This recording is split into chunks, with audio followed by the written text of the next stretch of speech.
Hello, my name is Neil Donald Walsh. What you're about to hear is a portion of a 6-year dialogue which makes up a trilogy I've called Conversations with God.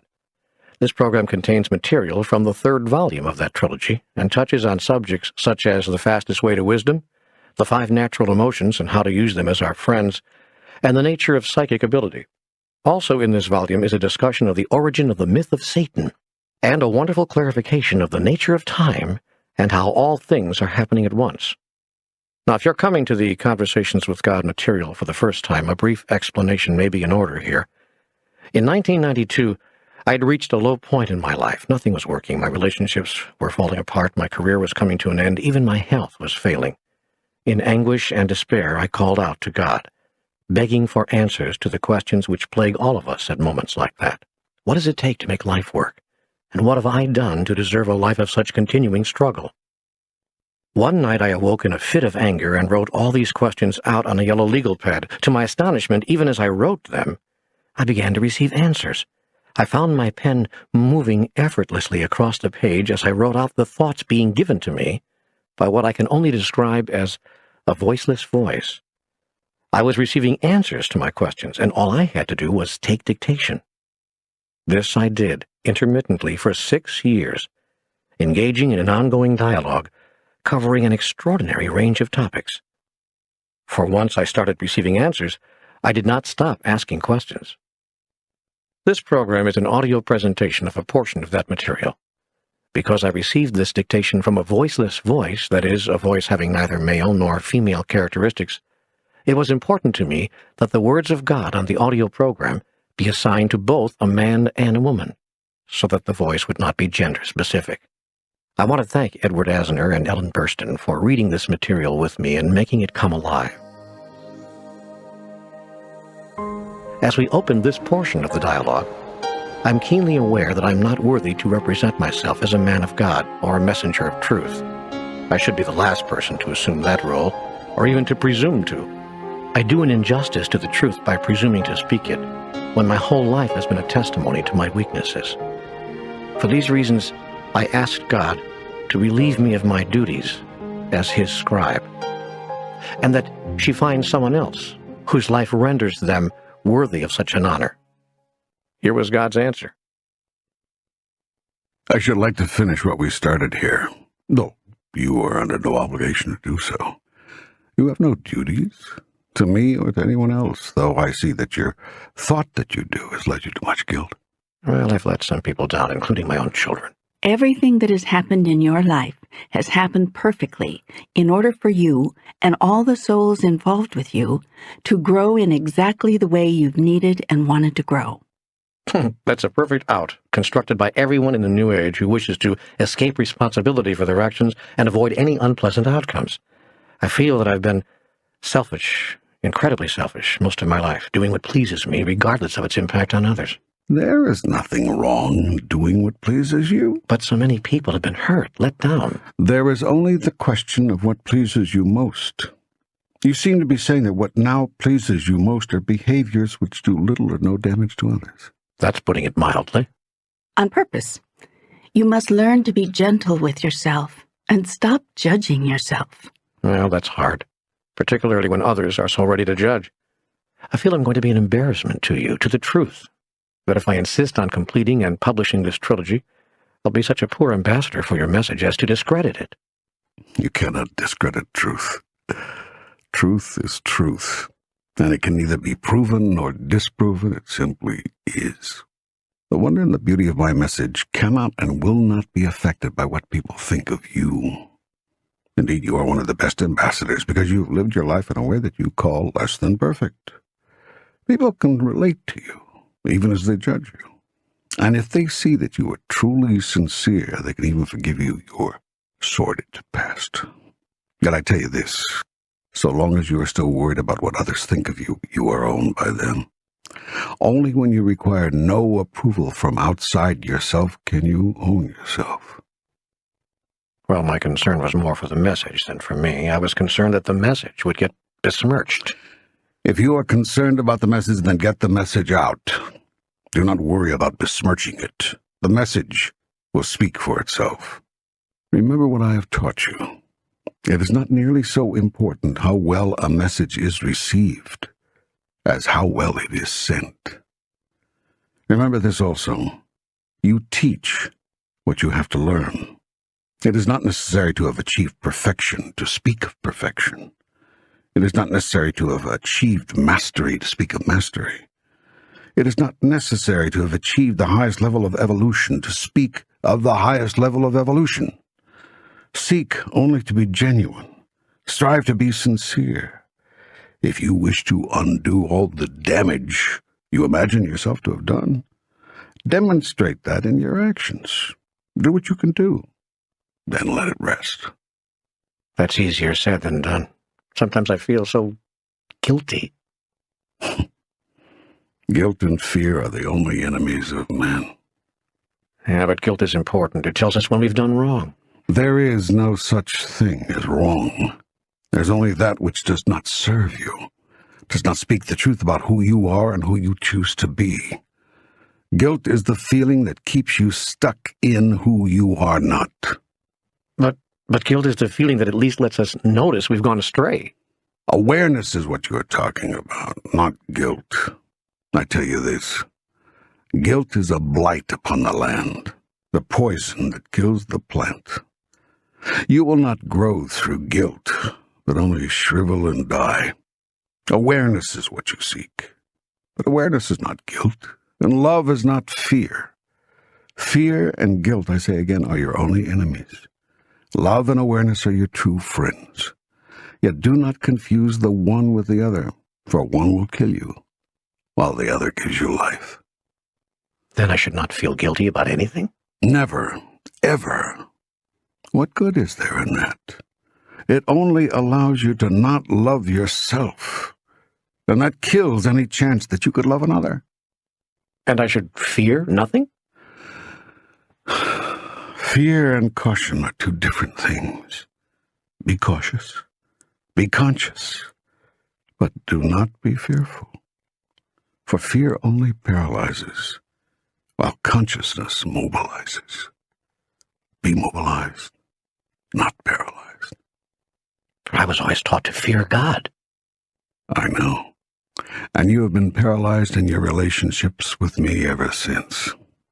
It was only when you stopped fearing me that you could create any kind of meaningful relationship with me.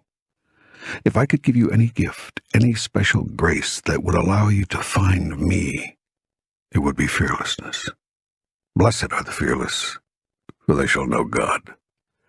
That means you must be fearless enough to drop what you think you know about God. You must be fearless enough to step away from what others have told you about God. You must be so fearless that you can dare to enter into your own experience of God. And then you must not feel guilty about it. When your own experience is violating what you thought you knew, and what everyone else has told you about God, you must not feel guilty. Fear and guilt are the only enemies of man. Yet there are those who say that to do as you suggest is trafficking with the devil, that only the devil would suggest such a thing. There is no devil. That's something else the devil would say. The devil would say everything that God says. Is that it? Only more cleverly. The devil is more clever than God?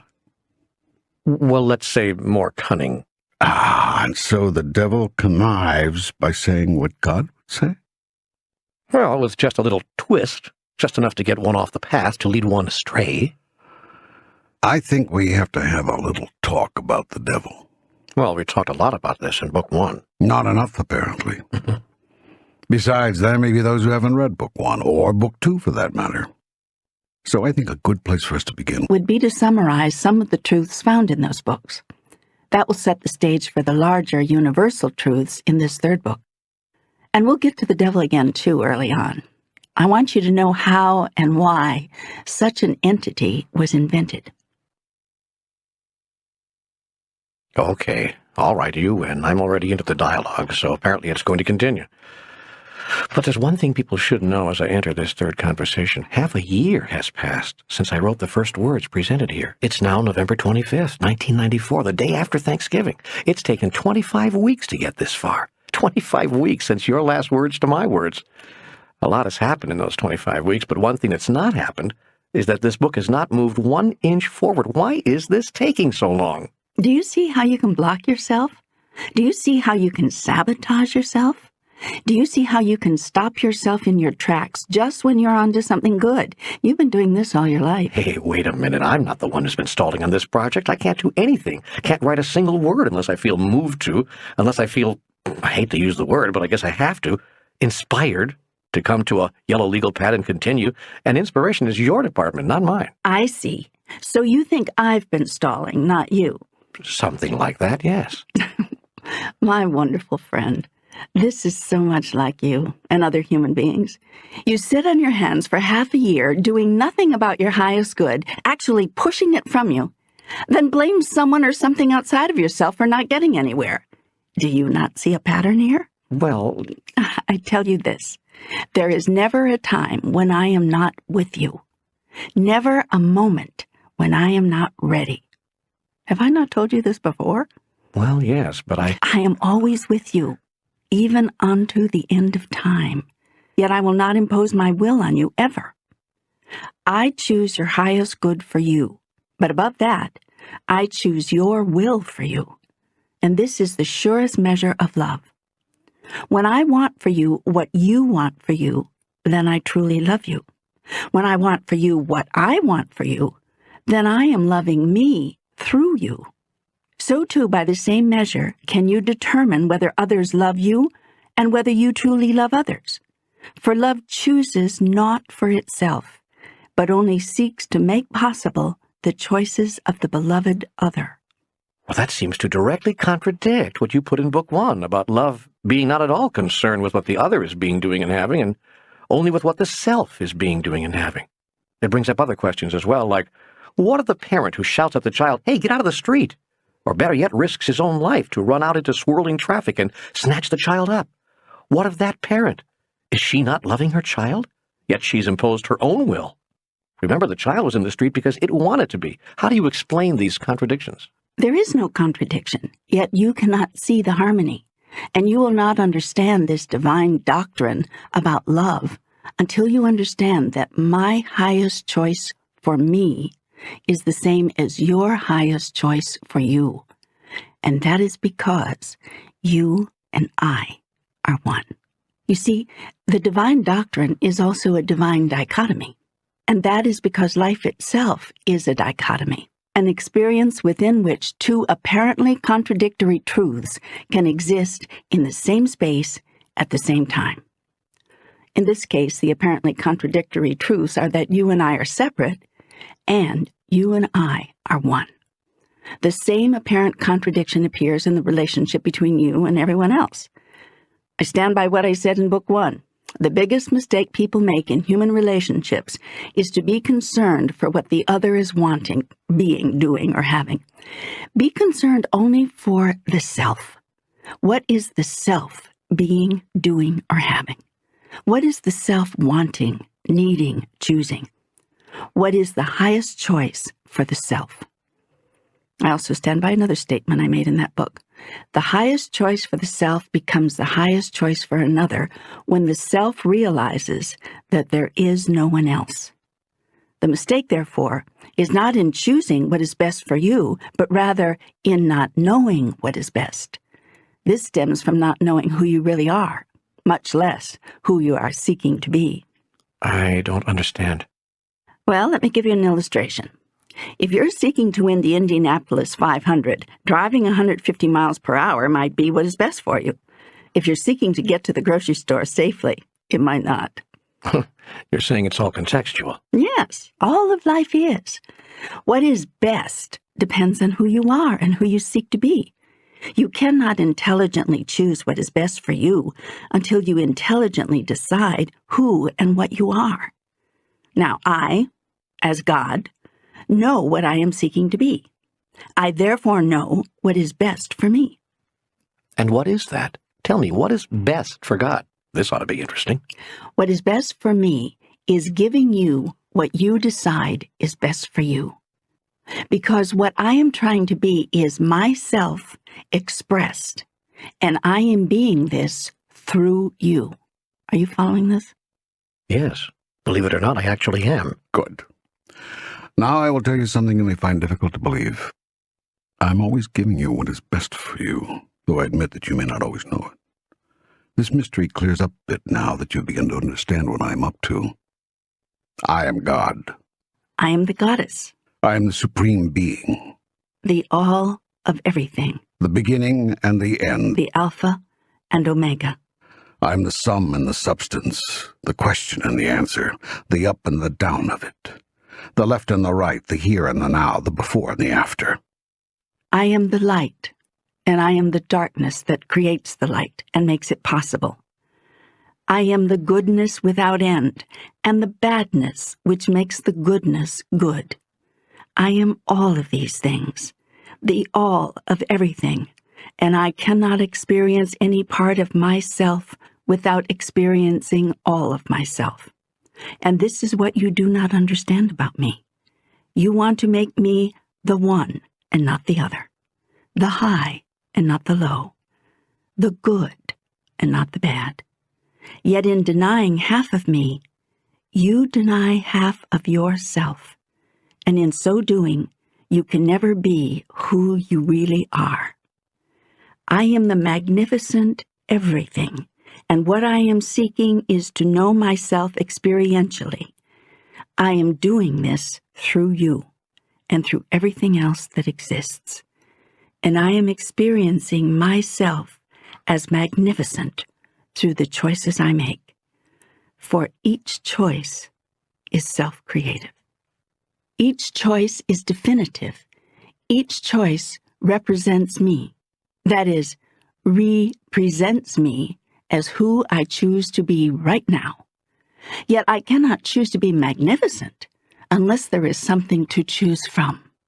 Some part of me must be less than magnificent for me to choose the part of me which is magnificent. So too is it with you. I am God in the act of creating myself, and so too are you. This is what your soul longs to do. This is that for which your spirit hungers. Were I to stop you from having what you choose, I would stop myself from having what I choose. For my greatest desire is to experience myself as what I am. And as I carefully and painstakingly explained in Book 1, I can only do that in the space of what I am not. And so, I have carefully created what I am not, in order that I might experience what I am. Yet I am everything I create. Therefore, I am, in a sense, what I am not.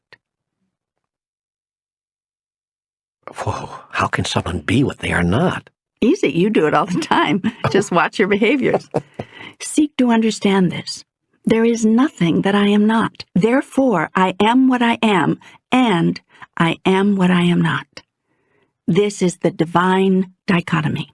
This is the divine mystery which, until now, only the most sublime minds could understand.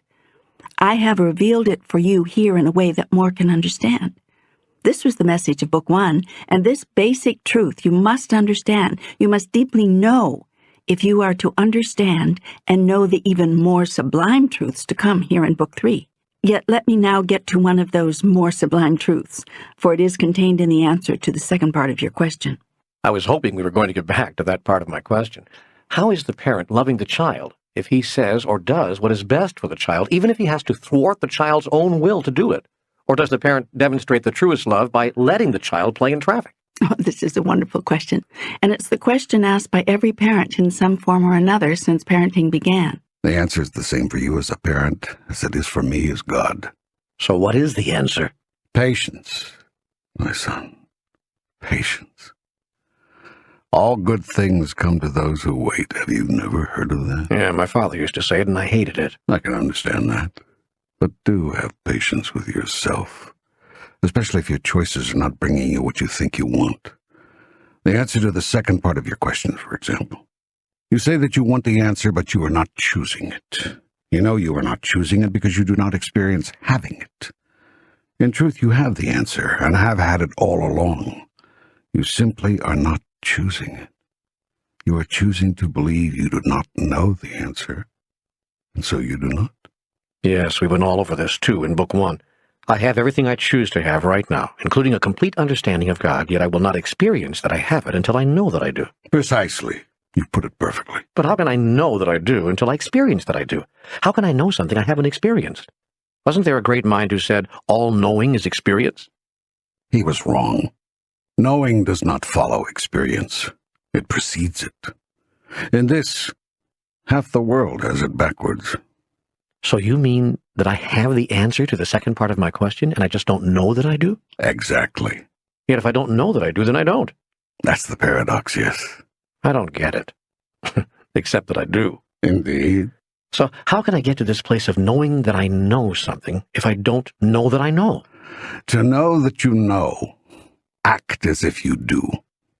You mentioned something about that in Book 1 also. Yes. A good place to start here would be to recap what's gone before in the previous teaching. And you just happen to be asking the right questions, allowing me to summarize in short form at the beginning of this book the information we discussed in prior material in some detail. Now, in Book 1, we talked about the be, do, have paradigm and how most people have it reversed. Most people believe if they have a thing, more time, money, love, whatever, then they can finally do a thing, write a book, take up a hobby, go on vacation, buy a home, undertake a relationship, which will allow them to be a thing, happy, peaceful, content, or in love. In actuality, they are reversing the be, do, have paradigm in the universe as it really is, as opposed to how you think it is. Havingness does not produce beingness, but the other way around. First you be the thing called happy, or knowing, or wise, or compassionate, or whatever. Then you start doing things from this place of beingness. And soon you discover that what you are doing winds up bringing you the things you've always wanted to have. The way to set this creative process, and that's what this is, the process of creation, into motion, is to look at what it is you want to have. Ask yourself what you think you would be if you had that. Then go right straight to being. In this way, you reverse the way you've been using the be, do, have paradigm. In actuality, set it right, and work with, rather than against, the creative power of the universe. Here is a short way of stating this principle. In life, you do not have to do anything. It is all a question of what you are being. This is one of the 3 messages I will touch on again at the end of our dialogue. I will close the book with it. For now, and to illustrate this, think of a person who just knows that if he could only have a little more time, a little more money, or a little more love, he'd be truly happy. He doesn't get the connection between his not being very happy right now and not having the time, money, or love he wants. That's right. On the other hand, the person who is being happy seems to have time to do everything that's really important, all the money that's needed, and enough love to last a lifetime.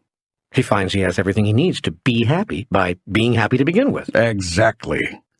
Deciding ahead of time what you choose to be produces that in your experience.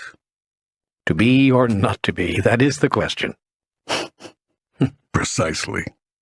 Happiness is a state of mind, and like all states of mind, it reproduces itself in physical form. A statement for a refrigerator magnet. All states of mind reproduce themselves. But how can you be happy to begin with, or be anything you're seeking to be, more prosperous, for instance, or more loved, if you're not having what you think you need in order to be that? Act as if you are, and you will draw it to you. What you act as if you are, you become. In other words, fake it until you make it. Something like that, yes. Only you can't really be faking. Your actions have to be sincere. Everything you do, do out of sincerity, or the benefit of the action is lost. This is not because I won't reward you. God does not reward and punish, as you know. But natural law requires the body, mind, and spirit to be united in thought, word, and action for the process of creation to work. You cannot fool your mind. If you are insincere, your mind knows it. And that's that. You've just ended any chance that your mind can help you in the creative process. You can, of course, create without your mind. It's just a great deal more difficult. You can ask your body to do something your mind doesn't believe, and if your body does it long enough, your mind will begin to let go of its former thought about that and create a new thought. Once you have a new thought about a thing, you're well on your way to creating it as a permanent aspect of your being, rather than something you're just acting out. This is doing things the hard way, and even in such instances, the action must be sincere. Unlike what you can do with people, you cannot manipulate the universe. So here we have a very delicate balance. The body does something in which the mind does not believe, yet the mind must add the ingredient of sincerity to the body's action for it to work. How can the mind add sincerity when it does not believe in what the body is doing? By taking out the selfish element of personal gain. How? The mind may not be able to sincerely agree that the actions of the body can bring you that which you choose, but the mind seems very clear that God will bring good things through you to another. Therefore, whatever you choose for yourself, give to another. Would you say that again, please? Of course. Whatever you choose for yourself, give to another. If you choose to be happy, cause another to be happy. If you choose to be prosperous, cause another to prosper. If you choose more love in your life, cause another to have more love in theirs. Do this sincerely, not because you seek personal gain, but because you really want the other person to have that. And all the things you give away will come to you. But why is that so? How does that work? The very act of your giving something away causes you to experience that you have it to give away. Since you cannot give to another something you do not now have, your mind comes to a new conclusion, a new thought about you, namely, that you must have this, or you could not be giving it away. This new thought then becomes your experience. You start being that. And once you start being a thing, you've engaged the gears of the most powerful creation machine in this universe, your divine self. Whatever you are being, you are creating. The circle is complete, and you will create more and more of that in your life. It will be made manifest in your physical experience. This is the greatest secret of life. It is what Book 1 and Book 2 were written to tell you. It was all there in far greater detail. Explain to me now, please, why sincerity is so important in giving to another what you choose for yourself. If you give to another as a contrivance, a manipulation meant to get something to come to you, your mind knows this. You've just given it a signal that you do not now have this. And since the universe is nothing but a big copying machine, reproducing your thoughts in physical form, that will be your experience. That is, you will continue to experience not having it, no matter what you do. Furthermore, that will be the experience of the person to whom you're trying to give it. They will see that you are merely seeking to get something, that you have nothing really to offer, and your giving will be an empty gesture, seen for all the self-serving shallowness from which it springs. The very thing you sought to attract, you will thus push away. Yet when you give something to another with purity of heart, because you see that they want it, need it, and should have it, then you will discover that you have it to give. That is a grand discovery. This is true. It really works this way. I can remember once when things were not going so well in my life, holding my head and thinking that I had no more money and very little food and that I didn't even know where I was going to eat my next square meal or how I was going to pay my rent. That very evening, I met a young couple at a bus station. I'd gone down there to pick up a package or something, and there were these kids there, huddled on a bench, using their coats as a blanket. I saw them, and my heart went out to them, of course. I could remember when I was young and how it was when we were kids, just skimming by and on the move like that. Well, I walked over to them and asked them if they'd like to come over to my place and sit by a hot fire, have a little hot chocolate, maybe open up the daybed and get a good night's rest. They looked up at me with eyes wide, like children on Christmas morning. Well, we got to the house, and I made them a meal. You know, we all ate better that night than any of us had for quite a while. The food had always been there. The refrigerator was loaded. I just had to reach back and grab all the stuff I'd shoved back there. I made an everything-in-the-fridge stir-fry, and it was terrific. I remember thinking, where did all this food come from? The next morning, I even gave the kids breakfast. Then I sent them on their way, reached into my pocket as I dropped them off at the bus station, gave them a $20 bill. Maybe this will help, I said. Gave them a hug, sent them on their way. I felt better about my own situation all day. Heck, all week. And that experience, which I've never forgotten, produced a profound change in my outlook and my understandings about life. Things got better from there, and as I looked at myself in the mirror this morning, I noticed something very important. I'm still here. That's a beautiful story. And you're right. That's exactly how it works. So when you want something, give it away. You will then no longer be wanting it. You will immediately experience having it. From there on, it is only a question of degree. Psychologically, you will find it much easier to add on to than to create out of thin air. I feel I've just heard something very profound here. Can you relate this now to the second part of my question? Is there a connection? What I'm proposing, you see, is that you already have the answer to that question. Right now, you are living the thought that you do not have the answer, that if you had the answer, you would have wisdom. So you come to me for wisdom. Yet I say to you, be wisdom, and you will have it. And what is the fastest way to be wisdom? Cause another to be wise. Do you choose to have the answer to this question? Give the answer to another. So now, I'll ask you the question. I'll pretend that I don't know, and you give me the answer.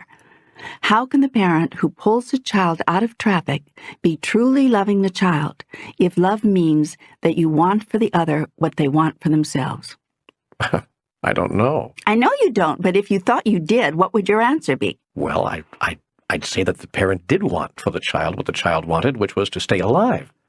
I'd say that the child did not want to die, but simply did not know that wandering around in traffic would cause that, so that in running out there to get the child, the parent wasn't depriving the child of the opportunity to exercise its will at all, but simply getting in touch with the child's true choice, its deepest desire. That would be a very good answer. If that's true, then you, as God, should be doing nothing but stopping us from hurting ourselves. It can't be our deepest desire to do damage to ourselves. Yet we do damage to ourselves all the time, and you just sit around and watch us. I am always in touch with your deepest desire, and always I give you that.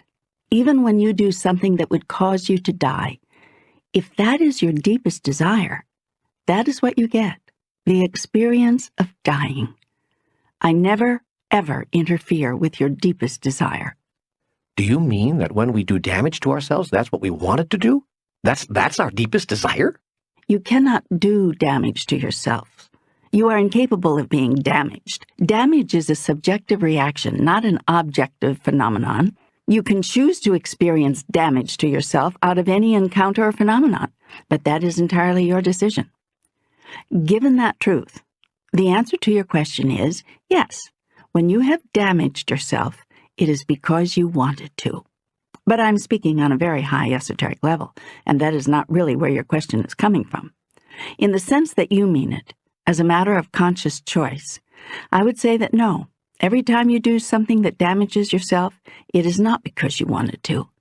The child who gets hit by a car because he wandered into the street did not want, desire, seek, consciously choose to get hit by a car.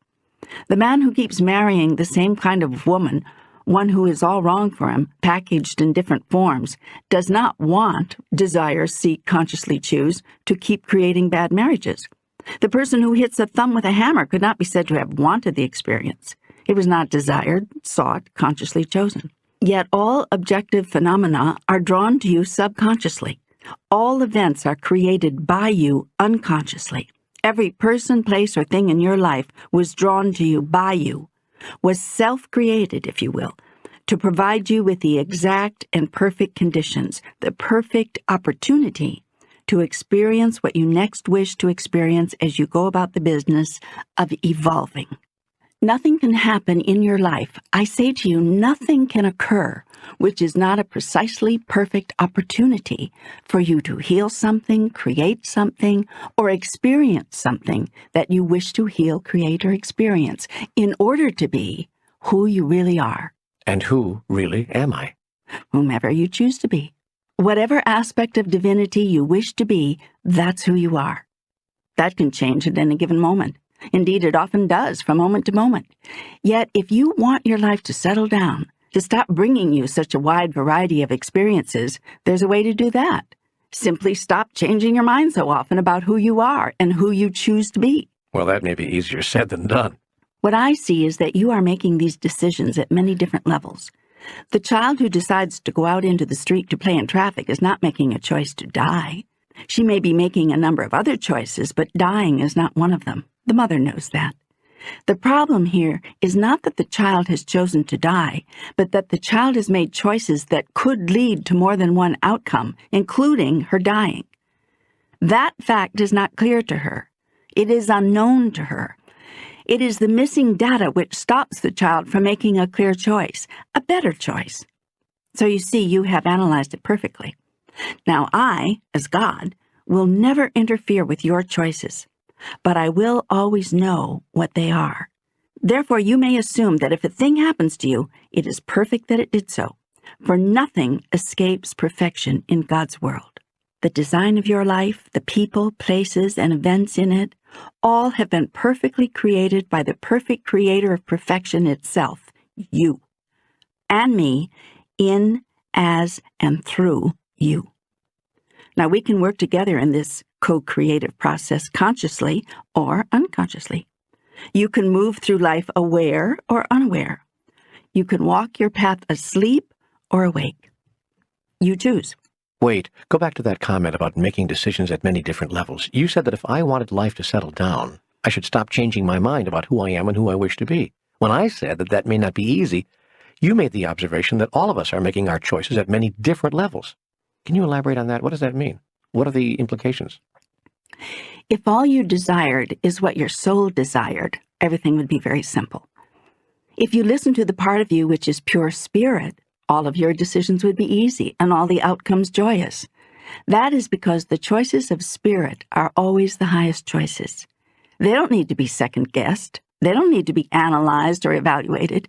They simply need to be followed, acted on. Yet you are not only a spirit. You are a triune being made up of body, mind, and spirit. That is both the glory and the wonder of you.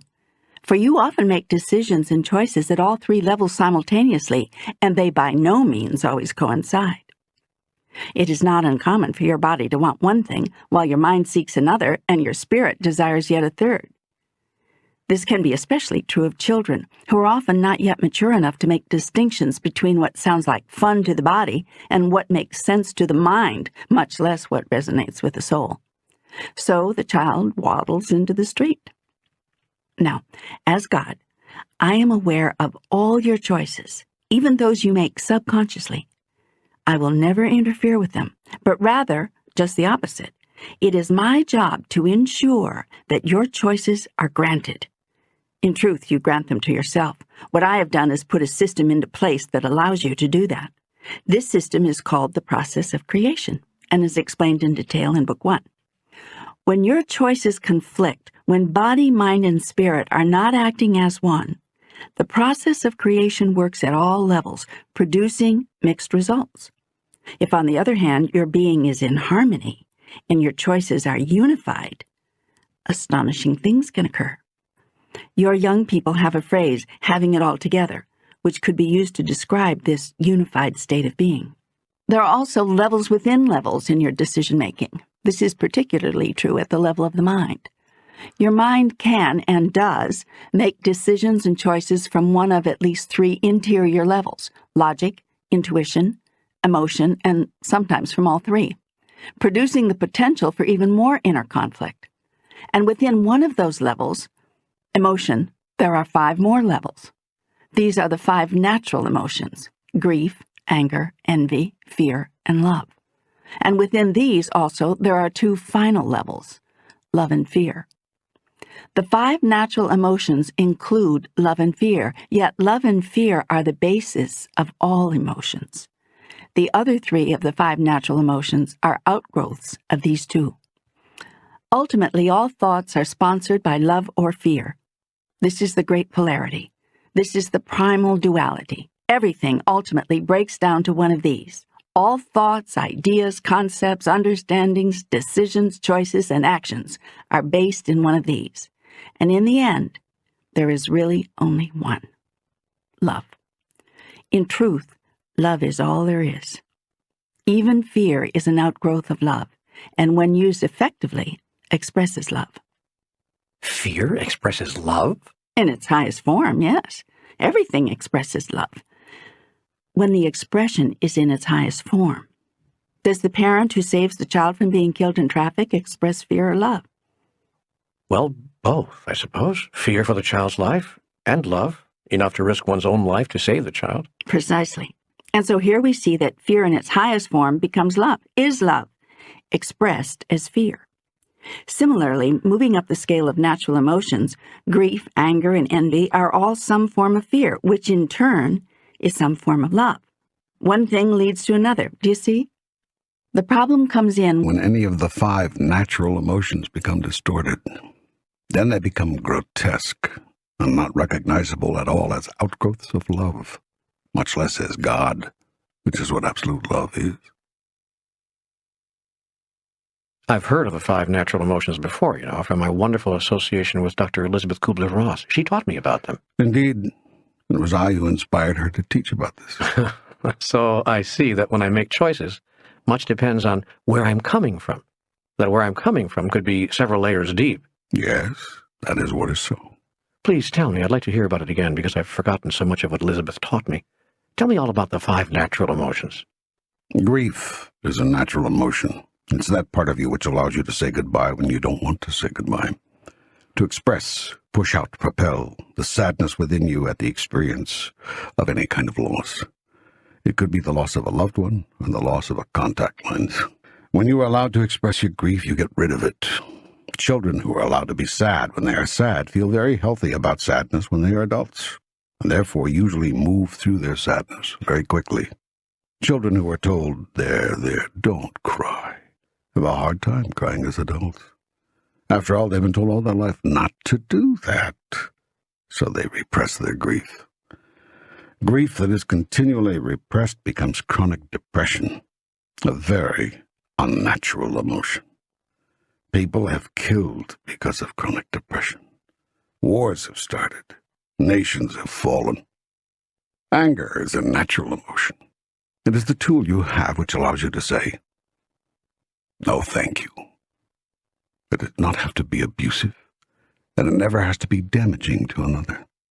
When children are allowed to express their anger, they bring a very healthy attitude about it to their adult years, and therefore usually move through their anger very quickly. Children who are made to feel that their anger is not okay, that it is wrong to express it, and in fact that they shouldn't even experience it, will have a difficult time appropriately dealing with their anger as adults. Anger that is continually repressed becomes rage, a very unnatural emotion. People have killed because of rage. Wars have started. Nations have fallen. Envy is a natural emotion. It is the emotion that makes a 5-year-old wish he could reach the doorknob the way his sister can. Or ride that bike. Yeah. Envy is the natural emotion that makes you want to do it again. To try harder. To continue striving until you succeed. It is very healthy to be envious, very natural. When children are allowed to express their envy, they bring a very healthy attitude about it to their adult years, and therefore usually move through their envy very quickly. Children who are made to feel that envy is not okay, that it is wrong to express it, and in fact, that they shouldn't even experience it, will have a difficult time appropriately dealing with their envy as adults. Envy that is continually repressed becomes jealousy, a very unnatural emotion. People have killed because of jealousy. Wars have started. Nations have fallen. Fear is a natural emotion. All babies are born with only two fears: the fear of falling and the fear of loud noises. All other fears are learned responses, brought to the child by its environment, taught to the child by its parents. The purpose of natural fear is to build in a bit of caution. Caution is a tool that helps keep the body alive. It is an outgrowth of love of self. Children who are made to feel that fear is not okay, that it is wrong to express it, and in fact that they shouldn't even experience it, will have a difficult time appropriately dealing with their fear as adults. Fear that is continually repressed becomes panic, a very unnatural emotion. People have killed because of panic. Wars have started. Nations have fallen. Love is a natural emotion. When it is allowed to be expressed and received by a child normally and naturally, without limitation or condition, inhibition, or embarrassment, it does not require anything more. For the joy of love expressed and received in this way is sufficient unto itself. Yet love which has been conditioned, limited, warped by rules and regulations, rituals and restrictions, controlled, manipulated, and withheld, becomes unnatural. Children who are made to feel that their natural love is not okay, that it is wrong to express it, and in fact that they shouldn't even experience it, will have a difficult time appropriately dealing with love as adults. Love that is continually repressed becomes possessiveness, a very unnatural emotion. People have killed because of possessiveness. Wars have started. Nations have fallen. And so it is that the natural emotions, when repressed, produce unnatural reactions and responses. And most natural emotions are repressed in most people. Yet these are your friends. These are your gifts. These are your divine tools with which to craft your experience. You were given these tools at birth. They are to help you negotiate life. Why are these emotions repressed in most people? They've been taught to repress them. They've been told to. By whom? Their parents, those who have raised them. Why? Why would they do that? Because they were taught by their parents, and their parents were told by theirs. Yes, but why? What is going on? What is going on is that you have the wrong people doing the parenting. What do you mean? Who are the wrong people? The mother and the father. The mother and the father are the wrong people to raise the children? When the parents are young, yes. In most cases, yes. In fact, it's a miracle that so many of them do as good a job as they do. No one is more ill-equipped to raise children than young parents. And no one knows this, by the way, better than young parents. Most parents come to the job of parenting with very little life experience. They're hardly finished being parented themselves. They're still looking for answers, still searching for clues. They haven't even discovered themselves yet, and they're trying to guide and nurture discovery in others even more vulnerable than they. They haven't even defined themselves, and they're thrust into the act of defining others. They are still trying to get over how badly they have been misdefined by their parents. They haven't even discovered yet who they are, and they're trying to tell you who you are. And the pressure is so great for them to get it right, yet they can't even get their own lives right. So they get the whole thing wrong, their lives and the lives of their children. If they're lucky, the damage to their children won't be too great. The offspring will overcome it, but not, probably, before passing some on to their offspring. Most of you gain the wisdom, the patience, the understanding, and the love to be wonderful parents after your parenting years are over. Why? Why is this? I don't understand this. I see that your observation is in many cases correct, but why is this? Because young child makers were never intended to be child raisers. Your child-raising years should really begin when they are now over. Well, I'm still a little lost here. Human beings are biologically capable of creating children while they are children themselves, which, it may surprise most of you to know, they are for 40 or 50 years. Wait a minute, human beings are children themselves for 40 or 50 years? From a certain perspective, yes. I know this is difficult to hold as your truth, but look around you. Perhaps the behaviors of your race might help prove my point. The difficulty is that in your society you are said to be all grown up and ready for the world at 21. Add to this the fact that many of you were raised by mothers and fathers who were not much older than 21 themselves when they began raising you. And you can begin to see the problem. If child-bearers were meant to be child-raisers, childbearing would not have been made possible until you were 50. Childbearing was meant to be an activity of the young, whose bodies are well-developed and strong. Child-raising was meant to be an activity of the elders, whose minds are well-developed and strong. In your society, you have insisted on making child-bearers responsible for child-raising, with the result that you've made not only the process of parenting very difficult, but distorted many of the energies surrounding the sexual act as well. Could you explain? Yes. Many humans have observed what I've observed here, namely that a good many humans, perhaps most, are not truly capable of raising children when they are capable of having them.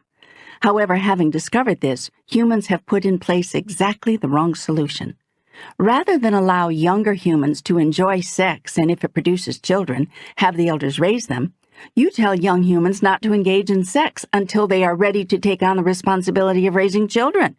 You have made it wrong for them to have sexual experiences before that time, and thus have created a taboo around what was intended to be one of life's most joyful celebrations.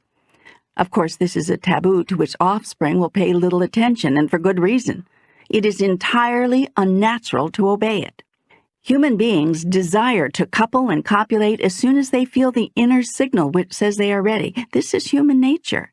Yet their thought about their own nature will have more to do with what you as parents have told them than about what they are feeling inside. Your children look to you to tell them what life is all about. So when they have their first urges to peek at each other, to play innocently with each other, to explore each other's differences, they will look to you for signals about this. Is this part of their human nature good? Is it bad? Is it approved of? Is it to be stifled, held back, discouraged? It is observed that what many parents have told their offspring about this part of their human nature has had its origin in all manner of things. What they were told, what their religion says, what their society thinks, everything except the natural order of things. In the natural order of your species, sexuality is budding at anywhere from age 9 to age 14. From age 15 onward, it is very much present and expressing in most human beings. Thus begins a race against time, with children stampeding toward the fullest release of their own joyful sexual energy, and parents stampeding to stop them. Parents have needed all the assistance and all the alliances they could find in this struggle, since, as has been noted, they are asking their offspring to not do something that is every bit a part of their nature. So adults have invented all manner of familial, cultural, religious, social, and economic pressures, restrictions, and limitations to justify their unnatural demands of their offspring. Children have thus grown to accept that their own sexuality is unnatural. How can anything that is natural be so shamed, so always stopped, so controlled, held at bay, restrained, bridled, and denied? Well, I think you're exaggerating a bit here. Don't you think you're exaggerating? Really? What do you think is the impact on a 4 or 5-year-old child when parents won't even use the correct name for certain of their body parts? What are you telling the child about your level of comfort with that, and what you think theirs should be? Yes, indeed. Well, we just don't use those words, as my grandma used to say. It's just that wee and your bottom sounds better. Only because you have so much negative baggage attached to the actual names of these body parts that you can barely use the words in ordinary conversation.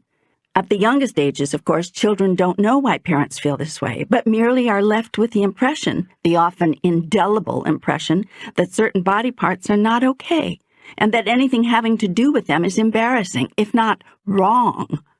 As children grow older and move into their teens, they may come to realize that this is not true, but then they are told in very clear terms about the connection between pregnancy and sexuality, and about how they will have to raise the children they create.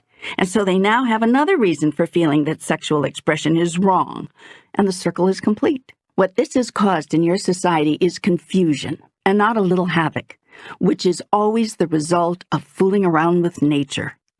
You have created sexual embarrassment, repression, and shame, which has led to sexual inhibition, dysfunction, and violence. You will, as a society, always be inhibited about that over which you are embarrassed, always be dysfunctional with behaviors which have been repressed, and always act out violently in protest of being made to feel shame about that over which you know in your heart you should never have felt shame at all. Then Freud was onto something when he said that a huge amount of the anger in the human species might be sexually related, deep-seated rage over having to repress basic and natural physical instincts, interests, and urges. More than one of your psychiatrists has ventured as much. The human being is angry because it knows it should feel no shame over something that feels so good, and yet it does feel shame and guilt. First, the human becomes angry with the self for feeling so good about something which is supposed to be so obviously bad. Then, when they finally realize they've been duped, that sexuality is supposed to be a wonderful, honorable, glorious part of the human experience, they become angry with others, parents for repressing them, religion for shaming them, members of the opposite sex for daring them, the whole society for controlling them. Finally, they become angry with themselves for allowing all of this to inhibit them. Much of this repressed anger has been channeled into the construction of distorted and misguided moral values in the society in which you now live, a society which glorifies and honors with monuments, statues, and commemorative stamps, films, pictures, and TV programs some of the world's ugliest acts of violence, but hides, or worse yet, cheapens some of the world's most beautiful acts of love. And all of this has emerged from a single thought, that those who bear children bear also the sole responsibility for raising them. But if the people who have children aren't responsible for raising them, who is? The whole community, with special emphasis on the elders. The elders? In most advanced races and societies, elders raise the offspring, nurture the offspring, train the offspring, and pass on to the offspring the wisdom, teachings, and traditions of their kind. Later, when we talk about some of these advanced civilizations, I'll touch on this again. In any society where producing offspring at a young age is not considered wrong because the tribal elders raised them, and there is therefore no sense of overwhelming responsibility and burden, sexual repression is unheard of, and so is rape, deviance, and social sexual dysfunction. Are there such societies on our planet? Yes, although they've been disappearing. You've sought to eradicate them, assimilate them, because you have thought them to be barbarian. In what you have called your non-barbarian societies, children, and wives and husbands for that matter, are thought of as property, as personal possessions, and childbearers must therefore become child raisers because they must take care of what they own. A root thought at the bottom of many of your society's problems is this idea that spouses and children are personal possessions, that they are yours. We'll examine this whole subject of ownership later when we explore and discuss life among highly evolved beings. But for now, just think about this for a minute. Is anyone really emotionally ready to raise children at the time they're physically ready to have them? The truth is, most humans are not equipped to raise children, even in their 30s and 40s, and shouldn't be expected to be. They really haven't lived enough as adults to pass deep wisdom to their children. I've heard that before. Mark Twain had a take on this. He was said to have commented, "When I was 19, my father knew nothing, but when I was 35, I was amazed at how much the old man had learned." He captured it perfectly. Yeah. Your younger years were never meant to be for truth-teaching, but for truth-gathering. How can you teach children a truth you haven't yet gathered? Whoa. You can't, of course. So you'll wind up telling them the only truth you know, the truth of others. Your fathers, your mothers, your cultures, your religions. Anything, everything but your own truth. You are still searching for that. And you will be searching and experimenting and finding and failing and forming and reforming your truth, your idea about yourself, until you are half a century on this planet or near to it. Then you may begin at last to settle down and settle in with your truth. And probably the biggest truth on which you'll agree is that there is no constant truth at all.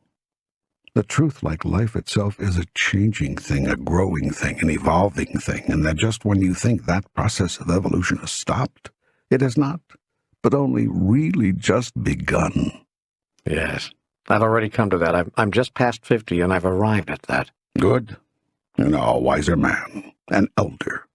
Now you should raise children, or better yet, 10 years from now. It is the elders who should raise the offspring, and who were intended to. It is the elders who know of truth and life, of what is important and what is not, of what is really meant by such terms as integrity, honesty, loyalty, friendship, and love. I see the point you've been making here. It's difficult to accept, but many of us have barely moved from child to student when we have children of our own and feel we have to start teaching them. So we figure, well, I'll teach them what my parents taught me. Thus, the sins of the father are visited upon the son, even unto the 7th generation. How can we change that? How can we end the cycle? Place the raising of children in the hands of your respected old ones. Parents see the children whenever they wish, live with them if they choose, but are not solely responsible for their care and upbringing. The physical, social, and spiritual needs of the children are met by the entire community, with education and values offered by the elders. Later in our dialogue, when we talk about those other cultures in the universe, we'll look at some new models for living, but these models won't work the way you've currently structured your lives. What do you mean? I mean, it's not just parenting you're doing with an ineffective model, but your whole way of living. Again, what do you mean? You've moved away from each other. You've torn apart your families, disassembled your smaller communities in favor of huge cities. In these big cities, there are more people, but fewer tribes, groups, or clans whose members see their responsibility as including responsibility for the whole. So, in effect, you have no elders. None at arm's reach in any event. Worse than moving away from your elders, you've pushed them aside, marginalized them, taken their power away, and even resented them. Yes, some members of your society are even resenting the seniors among you, claiming that they are somehow leeching on the system, demanding benefits that the young have to pay for with ever-increasing proportions of their income. It's true.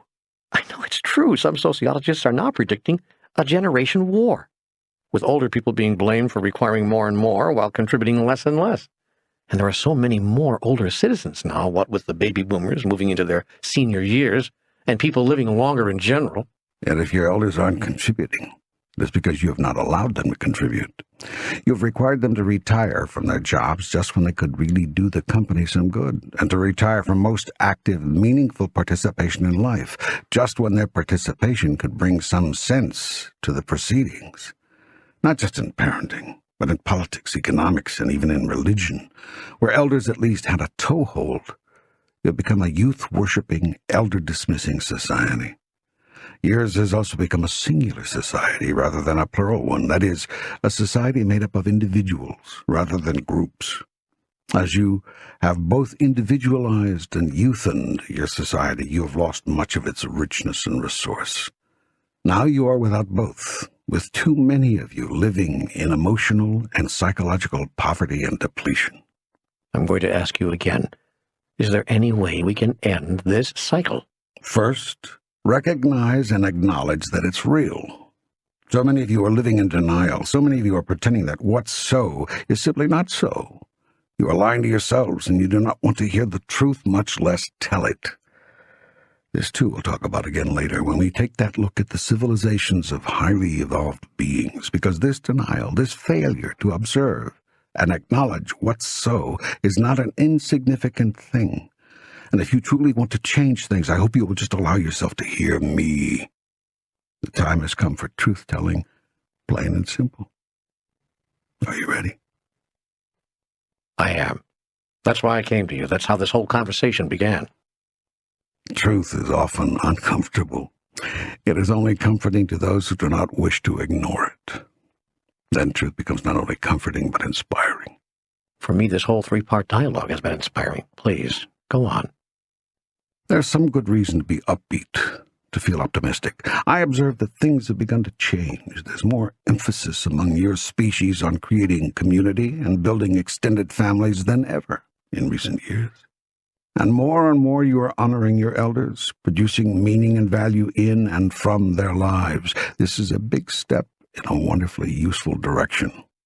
So things are turning around. Your culture seems to have taken that step. Now it's onward from there. You cannot make these changes in one day. You cannot, for instance, change your whole way of parenting, which is how this current train of thought began, in one fell swoop. Yet you can change your future step by step. Hearing these words is one of those steps. This dialogue will circle back over many important points before we are finished. That repetition will not be by accident. It is for emphasis. Now, you asked for ideas for the construction of your tomorrows. Let us begin by looking at your yesterdays. What does the past have to do with the future? When you know about the past, you can better know about all your possible futures. You have come to me asking how to make your life work better. It will be useful for you to know how you got to where you are today.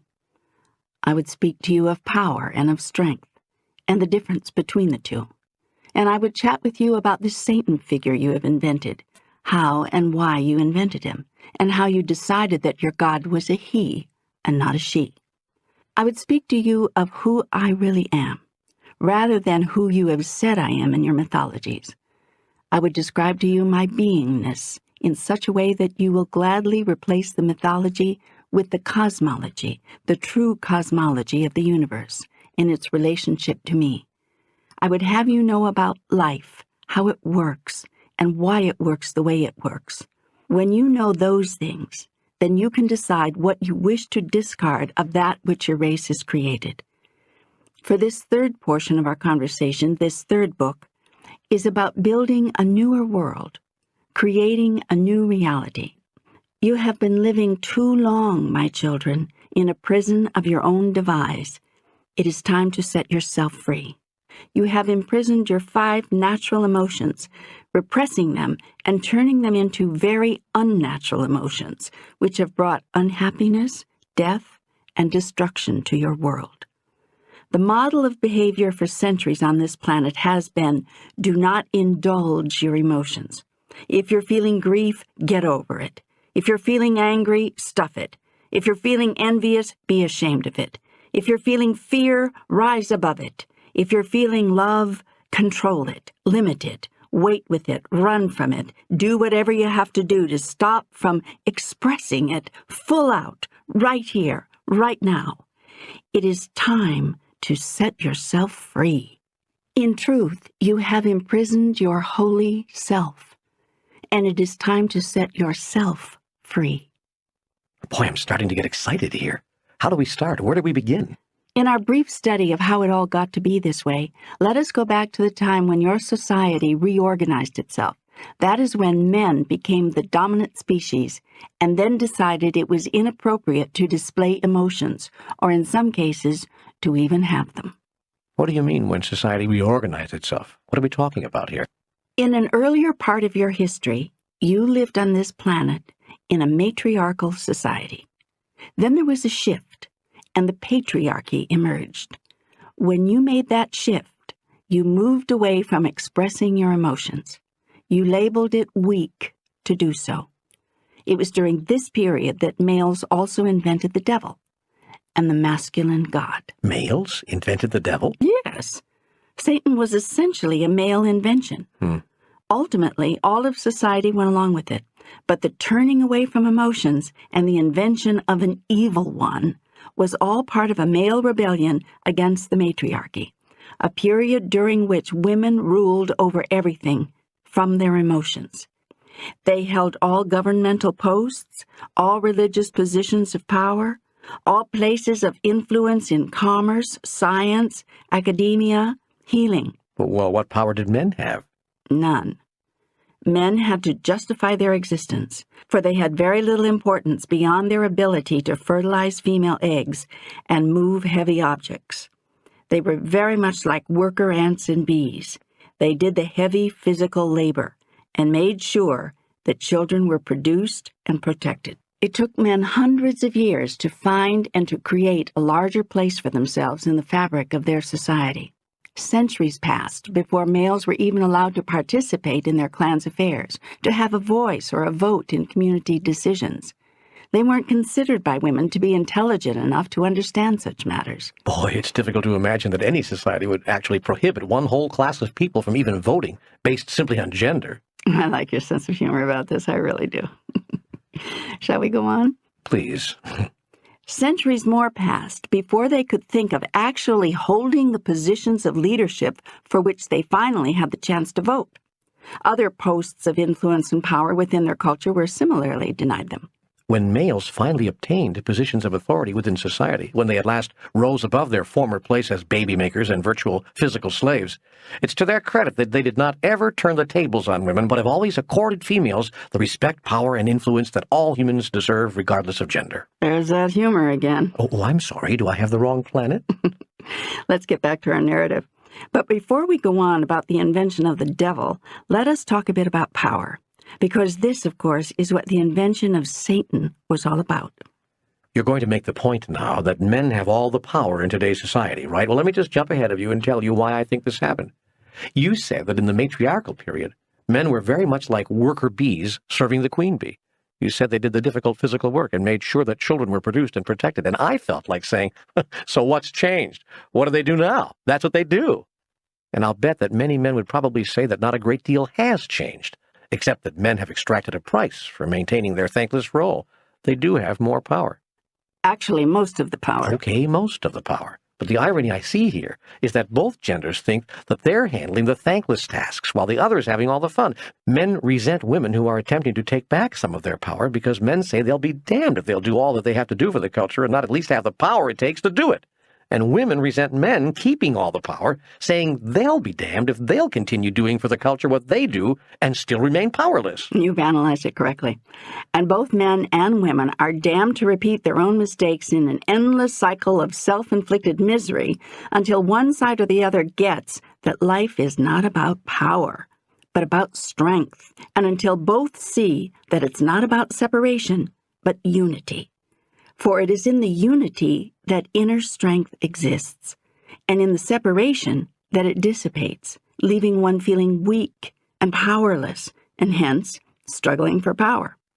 I tell you this, heal the rift between you, end the illusion of separation, and you shall be delivered back to the source of your inner strength.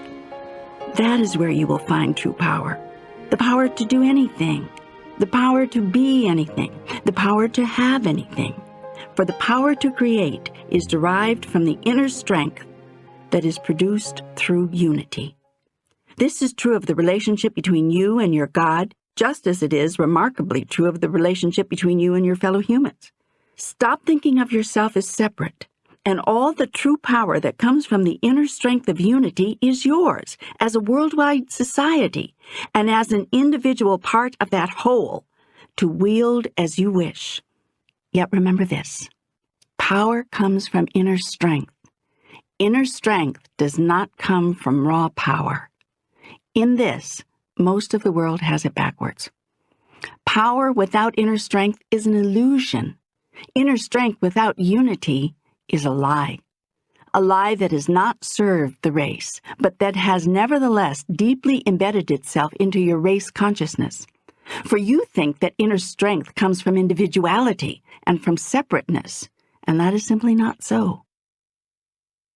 Separation from God and from each other is the cause of all your dysfunction and suffering. Still, separation continues to masquerade as strength, and your politics, your economics, and even your religions have perpetuated the lie. This lie is the genesis of all wars and all the class struggles that lead to war, of all animosity between races and genders, and all the power struggles that lead to animosity, of all personal trials and tribulations, and all the internal struggles that lead to tribulations. Still you cling to the lie tenaciously, no matter where you've seen it lead you, even as it has led you to your own destruction. Now I tell you this, know the truth, and the truth shall set you free. There is no separation. Not from each other, not from God, and not from anything that is. This truth I will repeat over and over. This observation I will make again and again. Act as if you were separate from nothing and no one, and you will heal your world tomorrow. This is the greatest secret of all time. It is the answer for which man has searched for millennia. It is the solution for which he has worked, the revelation for which he has prayed. Act as if you were separate from nothing, and you heal the world. Understand that it is about power with, not power over. So getting back, first it was females who had power over males, and now it's the other way around. And males invented the devil in order to wrest this power away from the female tribal or clan leaders? Yes. They used fear because fear was the only tool they had. Again, not much has changed. Men do that to this day. Sometimes even before appeals to reason are tried, men use fear, particularly if they are the bigger men, the stronger men, or the bigger or stronger nation. Sometimes it seems actually ingrained in men. I mean, it seems cellular. Might is right, strength is power. Yes. This has been the way since the overturn of the matriarchy. How did it get that way? That's what this short history is all about. Well, then go on, please. What men had to do to gain control during the matriarchal period was not to convince women that men ought to be given more power over their lives, but to convince other men. Life was, after all, going smoothly, and there were worse ways men could have to get through the day than simply doing some physical work to make themselves valued and then have sex. So it was not easy for men who were powerless to convince other powerless men to seek power, until they discovered fear. Fear was the one thing women hadn't counted on. It began, this fear, with seeds of doubt sown by the most disgruntled among the males. These were usually the least desirable of the men, the unmuscled, the unadorned, and hence those to whom women paid the least attention. And I'll bet that because this was so, their complaints were discounted as the ravings of rage born of sexual frustration. That is correct. Still, the disgruntled men had to use the only tool they had, so they sought to grow fear from the seeds of doubt. What if the women were wrong? What if their way of running the world wasn't the best? What if it was, in fact, leading the whole society, all of the race, into sure and certain annihilation? This is something many men could not imagine. After all, didn't women have a direct line to the goddess? Were they not, in fact, exact physical replicas of the goddess? Was not the goddess good? The teaching was so powerful, so pervasive, that men had no choice but to invent a devil, a Satan, to counteract the unlimited goodness of the great mother imagined and worshipped by the people of the matriarchy. How did they manage to convince anyone that there was such a thing as an evil one? The one thing all of their society understood was the theory of the rotten apple. Even the women saw and knew from their experience that some children simply turned out bad, no matter what they did, especially as everybody knew the boy children who could just not be controlled. So a myth was created. One day the myth went, the great mother, the goddess of goddesses, brought forth a child who turned out to be not good. No matter what the mother tried, the child would not be good. Finally, he struggled with his mother for her very throne. This was too much, even for a loving, forgiving mother. The boy was banished forever, but continued to show up in clever disguises and clever costumes, sometimes even posing as the great mother herself. This myth laid the basis for men to ask, how do we know the goddess we worship is a goddess at all? It could be the bad child, now grown up and wanting to fool us. By this device, men got other men to worry, then to be angry that women weren't taking their worries seriously, then to rebel. The being you now call Satan was thus created. It was not difficult to create a myth about a bad child, and not difficult either to convince even the women of the clan of the possibility of the existence of such a creature. It was also not difficult getting anyone to accept that the bad child was male. Weren't males the inferior gender? This device was used to set up a mythological problem. If the bad child was male, if the evil one was masculine, who would there be to overpower him? Surely not a feminine goddess. For, said the men cleverly, when it came to matters of wisdom and insight, of clarity and compassion, of planning and thinking, no one doubted feminine superiority. Yet in matters of brute strength was not a male needed. Previously in goddess mythology, males were merely consorts, companions to the females, who acted as servants and fulfilled their robust desire for lustful celebration of their goddess magnificence. But now a male was needed who could do more. A male who could also protect the goddess and defeat the enemy. This transformation did not occur overnight, but across many years. Gradually, very gradually, societies began seeing the male consort as also the male protector in their spiritual mythologies. For now that there was someone to protect the goddess from, such a protector was clearly needed. It was not a major leap from male as protector to male as equal partner, now standing alongside the goddess. The male god was created, and for a while gods and goddesses ruled mythology together. Then, again, gradually, gods were given larger roles. The need for protection, for strength, began to supplant the need for wisdom and love. A new kind of love was born in these mythologies, a love which protects with brute force. But it was a love which also covets what it protects, which was jealous of its goddesses, which now did not simply serve their feminine lusts, but fought and died for them. Myths began to emerge of gods of enormous power, quarreling over, fighting for goddesses of unspeakable beauty. And so was born the jealous god. This is fascinating. Wait, we're coming to the end. But there's just a little more. It wasn't long before the jealousy of the gods extended not only to the goddesses, but to all creations in all realms. We had better love him, these jealous gods demanded, and no other god, or else. Since males were the most powerful species and gods were the most powerful of the males, there seemed little room for argument of this new mythology. Stories of those who did argue and lost began to emerge. The god of wrath was born. Soon the whole idea of deity was subverted. Instead of being the source of all love, it became the source of all fear. A model of love which was largely feminine, the endlessly tolerant love of a mother for a child, and yes, even of a woman for her not too bright, but after all useful man, was replaced by the jealous, wrathful love of a demanding, intolerant God who would brook no interference, allow no insouciance, ignore no offense. The smile of the amused goddess, experiencing limitless love and gently submitting to the laws of nature, was replaced by the stern countenance of the not-so-amused god, proclaiming power over the laws of nature and forevermore limiting love. This is the God you worship today, and that's how you got where you are now. Amazing. Interesting and amazing. But what is the point of telling me all of this? It's important for you to know that you've made it all up. The idea that might is right or that power is strength was born in your male-created theological myths. The god of wrath and jealousy and anger was an imagining.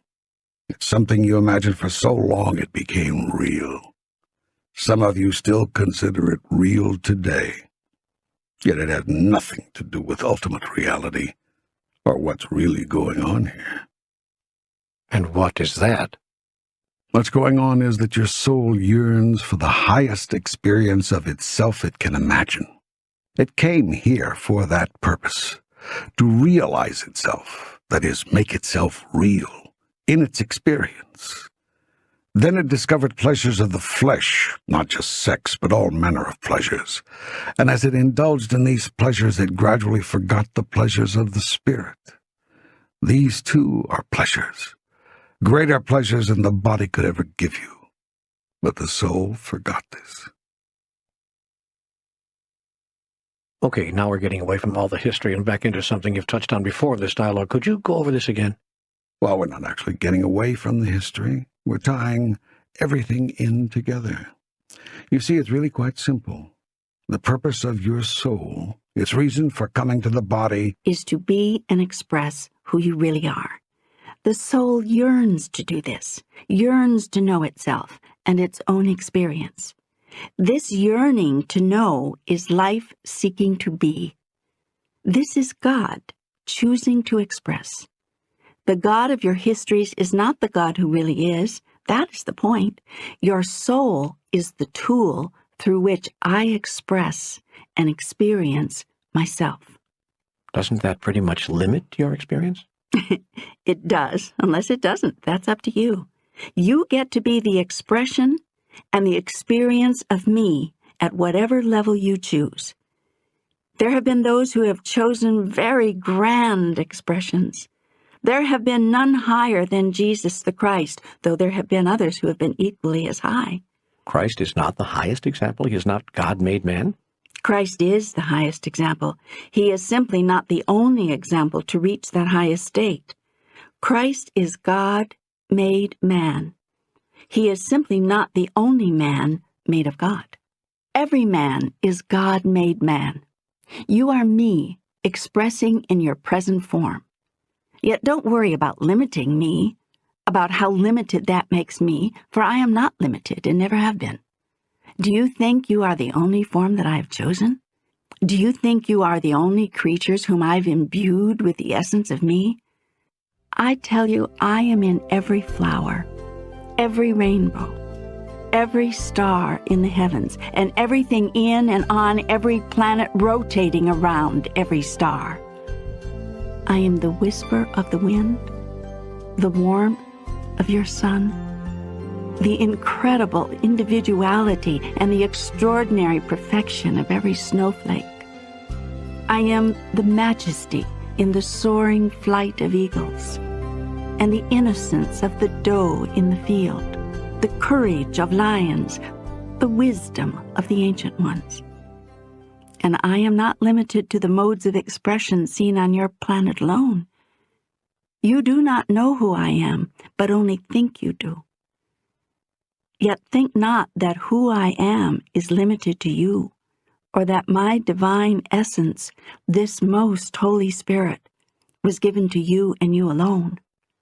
That would be an arrogant thought and a misinformed one.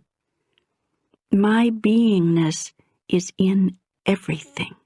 Everything.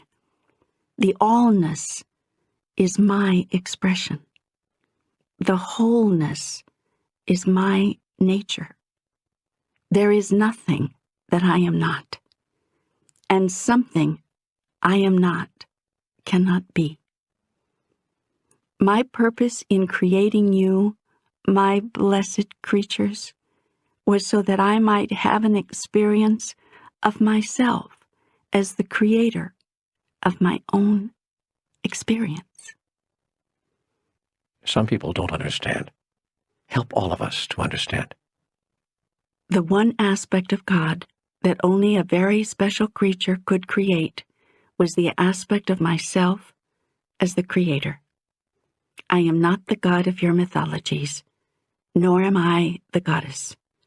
I am the creator, that which creates. Yet I choose to know myself in my own experience. Just as I know my perfection of design through a snowflake, my awesome beauty through a rose, so too do I know my creative power through you. To you, I have given the ability to consciously create your experience, which is the ability I have. Through you, I can know every aspect of me.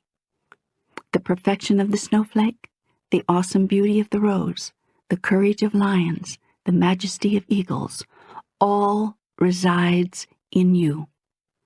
In you I have placed all of these things, and one thing more. the consciousness to be aware of it. Thus have you become self-conscious, and thus have you been given the greatest gift, for you have been aware of yourself, being yourself, which is exactly what I am. I am myself, aware of myself, being myself. This is what is meant by this statement, I am that I am. You are that part of me, which is the awareness experienced. And what you are experiencing and what I am experiencing through you is me, creating me. I am in the continual act of creating myself. Does that mean that God is not a constant? Does that mean that you do not know what you're going to be in the next moment? How can I know? You haven't decided yet. Let me get this straight.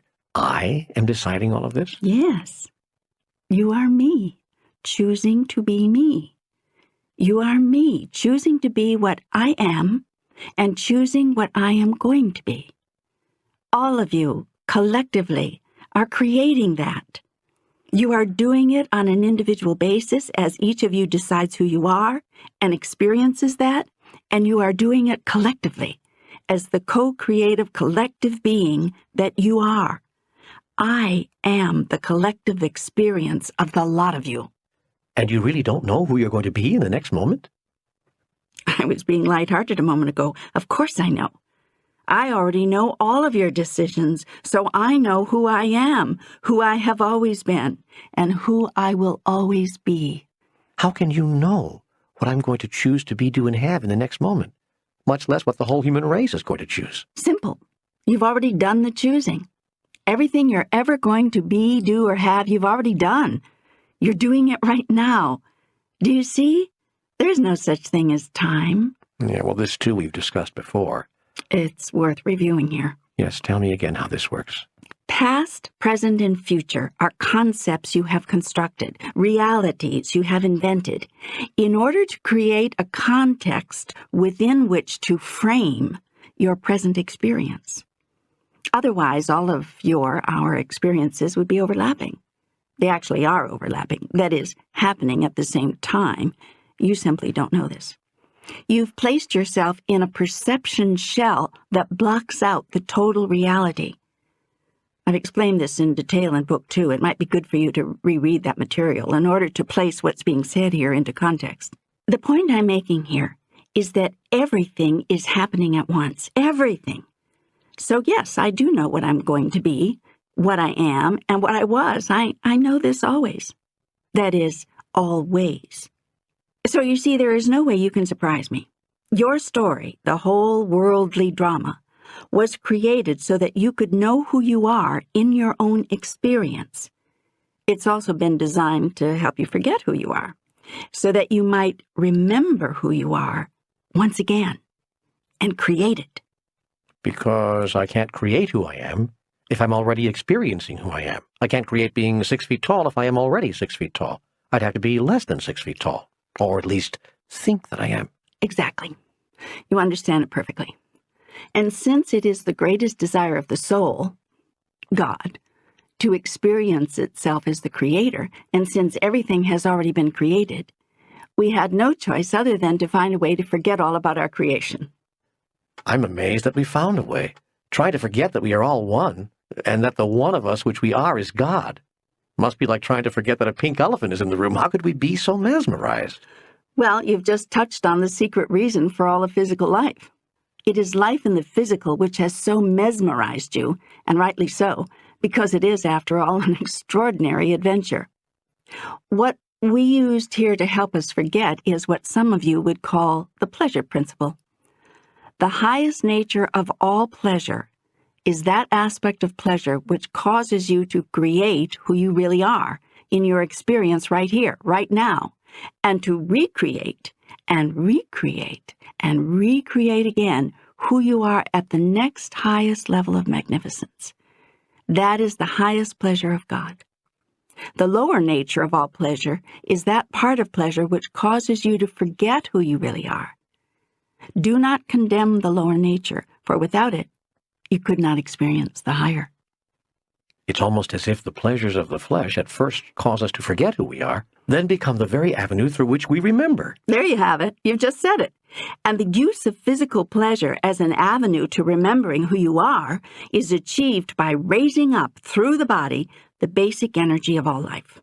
This is the energy which you sometimes call sexual energy, and it is raised up along the inner column of your being until it reaches the area you call the third eye. This is the area just behind the forehead, between and slightly above the eyes. As you raise the energy, you cause it to course all through your body. It's like an inner orgasm.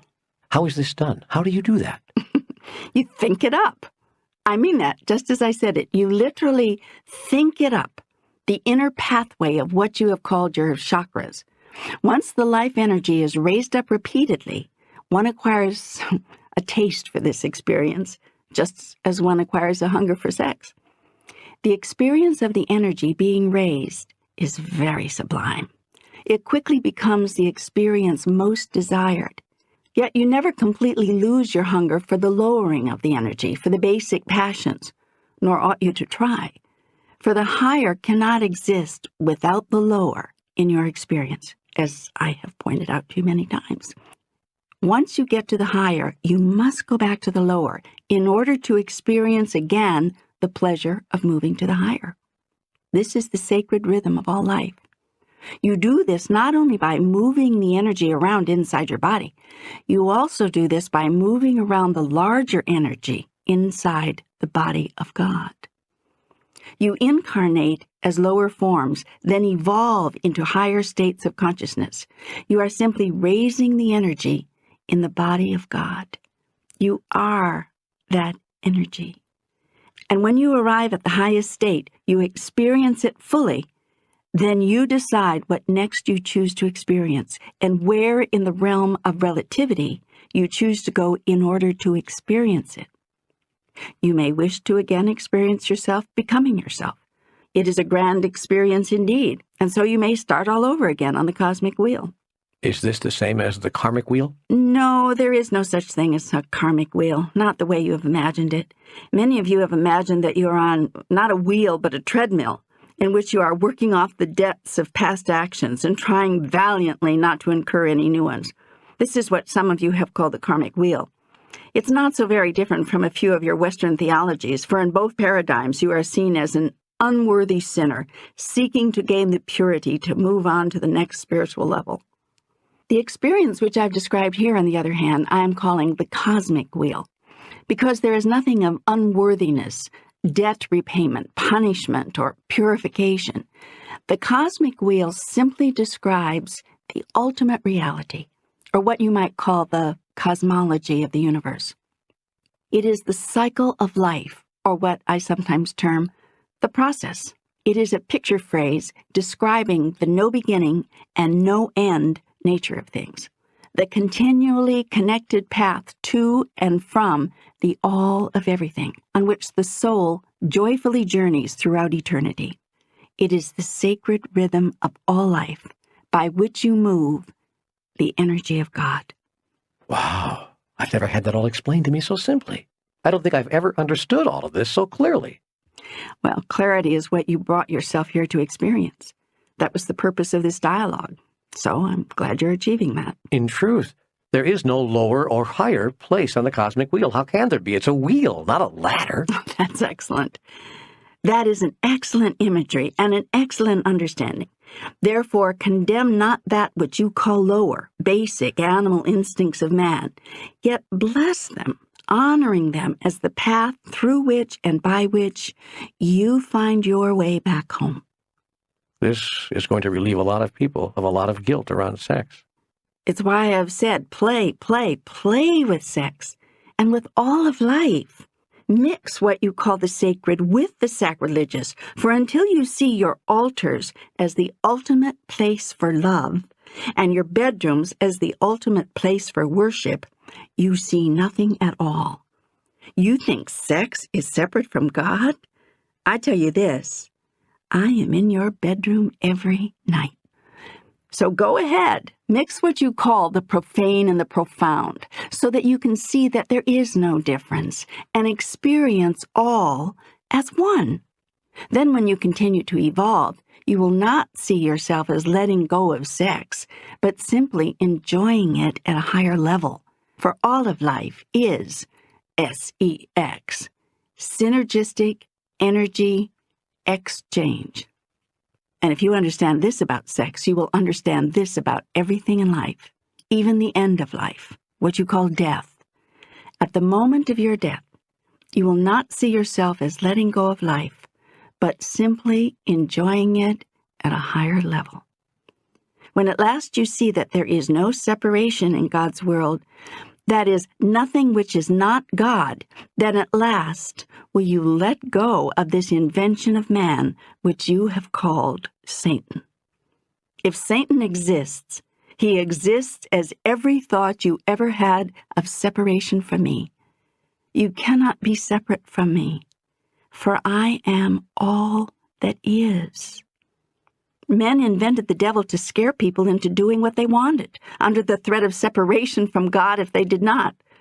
Condemnation, being hurled into the everlasting fires of hell, was the ultimate scare tactic. Yet now you need be afraid no more, for nothing can or ever will separate you from me. You and I are one. We cannot be anything else if I am what I am, all that is. Why then would I condemn myself? And how would I do it? How could I separate myself from myself when myself is all there is and there is nothing else? My purpose is to evolve, not to condemn, to grow, not to die, to experience, not to fail to experience. My purpose is to be, not to cease to be. I have no way to separate myself from you or anything else. Hell is simply not knowing this. Salvation is knowing and understanding it completely. You are now saved. You needn't worry about what's going to happen to you after death anymore.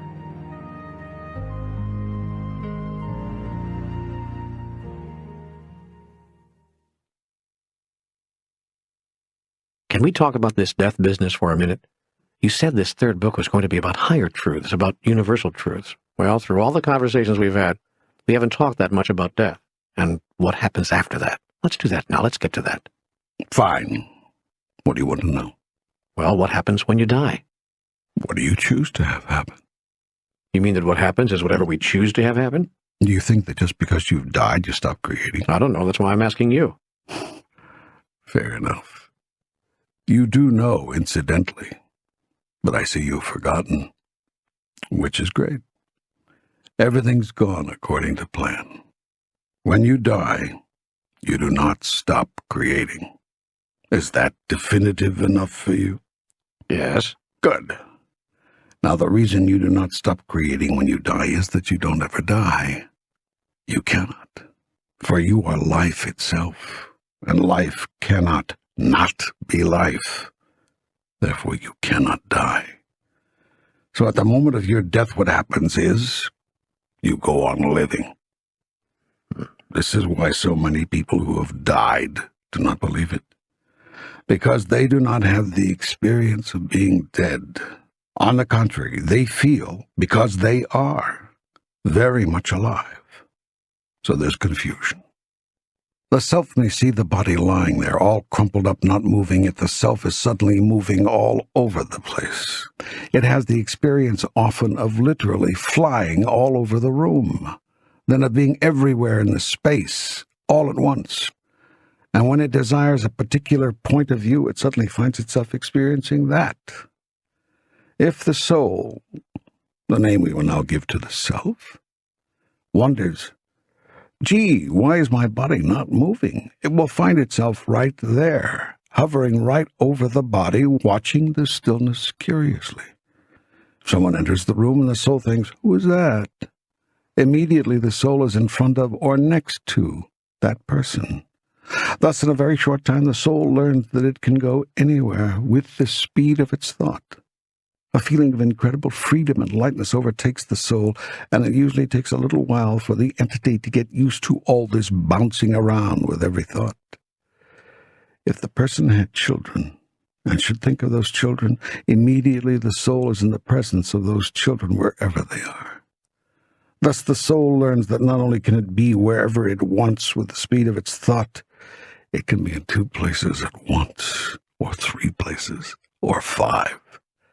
It can exist, observe, and conduct activities in these places simultaneously, without difficulty or confusion. Then it can rejoin itself, returning to one place again, simply by refocusing. The soul remembers in the next life what it would have been well to remember in this life, that all effect is created by thought, and that manifestation is a result of intention. What I focus on as my intention becomes my reality. Exactly. The only difference is the speed with which you experience the result. In the physical life, there might be a lapse between thought and experience. In the spirit's realm, there is no lapse. Results are instantaneous.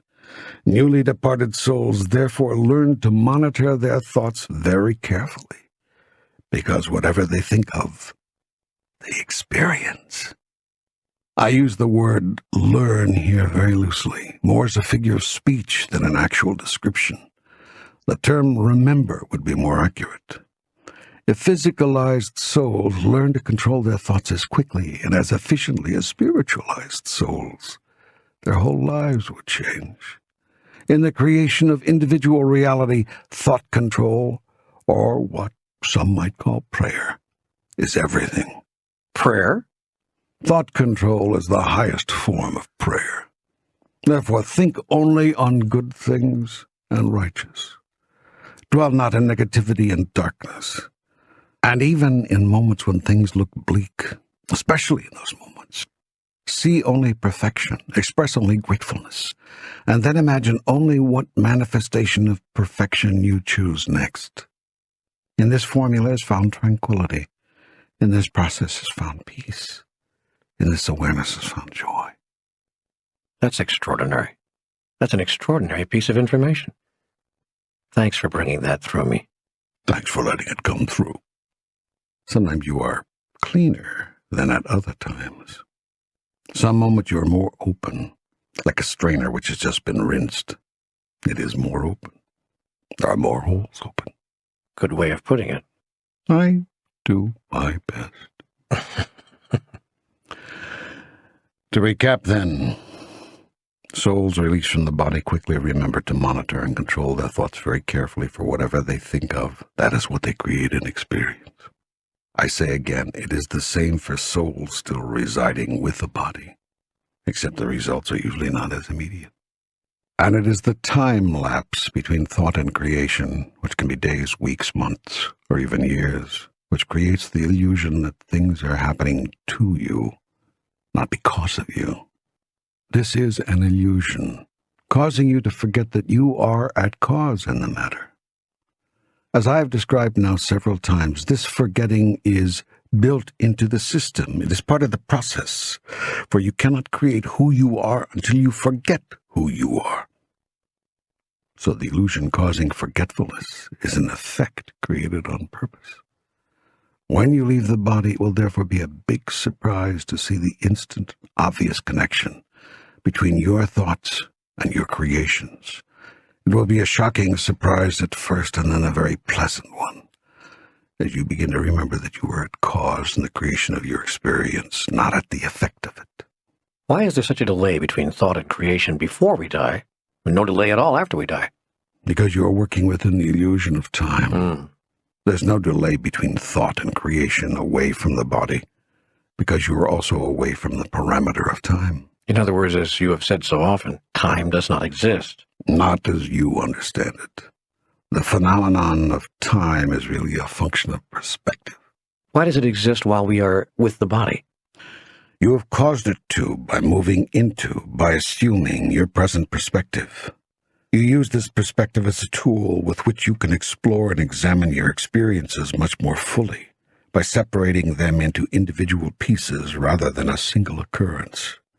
Life is a single occurrence, an event of the cosmos that is happening right now. All of it is happening everywhere. There is no time but now. There is no place but here.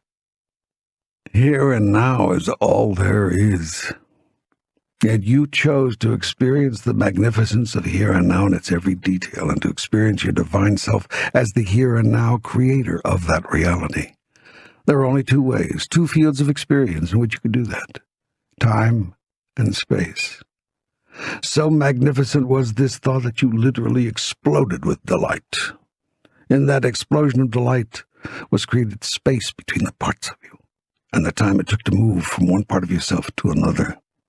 In this way, you literally tore yourself apart to look at the pieces of you.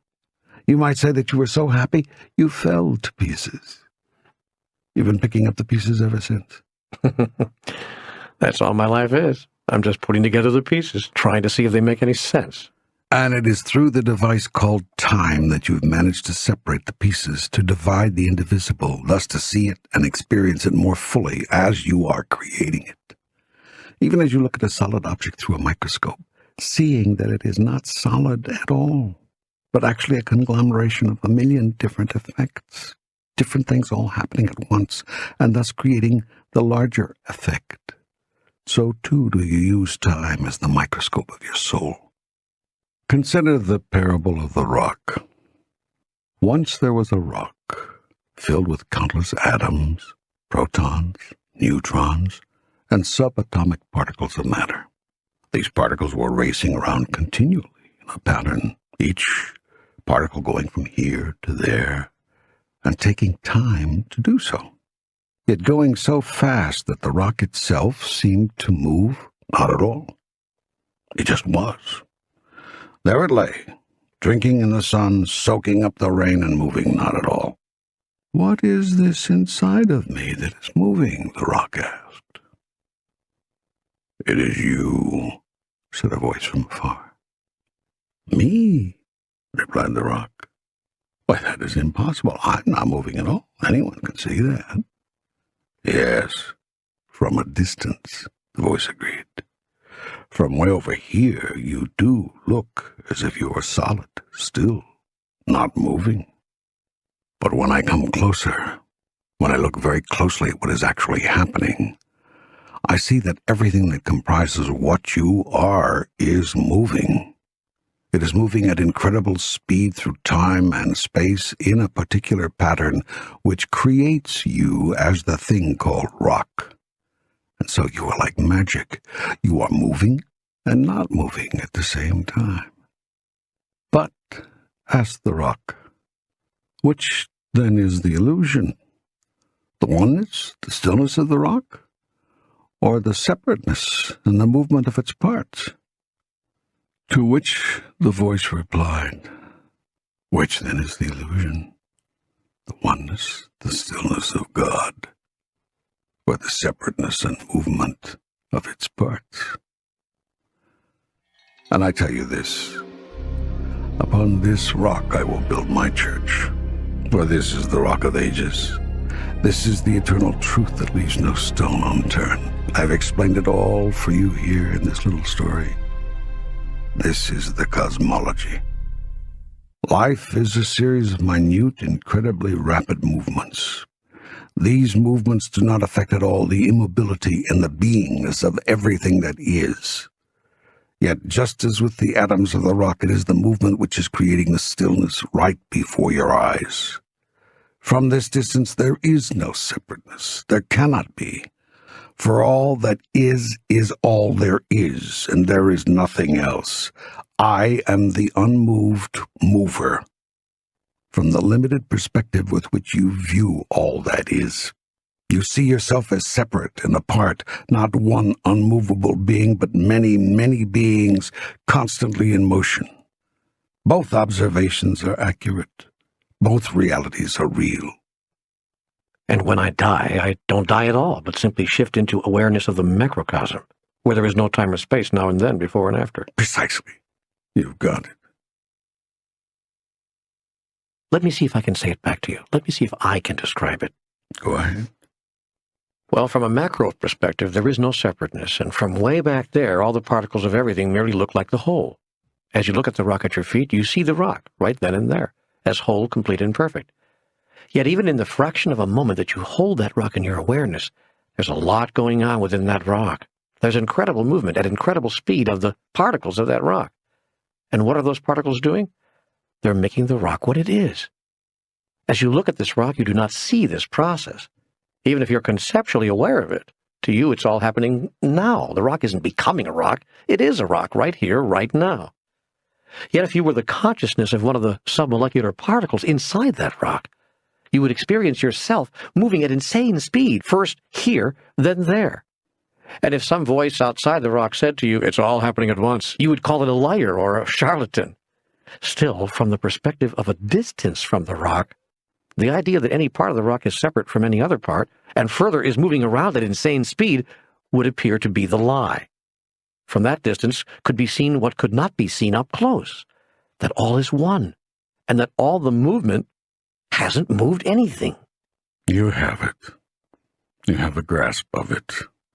What you are saying, and you are correct, is that life is all a matter of perspective. If you continue to see this truth, you will begin to understand the macro reality of God, and you will have unlocked a secret of the whole universe. All of it is the same thing. The universe is a molecule in the body of God.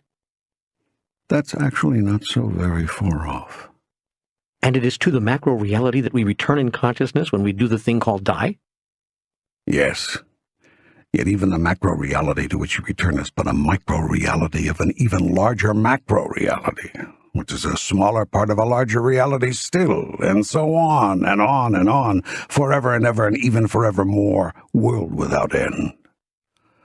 We are God, the it that is, constantly in the act of creating ourselves, constantly in the act of being what we are now, until we aren't that anymore, but become something else. Even the rock will not be a rock forever, but only what seems like forever. Before it was a rock, it was something else. It fossilized into that rock through a process taking hundreds of thousands of years. It was once something else and will be something else again. The same is true of you. You are not always the you that you are now. You are something else. And today, as you stand there in your utter magnificence, you truly are something else again. Whoa, that's amazing. I mean, that's absolutely amazing. I've never heard anything like that. You've taken the whole cosmology of life and put it in terms I can hold in my mind. That's amazing. Well, thank you. I appreciate that. I'm doing my best. You're doing a damn good job. That's probably not the phrase you should have chosen there. Whoops. Just kidding. Lightening things up here. Having a little fun. I cannot actually be offended. Yet your fellow human beings often allow themselves to be offended on my behalf. So I've noticed. But getting back, I think I've just caught hold of something. What's that? This whole explanation rolled out when I asked a single question. How come time exists when we're in the body, but not when the soul is released? And what you seem to be saying is that time is really perspective, that it neither exists nor ceases to exist, but that as the soul alters its perspective, we experience ultimate reality in different ways. That's exactly what I'm saying. You've got it. And you are making the larger point that in the macrocosm, the soul is aware of the direct relationship between thought and creation, between one's ideas and one's experience. Yes. At the macro level, it's like seeing the rock and seeing the movement within the rock. There is no time between the movement of the atoms and the appearance of the rock it creates. The rock is, even as the movements occur. Indeed, because the movements occur. This cause and effect is instant. The movement is occurring and the rock is being, all at the same time. This is what the soul realizes at the moment of what you call death. It is simply a change in perspective. You see more, so you understand more. After death, you are no longer limited in your understanding. You see the rock, and you see into the rock. You will look at what now seem to be the most complex aspects of life and say, of course, It will all be very clear to you. Then there will be new mysteries for you to ponder. As you move around the cosmic wheel, there will be larger and larger realities, bigger and bigger truths. Yet if you can remember this truth, your perspective creates your thoughts, and your thoughts create everything. And if you can remember it before you leave the body, not after, your whole life will change. Ah, and the way to control your thoughts is to change your perspective. Precisely. Assume a different perspective, and you will have a different thought about everything. In this way, you will have learned to control your thought, and in the creation of your experience, controlled thought is everything. Some people call this constant prayer. You said this before, but I don't think I've ever thought of prayer in this way. Why not see what happens if you do so? If you imagined that the controlling and directing of your thoughts is the highest form of prayer, you would think only on good things and righteous. You would dwell not in negativity and darkness, though you may be immersed in it. And in moments when things look bleak, perhaps especially in those moments, you would see only perfection. You have come back to that over and over again. I am giving you tools. With these tools, you can change your life. I am repeating the most important of them, over and over again. I am repeating them, for repetition will produce recognition, knowing again, when you need it most. Everything that occurs, everything that has occurred, is occurring, ever will occur, is the outward physical manifestation of your innermost thoughts, choices, ideas, and determinations regarding who you are and who you choose to be. Condemn not, therefore, those aspects of life with which you disagree. Seek instead to change them and the conditions that made them possible. Behold the darkness, yet curse it not. Rather be a light unto the darkness, and so transform it. Let your light so shine before men that those who stand in the darkness will be illumined by the light of your being, and all of you will see at last who you really are. Be a bringer of the light, for your light can do more than illuminate your own path. Your light can be the light which truly lights the world. Shine on, then, O Illuminati, shine on, that the moment of your greatest darkness may yet become your grandest gift. And even as you are gifted, so too will you gift others, giving to them the unspeakable treasure, themselves. Let this be your task. Let this be your greatest joy, to give people back to themselves, even in their darkest hour, especially in that hour. The world waits for you. Heal it. Now. In the place where you are, there is much you can do. For my sheep are lost, and must now be found. Be ye therefore as good shepherds, and lead them back to me.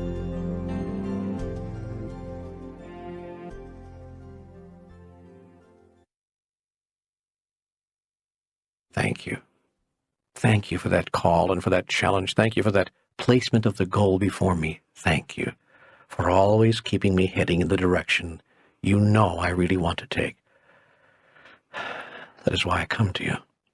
That is why I have loved and blessed this dialogue, for it is in conversation with you that I find the divine within me and begin to see it within all others.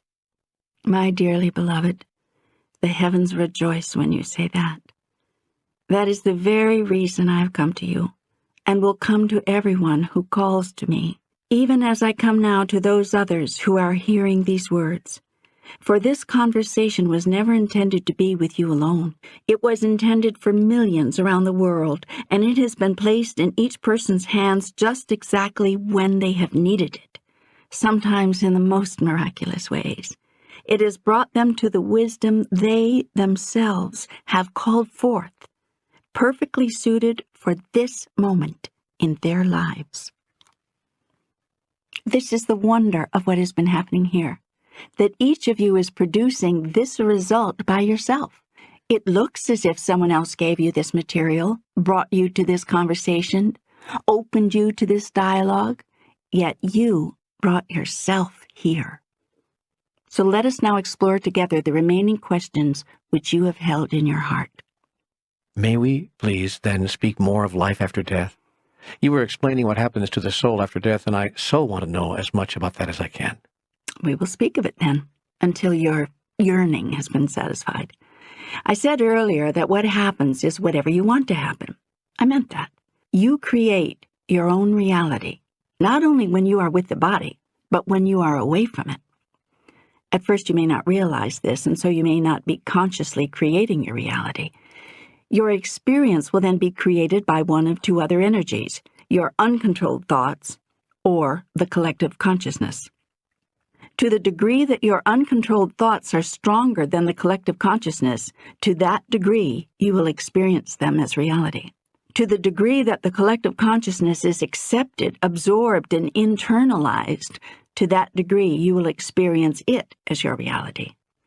This is no different from how you create what you call reality in your present life. Always in life, you have before you three choices. 1, you may allow your uncontrolled thoughts to create the moment. 2, you may allow your creative consciousness to create the moment. 3, you may allow the collective consciousness to create the moment. Here's an irony.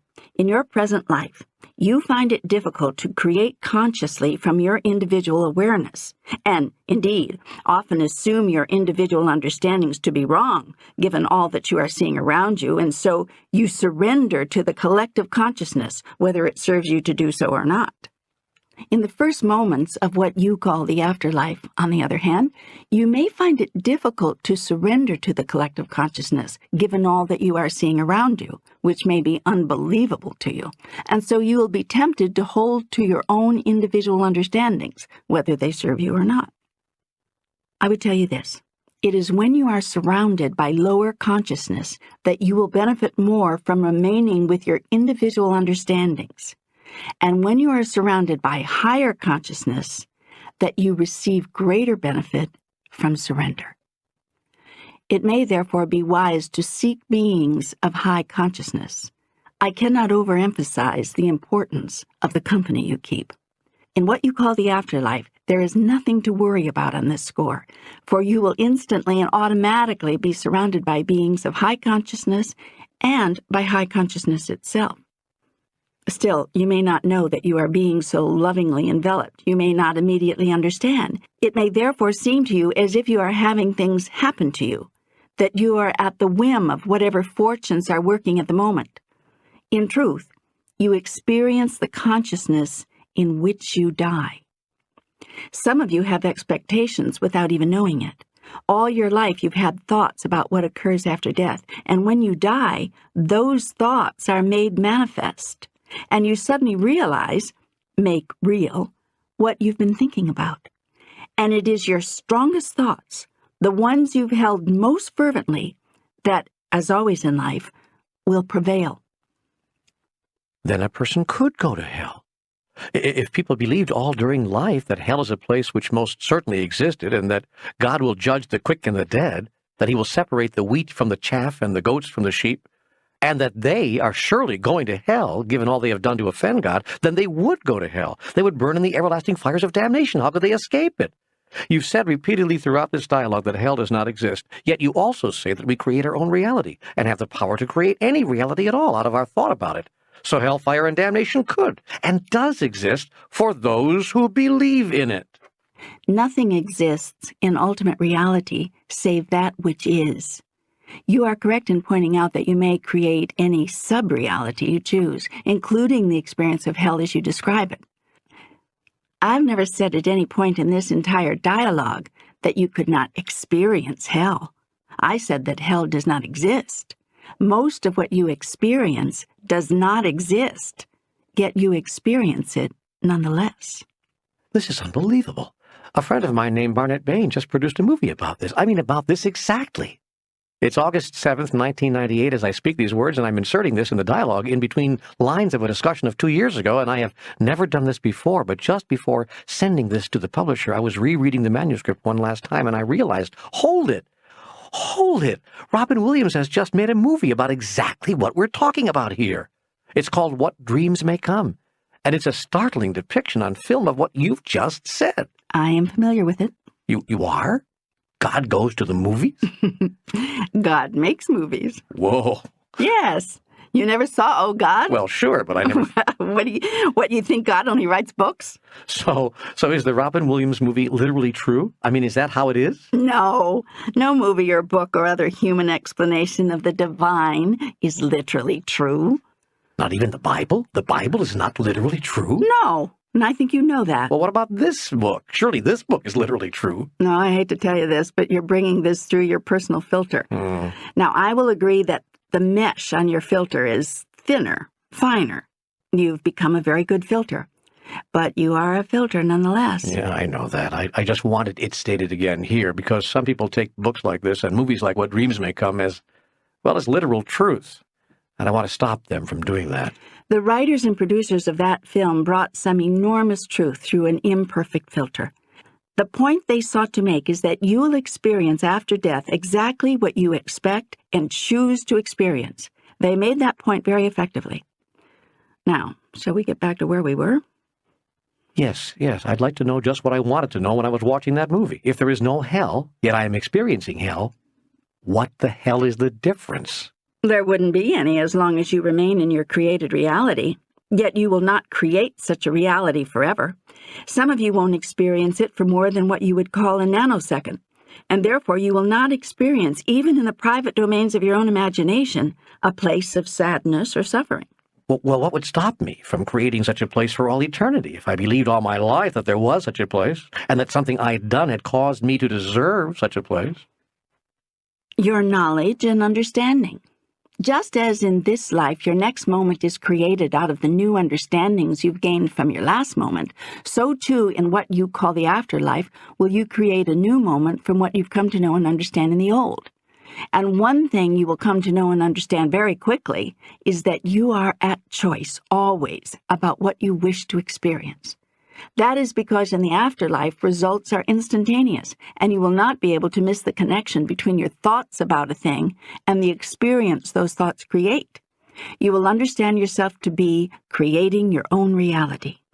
Well, this would explain why some people's experience is happy and some people's experience is frightening. Why some people's experience is profound while other people's experience is virtually non-existent. And why so many different stories exist about what happens in the moments after death. Some people come back from near-death experiences filled with peace and love and with no fear ever again of death, while others return very frightened, certain that they've just encountered dark and evil forces. The soul responds to, recreates the mind's most powerful suggestion, producing that in its experience. Some souls remain in that experience for a time, making it very real, even as they remained in their experiences while with the body, though they were equally as unreal and impermanent. Other souls quickly adjust, see the experience for what it is, begin to think new thoughts, and move immediately to new experiences. Do you mean that there is no one particular way that things are in the afterlife? Are there no eternal truths that exist outside of my own mind? Do we continue to go on creating myths and legends and make-believe experiences right past our death and into the next reality? When do we get released from the bondage? When do we come to know the truth? When you choose to. That was the point of the Robin Williams movie. That is the point being made here. Those whose only desire is to know the eternal truth of all that is, to understand the great mysteries, to experience the grandest reality, do so. Yes, there is a one great truth. There is a final reality. But you will always get what you choose, regardless of that reality, precisely because the reality is that you are a divine creature, divinely creating your reality even as you are experiencing it. Yet should you choose to stop creating your own individual reality and begin to understand and experience the larger unified reality, you will have an immediate opportunity to do that. Those who die in a state of such choosing of such desiring, of such willingness, and such knowing move into the experience of the oneness at once. Others move into the experience only if, as, and when they so desire. It is precisely the same when the soul is with the body. It is all a matter of desire, of your choosing, of your creating, and ultimately of your creating the uncreatable, that is, of your experiencing that which has already been created. This is the created creator, the unmoved mover. It is the Alpha and the Omega, the before and the after, the now, then, always aspect of everything which you call God. I will not forsake you, yet I will not force myself upon you. I've never done so, and I never will.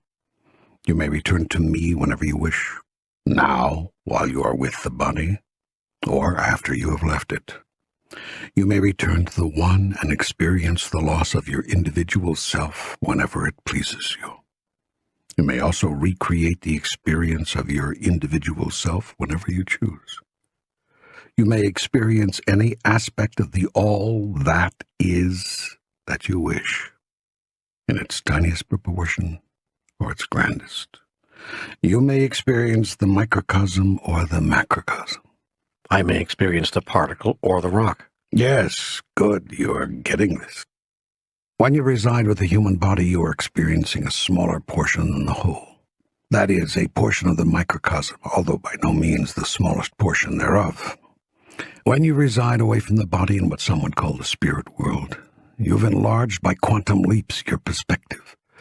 You will suddenly seem to know everything, be able to be everything. You will have a macrocosmic view of things, allowing you to understand that which you do not now understand. One of the things you will then understand is that there's a larger macrocosm still. That is, you will suddenly become clear that all that is even greater than the reality you are then experiencing. This will fill you at once with awe and anticipation, wonder and excitement, joy and exhilaration.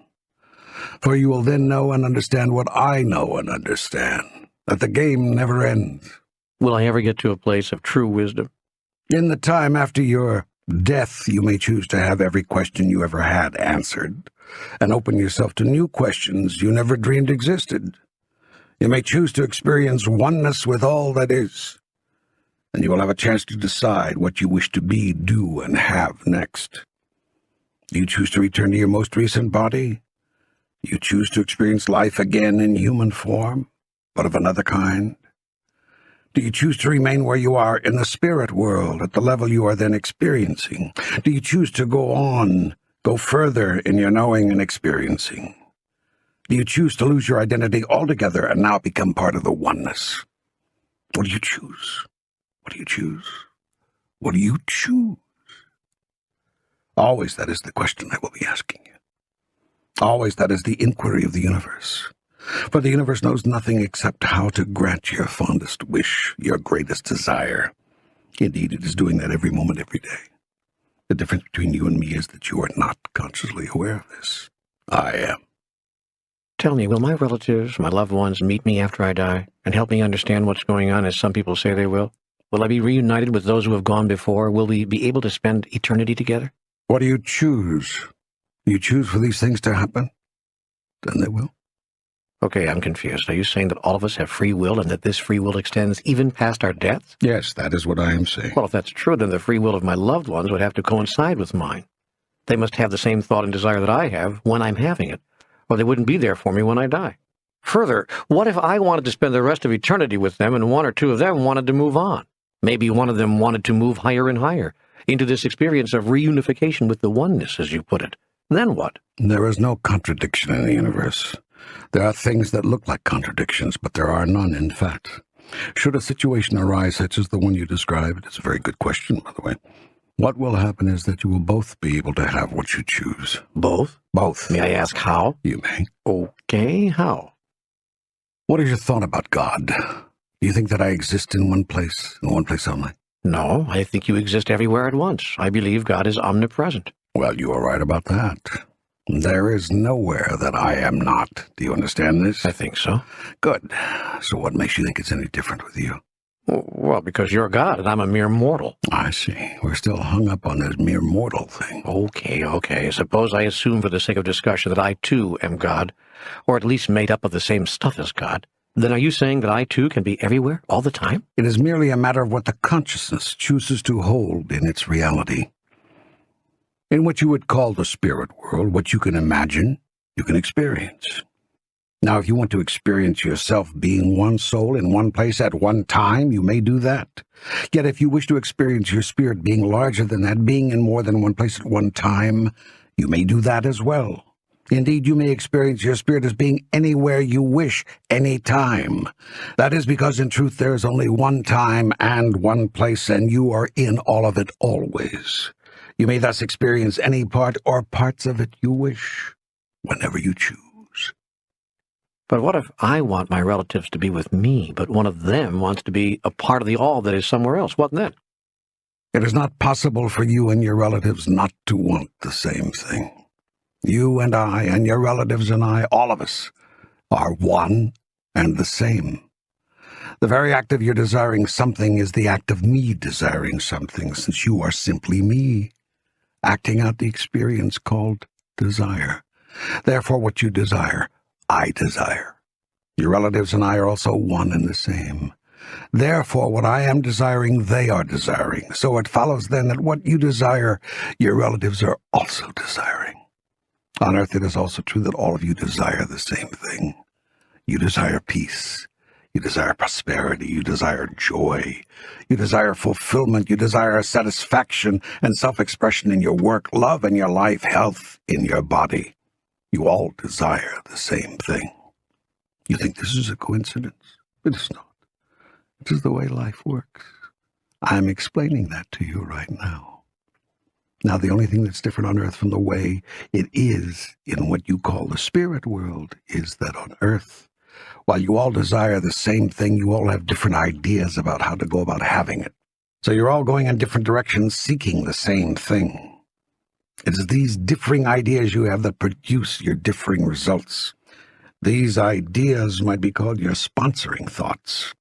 I have spoken to you of this before. Yes, in Book 1. One such thought which many of you share in common is your idea of insufficiency. Many of you believe at the core of your being that there is simply not enough of anything. There's not enough love, not enough money, not enough food, not enough clothing, not enough shelter, not enough time, not enough good ideas to go around, and certainly not enough of you to go around. This sponsoring thought causes you to employ all sorts of strategies and tactics in seeking to acquire what you think there is not enough of. These are approaches you would abandon at once when you clear that there's enough for everybody, of whatever it is that you desire. In what you call heaven, your ideas of not enoughness disappear because you become aware that there is no separation between you and anything you desire. You are aware that there's even more than enough of you. You are aware that you can be in more than one place at any given time, so there is no reason not to want what your brother wants, not to choose what your sister chooses. If they want you in their space at the moment of their death, the very thought of you calls you to them, and you have no reason not to race to them, since your going there takes away nothing from whatever else you may be doing. This state of having no reason to say no is the state in which I reside at all times. You've heard it said before, and it is true. God never says no. I will give you all exactly what you desire always, even as I have done from the beginning of time. Are you really always giving everyone exactly what they desire at any given time? Yes, my beloved, I am. Your life is a reflection of what you desire, and what you believe you may have of what you desire. I cannot give you what you do not believe you may have, no matter how much you desire it, because I will not violate your own thought about it. I cannot. That is the law. Believing that you cannot have something is the same thing as not desiring to have it, for it produces the same result. But on earth, we cannot have whatever we desire. We can't be in two places at once, for instance. And there are many other things we may desire but can't have, because on earth, we're all so limited. I know that you see it that way, and so that is the way it is for you.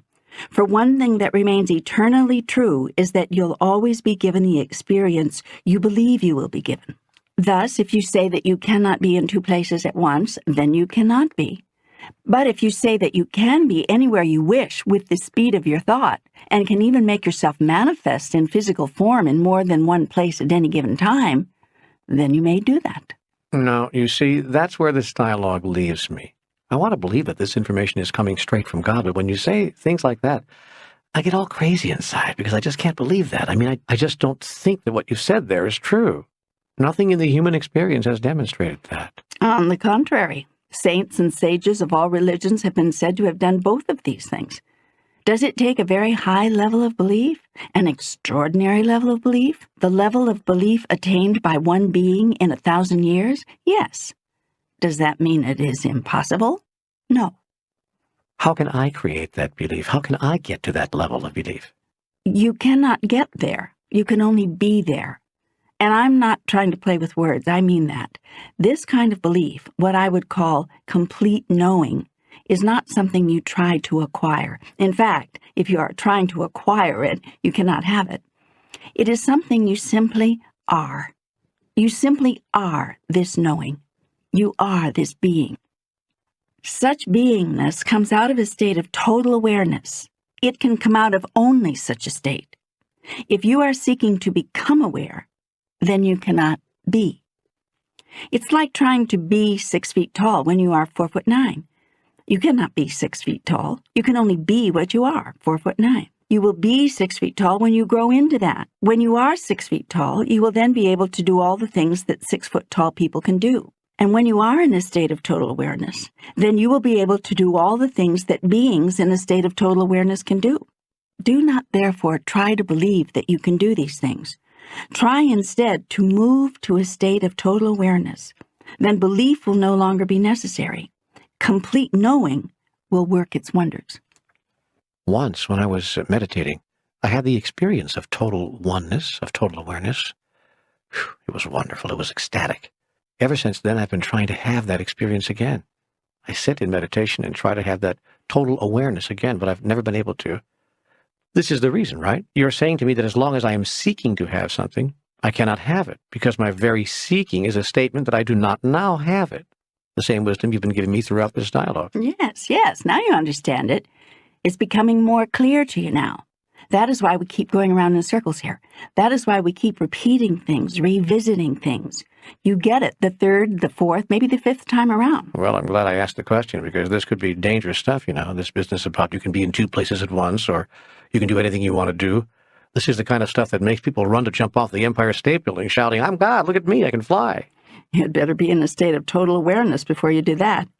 If you have to prove yourself to be God by demonstrating it to others, then you do not know yourself to be. And this not knowing will demonstrate itself in your reality. In short, you will fall flat on your face. God seeks to prove itself to no one, for God has no need to do that. God is, and that is what is so.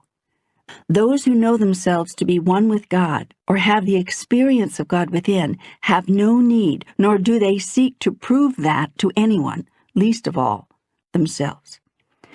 And so it was that when they taunted him, saying, "If you are the Son of God, come down from that cross," the man called Jesus did nothing.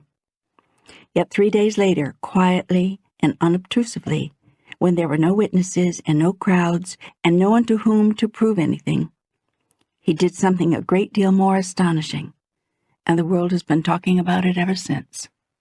And in this miracle is found your salvation, for you have been shown the truth, not only of Jesus, but of who you are, and may thus be saved from the lie about yourself, which you have been told, and which you have accepted as your truth. God invites you always to your highest thought about yourself. There are those on your planet right now who have manifested many of these higher thoughts, including causing physical objects to appear and disappear, making themselves appear and disappear, even living forever in the body or coming back to the body and living again. And all of this has been made possible because of their faith, because of their knowing, because of their immutable clarity about how things are and how they are meant to be. And while in the past, whenever people in earthly form have done these things, you have called the events miracles and have made the people saints and saviors, yet they are no more saints and saviors than you, for you are all saints and saviors, which is the very message they have been bringing you. How can I believe that? I want to believe that with all my heart, but I can't. I just can't. No, you cannot believe it. You can only know it. But how can I know it? How can I come to that? Whatever you choose for yourself, give to another. If you cannot come to that, help someone else come to that. Tell someone else that they already have. Praise them for it. Honor them for it. This is the value in having a guru. That's the whole point. There's been a lot of negative energy in the West on the word guru. It has almost become pejorative. To be a guru is to somehow be a charlatan. To give your allegiance to a guru is to somehow give your power away. Honoring your guru is not giving away your power. It is getting your power. For when you honor the guru, when you praise your master teacher, what you say is, I see you. And what you see in another, you can begin to see in yourself. It is outward evidence of your inner reality. It is outward proof of your inner truth, the truth of your being. This is the truth which is being brought through you in the books you write. I don't see myself as writing these books. I see you, God, as the author, and me merely as the scribe. God is the author, and so are you. There is no difference between my writing them and you writing them. As long as you think there is, you will have missed the point of the writing itself. Yet most of humanity has missed this teaching. And so I send you new teachers, more teachers, all with the same message as the teachers of old. I understand your reluctance to accept the teaching as your own personal truth. Were you to go around claiming to be one with God, or even a part of God, speaking or writing these words, the world would not know what to make of you. People can make of me whatever they wish. This much I know. I don't deserve to be the recipient of the information I've been given here. And in all of these books, I don't feel worthy to be the messenger of this truth. I'm working on this third book, yet I know even before its release that I, of all people, with all the mistakes I've made, all the selfish things I've done, am simply not worthy to be the bringer of this wonderful truth. Yet that, perhaps, is the greatest message of this trilogy, that God stays hidden from no man, but speaks to everyone, even the least worthy among us. For if God will speak to me, God will speak directly into the heart of every man, woman, and child who seeks the truth. There is thus hope for all of us.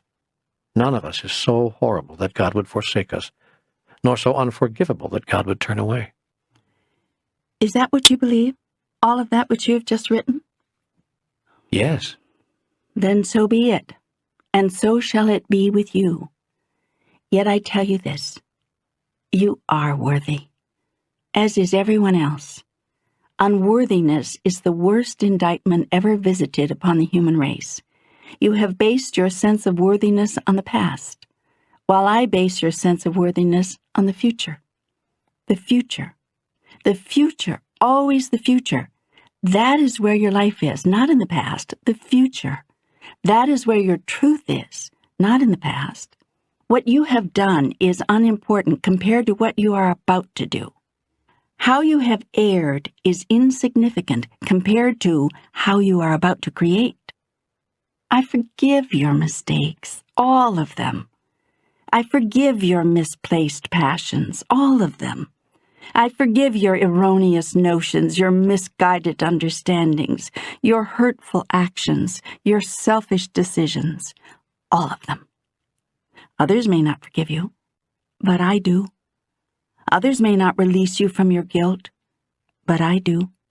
Others may not let you forget, allow you to go on, become something new, but I do. For I know that you are not what you were, but are and always will be what you are now. A sinner can become a saint in 1 minute, in 1 second, in 1 breath. In truth, there is no such thing as a sinner, for no one can be sinned against, least of all me. That is why I say that I forgive you. I use the phrase because it is one you seem to understand. In truth, I do not forgive you, and will not forgive you ever for anything. I do not have to. There is nothing to forgive, but I can release you. and I hereby do, now, once again, as I have done so often in the past, through the teachings of so many other teachers. Why have we not heard them? Why have we not believed this, your greatest promise? Because you cannot believe in the goodness of God. Forget then about believing in my goodness. Believe instead in simple logic. The reason I have no need to forgive you is that you cannot offend me, nor can I be damaged or destroyed. Yet you imagine yourself capable of offending, even damaging me. What a delusion. What a magnificent obsession. You cannot hurt me, nor can I be harmed in any way, for I am the unharmable, and that which cannot be harmed cannot and would not harm another. You understand now the logic behind the truth that I do not condemn, nor shall I punish, nor have I a need to seek retribution. I have no such need, for I have not been and cannot be offended or damaged or hurt in any way. The same is true of you, and of all others, though all of you imagine that you can be and have been hurt and damaged and destroyed. Because you imagine damage, you require revenge. Because you experience pain, you need another to experience pain as retribution for your own. Yet what possible justification can that be for inflicting pain upon another? Because you imagine someone has inflicted injury upon you, you feel it right and proper to inflict injury in return.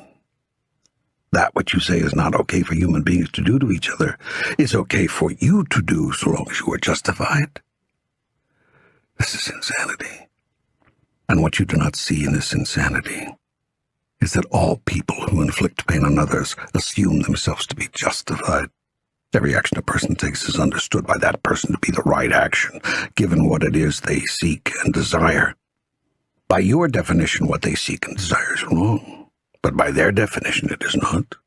You may not agree with their model of the world, with their moral and ethical constructions, with their theological understandings, nor with their decisions, choices, and actions, but they agree with them based on their values. You call their values wrong, but who's to say your values are right? Only you. Your values are right because you say they are. Even this might make some sense if you kept your word about it. But you yourself change your mind constantly about what you consider right and wrong. You do this as individuals, and you do this as societies. What your society considered right just a few decades ago, you consider wrong today. What you considered wrong in the not-too-distant past, you now call right. Who could tell what is what? How do you know the players without a scorecard? And yet we dare to sit in judgment of one another. We dare to condemn because some other person has failed to keep up with our own changing ideas about what is permitted and what is not. We're really something. We can't even keep our own minds made up about what's okay and what's not. That isn't the problem. Changing your ideas of what's right and wrong isn't the problem. You have to change those ideas or you would never grow. Changing is a product of evolution. No, the problem is not that you have changed or that your values have changed. The problem is that so many of you insist on thinking that the values you now have are the right and perfect ones, and that everyone else should adhere to them. Some of you have become self-justified and self-righteous. Stick to your beliefs, if that serves you. Hold tight, do not waver, for your ideas about right and wrong are your definitions of who you are.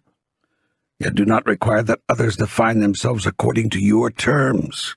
And do not stay so stuck in your present beliefs and customs that you halt the process of evolution itself. Actually, you could not do that if you wanted to, for life goes on with you or without you. Nothing stays the same, nor can anything remain unchanged. To be unchanged is to not move, and to not move is to die. All of life is motion.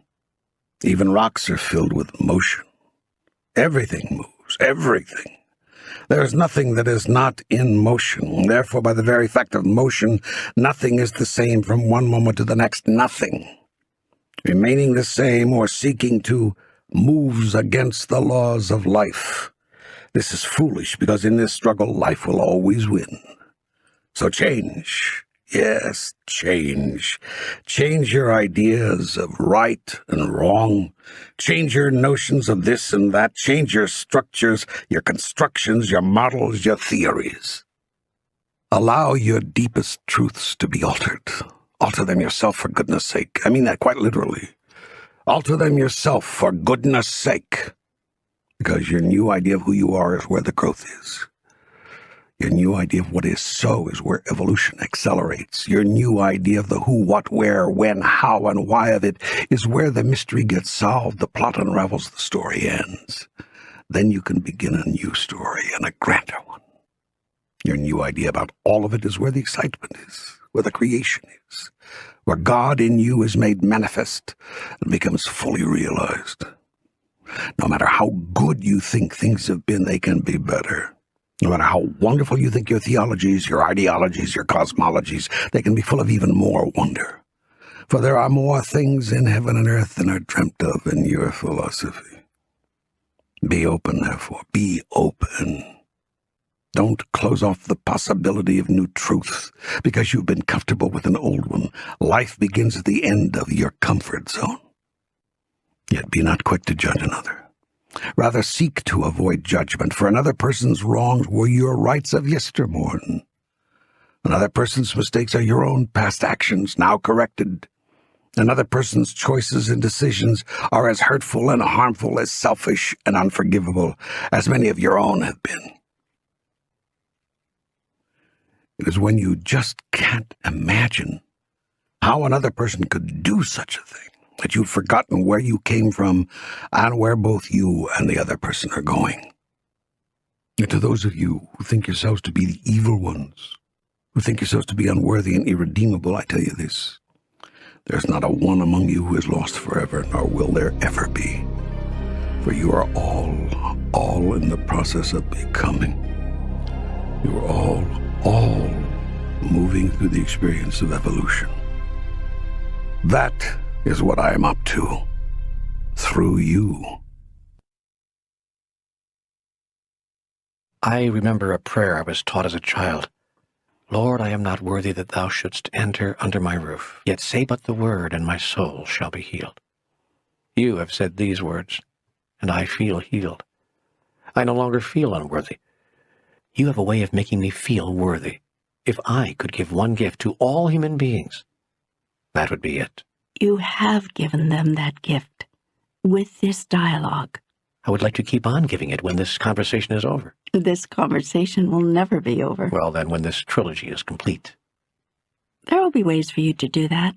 For that, I'm very happy, because this is the gift my soul yearns to give. All of us have a gift to give. I'd like this to be mine. Go then, and give it. Seek to make everyone whose life you touch feel worthy. Give everyone a sense of their own worthiness as a person, a sense of the true wonder of who they are. Give this gift, and you will heal the world. I humbly ask your help. You will always have it. We're friends. Meanwhile, I'm loving this dialogue. I would like to ask a question about something you said before. I'm here. When you were talking about life between lives, so to speak, you said you may recreate the experience of your individual self whenever you choose. What does that mean? It means you may emerge from the all anytime you wish, as a new self or the same self you were before. You mean I can retain and return to my individual consciousness, my awareness of me? Yes, you may have at all times whatever experience you desire. And so I can return to this life, to the earth, as the same person I was before I died? Yes. In the flesh? Have you heard of Jesus? Oh, yes, but I'm not Jesus, nor would I ever claim to be like him. Did he not say, "These things and more shall you also do"? Well, yes, but he wasn't talking about miracles like that, I don't think. I'm sorry, you don't think so. Because Jesus was not the only one to have risen from the dead. He wasn't? Others have risen from the dead? Yes. My God, that's blasphemy. It's blasphemy that someone other than Christ has risen from the dead? Well, some people would say that it is. Then those people have never read the Bible. The Bible? The Bible says that people other than Jesus came back to the body after death? Ever hear of Lazarus? Oh, no fair. It was through the Christ's power that he was raised from the dead. Precisely. And you think that Christ's power, as you call it, was reserved only for Lazarus? One person in the history of the world? I hadn't thought about it that way. I tell you this, many have there been who have been risen from the dead. Many have there been who have come back to life. It's happening every day, right now, in your hospitals. Oh, come on. No fair again. That's medical science, not theology. Oh, I see. God has nothing to do with today's miracles, only yesterday's. Okay. Okay, I'll give you the point on technical grounds, but no one has raised himself from the dead on their own like Jesus did. No one has come back from the dead that way. Are you sure? Well, pretty sure. Have you ever heard of Mahavatar Babaji?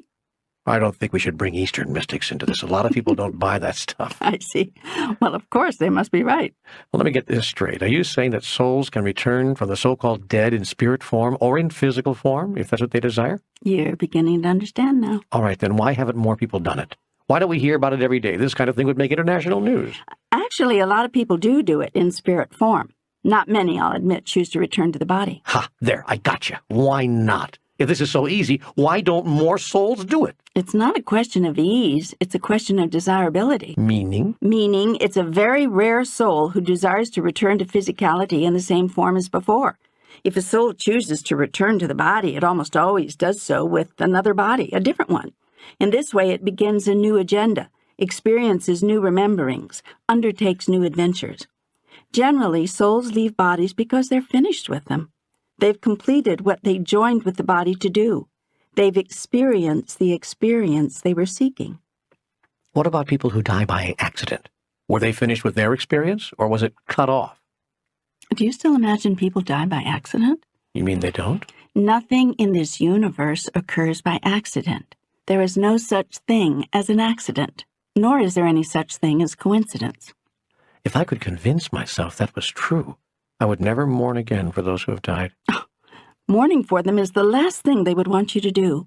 If you knew where they were, and that they were there by their own higher choice, you would celebrate their departure. If you experienced what you call the afterlife for one moment, having come to it with your grandest thought about yourself and God, you would smile the biggest smile at their funeral and let joy fill your heart. We cry at funerals for our loss. It's our sadness in knowing that we will never see them again, never hold or hug or touch or be with someone we loved. And that is a good crying. That honors your love and your beloved. Yet even this mourning would be short if you knew what grand realities and wondrous experiences await the joyous soul leaving the body. What is it like in the afterlife? Really, tell me all of it. There are some things which cannot be revealed, not because I do not choose to, but because in your present condition, at your present level of understanding, you would be unable to conceive of what is being told to you. Still, there is more which can be said. As we discussed earlier, you may do one of three things in what you call the afterlife, just as in the life you are now experiencing. You may submit to the creations of your uncontrolled thoughts. You may create your experience consciously out of choice, or you may experience the collective consciousness of all that is. This last experience is called reunification, or rejoining the One. Should you take the first path, most of you will not do so for very long, unlike the way you behave on Earth. This is because in the moment you don't like what you're experiencing, you will choose to create a new and more pleasant reality, which you will do by simply stopping your negative thoughts. Because of this, you will never experience the hell of which you are so afraid, unless you choose to. Even in that case, you will be happy in that you will be getting what you want. More people than you know are happy being miserable, so you will keep experiencing it until you don't choose to anymore. For most of you, the moment you even begin to experience it, you will move away from it and create something new. You can eliminate the hell in your life on Earth exactly the same way. Should you take the second path and consciously create your experience, you will no doubt experience going straight to heaven, because this is what anyone who is freely choosing and who believes in heaven would create. If you do not believe in heaven, you will experience whatever you wish to experience, and the moment you understand that, your wishes will get better and better, and then you will believe in heaven. Should you take the third path and submit to the creations of the collective consciousness, You will move very quickly into total acceptance, total peace, total joy, total awareness, and total love, for that is the consciousness of the collective. Then you will become one with the oneness, and there will be nothing else except that which you are, which is all there ever was, until you decide that there should be something else. This is nirvana, the one with the oneness experience that many of you have had briefly in meditation, and it is an indescribable ecstasy.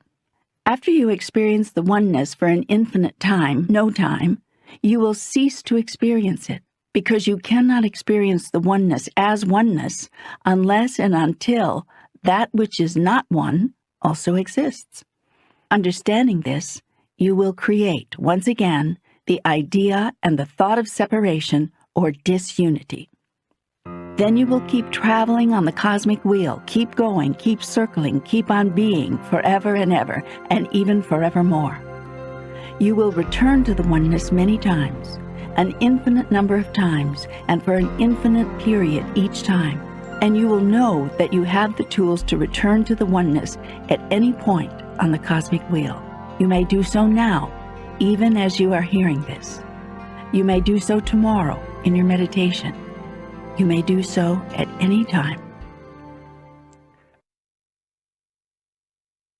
And you've said that we do not have to stay at the level of consciousness we're at when we die? No, you may move to another as quickly as you wish, or take as much time as you like.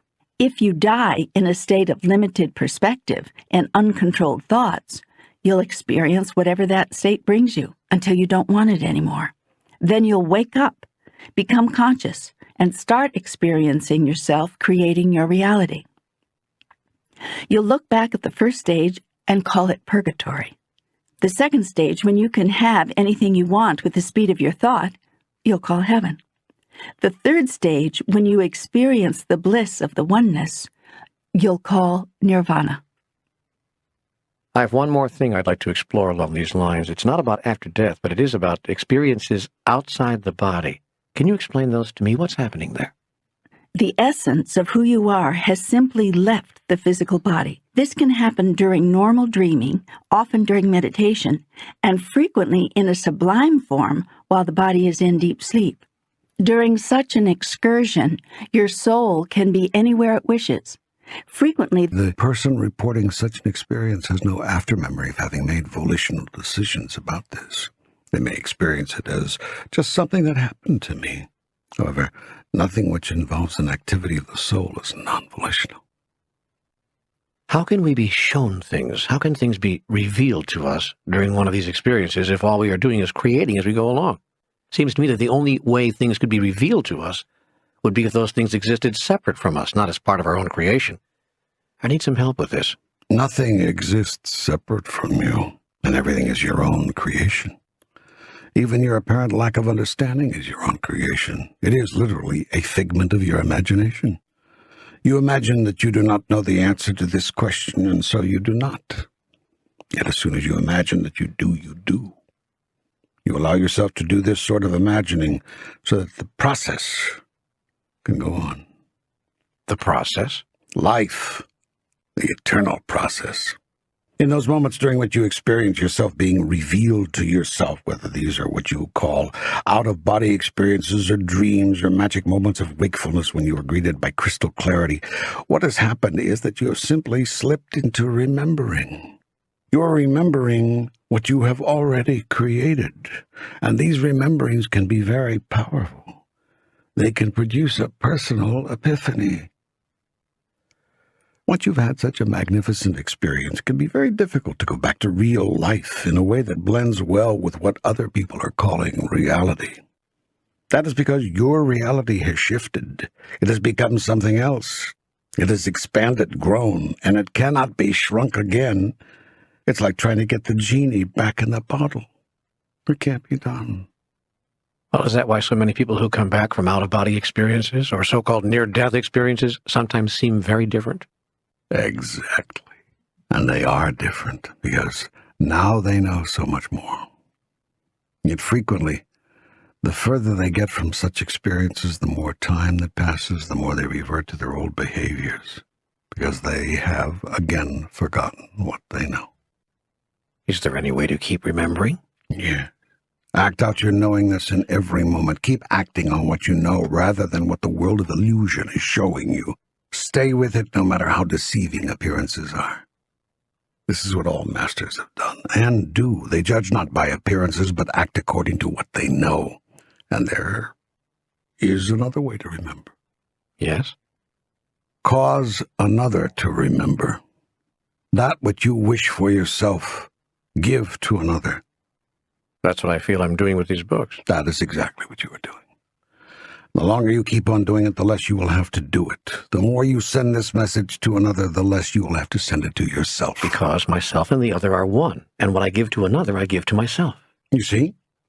Now you are giving me the answers. And that, of course, is how it works. Wow, I just gave God an answer. That is cool. That is really cool. You're telling me. That's what's cool, the fact that I'm telling you. And I will tell you this. The day will come when we will speak as one. That day will come for all people. Well, if that day is going to come for me, I'd like to make sure I understand exactly what it is you're saying. So I'd like to go back to something else just one more time. I know you said this more than once, but I really want to make sure I understand it. Am I clear that once we reach this state of oneness, which many call nirvana, once we return to the source, we don't stay there? The reason I'm asking this again is that this seems to run counter to my understanding of many Eastern esoteric and mystical teachings. To remain in the state of sublime no thing, or oneness with the all, would make it impossible to be there.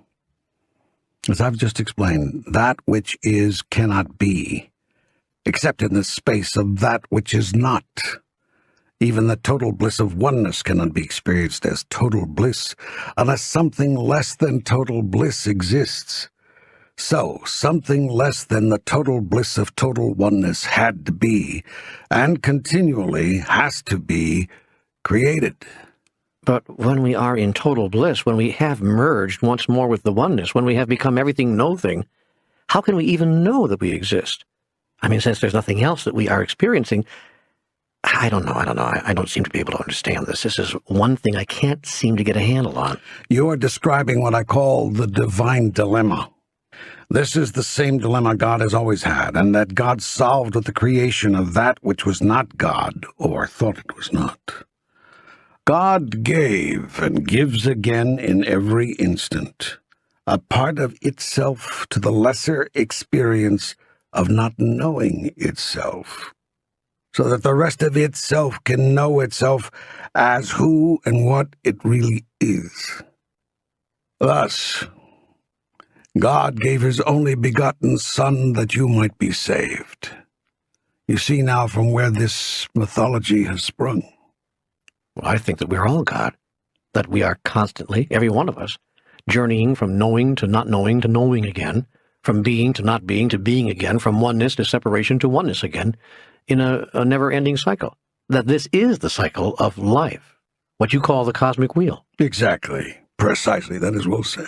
But do we all have to go back to ground zero? Do we always have to start over completely, go back to the beginning, return to square one, do not pass go, do not collect $200? You do not have to do anything. Not in this lifetime, not in any other. You will have choice. Always you will have free choice to go anywhere you wish to go, do anything you wish to do in your recreation of the experience of God. You can move to any place on the cosmic wheel. You may come back as anything you wish, or in any other dimension, reality, solar system, or civilization you choose. Some of those who have reached the place of total union with the divine have even chosen to come back as enlightened masters. And yes, some were enlightened masters when they left, and then chose to come back as themselves. You must surely be aware of reports of gurus and masters who have returned to your world over and over again, manifesting in repeated appearances throughout the decades and centuries. You have one entire religion based on such a report. It is called the Church of Jesus Christ of Latter-day Saints, and it is based on the report of Joseph Smith that the being calling himself Jesus returned to Earth many centuries after his apparently final departure, this time appearing in the United States. So you may return to any point on the cosmic wheel to which it pleases you to return. Still, even that could be depressing. Don't we ever get to rest? Don't we ever get to stay in nirvana? To remain there? Are we doomed forever to this coming and going? This now you see it, now you don't treadmill? Are we on an eternal journey to nowhere? Yes, that's the greatest truth. There's nowhere to go, nothing to do, and no one you have to be. Except exactly who you're being right now. The truth is that there is no journey. You are right now what you are attempting to be. You are right now where you are attempting to go. It is the Master who knows this, and thus ends the struggle. And then does the Master seek to assist you in ending your struggle, even as you will seek to end the struggle of others when you reach mastery. Yet this process, this cosmic wheel, is not a depressing treadmill. It is a glorious and continual reaffirmation of the utter magnificence of God and all life, and there is nothing depressing about that at all. Still seems depressing to me. Let me see if I can change your mind. Do you like sex? I love it. Most people do, except those with really weird ideas about it. So what if I told you that beginning tomorrow, you can have sex with every single person for whom you felt attraction and love? Would that make you happy? Would this have to be against their will? No, I would arrange it so that everyone you wish to celebrate the human experience of love with in this way also wishes to do so with you. They would feel great attraction and love for you. Wow, hey, okay. There's just one condition. You have to stop between each one. You can't just go from one to the other without interruption. You're telling me. So in order to experience the ecstasy of this kind of physical union, you have to also experience not being united sexually with someone, if only for a while. I think I see where you're going. Yes, even the ecstasy would not be ecstasy were there not a time when there was no ecstasy. This is as true with spiritual ecstasy as it is with physical. There is nothing depressing about the cycle of life. There is only joy. Simply joy and more joy. True masters are never less than joyful. This staying at the level of mastery is what you may now find desirable. Then you can move in and out of the ecstasy and still be joyful always. You do not need the ecstasy to be joyful. You are joyful simply knowing that ecstasy is.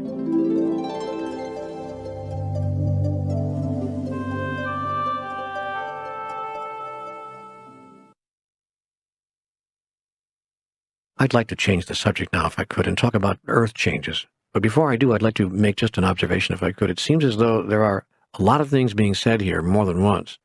I sometimes feel like I'm hearing the same things over and over again. That's good, because you are. As I said earlier, this is by design.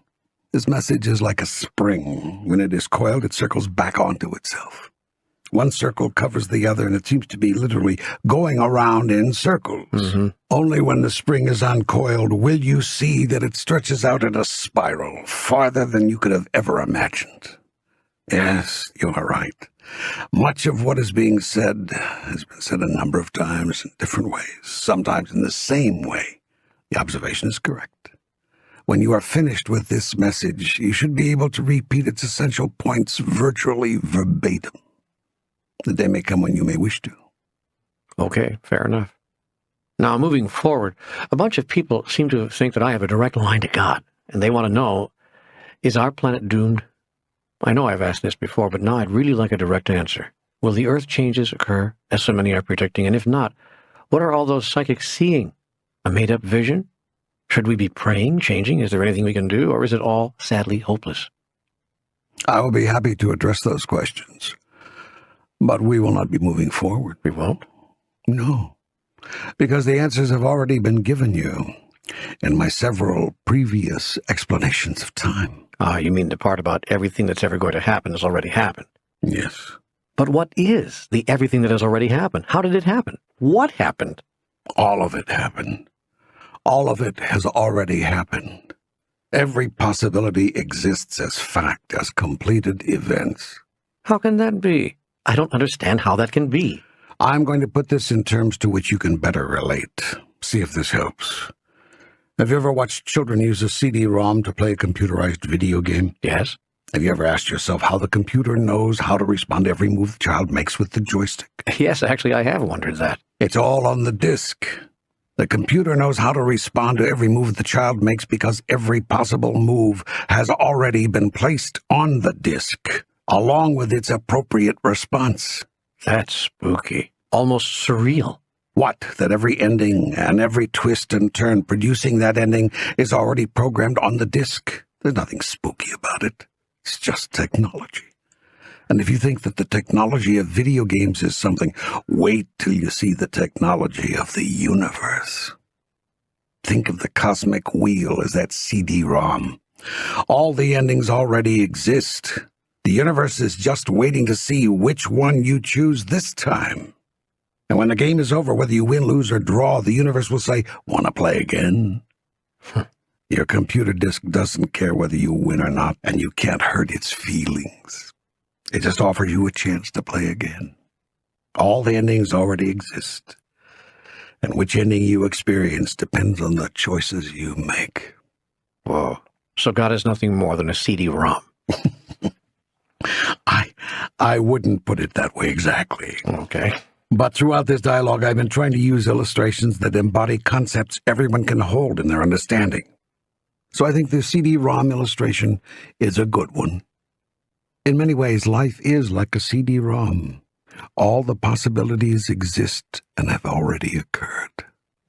Now you get to select which one you choose to experience. This relates directly to your question about earth changes. What many of the psychics are saying about the earth changes is true. They've opened a window onto the future and they have seen it. The question is, which future have they seen?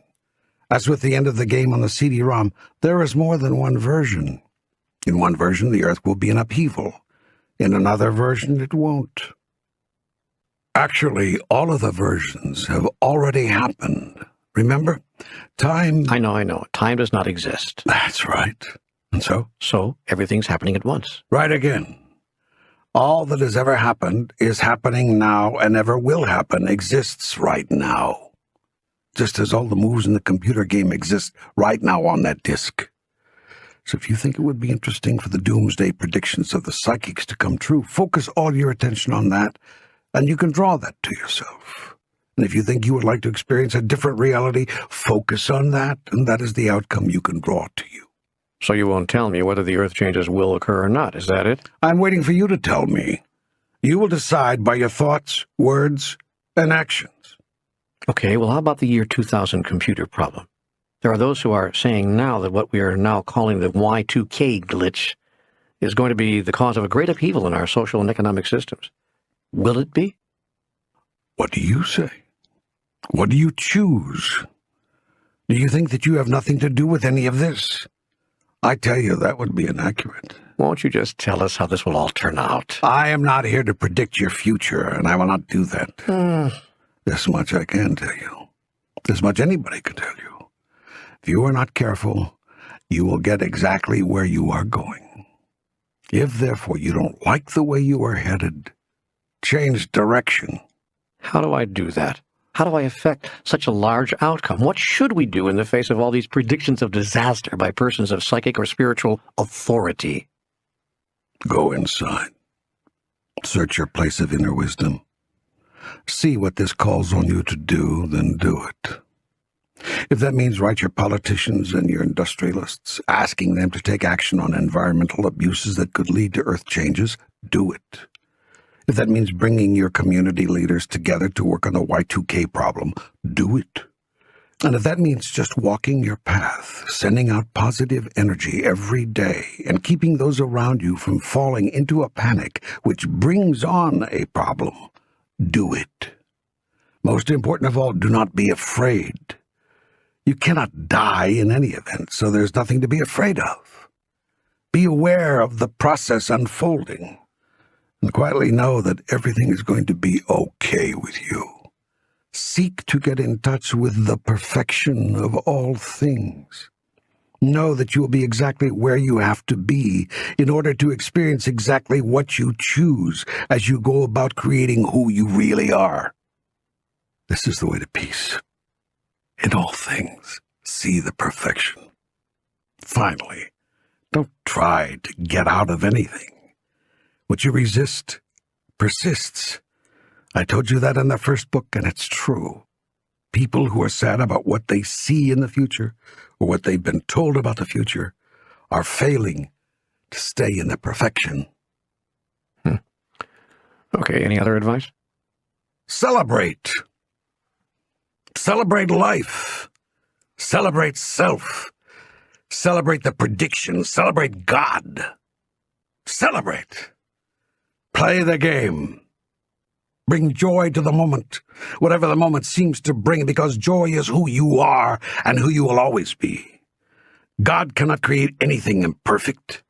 If you think that God can create anything imperfect, then you know nothing of God.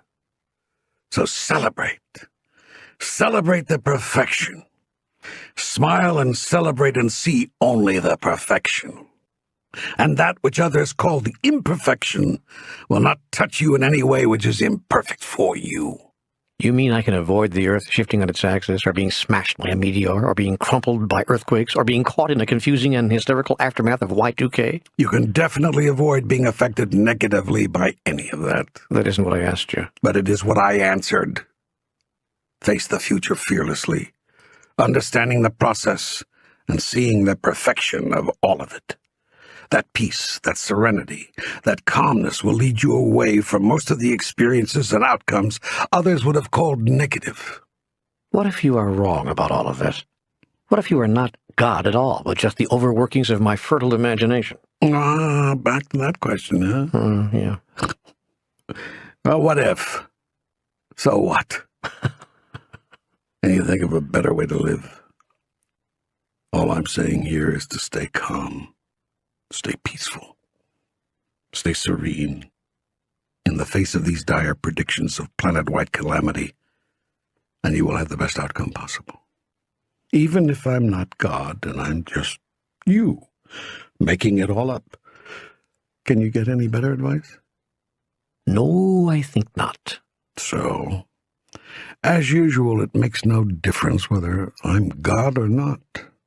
With this, as with the information in all 3 books, just live the wisdom. Or if you can think of a better way to proceed, do that. Look, even if it really is just Neil Donald Walsh doing the talking in all these books, you can hardly find better advice to follow on any of the subjects covered. So look at it this way. Either I am God talking, or this Neil fellow's a pretty bright guy. What's different? Well, the difference is if I were convinced it was really God saying these things, I'd listen more closely. Bananas. I've sent you messages 1,000 times in 100 different forms. You've ignored most of them. Yeah, I suppose I have. You suppose. Okay, I have. So this time, don't ignore. Who do you suppose brought you to this book? You did. So if you can't listen to God, listen to yourself. Or my friendly psychic. Or your friendly psychic. You're kidding with me now, I know, but this does bring up another subject I wanted to discuss. I know. You know? Of course.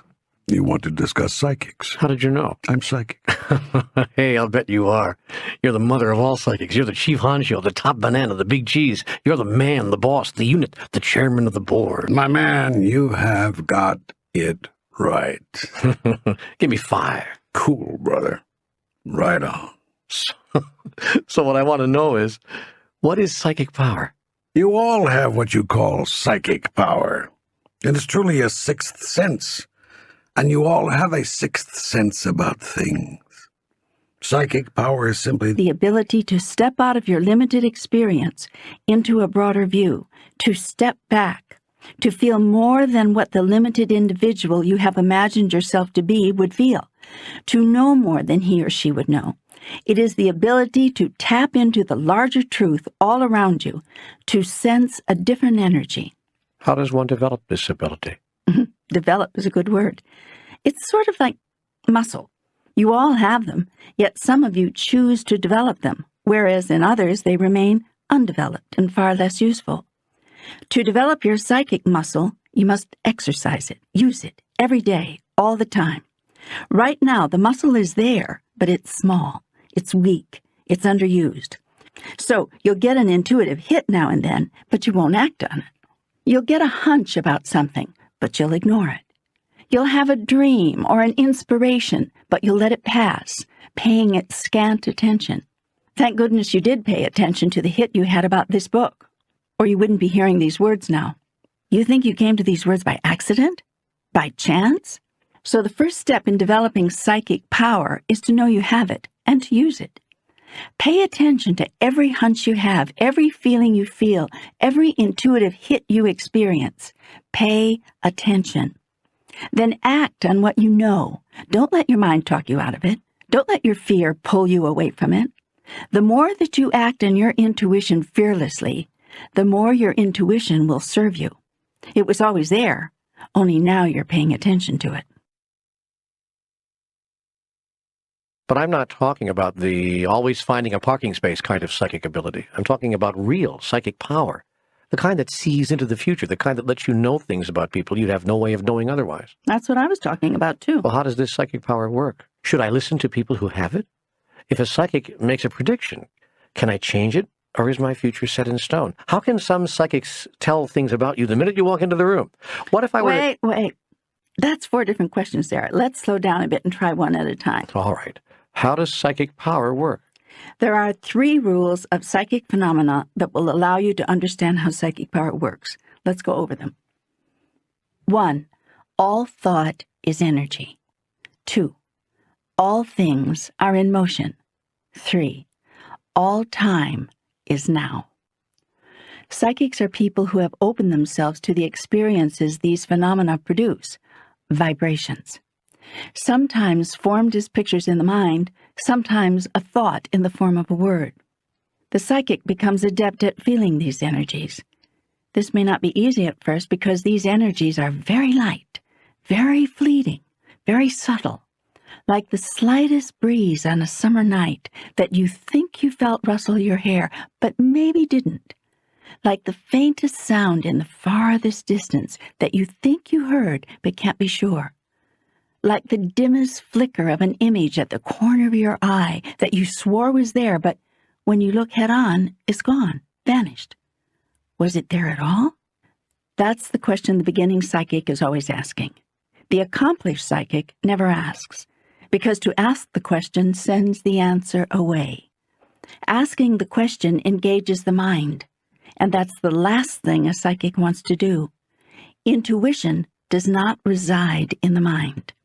To be psychic, you've got to be out of your mind, because intuition resides in the psyche, in the soul. Intuition is the ear of the soul. The soul is the only instrument sensitive enough to pick up life's faintest vibrations, to feel these energies, to sense these waves in the field, and to interpret them. You have 6 senses, not 5. They are your sense of smell, taste, touch, sight, hearing, and knowing. So here is how psychic power works. Every time you have a thought, it sends off an energy. It is energy. The soul of the psychic picks up that energy. The true psychic will not stop to interpret it, but will probably just blurt out what the energy feels like. That's how a psychic can tell you what you're thinking. Every feeling you've ever had resides in your soul. Your soul is the sum total of all your feelings. It is the repository. Even though it may have been years since you've stored them there, a psychic who is truly open can feel these feelings here and now. That's because, all together now, there's no such thing as time. That's how a psychic can tell you about your past. Tomorrow also doesn't exist. All things are occurring right now. Every occurrence sends off a wave of energy, prints an indelible picture on the cosmic photographic plate. The psychic sees or feels the picture of tomorrow as if it's happening right now, which it is. That is how some psychics tell the future. How is this done physiologically? Perhaps without actually knowing what he's doing, a psychic, through the act of intense focusing, is sending out an actual submolecular component of himself. His thought, if you will, leaves the body, zings out into space, and goes far enough, fast enough, to be able to turn around and see from a distance the now that you have not yet experienced. Submolecular time travel. You could say that. Submolecular time travel. Okay. We've decided to turn this into a vaudeville show? No. I'll be good, I promise. Really. Go on. I really do want to hear this. Okay. The submolecular part of the psychic, having absorbed the energy of the image gained from focusing, zings back to the psychic's body, bringing the energy with it. The psychic gets a picture, sometimes with a shiver, or feels a feeling, and tries very hard not to do any processing of the data, but simply and instantly describes it.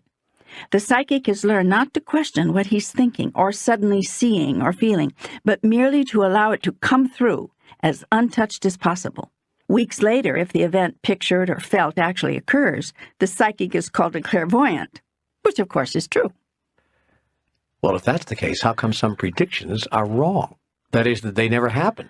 Because the psychic has not predicted the future, merely offered a glimpse of one of the possible possibilities observed in the eternal moment of now. It is always the subject of the psychic reading who has made the choice. He could just as easily make another choice, a choice not in concert with the prediction. The eternal moment contains all possible possibilities. As I've explained now several times, everything has already happened in a million different ways. All that's left is for you to make some perception choices. It's all a question of perception. When you change your perception, you change your thought, and your thought creates your reality. Whatever outcome you could anticipate in any situation is already there for you. All you have to do is perceive it, know it. This is what is meant by, even before you ask, I will have answered. In truth, your prayers are answered before the prayer is offered. Then how come we don't all get what we pray for? This was covered in Book 1. You don't always get what you ask, but you always get what you create. Creation follows thought, which follows perception. Oh, man, this is mind-boggling. Even though we've been over this before, this is still mind-boggling. Isn't it, though? That's why it's good to keep going over it. Hearing it several times gives you a chance to wrap your mind around it. Then your mind gets unboggled. Well, if everything is all happening now, what dictates which part of it all I'm experiencing in my moment of now? Your choices and your belief in your choices. That belief will be created by your thoughts on a particular subject, and those thoughts arise out of your perceptions, that is, the way you look at it. So the psychic sees the choice you are now making about tomorrow and sees that played out. But a true psychic will always tell you it doesn't have to be that way. You can choose again and change the outcome. In effect, I'd be changing the experience I've already had. Exactly. Now you're getting it. Now you're understanding how to live in the paradox. But if it's already happened, to whom has it happened? And if I change it, who is the me that experiences the change? There is more than one of you moving down the timeline. This was all described in detail in Book 2. I'm going to suggest that you go over that. Then combine what's there with what's here for a richer understanding. Okay, fair enough, but I would like to talk about this psychic stuff a while longer. A lot of people claim to be psychic. How can I tell the real from the fake? Well, everyone is psychic, so they're all real. What you want to look for is their purpose. Are they seeking to help you or to enrich themselves? Psychics, so-called professional psychics, who are seeking to enrich themselves, often promise to do things with their psychic power, return a lost lover, bring wealth and fame, even help you lose weight. They promise they can do all this, but only for a fee. They'll even do a reading on another, your boss, your lover, a friend, and tell you all about them. They'll say, bring me something, a scarf, a picture, a sample of their handwriting. And they can tell you about the other, often quite a bit. Because everyone leaves a trace, a psychic fingerprint, an energy trail, and a true sensitive can feel this. But a sincere intuitive will never offer to cause another to come back to you, get a person to change his mind, or create any result whatsoever with her psychic power. A true psychic, one who has given her life to the development and use of this gift, knows that another's free will is never to be tampered with, and that another's thoughts are never to be invaded, and that another's psychic space is never to be violated. I thought you said there is no right and wrong. What are all these nevers all of a sudden? Every time I lay down an always or a never, it is within the context of what I know you are seeking to accomplish, what it is you are trying to do. I know that you are all seeking to evolve, to grow spiritually, to return to the oneness. You are seeking to experience yourself as the grandest version of the greatest vision you ever had about who you are. You are seeking this individually and as a race.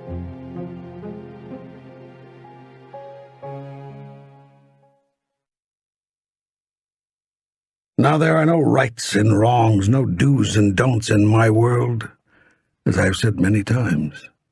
And you do not burn in the everlasting fires of hell if you make a bad choice, because neither bad nor hell exists, unless, of course, you think that it does. Still, there are natural laws that have been built into the physical universe, and one of those is the law of cause and effect.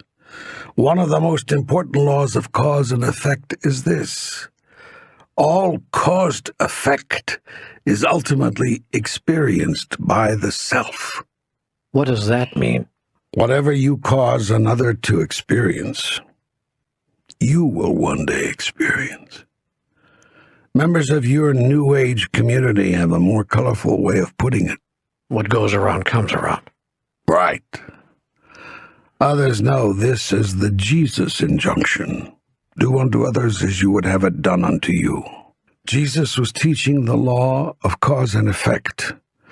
It is what might be called the prime law, somewhat like the prime directive given to Kirk, Picard, and Janeway. Hey, God is a Trekkie. Are you kidding? I wrote half the episodes. Better not let Gene hear you say that. Come on. Gene told me to say that. You were in touch with Gene Roddenberry? And Carl Sagan, and Bob Heinlein, and the whole gang up here. You know we shouldn't get around like this. It takes away from the believability of the whole dialogue. I see. A conversation with Gunn has to be serious. Well, at least believable. It's not believable that I've got Gene, Carl, and Bob right here? Well, I'll have to tell them that. Well, back to how you can tell a true psychic from a fake one. A true psychic knows and lives the prime directive. That's why if you ask her to bring back a long-lost love or read the aura of another person whose handkerchief or letter you have, a true psychic will tell you, "I'm sorry, but I won't do that. I will never interfere with, intervene in, or look in on the path walked by another. I will not attempt to affect, direct, or impact their choices in any way. And I will not divulge to you information about any individual that is personal or private. If a person offers to perform one of these services for you, that person is what you would call a shyster, using your own human weaknesses and vulnerabilities to extract money from you." but what about psychics who help people locate a missing loved one? A child who was abducted, a teenager who ran away and has too much pride to call home even though they desperately want to. Or how about the classic case of locating a person, dead or alive, for the police? Of course. These questions all answer themselves. What the true psychic always avoids is imposing his will upon another. She is there only to serve. Is it okay to ask a psychic to contact the dead? Should we attempt to reach out to those who have gone before? Why would you want to? Well, to see if they have something they want to say to us, to tell us. If somebody from the other side has something they want you to know, they'll find a way to cause you to know it. Don't worry.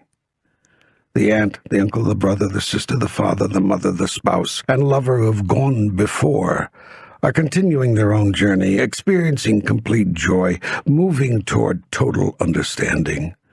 If part of what they want to do is to come back to you, to see how you are, to bring you an awareness that they're all right, whatever, trust that they'll do that.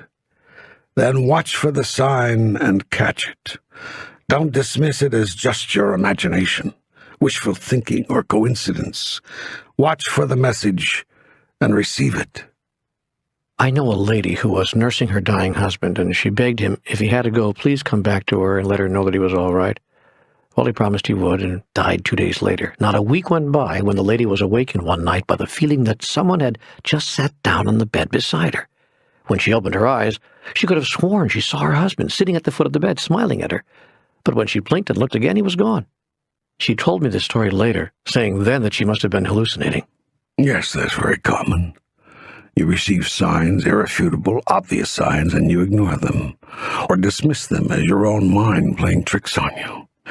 You have the same choice now with this book. Why do we do that? Why do we ask for something like the wisdom contained in these 3 books, then refuse to believe it when we receive it? Because you doubt the greater glory of God. Because you what? Because you doubt the greater glory of God. Capiche? I got it. Like Thomas, you have to see, feel, touch before you will believe.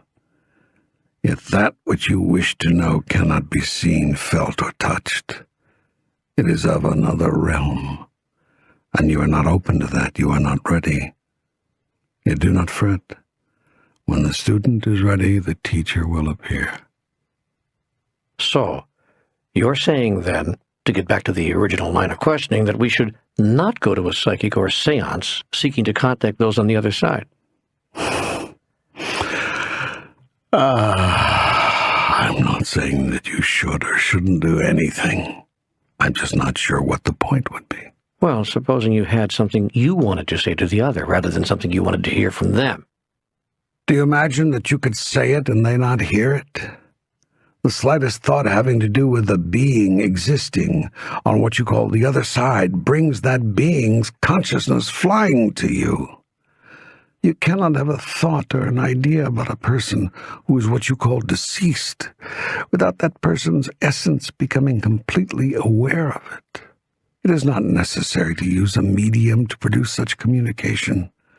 Love is the best medium of communication. But how about two-way communication? Would a medium be helpful there, or is such communication even possible? Is it all hogwash? Is it dangerous?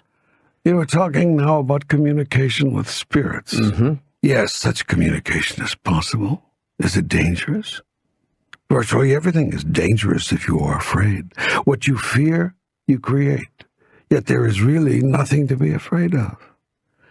Loved ones are never far from you, never more than a thought away. They will always be there if you need them, ready with counsel or comfort or advice.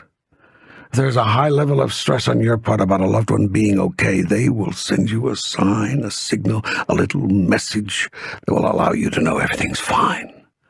You won't even have to call on them because souls who loved you in this life are drawn to you, pulled to you, fly to you, the moment they sense the slightest trouble or disturbance in your auric field. One of their first opportunities as they learn about the possibilities of their new existence is to provide aid and comfort to those they love, and you will feel their comforting presence if you are really open to them. So, the stories we hear of people who could have sworn that a deceased loved one was in the room could be true. Most assuredly. One might smell the loved one's perfume or cologne, or get a whiff of the cigar they smoked, or faintly hear a song they used to hum. Or out of nowhere, some personal possession of theirs may suddenly appear. A handkerchief, or a wallet, or some cufflink or piece of jewelry just shows up for no reason. It's found in a chair cushion, or under a stack of old magazines. There it is. A picture. A photograph of a special moment. Just when you are missing that person and thinking about them and feeling sad about their death. These things don't just happen. These kinds of things don't just appear at just the right moment by chance. I tell you this, there are no coincidences in the universe. This is very common, very common. Now back to your question. Do you need a so-called medium or channel to communicate with beings out of the body? No. Is it sometimes helpful? Sometimes. So much depends again on the psychic or medium and on their motivation. If someone refuses to work in this way with you, or to do any kind of channeling or go-between work without high compensation, run. Don't walk the other way. That person may be in it only for the money. Don't be surprised if you get hooked into returning time and time again for weeks or months or even years as they play on your need or desire for contact with the spirit world. A person who is only there as the spirit is there to help asks nothing for himself except what is needed to continue to do the work they seek to do. If a psychic or medium is coming from that place when she agrees to help you, make sure you offer all the help in return that you can. Don't take advantage of such extraordinary generosity of the spirit by giving little or not at all when you know you could do more. Look to see who is truly serving the world, truly seeking to share wisdom and knowledge, insight and understanding, caring and compassion. Provide for those people, and provide grandly. Pay them the highest honor. Give them the largest amount. For these are the bringers of the light.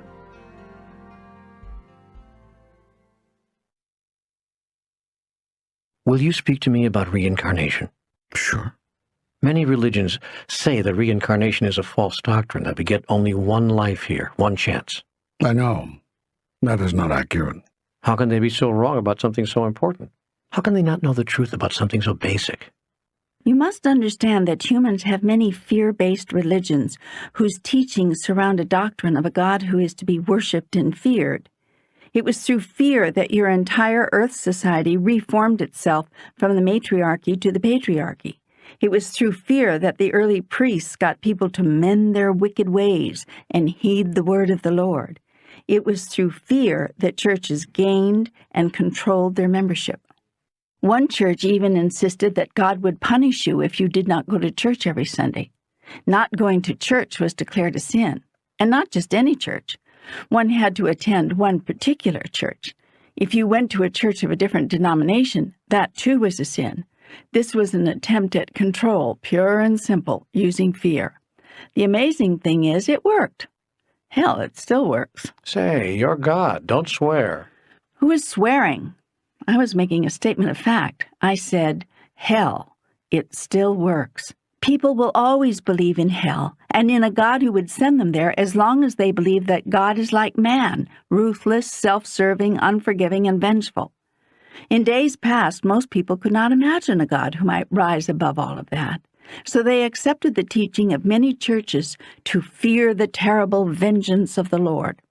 It was as if people couldn't trust themselves to be good, to act appropriately on their own for their own built-in reasons. So they had to create a religion that taught the doctrine of an angry, retributive God in order to keep themselves in line. Now, the idea of reincarnation threw a monkey wrench into all of that.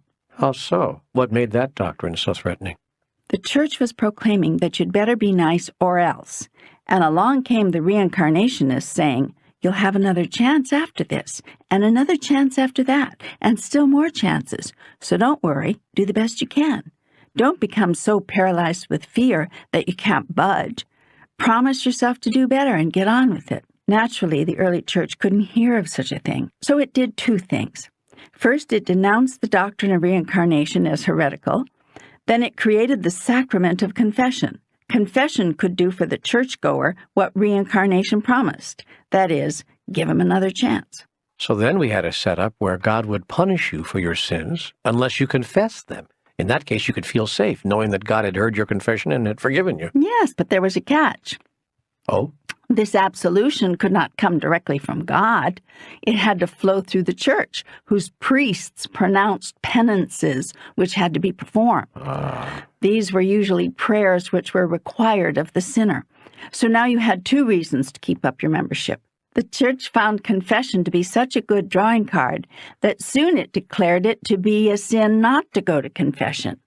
Everybody had to do it at least once a year. If they didn't, God would have another reason to be angry. More and more rules, many of them arbitrary and capricious, began to be promulgated by the church, each rule having the power of God's eternal condemnation behind it, unless, of course, failure was confessed.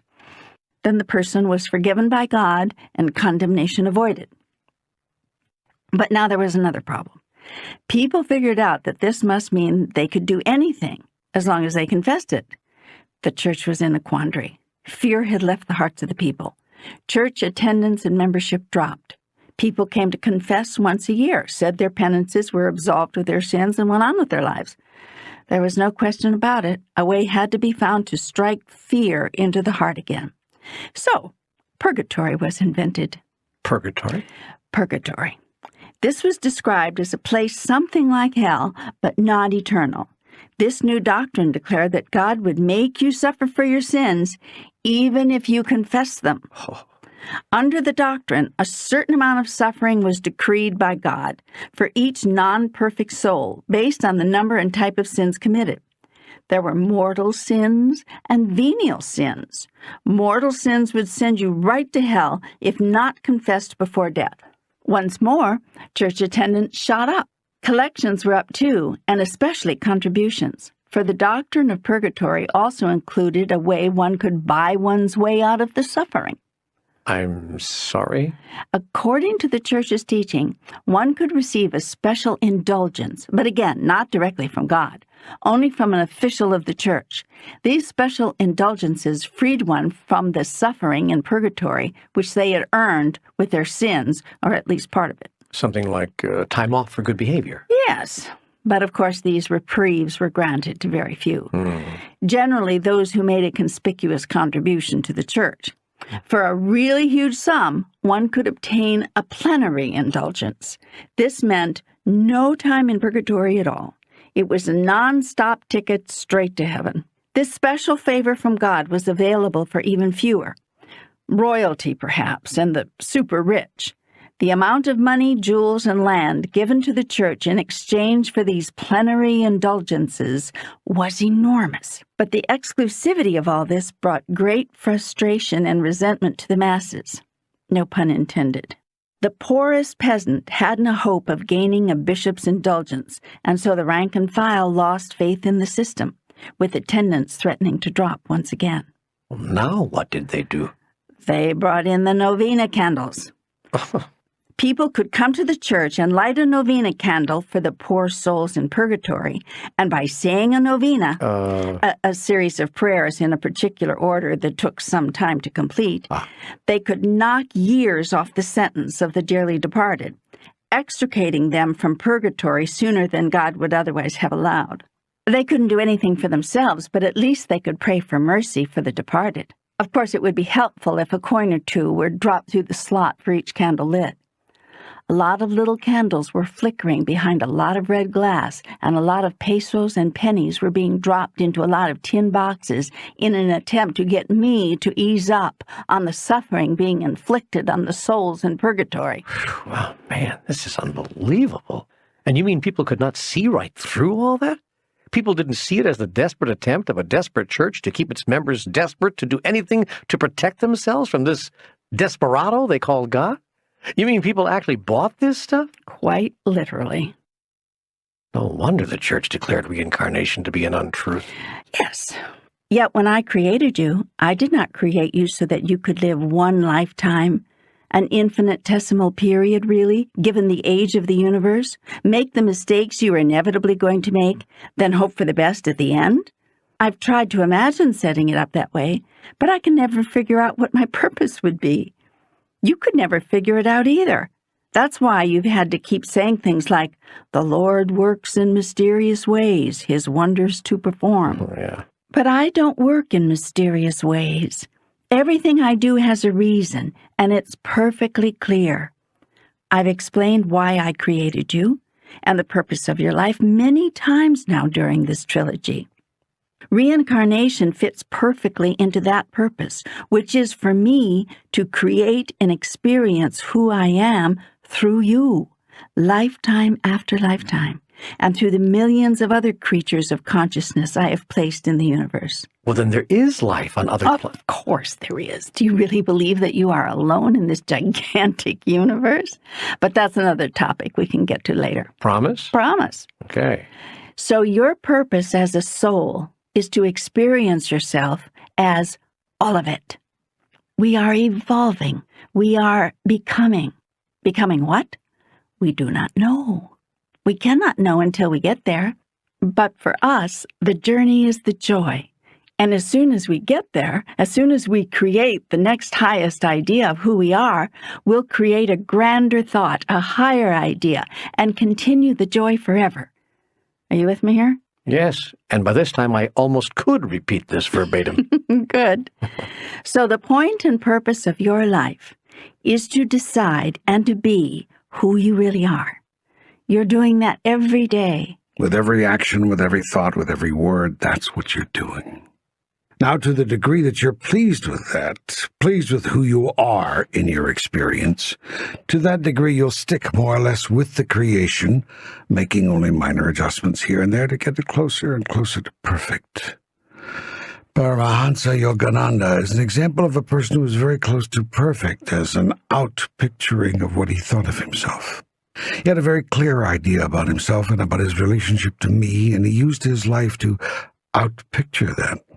He wanted to experience his idea about himself in his own reality, to know himself as that, experientially.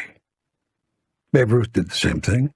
He had a very clear idea about himself and his relationship to me, and he used his life to outpicture that, to know himself in his own experience. Not many people live that level.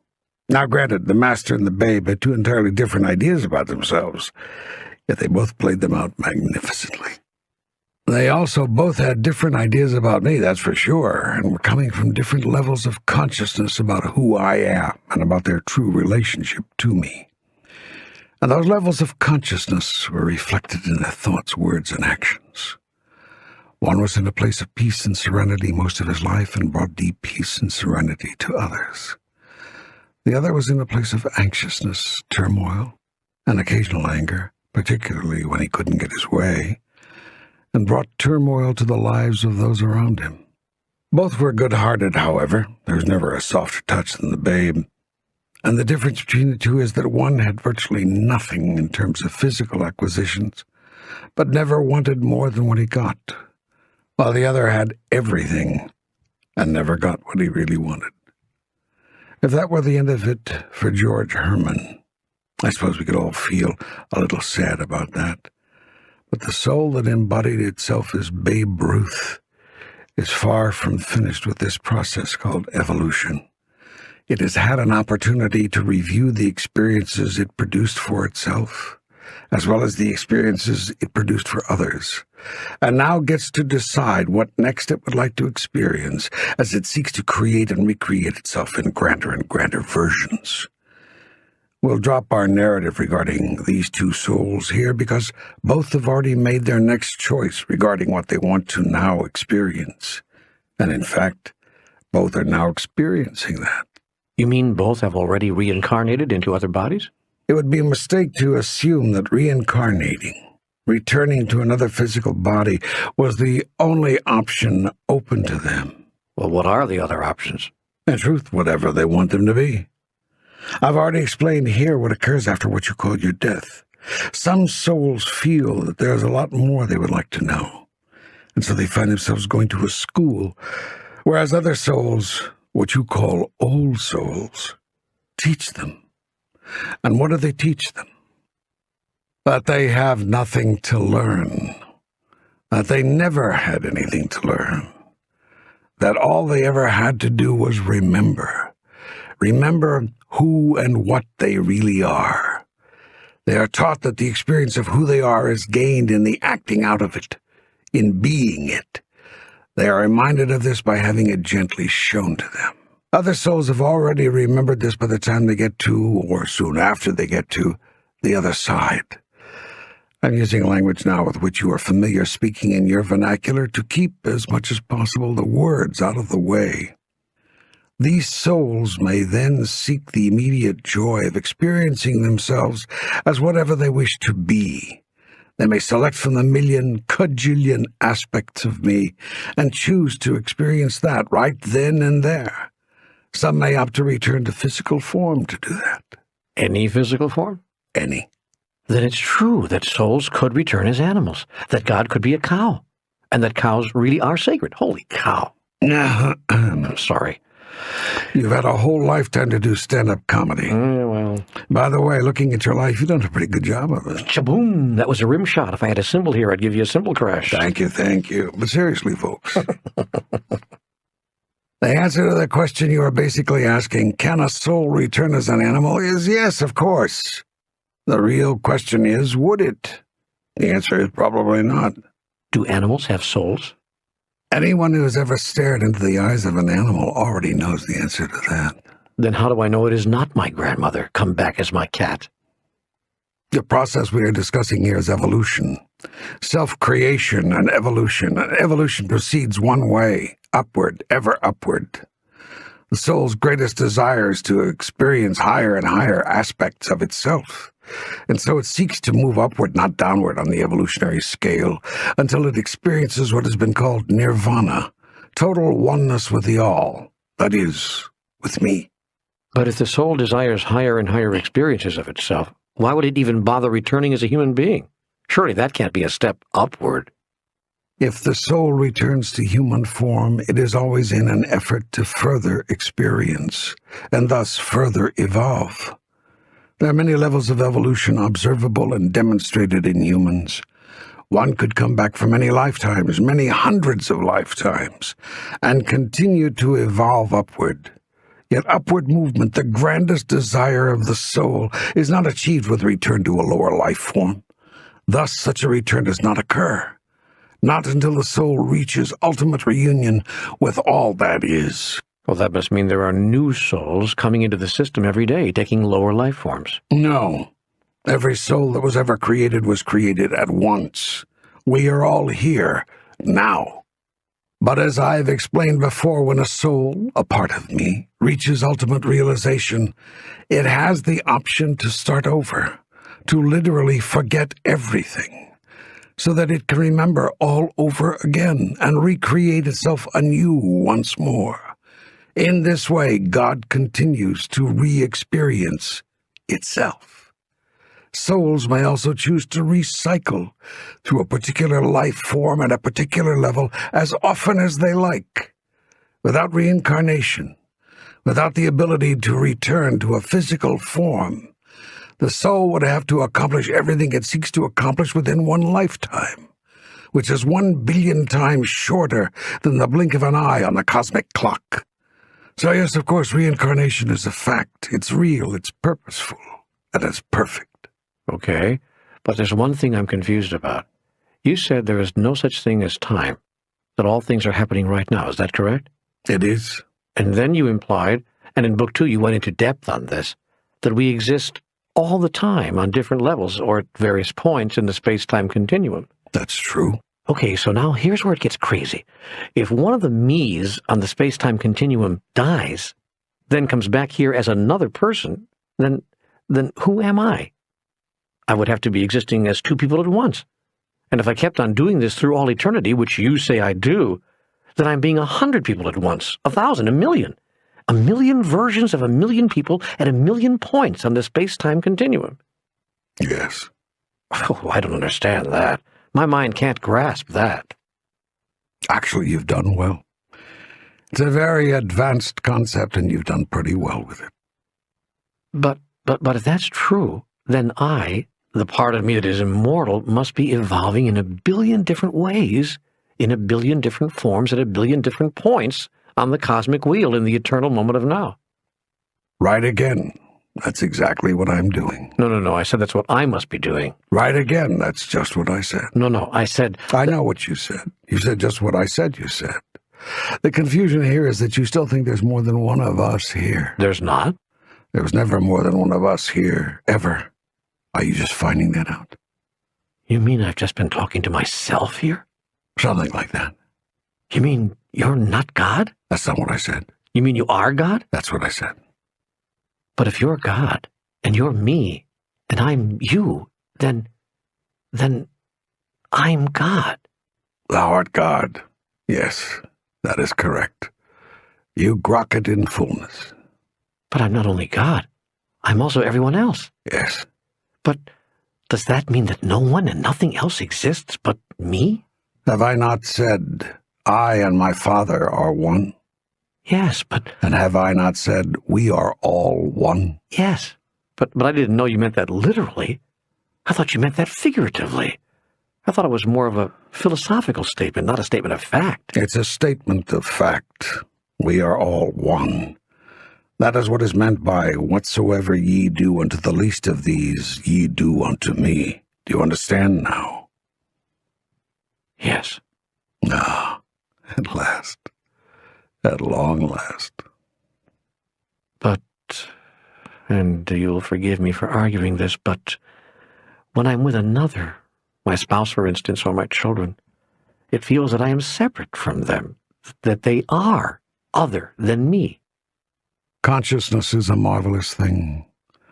It can be divided into 1,000 pieces, a million times a million. I've divided myself into an infinite number of pieces so that each piece of me could look back on itself and behold the wonder of who and what I am. But why do I have to go through this period of forgetfulness, of disbelief? I'm still not totally believing. I'm still hanging out in forgetfulness. Don't be so hard on yourself. That's part of the process. It's okay that it's happening this way. Well, then why are you telling me all this now? Because you were starting not to have fun. Life was beginning not to be a joy anymore. You were starting to get so caught up in the process that you forgot it was just a process.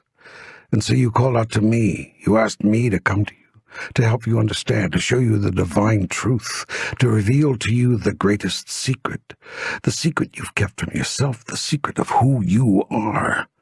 Now I have done so. Now, once again, you've been caused to remember. Will it matter? Will it change how you act tomorrow? Will it cause you to see things differently tonight? Will you now heal the hurts of the wounded, quell the anxieties of the fearful, meet the needs of the impoverished, celebrate the magnificence of the accomplished, and see the vision of me everywhere?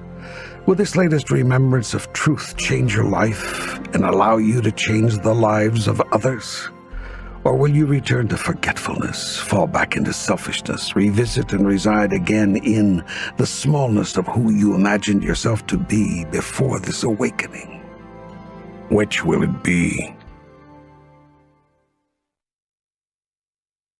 Life really does go on forever and ever, doesn't it? It most certainly does. There's no end to it. No end. Reincarnation is a fact. It is. You may return to mortal form, that is, a physical form, which can die whenever and however you wish. Do we really decide when we want to come back? If and when, yes. Do we also decide when we want to leave? Do we choose when we want to die? No experience is visited upon any soul against the soul's will. That is, by definition, not possible, since the soul is creating every experience. The soul wants nothing. The soul has everything, all wisdom, all knowing, all power, all glory. The soul is the part of you which never sleeps, never forgets. Does the soul desire that the body dies? No, it is the soul's desire that you never die.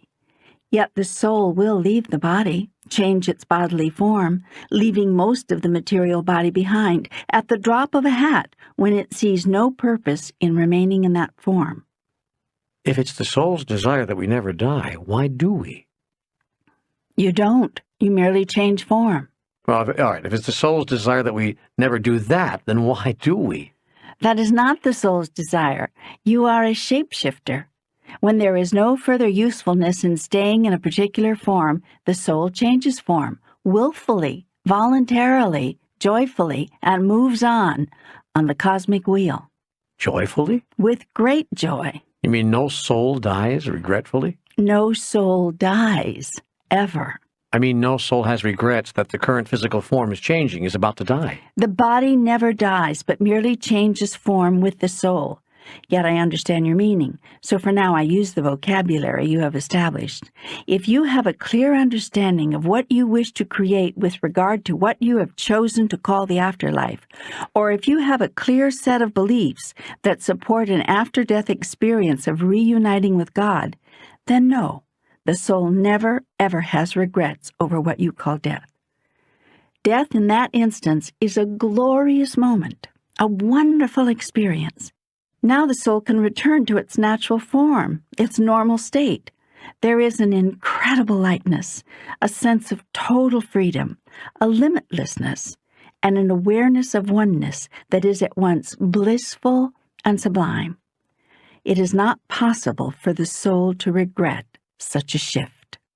You're saying, then, that death is a happy experience? For the soul that wishes it to be, yes, always. Well, if the soul wants out of the body so bad, Why doesn't it just leave it? Why is it hanging around? I didn't say the soul wants out of the body. I said the soul is joyful when it is out. Those are two different things.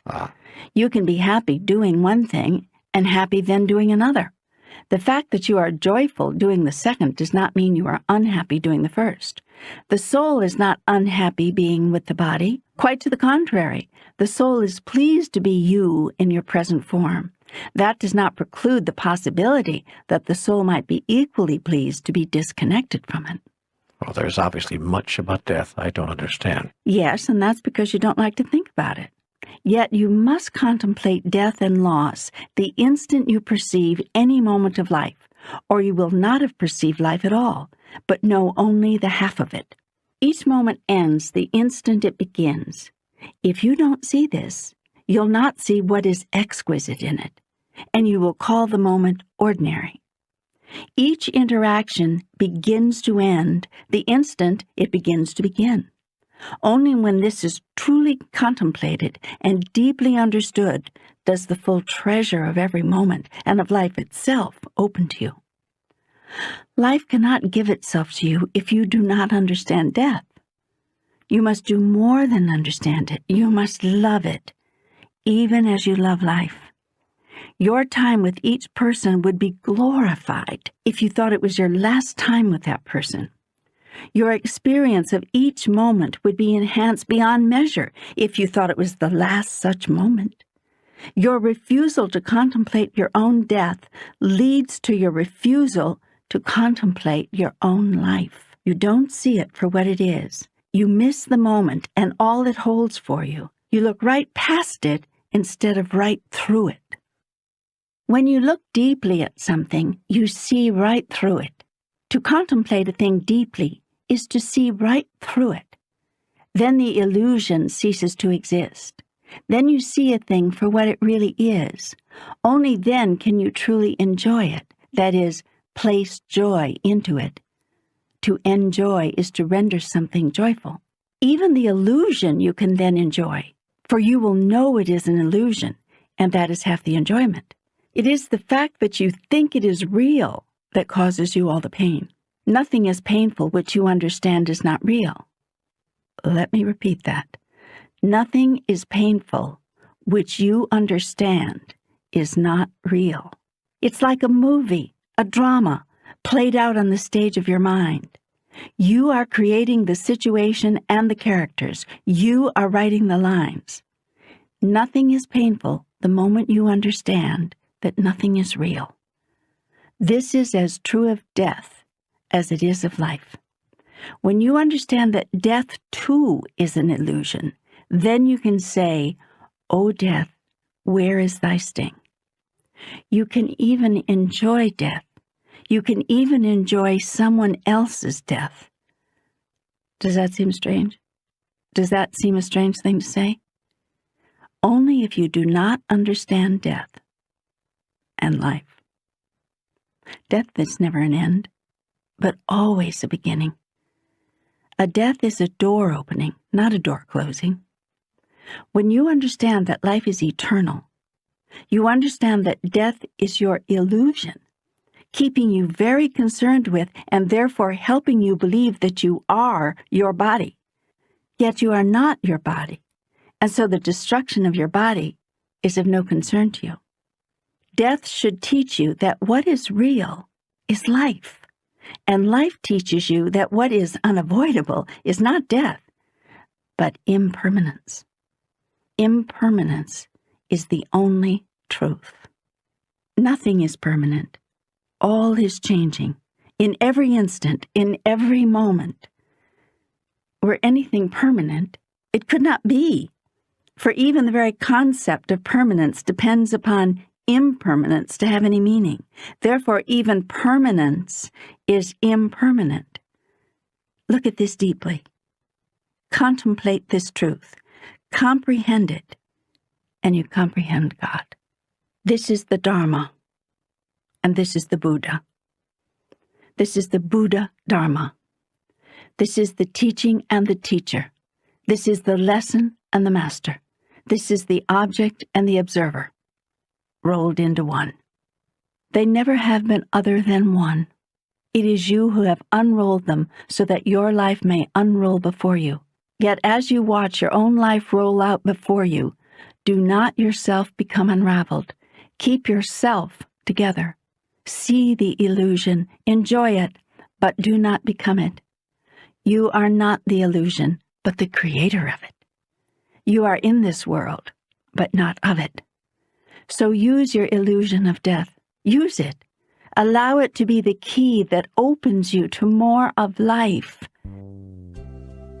See the flower as dying, and you will see the flower sadly. Yet see the flower as part of a whole tree that is changing and will soon bear fruit, and you see the flower's true beauty. When you understand that the blossoming and the falling away of the flower is a sign that the tree is ready to bear fruit, then you understand life. Look at this carefully, and you will see that life is its own metaphor. Always remember, you are not the flower, nor are you even the fruit. You are the tree, and your roots are deep, embedded in me. I am the soil from which you have sprung, and both your blossoms and your fruit will return to me, creating more rich soil. Thus, life begets life and cannot know death, ever. That is so beautiful. That is so beautiful. Thank you.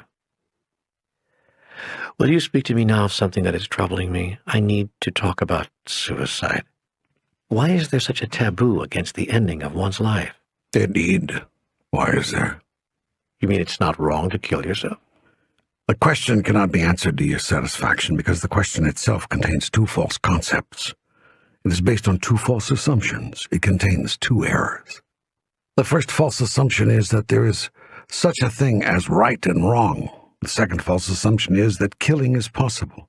Your question itself, therefore, disintegrates the moment it is dissected. Right and wrong are philosophical polarities in a human value system which have nothing to do with ultimate reality, a point which I have made repeatedly throughout this dialogue. They are furthermore not even constant constructs within your own system, but rather values which keep shifting from time to time. You are doing the shifting, changing your mind about these values as it suits you, which rightly you should as evolving beings, yet insisting at each step along the way that you haven't done this, and that it is your unchanging values which form the core of your society's integrity. You have thus built your society on a paradox. You keep changing your values all the while proclaiming that it is unchanging values which you, well, value. The answer to the problems presented by this paradox is not to throw cold water on the sand in an attempt to make it concrete, but to celebrate the shifting of the sand. Celebrate its beauty while it holds itself in the shape of your castle, but then also celebrate the new form and shape it takes as the tide comes in. Celebrate the shifting sands as they form the new mountains you would climb, and atop which and with which you will build your new castles. Yet understand that these mountains and these castles are monuments to change, not to permanence. Glorify what you are today, yet do not condemn what you were yesterday, nor preclude what you could become tomorrow. Understand that right and wrong are figments of your imagination, and that okay and not okay are merely announcements of your latest preferences and imaginings. For example, in the question of ending one's life, it is the current imagining of the majority of people on your planet that it is not okay to do that. Similarly, many of you still insist that it is not okay to assist another who wishes to end his or her life. In both cases, you say this should be against the law. You've come to this conclusion, presumably, because the ending of the life occurs relatively quickly.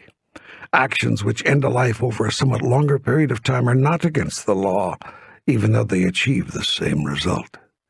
Thus, if a person in your society kills himself with a gun, his family members lose insurance benefits. If he does so with cigarettes, they do not. If a doctor assists you in your suicide, it is called manslaughter. while if a tobacco company does, it's called commerce. With you, it seems to be merely a question of time. The legality of self-destruction, the rightness or wrongness of it, seems to have much to do with how quickly the deed is done, as well as who is doing it. The faster the death, the more wrong it seems to be. The slower the death, the more it slips into okayness.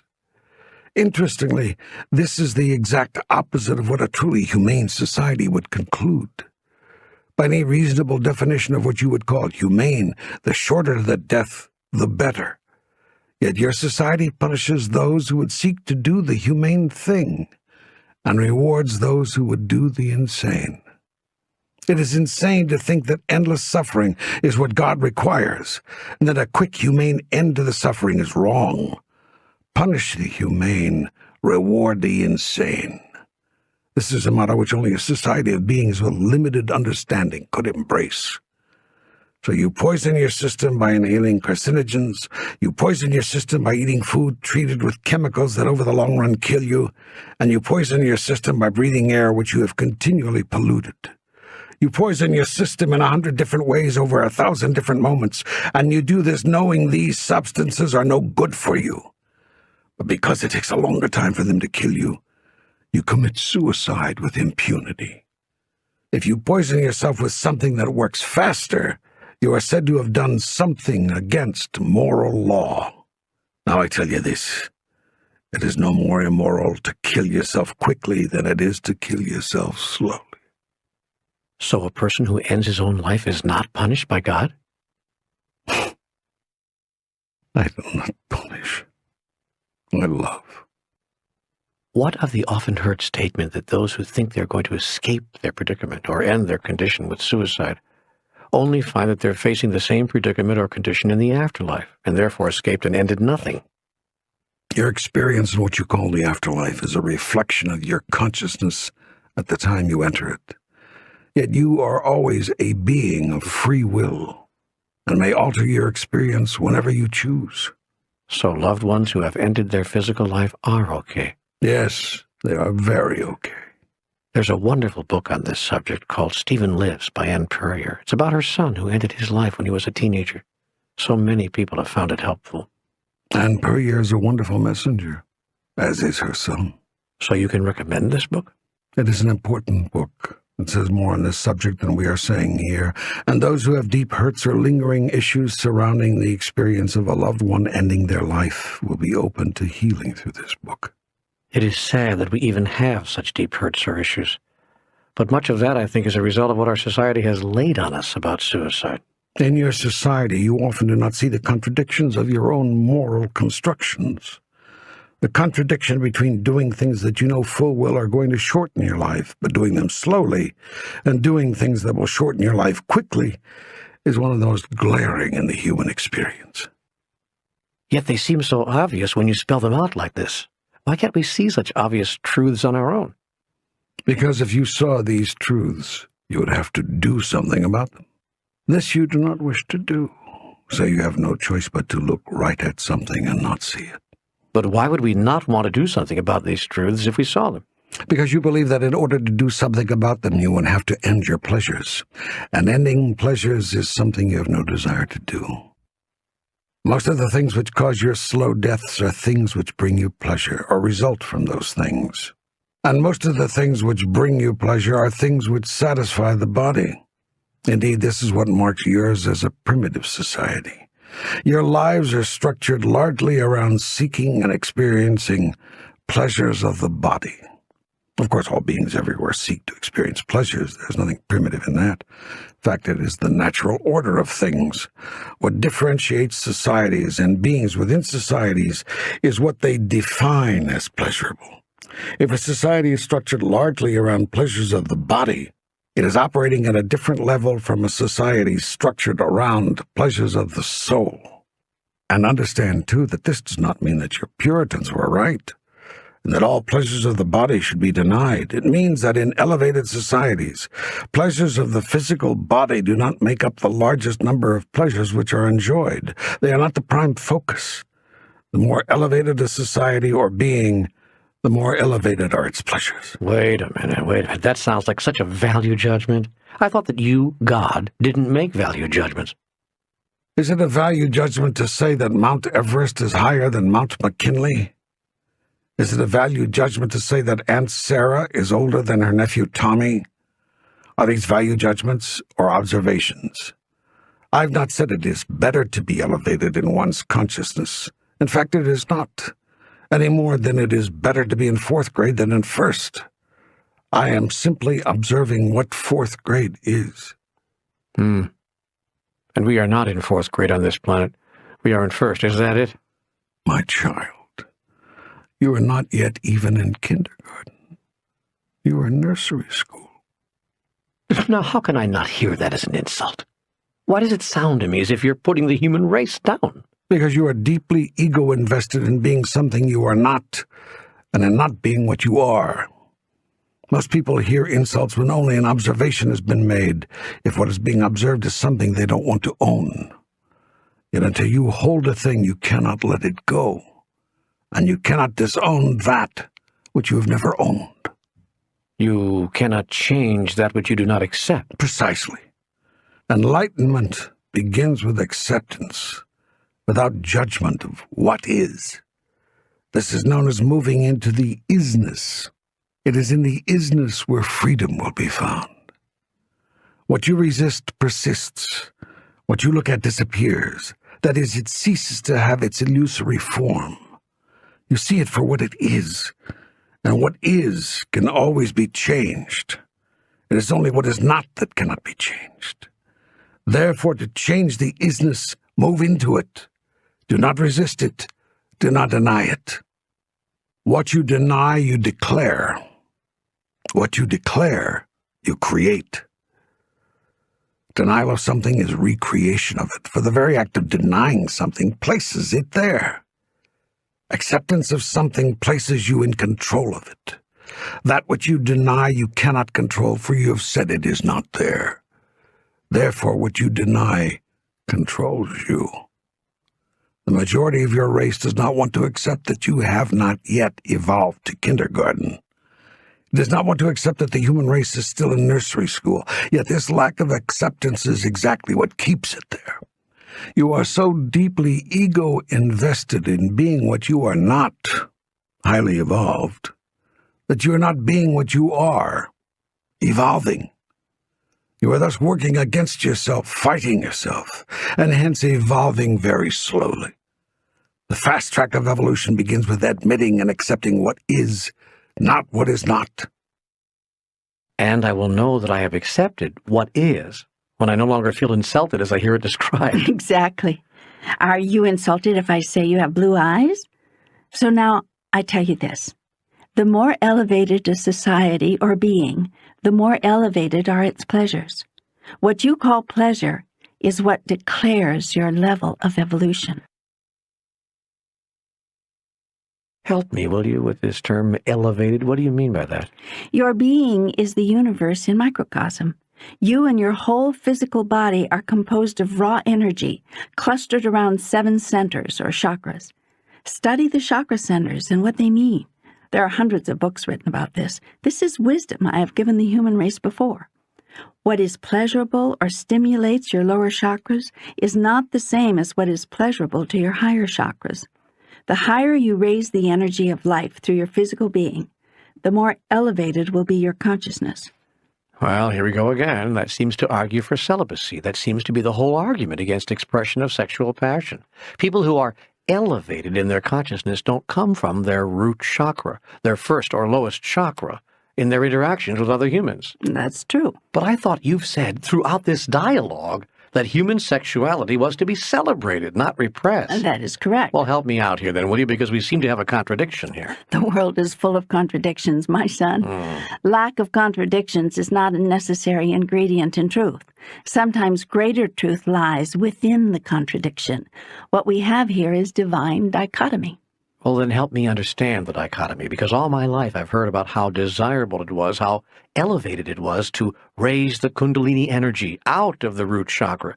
This has been the chief justification for mystics living lives of sexless ecstasy. I realize we've gotten off the subject of death here, and I apologize for dragging us into this unrelated territory. What are you apologizing for? A conversation goes where a conversation goes. The topic we are on in this whole dialogue is what it means to be fully human and what life is about in this universe. That is the only topic, and this falls within that. Wanting to know about death is wanting to know about life, a point I made earlier. And if our exchanges lead to an expansion of our inquiry to include the very act which creates life and celebrates it magnificently, so be it. Now let's get clear again about one thing. It is not a requirement of the highly evolved that all sexual expression be muted and all sexual energy be elevated. If that were true, then there would be no highly evolved beings anywhere because all evolution would have stopped. A rather obvious point. Yes, and so anyone who says that the very holiest people never have sex and that this is a sign of their holiness does not understand how life was meant to work. Let me put this in very clear terms. If you want a yardstick with which to judge whether a thing is good for the human race or not, ask yourself a simple question. What would happen if everyone did it? This is a very easy measure and a very accurate one. If everyone did a thing and the result was of ultimate benefit to the human race, then that is evolved. If everyone did it and it brought disaster to the human race, then that is not a very elevated thing to recommend. Do you agree? Of course. Then you've just agreed that no real master will ever say that sexual celibacy is the path to mastery. Yet it is this idea that sexual abstinence is somehow the higher way and that sexual expression is a lower desire that has shamed the sexual experience and caused all manner of guilt and dysfunction to develop around it. Yet if the reasoning against sexual abstinence is that it would prohibit procreation, couldn't it be argued that once sex has served this function, there's no more need for it? One does not engage in sex because one realizes one's responsibility to the human race to procreate. One engages in sex because it is the natural thing to do. It is built into the genes. You obey a biological imperative. Precisely. It's a genetic signal that drives to the question of species survival. But once the survival of the species is assured, isn't it the elevated thing to do to ignore the signal? You misinterpret the signal. The biological imperative is not to guarantee the survival of the species, but to experience the oneness, which is the true nature of your being. Creating new life is what happens when oneness is achieved, but is not the reason oneness is sought. If procreation were the only reason for sexual expression, if it were nothing more than a delivery system, you would no longer need to engage in it with one another. You can unite the chemical elements of life in a petri dish. Yet this would not satisfy the most basic urges of the soul, which, it turns out, are much larger than mere procreation, but have to do with recreation of who and what you really are. The biological imperative is not to create more life, but to experience more life, and to experience that life as it really is, a manifestation of oneness. That's why you never stop people from having sex, even though they've long ago stopped having children. Of course. Yet some say that sex should stop when people stop having children, and that those couples who continue with this activity are just caving into base physical urges. Yes. And that this is not elevated, but merely animalistic behavior beneath the more noble nature of man.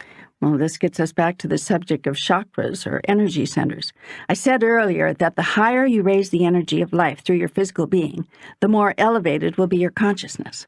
Yes, and that seems to say no sex. No, it does not. Not when you understand it. Let me go back to your previous comment and make something clear.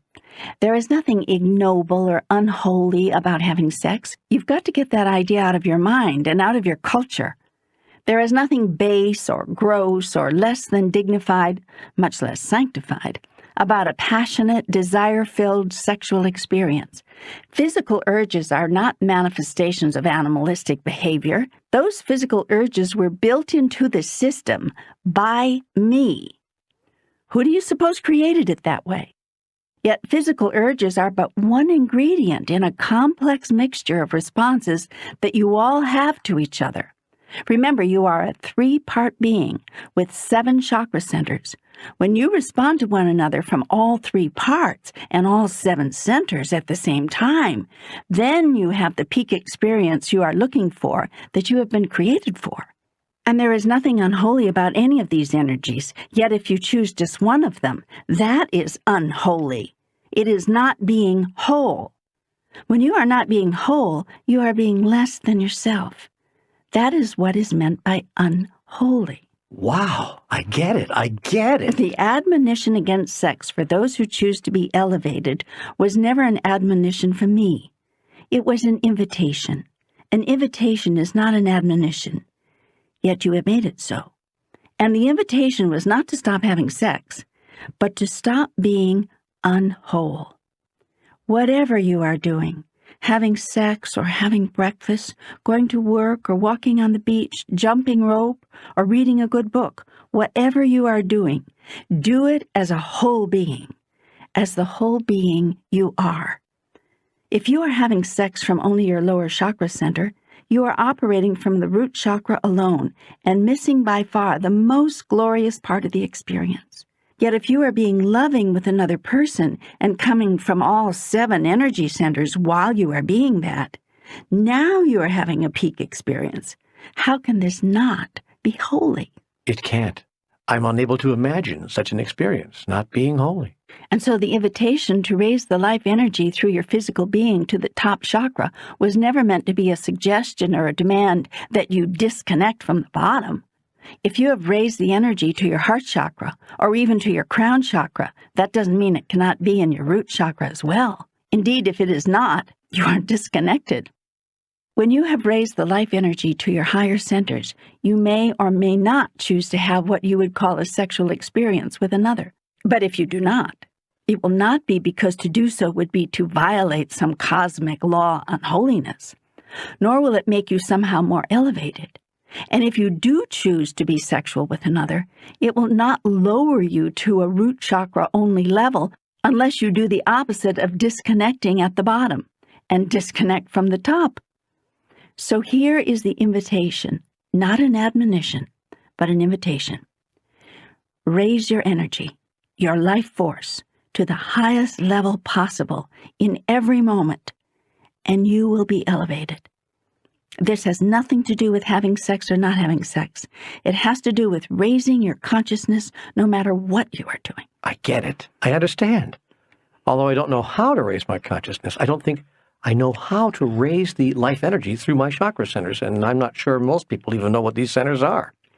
Anyone who earnestly wishes to know more about the physiology of spirituality can find out easily enough.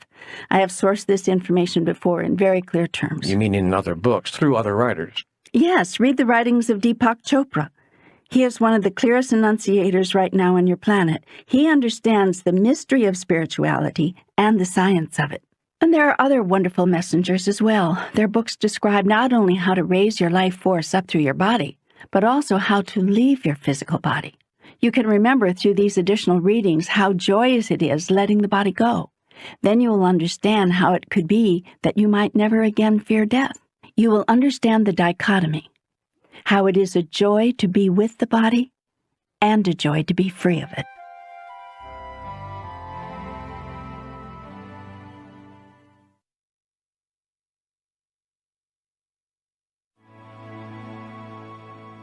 You know, life must be kind of like school. I can remember being excited every fall about the first day of school, and at the end of the year, thrilled to be getting out. Precisely, exactly.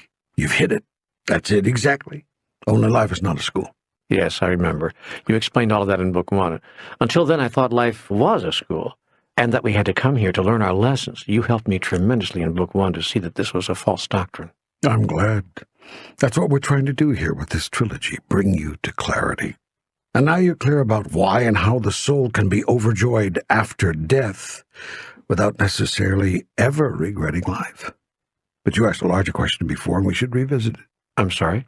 You said, if the soul is so unhappy in the body, why doesn't it just leave? Oh, yes. Well, it does. And I don't mean only at death, as I've just explained. But it does not leave because it is unhappy. Rather, it leaves because it wishes to regenerate, rejuvenate. Does it do this often? Every day. The soul leaves the body every day? When? When the soul yearns for its larger experience, it finds this experience rejuvenating. It just leaves? Yes. The soul leaves your body all the time, continually, throughout your life. That is why we invented sleep. Oh, the soul leaves the body during sleep? Of course, that is what sleep is. Periodically throughout your life, the soul seeks rejuvenation, refueling, if you will, so that it can continue lumbering along in this carrier you call your body. You think it is easy for your soul to inhabit your body? It is not. It may be simple, but it is not easy. It is a joy, but it is not easy. It is the most difficult thing your soul has ever done.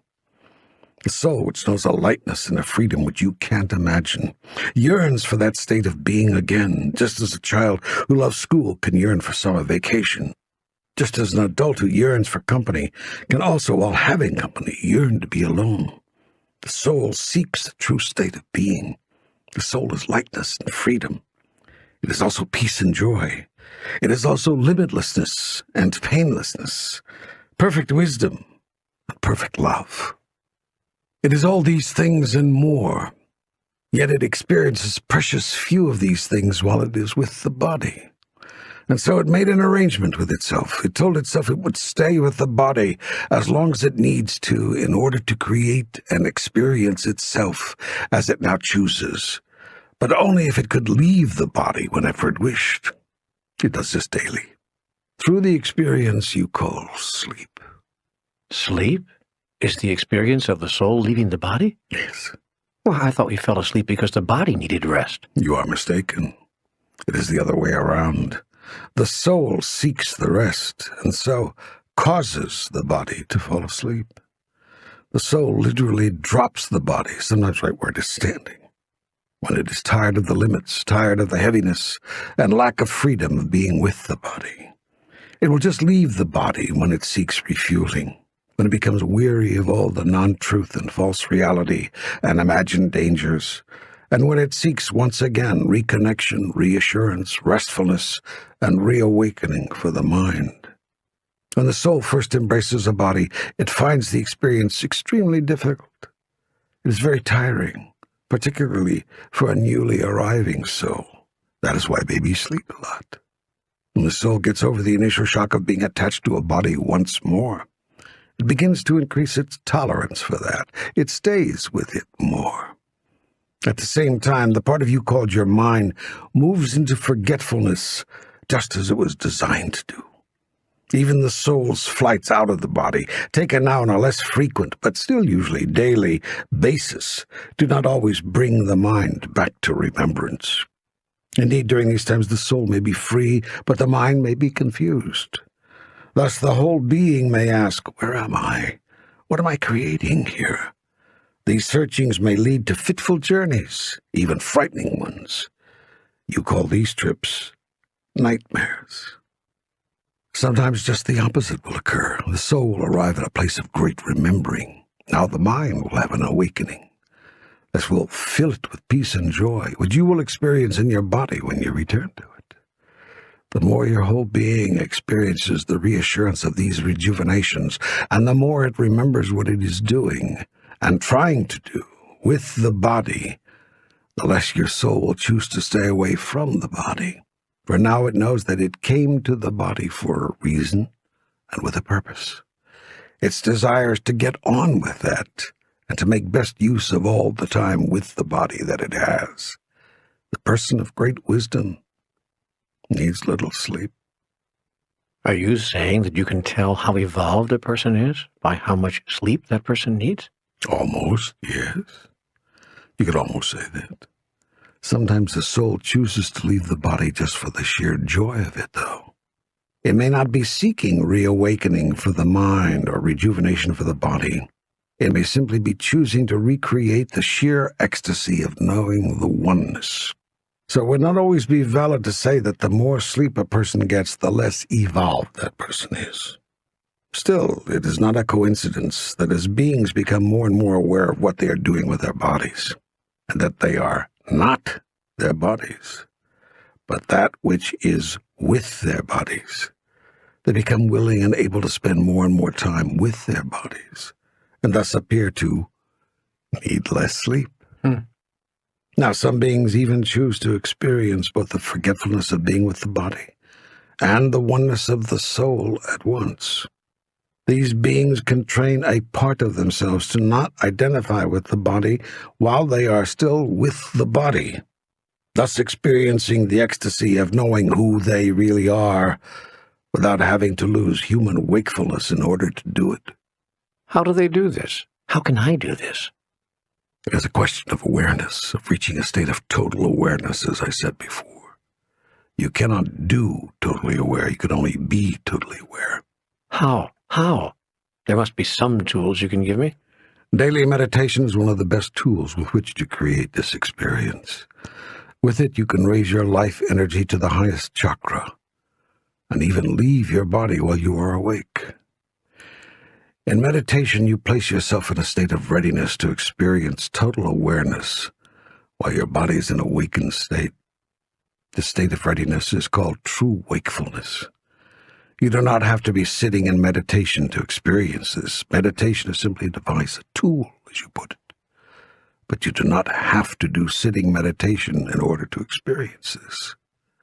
You should also know that sitting meditation is not the only kind of meditation there is. There's also stopping meditation, walking meditation, doing meditation, sexual meditation. This is the state of true wakefulness. When you stop in this state, simply stop in your tracks, stop going where you are going, stop doing what you are doing. Just stop for a moment and just be right where you are. You become right exactly where you are. Stopping even just for a moment can be blessed. You look around slowly, and you notice things you did not notice while you were passing them by. The deep smell of the earth just after it rains. That curl of hair over the left ear of your beloved. How truly good it feels to see a child at play. You don't have to leave your body to experience this. This is the state of true wakefulness. When you walk in this state, you breathe in every flower. You fly with every bird. You feel every crunch beneath your feet. You find beauty and wisdom, for wisdom is found wherever beauty is formed. And beauty is formed everywhere, out of all the stuff of life. You do not have to seek it. It will come to you. And you don't have to leave your body to experience this. This is the state of true wakefulness. When you do in this state, you turn whatever you are doing into a meditation, and thus into a gift, an offering from you to your soul, and from your soul to the all. Washing dishes, you enjoy the warmth of the water caressing your hands, and marvel at the wonder of both water and warmth. Working at your computer, you see the words appear on the screen in front of you in response to the command of your fingers, and exhilarate over the power of the mind and body when it is harnessed to do your bidding. Preparing dinner, you feel the love of the universe which brought you this nourishment, and as your return gift, pour into the making of this meal all the love of your being. It does not matter how extravagant or how simple the meal is.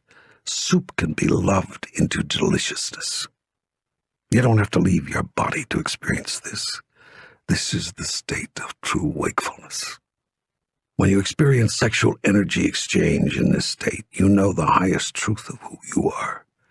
The heart of your lover becomes your home. The body of your lover becomes your own. Your soul no longer imagines itself separate from anything. You don't have to leave your body to experience this. This is the state of true wakefulness. When you are in readiness, you are in wakefulness. A smile can take you there, a simple smile. Just stop everything for one moment and smile at nothing. Just because it feels good, just because your heart knows the secret, and because your soul knows what the secret is. Smile at that. Smile a lot. It will cure whatever ails you. You are asking me for tools, and I am giving them to you. Breathe. That is another tool. Breathe long and deep.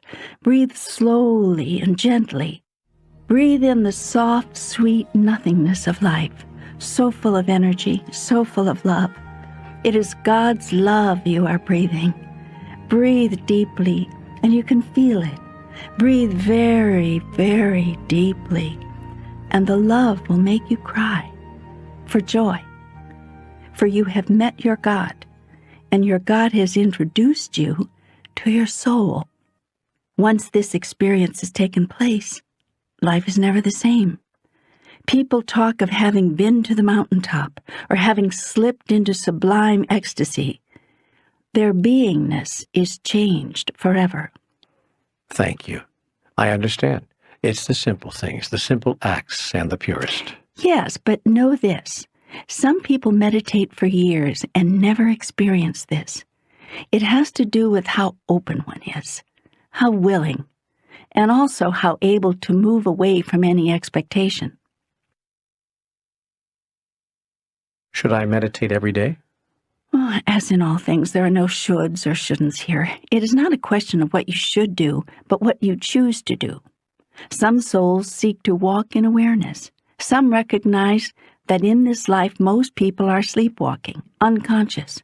They are going through life without consciousness. Yet souls who walk in awareness choose a different path. They choose another way. They seek to experience all the peace and joy, limitlessness and freedom, wisdom and love that oneness brings, not just when they have dropped the body and it has fallen asleep, but when they have risen the body up. It is said of a soul which creates such an experience, he is risen.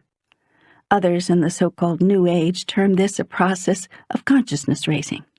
It doesn't matter what terms you use. Words are the least reliable form of communication. It all comes down to living in awareness.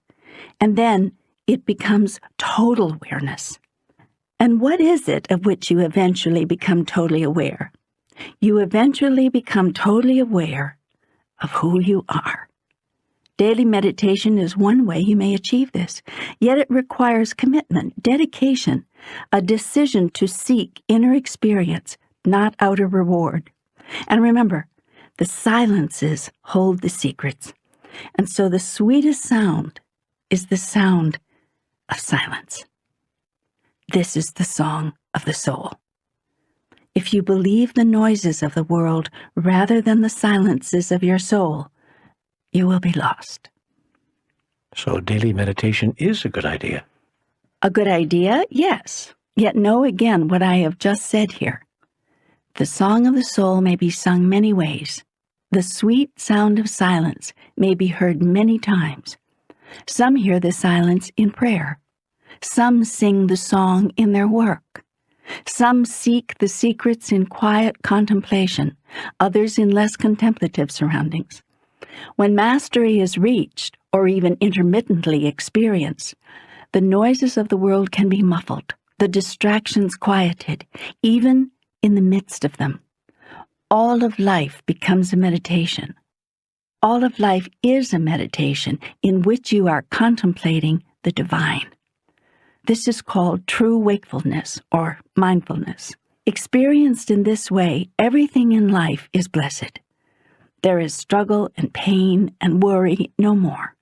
There is only experience, which you may choose to label in any way you wish. You may choose to label all of it perfection. So use your life as a meditation and all the events in it. Walk in wakefulness, not as one asleep. Move with mindfulness, not mindlessly. And do not tarry in doubt and fear, neither in guilt nor self-recrimination, yet reside in permanent splendor in the assurance that you are grandly loved. You are always one with me. You are forever welcome. Welcome home.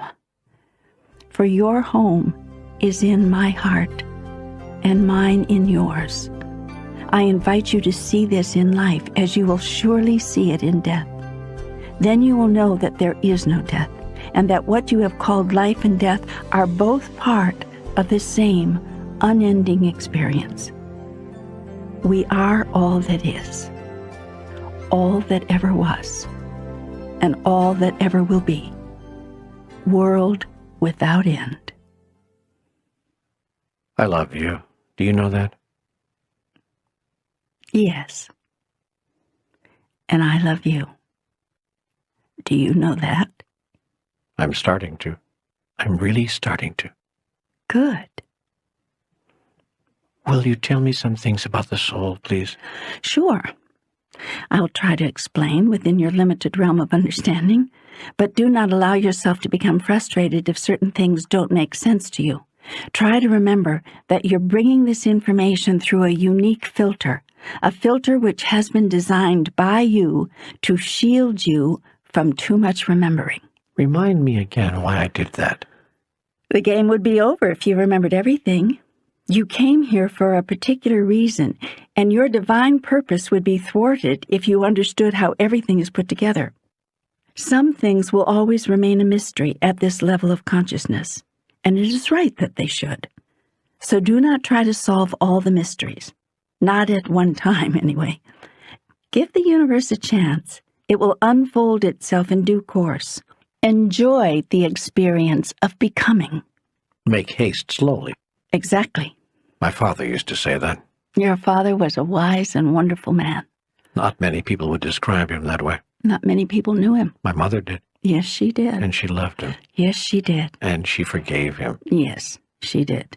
For all of his behaviors that were hurtful. Yes. She understood and loved and forgave. And in this she was and is a wonderful model, a blessed teacher. Yes. So, will you tell me about the soul? I will. What do you want to know? Let's start with the first and obvious question. I already know the answer, but it gives us a starting point. Is there such a thing as the human soul? Yes, it is the third aspect of your being. You are a three-part being made up of body, mind, and spirit. Well, I know where my body is. I can see that. And I think I know where my mind is. It's in the part of my body called my head, but I'm not sure I have any idea where my... Wait a minute. Hold it. You're wrong about something. Your mind is not in your head. It's not? No. Your brain is in your skull. Your mind is not. Well, where is it, then? In every cell of your body. Whoa. What you call the mind is really an energy. It is thought, and thought is an energy, not an object. Your brain is an object. It is a physical, biochemical mechanism, the largest, most sophisticated, but not the only mechanism in the human body, with which the body translates or converts the energy, which is your thought, into physical impulses. Your brain is a transformer. So is your whole body. You have little transformers in every cell. Biochemists have often remarked at how individual cells, blood cells, for instance, seem to have their own intelligence. They do, in fact.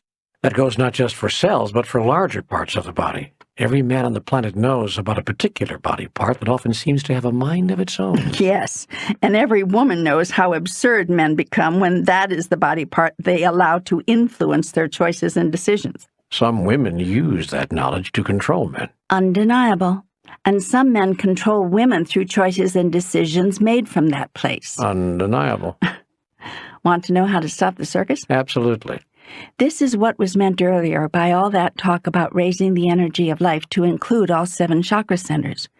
When your choices and decisions come from a place larger than the limited locale you have described, it is impossible for women to control you, and you would never seek to control them. The only reason that women would ever resort to such means of manipulation and control is that there seems to be no other means of control, at least none nearly as effective, and without some means of control, men often become, well, uncontrollable.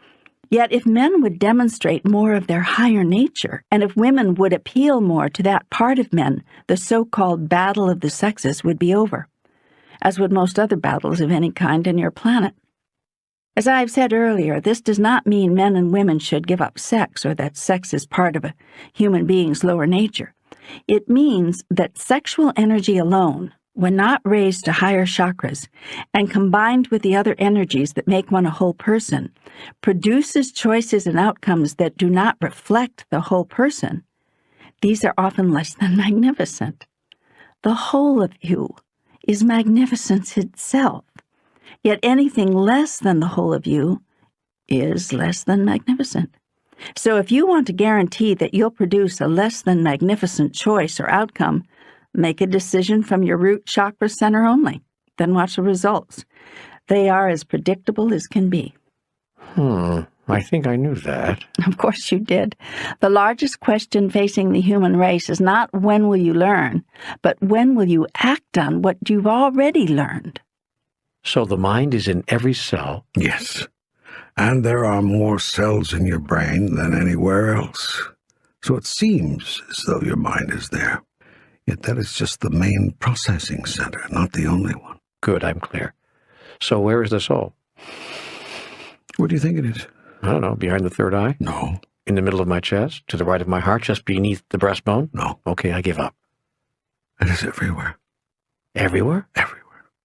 Like the mind. Whoops. Wait a minute. The mind is not everywhere. It's not? I thought you just said it was in every cell of the body. That is not everywhere. There are spaces between the cells. In fact, your body is 99% space. Ah, this is where the soul is? The soul is everywhere, in, through, and around you. It is that which contains you. Wait a minute. Now, you just wait a minute. I was always taught that the body is the container of my soul. Whatever happened to your body is the temple of your being? A figure of speech. Huh? It is useful in helping people to understand that they are more than their bodies, that there is something larger that they are. There is, literally. The soul is larger than the body. It is not carried within the body, but carries the body within it. I hear you, but I'm still having a hard time picturing this. Have you ever heard of an aura? Yes. Is this the soul? It is as close as we can come in your language and your understanding to giving you a picture of an enormous and complex reality. The soul is that which holds you together, just as the soul of God is that which contains the universe and holds it together. Wow. This is a complete reversal of everything I've ever thought. Hang on, my son. The reversals have just begun. But if the soul is, in a sense, the air in and around us, and if everyone else's soul is the same, where does one soul end and another begin? Uh-oh, don't tell me. You see? You already know the answer. There is no place where another soul ends and ours begins. Just like there's no place where the air in the living room stops and the air in the dining room starts. It's all the same air. It's all the same soul. You've just discovered the secret of the universe. And if you are that which contains the universe, just as we are that which contains our bodies, then there's no place where you end and we begin. You can clear your throat all you want, but for me this is a miraculous revelation. I mean, I knew I always understood this, but now I understand it. That's great. Isn't that great? You see, my problem with understanding in the past had to do with the fact that the body is a discrete container, making it possible to differentiate between, well, this body and that body. And since I always thought that the soul was housed in the body, I therefore differentiated between this soul and that soul. Quite naturally, yes. But if the soul is everywhere, inside and outside the body, in its aura, as you put it, then when does one aura end and another begin? And now I'm able to see for the first time really in physical terms, how it's possible that one soul does not end and another begin, and that it is physically true that we are all one. Yippee! That's all I can say. Yippee! I always thought that was a metaphysical truth. Now I see that it's a physical truth. Holy smoke, religion has just become science. Don't say I didn't tell you so. Wait a minute, if there's no place where one soul ends and another begins, does that mean there's no such thing as an individual soul? Well, yes and no. An answer truly befitting God. Thank you. But frankly, I was hoping for a little more clarity. Give me a break here. We're moving so fast. Yes, we are. So let's just catch our breath here. Okay. Everybody relax. I'm going to explain it all to you. Okay, go ahead. I'm ready. You remember how I've talked to you many times now about what I've called divine dichotomy? Well, this is one of them. In fact, it's the biggest one. I see. It's important to learn about divine dichotomy and understand it thoroughly if you are to live in our universe with grace. Divine dichotomy holds that it is possible for two apparently contradictory truths to exist simultaneously in the same space. Now, on your planet, people find this difficult to accept. They like to have order, and anything that does not fit into their picture is automatically rejected. For this reason, when two realities begin to assert themselves, and they seem to contradict one another, the immediate assumption is that one of them must be wrong, false, untrue. takes a great deal of maturity to see and accept that, in fact, they might both be true. Yet in the realm of the absolute, as opposed to the realm of the relative in which you live, it is very clear that the one truth, which is all there is, sometimes produces an effect which, viewed in relative terms, looks like a contradiction. This is called a divine dichotomy, and it is a very real part of the human experience. And as I've said, it's virtually impossible to live gracefully without accepting this. One is always grumbling, angry, thrashing about, vainly seeking justice, or earnestly trying to reconcile opposing forces which were never meant to be reconciled, but which, by the very nature of the tension between them, produce exactly the desired effect. The realm of the relative is, in fact, held together by just such tension. As an example, the tension between good and evil. In ultimate reality, there is no such thing as good and evil. In the realm of the absolute, all there is love. Yet in the realm of the relative, you have created the experience of what you call evil, and you have done it for a very sound reason. You wanted to experience love, not just know that love is all there is, and you cannot experience something when there is nothing else but that. And so, you created in your reality, and continue to do so every day, a polarity of good and evil, thus using one so that you might experience the other.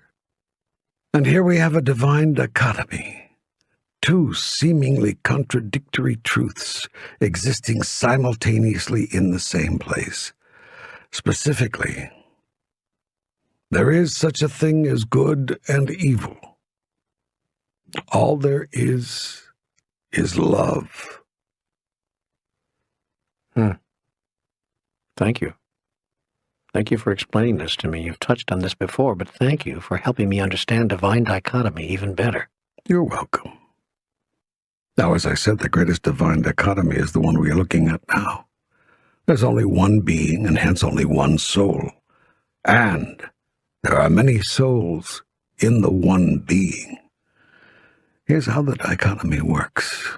You've just had it explained to you that there is no separation between souls.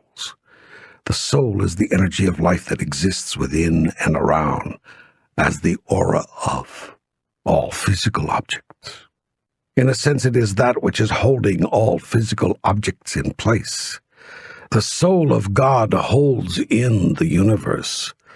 The soul of man holds in each individual human body. So the body is not a container, a housing for the soul. The soul is a container for the body. That's right. Yet there are no dividing lines between souls. There's no place where one soul ends and another begins, and so it's really one soul holding all bodies. Correct. Yet the one soul feels like a bunch of individual souls. Indeed it does. Indeed I do. By design. Can you explain how it works? Yes. While there is no actual separation between souls, it is true that the stuff of which the one soul is made manifests in physical reality at different speeds, producing different degrees of density. Wait a minute. Different speeds. When did speed come in? All of life is a vibration. That which you call life, you could just as easily call it God, is pure energy. That energy is vibrating constantly, always. It is moving in waves. The waves vibrate at different speeds, producing differing degrees of density or light.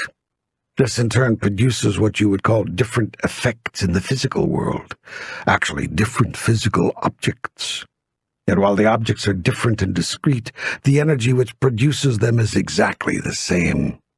Let me go back to the example that you used of the air between your living room and dining room. It was a good use of imagery that just popped right out of you. An inspiration. From guess where? Yes, I gave it to you.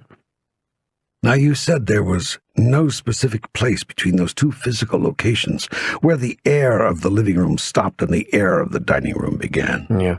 That is true. Yet there is a place where the air of the living room becomes less dense. That is, it dissipates, becomes thinner. So too the air of the dining room. The further from the dining room you go, the less you smell dinner. Now the air in the house is the same air. There is no separate air in the dining room. Yet the air in the dining room sure seems like other air. For one thing, it smells different. So because the air has taken on different characteristics, it seems as though it is different air. But it is not. It is all the same air, seeming different. In the living room, you smell the fireplace. In the dining room, you smell dinner. You might even go into one room and say, "Phew, it's stuffy. Let's get some air in here." As if there was no air at all. And yet, of course, there's plenty of air. What you are wanting to do is change its characteristics. So you bring in some air from the outside. Yet that is the same air, too. There's only one air moving in, around, and through everything. This is cool. This is really cool. I mean, I totally get this. I love the way you explain the universe to me in ways I can totally get. Well, thank you. I'm trying here. So let me go on. Please, please. Like the air in your house, the energy of life, what we'll call the soul of God, takes on different characteristics as it surrounds different physical objects. Indeed, that energy coalesces in a particular way to form those objects. As particles of energy join together to form physical matter, they become very concentrated. Mashed up, pushed together, they begin to look like, even feel like, distinct units. That is, they begin to seem separate, different from all the other energy. Yet this is all the same energy behaving differently. It is this very act of behaving differently which makes it possible for that which is all to manifest as that which is many. As I explained in Book 1, that which is could not experience itself as what it is until it developed this ability to differentiate. So that which is all separated into that which is this and that which is that. I'm trying to make this very simple now. Thank you. The clumps of energy which coalesced into discrete units that held in physical beings are what you have chosen to call souls. Parts of me that have become the lot of you are what we are talking about here. Thus, the divine dichotomy. There is only one of us. There are many of us. Whoa, this is great. You're telling me? Shall I go on? No, stop here. I'm bored. Yes, go on. Okay. Now, as energy coalesces, it becomes, as I said, very concentrated. But the further one moves from the point of this concentration, the more dissipated the energy becomes. The air becomes thinner, the aura fades. The energy never completely disappears because it cannot. It is the stuff of which everything is made. It's all there is. Yet it can become very, very thin, very subtle, almost not there. Then, in another place, read that, another part of itself. It can again coalesce, once more clumping together to form what you call matter, and what looks like a discrete unit. Now the two units appear separate from each other, and in truth, there is no separation at all. This is, in very, very simple, elementary terms, the explanation behind the whole physical universe. Whoa. But can it be true? How do I know I haven't just made this all up? Your scientists are already discovering that the building blocks of all of life are the same. They brought back rocks from the moon and found the same stuff they find in trees. They take apart a tree and find the same stuff they find in you. I tell you this, we are all the same stuff. We are all the same energy, coalesced, compressed in different ways to create different forms and different matter. Nothing matters in and of itself. That is, nothing can become matter all by itself. Jesus said, without the Father, I am nothing. The Father of all is pure thought. This is the energy of life. This is what you have chosen to call absolute love. This is the God and the Goddess, the Alpha and the Omega, the beginning and the end. It is the all-in-all, the unmoved mover, the prime source.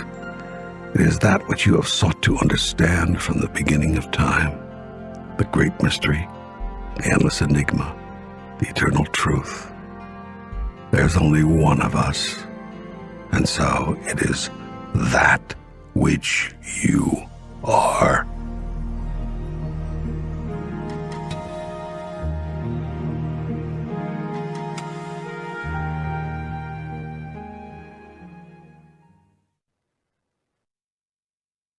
Thank you for being here with me in this way. Thank you for being here with all of us. For millions have heard the words in these dialogues, and millions more will yet do so. And we are breathlessly gifted by the coming of you to our hearts. My dearest beings, I have always been in your hearts. I am only glad you can now actually feel me there.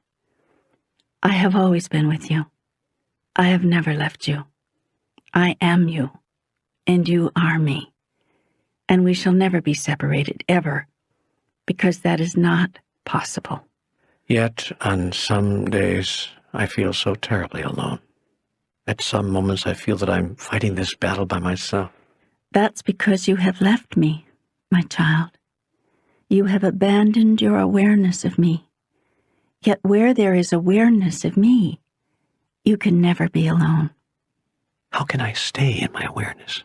Bring your awareness to others, not by proselytizing, but by example. Be the source of the love which I am in the lives of all others. For that which you give to others, you give to yourself, because there is only one of us. Thank you. Yes, you've given me that clue before. Be the source. Whatever you want to experience in yourself, you have said, be the source of it in the lives of others. Yes, this is the great secret. This is the sacred wisdom. Do unto others as you would have it done unto you. All of your problems, all of your conflicts, all of your difficulties in creating a life on your planet of peace and joy are based in your failure to understand this simple instruction and to follow it. I get it. Once more, you've said it so plainly, so clearly that I get it. I'll try never to lose it again. You cannot lose that which you give away. Always remember that. Thank you. May I ask you a few more questions now about the soul? I have one more general comment to make about life as you're living it. Please. You just said that there are times when you feel as though you're fighting this battle by yourself. Yes. What battle? It was a figure of speech. I think it was a real indicator of how you and many people really think of life. You have it in your head that it's a battle, that there is some kind of struggle going on here. Well, it seems that way to me sometimes. It is not that way inherently, and it doesn't have to seem that way ever. You'll forgive me, but that's hard for me to believe. Which is exactly why it hasn't been your reality. For you will make real what you believe is real. Yet I tell you this, your life was never meant to be a struggle, and doesn't have to be, now or ever. I have given you the tools with which to create the grandest reality. You have simply chosen not to use them, or to be more accurate, you have misused them. The tools I am referring to here are the 3 tools of creation. We have talked about them much in our ongoing dialogue. Do you know what they are? Thought, word, and action. Good. You've remembered. Yeah. I once inspired Mildred Hinckley, a spiritual teacher, to say, you were born with the creative power of the universe at the tip of your tongue. That is a statement of astonishing implications, as is this truth from another teacher. As thou hast believed, so be it done unto you. These 2 statements have to do with thought and word. Another teacher had this to say about action. The beginning is God, the end is action. Action is God creating, or God experienced. You said that in Book 1. Book 1 was brought through by you, my son, just as all great teachings have been inspired by me and brought through human forms. Those who allow such inspirations to move them and who fearlessly share them publicly are my greatest teachers. I'm not sure I would put myself in that category. The words you have been inspired to share have touched millions. Millions, my son. They have been translated into 24 languages. They have reached around the world. By what measure would you grant the status of great teacher? By the measure of one's actions, not one's words. That is a very wise answer.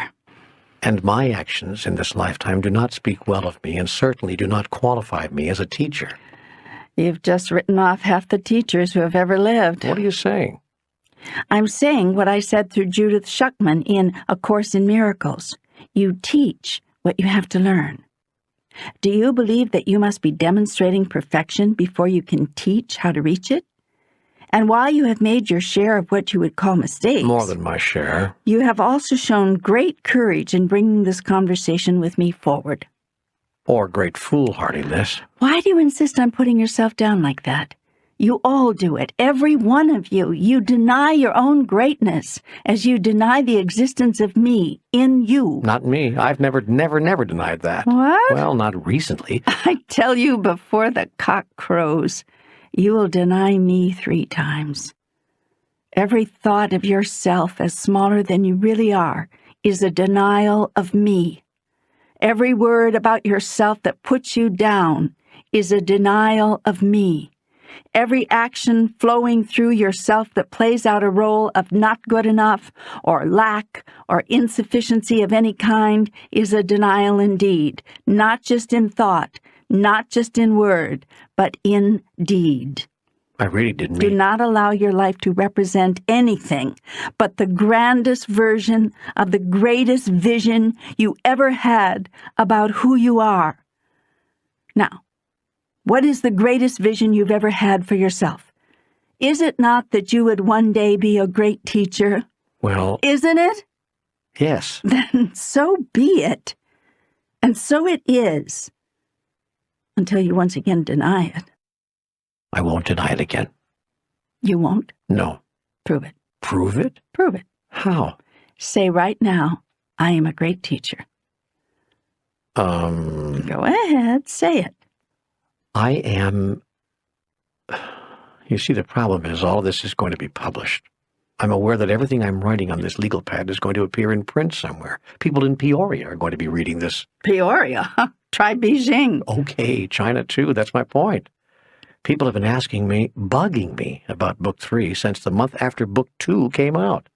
I've tried to explain why it's taken so long. I've tried to get them to understand what it's like, having this dialogue when you know the whole world is watching, waiting. It's not like it was with Book 1 and Book 2. Both of those were dialogues conducted in a void. I never even knew they would be books. Yes, you did. In your heart of hearts, you did. Well, maybe I hoped they'd be.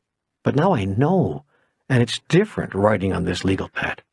Because now you know everyone will be reading every word you write. Yes, yes.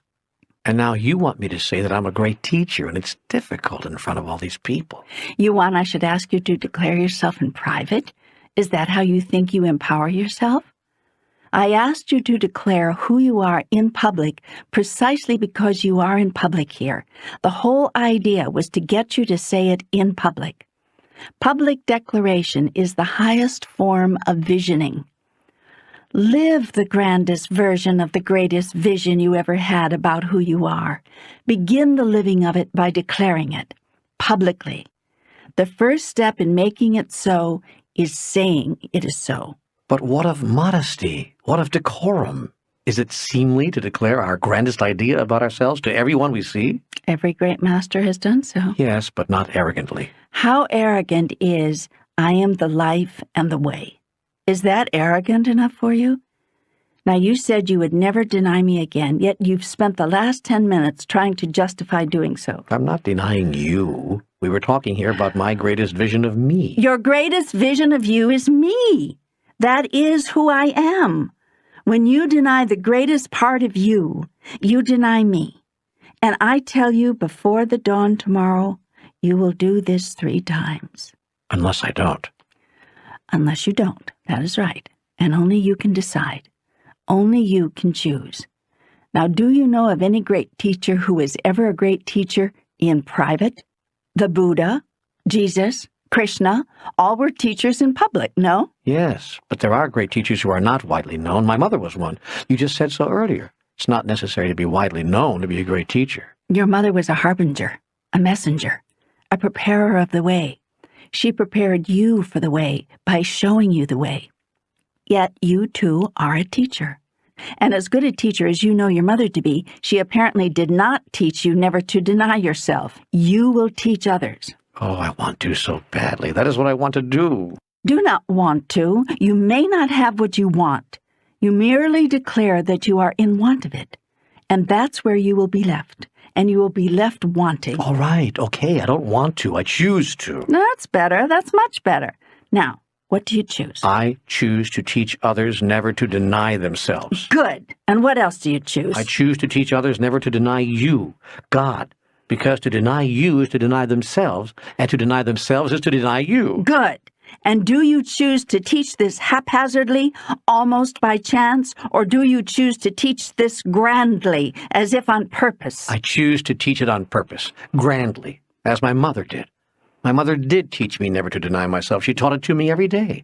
She was the greatest encourager I ever had. She taught me to have faith in myself and in you. I should be such a teacher. I choose to be such a teacher.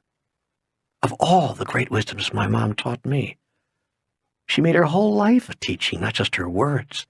That's what makes a great teacher. You are right. Your mother was a great teacher, and you were right in your larger truth. A person does not have to be widely known to be a great teacher. I was testing you. I wanted to see where you'd go with this. Did I go where I was supposed to go? You went where all great teachers go, to your own wisdom, to your own truth. That is the place to which you must always go, for it is the place you must turn around and come from as you teach the world. I know. This I know. And what is your own deepest truth about who you are? I am a great teacher of eternal truth. There you have it. Calmly said, softly spoken. There you have it. You know the truth of it in your heart, and you have only spoken your heart. You are not boasting, and no one will hear it as boasting. You are not bragging, and no one will hear it as bragging. You are not beating your chest, you are opening your heart. And there's a big difference. Everyone knows who they are in their heart. They are a great ballerina, or a great lawyer, or a great actor, or a great first baseman. They are a great detective, or a great salesperson, or a great parent, or a great architect, a great poet, or a great leader, a great builder, or a great healer. And they are, each and every one, a great person. Everyone knows who they are in their heart. If they open their heart, if they share with others their heart's desire, if they live their heartfelt truth, they fill their world with magnificence. You are a great teacher. And where do you suppose that gift comes from? You? And so when you declare yourself to be who you are merely declaring who I am. Always declare me as source, and no one will mind you declaring yourself as great. Yet you've always urged me to declare myself as source. You are the source of everything I am.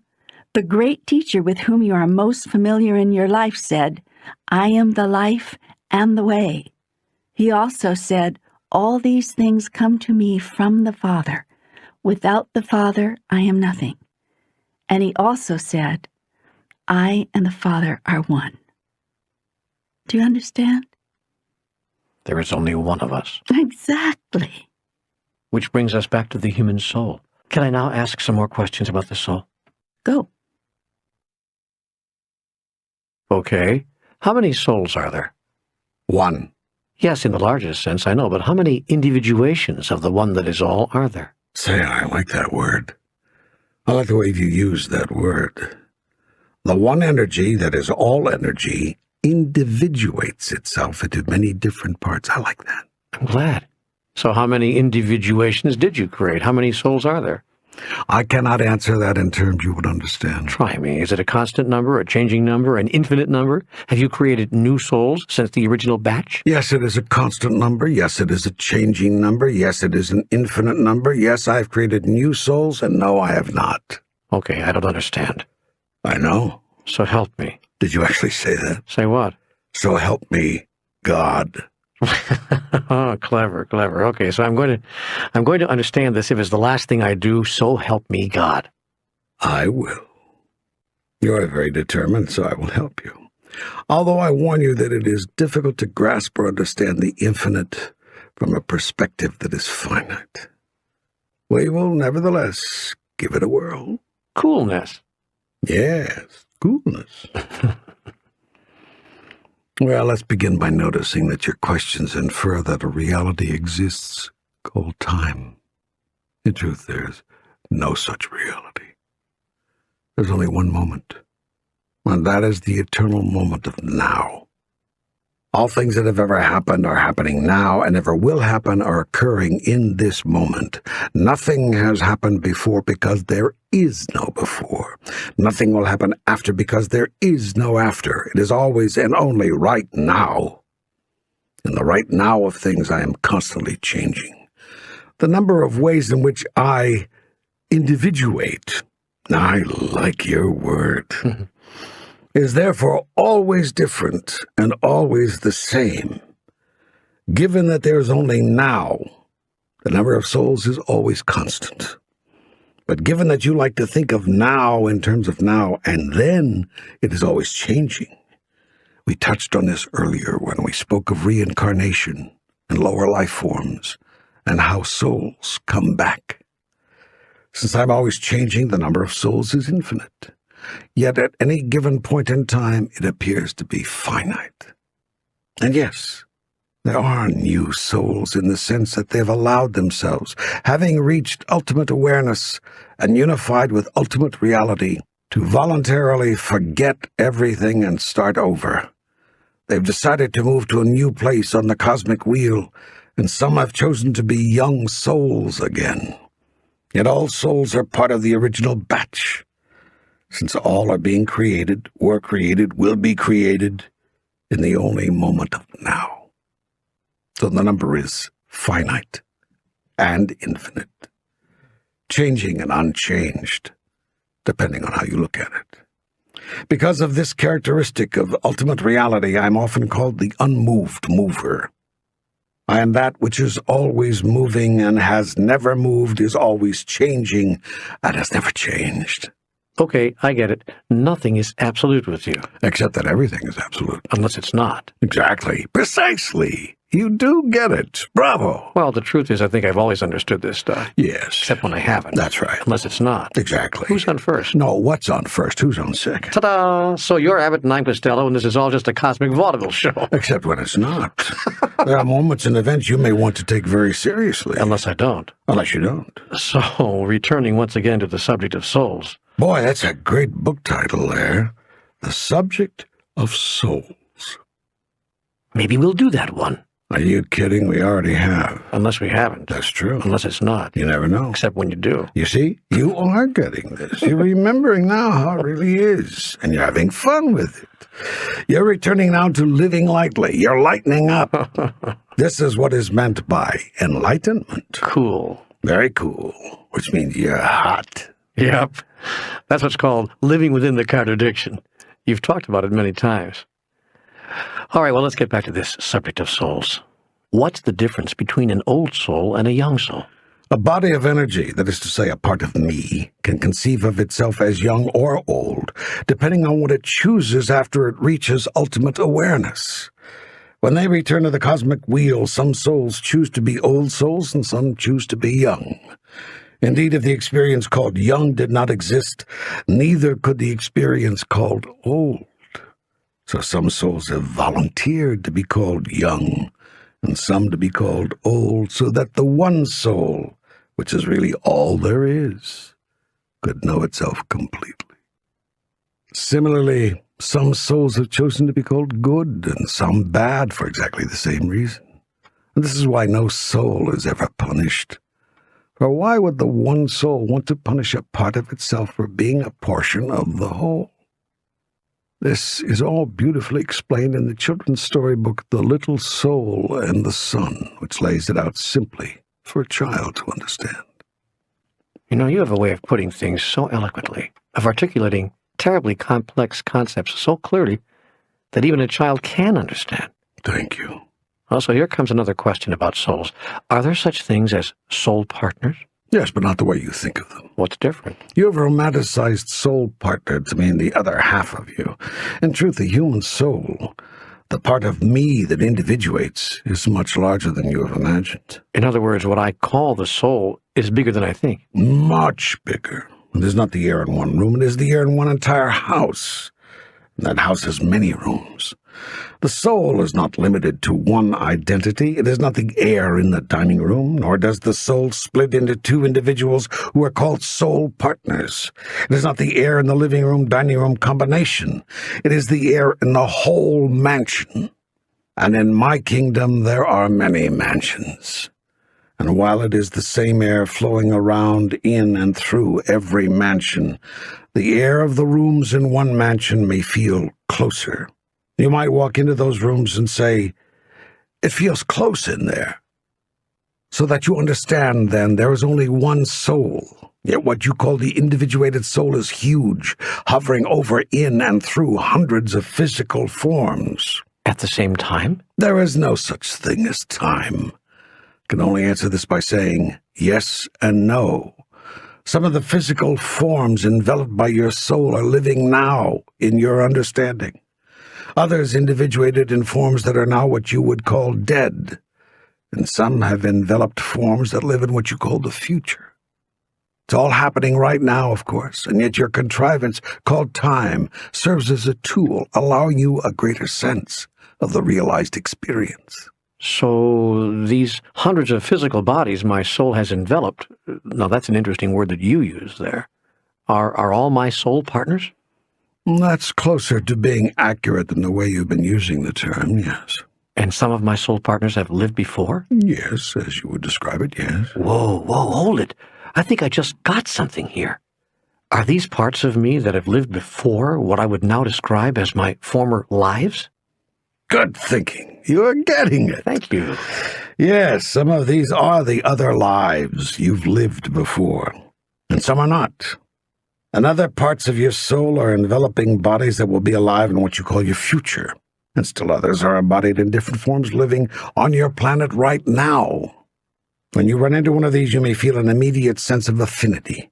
Sometimes you may even say, "We must have spent a past life together." And you will be right. You have spent a past life together, either as the same physical form or as two forms in the same space-time continuum. This is fabulous. This explains everything. Yes, it does. Except one thing. What's that? How about when I just know that I've spent a past life with someone? I mean, I just know it. I can feel it in my bones. And yet when I mention this to them, they feel none of this at all. What's that about? It's about you confusing the past with the future. Huh? You have spent another life with him. It's just not a past life. It's a future life? Precisely. It's all happening in the eternal moment of now. And you have an awareness of what, in a sense, has not yet happened. Well, then why don't they remember the future too? These are very subtle vibrations, and some of you are more sensitive to them than others. Also, from person to person, it is different. You may be more sensitive to your past or future experience with one person than another. This usually means you've spent that other time as the part of your very huge soul enveloping the same body. Whereas when there is still that sensation of having met before, but just not as strong of one, it may mean that you have shared the same time together, but not the same body. Perhaps you were or will be husband and wife, brother and sister, parent and child, lover and beloved. These are strong bonds, and it is natural that you would feel them when you meet again for the first time in this life. Well, if what you're saying is true, that would account for a phenomenon for which I have never been able to account. The phenomenon of more than one person in this lifetime claiming to have memories of being Joan of Arc or Mozart or some other famous person from the past. I've always thought this was proof for those who say that reincarnation is a false doctrine. For how could more than one person claim to have been the same person before? But now I see how this is possible. All that's happened is that several of the sentient beings, now being enveloped by one soul, are remembering, becoming members once again, with the part of their single soul which is now, Joan of Arc or Mozart. Good heavens, this blows the lid off all limitations. It makes all things possible. The minute I catch myself in the future saying, "That's impossible," I'll know that all I'm doing is demonstrating that there's a great deal I don't know. That is a good thing to remember. A very good thing to remember. And if we can have more than one soul partner, that would explain how it's possible for us to experience those intense soul partner feelings with more than one person a lifetime, or even with more than one person at a time. Indeed. Then it is possible to love more than one person at a time. Of course. No, I mean with the kind of intense personal love that we usually reserve for one person, or at least one person at a time. Why would you ever want to reserve love? Why would you want to hold it in reserve? Well, because it's not right to love more than one person that way. It's a betrayal. Who told you that? Everybody tells me that. My parents told me that. My religion told me that. My society tells me that. Everybody tells me that. These are some of those sins of the father being passed on to the son. Your own experience teaches you one thing, that loving everyone full out is the most joyful thing you can do, yet your parents, teachers, ministers tell you something else, that you may only love one person at a time that way. And we're not just talking about sex here. If you consider one person as special as another in any way, you are often made to feel that you have betrayed that other. Right, exactly. That's how we've got it all set up. Then you're not expressing true love, but some counterfeit variety. To what extent will true love be allowed to express itself within the framework of the human experience? What limits shall we, indeed some would say, must we, place on that expression? If all social and sexual energies were to be unleashed without restriction, what would be the result? Is complete social and sexual freedom the abdication of all responsibility or the absolute height of it? Any attempt to restrict the natural expressions of love is a denial of the experience of freedom, and thus a denial of the soul itself. For the soul is freedom personified. God is freedom by definition, for God is limitless and without restriction of any kind. The soul is God miniaturized. Therefore, the soul rebels at any imposition of limitation and dies a new death each time it accepts boundaries from without. In this sense, birth itself is a death and death a birth. For in birth, the soul finds itself constricted within the awful limitations of a body, and at death escapes those constrictions again. It does the same thing during sleep. Back to freedom the soul flies, and rejoices once again with the expression and experience of its true nature. Yet can its true nature be expressed and experienced while with the body? That is the question you ask, and it drives to the very reason and purpose of life itself. For if life with the body is nothing more than a prison or a limitation, then what good can come of it? And what can be its function, much less its justification? Yes, I suppose that is what I'm asking, and I ask it on behalf of all beings everywhere who have felt the awful constrictions of the human experience. All my life I've been deeply frustrated by the world's inability to let me love everyone in exactly the way I've wanted to. When I was young, it was about not talking to strangers, not saying things inappropriately. I remember once walking down a street with my father. We came across a poor man begging for coins. I immediately felt sorry for this man and wanted to give him some of the pennies in my pocket. My father stopped me, brushed me past. "Trash," he said. "That's just trash." That was my father's label for all those who did not live up to his definitions of what it meant to be humans of worth. Later, I remember an experience of my older brother, who was no longer living with us, not being allowed into the house on Christmas Eve because of some argument he'd had with my father. I loved my brother and wanted him to be with us that night, but my father stopped him on the front porch and barred him from entering the home. My mother was devastated. It was her son from a previous marriage, and I was simply mystified. How could we not love or want my brother on Christmas Eve simply because of an argument? What kind of disagreement could be so bad that it would be allowed to ruin Christmas, when even wars were suspended for a 24-hour truce? This my little 7-year-old heart begged to know. As I grew older, I learned that it was not just anger that stopped the love from flowing, but also fear. That was why we often talked to strangers, but not just when we were defenseless children. Also when we were adults. I learned that it was just not okay to openly and eagerly meet and greet strangers, and that there were certain etiquettes to be followed with people to whom you had just been introduced, none of which made sense to me. I wanted to know everything about that new person, and I wanted them to know everything about me. But no, the rules said you had to wait. And now in my adult life, when sexuality enters into it, I've learned that the rules are even more rigid and limiting, and I still don't get it. I find that I just want to love and be loved. that I just want to love everyone in whatever way feels natural to me, in whatever way feels good. Yet society has its rules and regulations about all this. And so rigid are they that even if the other person who's involved agrees to an experience, if society doesn't agree, those two lovers are called wrong and are thus doomed. Now, what is that? What is that all about? Well, you've said it yourself. Fear. It's all about fear. Yes, but are these fears justified? Aren't these restrictions and constrictions only appropriate given the behaviors of our race? A man meets a younger woman, falls in love or in lust with her, and leaves his wife, for instance. I use only one example. So there she is, left with the kids and no employment skills at 39 or 43, or worse yet, left high and dry at 64 by a 68-year-old man who's become enamored of a woman younger than his daughter. Is it your supposing that the man you described has ceased to love his 64-year-old wife? Well, he sure acts like it. No, it is not his wife he does not love and seeks to escape. It is the limitations he feels placed on him. Oh, nonsense. It's lust, pure and simple. It's an old geezer simply trying to recapture his youth, wanting to be with a younger woman, unable to curb his childish appetites and keep his promise to the partner who has remained with him through all the tough and lean years. Of course, you've described it perfectly. Yet nothing you have said has changed a thing that I have said. In virtually every case, this man has not stopped loving his wife. It is the limitations his wife places on him, or those placed on him by the younger woman, who will have nothing to do with him if he stays with his wife, that creates the rebellion. The point I'm trying to make is that the soul will always rebel at limitation, of any kind. That is what has sparked every revolution in the history of humankind.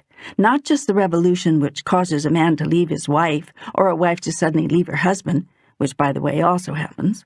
Surely you're not arguing for the complete abolition of behavioral limitations of any kind. That would be behavioral anarchy, social chaos.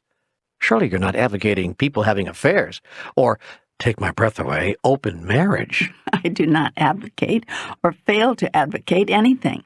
I am not for or against anything. The human race keeps trying to make me a for or against kind of God, and I am not that. I merely observe what is so. I simply watch you create your own systems of right and wrong, for and against, and I look to see whether your current ideas about that serve you, given what you say you choose and desire as a species and as individuals. Now, to the question of open marriage. I am not for or against open marriage. Whether you are or not depends upon what you decide you want in and out of your marriage, and your decision about that creates who you are with regard to the experience you call marriage. For it is, as I have told you, every act is an act of self-definition. When making any decision, it is important to make sure the right question is being answered. The question with regard to so-called open marriage, for instance, is not, shall we have an open marriage where sexual contact by both parties with persons outside the marriage is allowed? The question is, who am I and who are we with regard to the experience called marriage?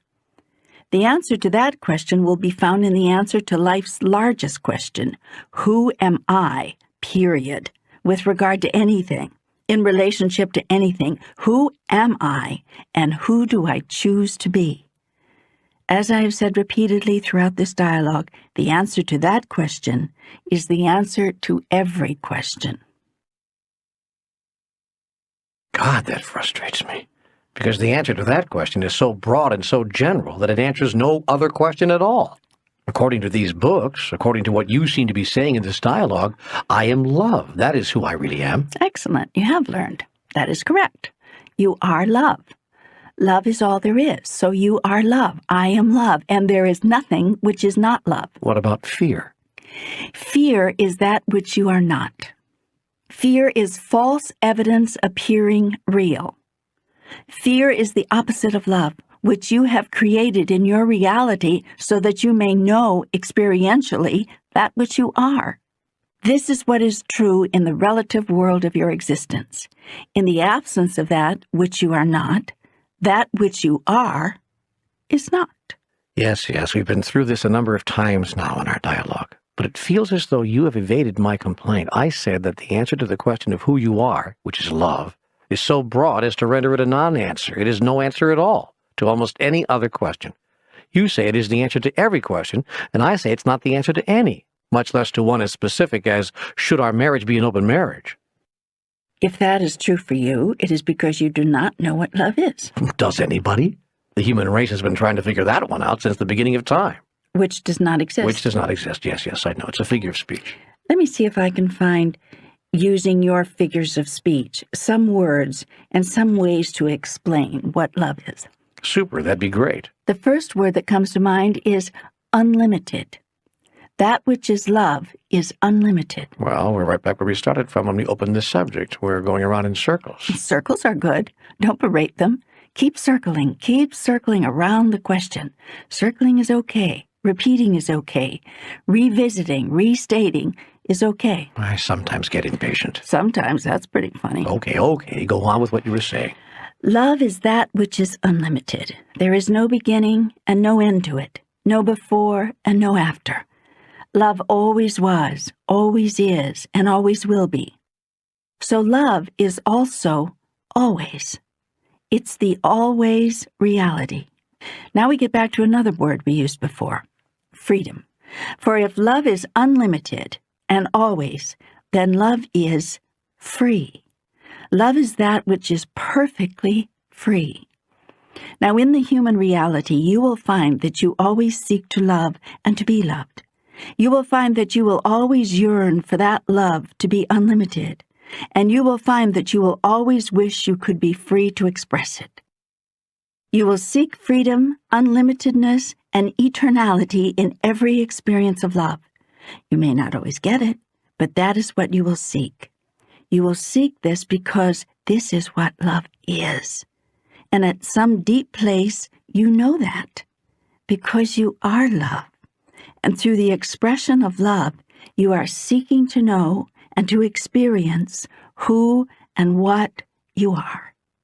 You are life expressing life, love expressing love, God expressing God. All these words are therefore synonymous. Think of them as the same thing. God, life, love, unlimited, eternal, free. Anything which is not one of these things is not any of these things. You are all of those things, and you will seek to experience yourself as all of these things, sooner or later. What does that mean, sooner or later? It depends on when you get over your fear. As I've said, fear is false evidence appearing real. It is that which you are not. You will seek to experience that which you are when you are through experiencing that which you are not. Who wants to experience fear? Nobody wants to. You're taught to. A child experiences no fear. He thinks he can do anything. Nor does a child experience lack of freedom. She thinks she can love anyone, nor does a child experience lack of life. Children believe they will live forever, and people who act like children think nothing can hurt them. Nor does a child know any ungodly things, until that child is taught ungodly things by grown-ups. And so children run around naked and hug everyone, thinking nothing of it. Adults could only do the same thing. Well, children do so with the beauty of innocence. Adults can't get back to that innocence, because when adults get naked, there's always that sex thing. Yes, and of course, God forbid that sex thing be innocent and freely experienced. Well, actually, God did forbid it. Adam and Eve were perfectly happy running around naked in the Garden of Eden until Eve ate of the fruit of the tree of the knowledge of good and evil, and then you condemned us to our present state, for we are all guilty of that original sin. I did no such thing. I know, but I had to give organized religion a shot here. Try to avoid that if you can. Yes, I should. Organized religionists have very little sense of humor. There you go again. Sorry. As I was saying, you will strive as a species to experience a love that is unlimited, eternal, and free. The institution of marriage has been your attempt at creating eternality. With it, you agreed to become partners for life, but this did little to produce a love which was unlimited and free. Why not? If the marriage is freely chosen, isn't it an expression of freedom? And to say that you are going to demonstrate your love sexually with no one else but your spouse is not a limitation, it's a choice. And a choice is not a limitation. It's the exercise of freedom. So long as that continues to be the choice, yes. Well, it has to be. That was the promise. Yes, and that's where the trouble begins. Help me here. Look, there may come a time when you want to experience a high degree of specialness in the relationship. Not that one person is more special to you than another, but that the way you choose to demonstrate with one person the depth of love you have for all people and for life itself is unique to that person alone. Indeed, the way you now demonstrate love to each person you do love is unique. You demonstrate your love to no two people in exactly the same way, because you are a creature and a creator of originality. Everything you create is original. It is not possible for any thought, word, or action to be duplicative. You cannot duplicate. You can only originate.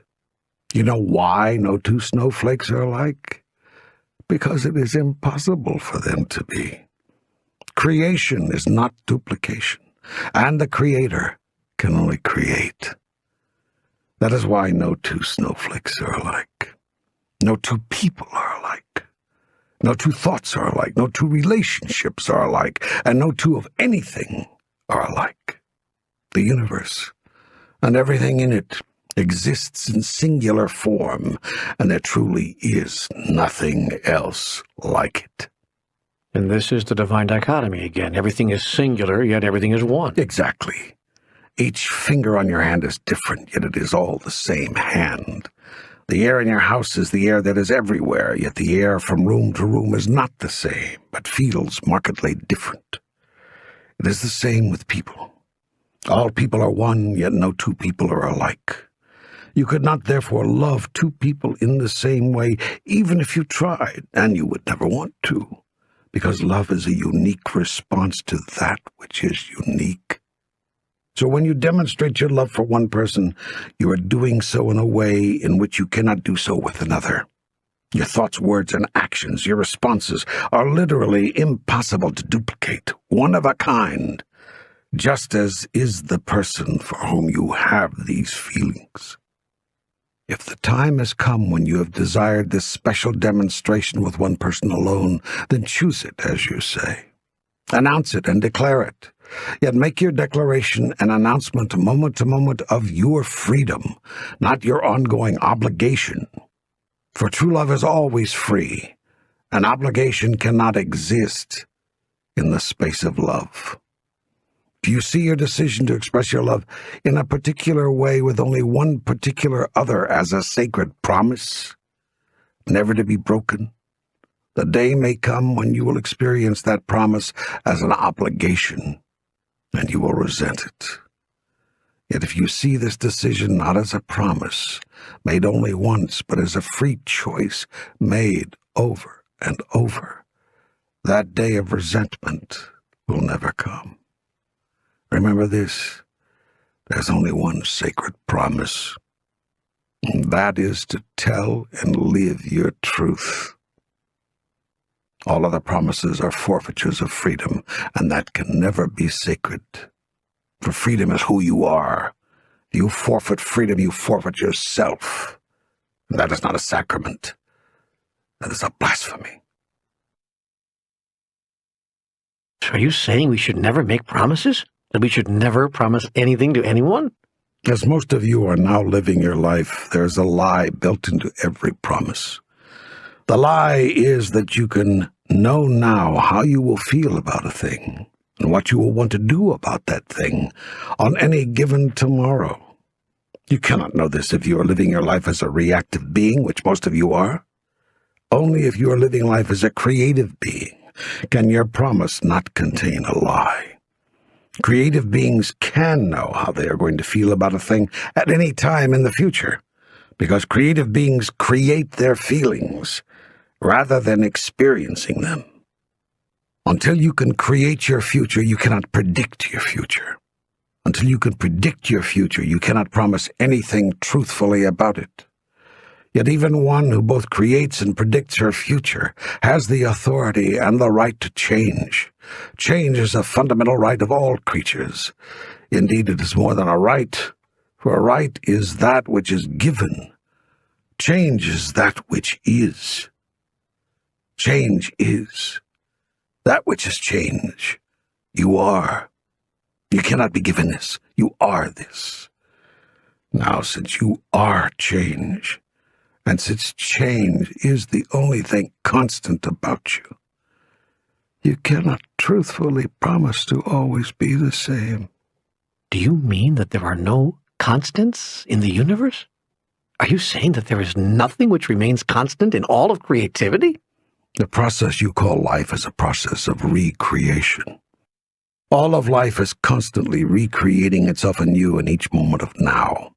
In this process, identicality is impossible, since if a thing is identical, it is not changed at all. Yet while identicality is impossible, similarity is not.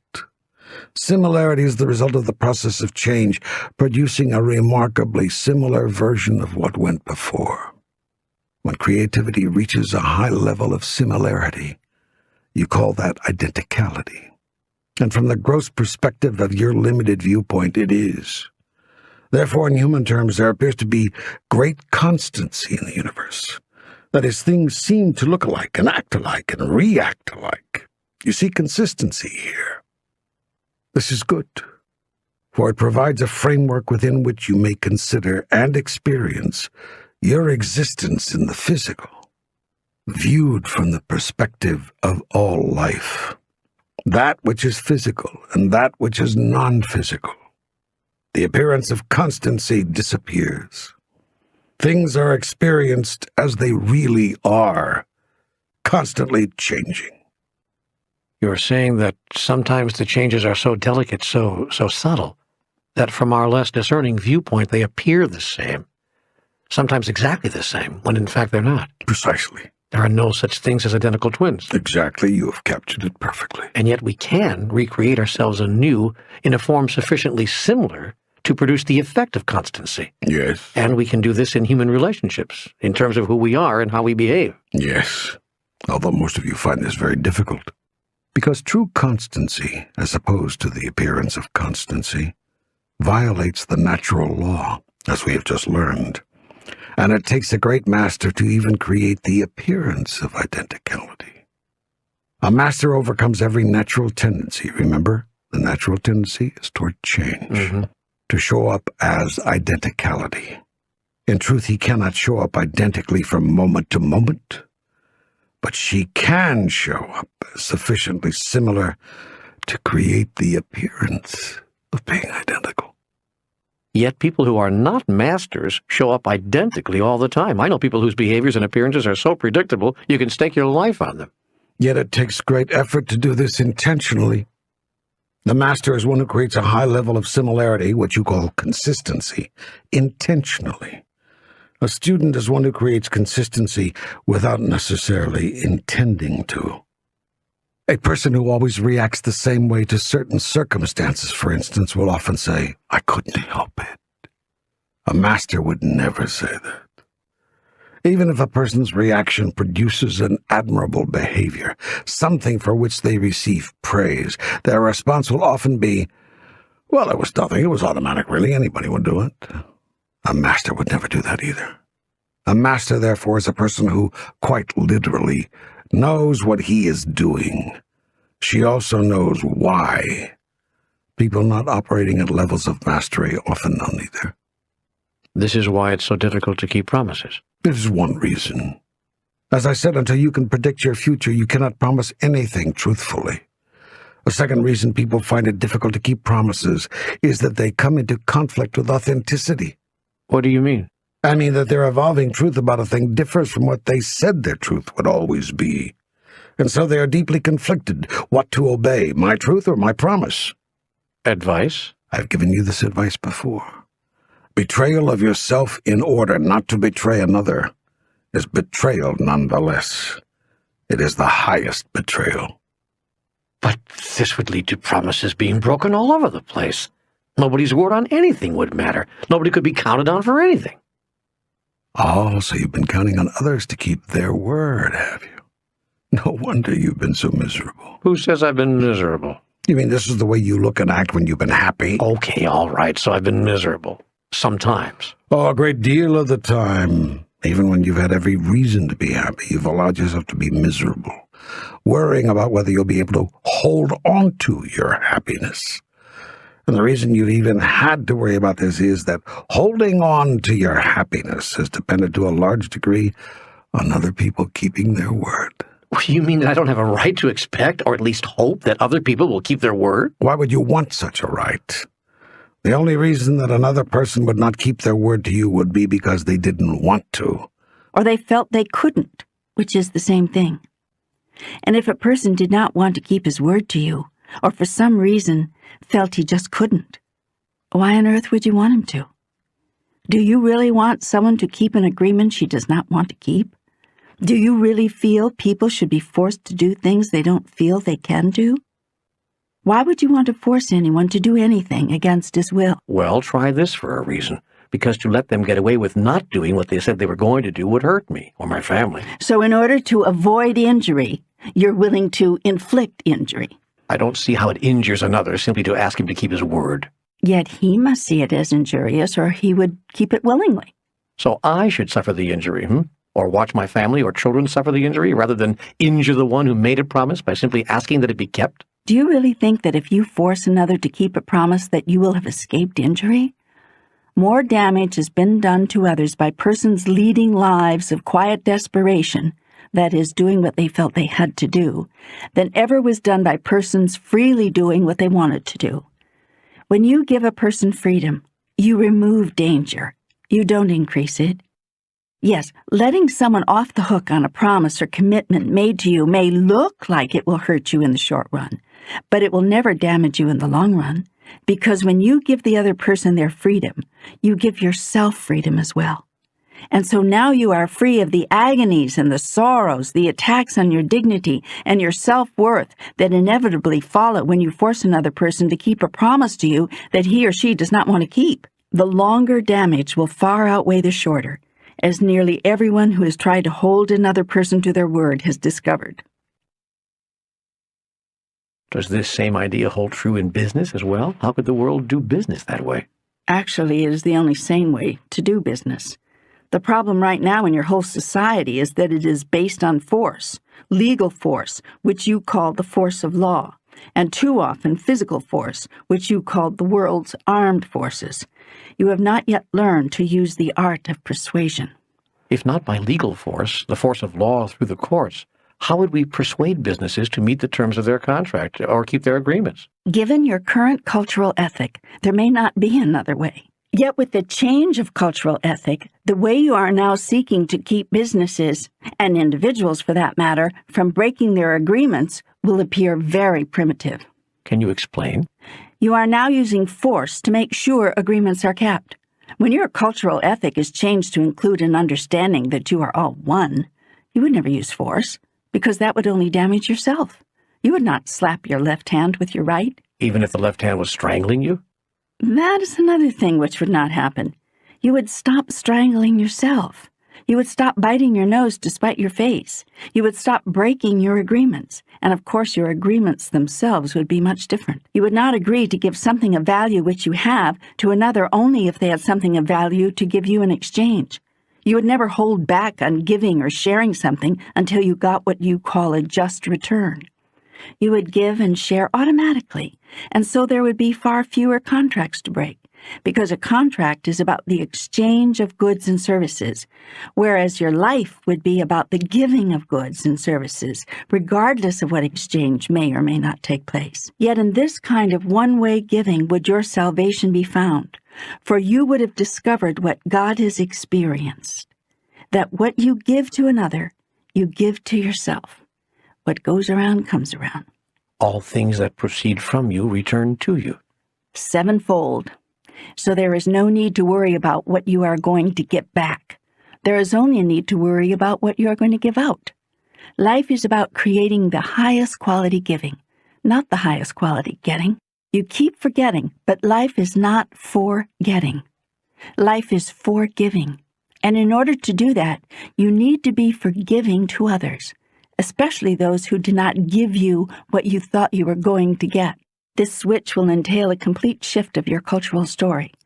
Today, what you call success in your culture is measured largely by how much you get, by how much honor and money and power and possessions you amass. In the new culture, success will be measured by how much you cause others to amass. The irony will be that the more you cause others to amass, the more you will amass effortlessly, with no contracts, no agreements, no bargaining or negotiating or lawsuits or courts which force you to give to each other what was promised. In the future economy, you will not do things for personal profit, but for personal growth, which will be your profit. Yet profit in material terms will come to you as you become a bigger and grander version of who you really are. In those days and times, using force to coerce someone to give you something because they said they would will seem very primitive to you. If another person does not keep an agreement, you will simply allow them to walk their path, make their choices, and create their own experience of themselves.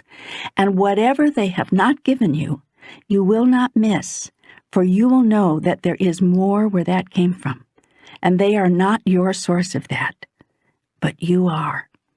Whoa, I've got it. But it feels like we've really gotten off the mark here. This whole discussion began with my asking you about love, and if human beings would ever allow themselves to express it without limitation. And that led to a question about open marriage, and suddenly we've gotten way off the mark here. Not really. Everything we've talked about is pertinent. And this is a perfect lead-in to your questions about so-called enlightened or more highly evolved societies. Because in highly evolved societies, there is neither marriage nor business, nor, for that matter, any of the artificial social constructions you have created to hold your society together. Yes, well, we'll get into that soon, but right now I just want to close down this subject. You said some intriguing things here.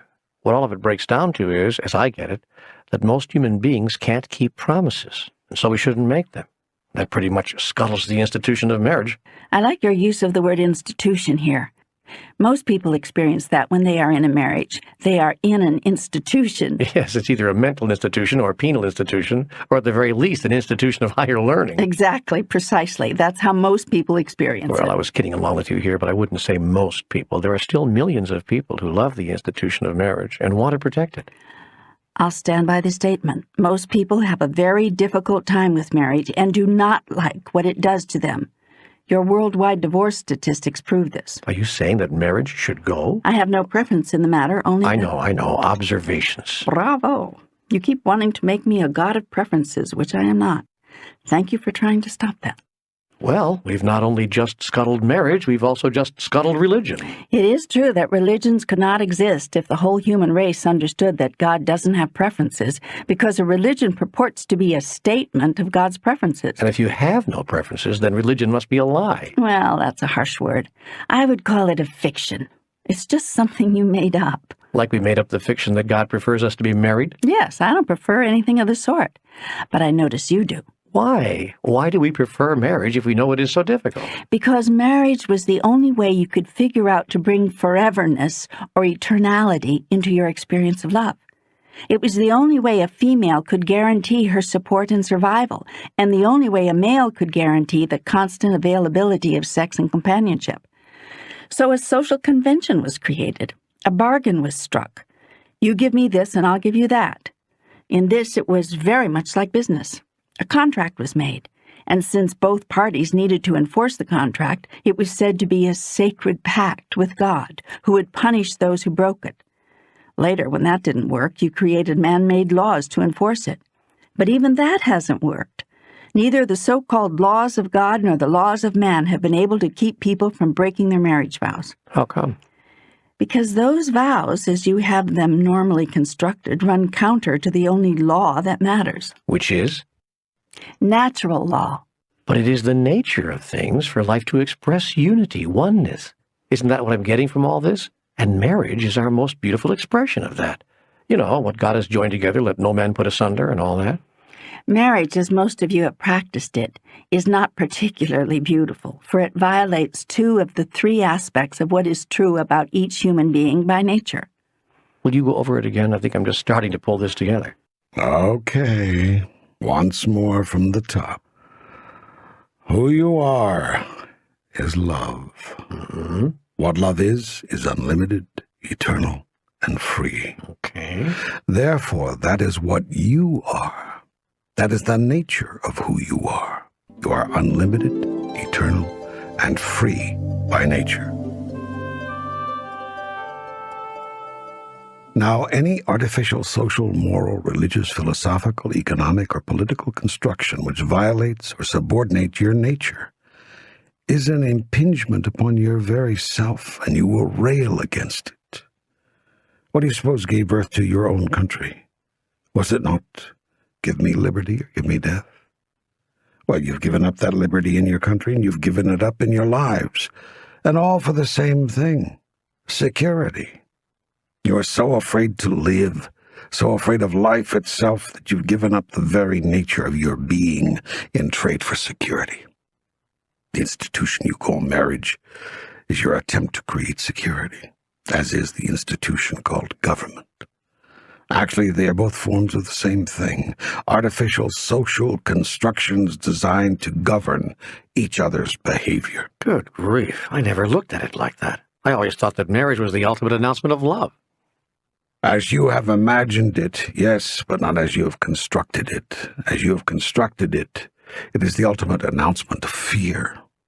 If marriage allowed you to be unlimited, eternal, and free in your love, then it would be the ultimate announcement of love. As things are now, you become married in an effort to lower your love to the level of a promise or a guarantee. Marriage is an effort to guarantee that what is so now will always be so. If you didn't need this guarantee, you would not need marriage. And how do you use this guarantee? First, as a means of creating security, instead of creating security from that which is inside of you. And second, if that security is not forever forthcoming, as a means of punishing each other. For the marriage promise which has been broken can now form the basis of the lawsuit which has been opened. You have thus found marriage very useful, even if it is for all the wrong reasons. Marriage is also your attempt to guarantee that the feelings you have for each other you will never have for another, or at least that you will never express them with another in the same way. Namely sexually. Namely sexually. Finally, marriage as you have constructed it is a way of saying, this relationship is special. I hold this relationship above all others. What's wrong with that? Nothing. Not a question of right or wrong. Right and wrong do not exist. It's a question of what serves you, of what recreates you in the next grandest image of who you really are. If who you really are is a being who says, this one relationship, this single one right over here, is more special than any other, then your construction of marriage allows you to do that perfectly. Yet you might find it interesting to notice that almost no one who is or has been recognized as a spiritual master is married. Yeah, because masters are celibate. They don't have sex. No, because masters cannot truthfully make the statement that your present construction of marriage seeks to make, that one person is more special to them than another. This is not a statement that a master makes, and it is not a statement that God makes. The fact is that your marriage vows, as you presently construct them, have you making a very ungodly statement. It is the height of irony that you feel this is the holiest of holy promises, for it is a promise that God would never make. Yet in order to justify your human fears, you have imagined a God who acts just like you. Therefore you speak of God's promise to his chosen people, and of covenants between God and those God loves in a special way. You cannot stand the thought of a God who loves no one in a way which is more special than any other. And so you create fictions about a God who only loves certain people for certain reasons. And you call these fictions religions. I call them blasphemies. For any thought that God loves one more than another is false. And any ritual which asks you to make the same statement is not a sacrament, but a sacrilege. Oh, my God, stop it, stop it. You're killing every good thought I ever had about marriage. This can't be God saying this. God would never say such things about religion and marriage. Religion and marriage, the way you have constructed them, is what we are talking about here. You think that this talk is tough? I tell you this. You have bastardized the word of God in order to justify your fears and rationalize your insane treatment of each other. You will make God say whatever you need God to say in order to continue limiting each other, hurting each other, and killing each other in my name. Yea, you have invoked my name and waved my flag and carried crosses on your battlefields for centuries. All is proof that I love one people more than another, and would ask you to kill to prove it. Yet I tell you this, my love is unlimited and unconditional. That is the one thing you cannot hear, the one truth you cannot abide, the one statement you cannot accept, for its all-inclusiveness destroys not only the institution of marriage, as you have constructed it, but every one of your religions and governmental institutions as well. For you have created a culture based on exclusion, and supported it with the cultural myth of a God who excludes. Yet the culture of God is based on inclusion. In God's love, everyone is included. Into God's kingdom, everyone is invited. And this truth is what you call a blasphemy. And you must, because if it is true, then everything you've created in your life is false. All human conventions and all human constructions are faulty to the degree that they are not unlimited, eternal, and free. How can anything be faulty if there's no such thing as right and wrong? Thing is only faulty to the degree that it does not function to suit its purpose. If a door does not open and close, you would not call the door wrong. You would merely say its installation or operation is faulty, because it does not serve its purpose. Whatever you construct in your life, in your human society, which does not serve your purpose in becoming human, is faulty. It is a faulty construction. And just for a review, my purpose in becoming human is to decide and to declare, to create and to express, to experience and to fulfill who you really are. To recreate yourself anew in every moment in the grandest version of the greatest vision ever you had about who you really are. That is your purpose in becoming human, and that is the purpose of all life. So where does that leave us? We've destroyed religion, we've dissed marriage, we've denounced governments. Where are we then? First of all, we've destroyed, dissed, and denounced nothing. If a construction you've created is not working and not producing what you wanted it to produce, to describe that condition is not to destroy, diss, or denounce the construction. Try to remember the difference between judgment and observation. Well, I'm not going to argue with you here, but a lot of what you've just said has sounded pretty judgmental to me. We are constricted here by the awful limitation of words. There are really so few of them. And so we have to use the same ones over and over again, even when they don't always convey the same meaning or the same kinds of thoughts. You say that you love banana splits, but you surely don't mean the same thing as when you say you love each other. So you see, you have very few words really to describe how you're feeling. In communicating with you in this way, in the way of words, I've allowed myself to experience those limitations. And I will concede that because some of this language has also been used by you when you are being judgmental, it would be easy to conclude that I'm being judgmental when I use them. Let me assure you here that I am not. Throughout this whole dialogue, I have simply been trying to tell you how to get where you say you want to go, and to describe as impactfully as possible what is blocking your way, what is stopping you from going there.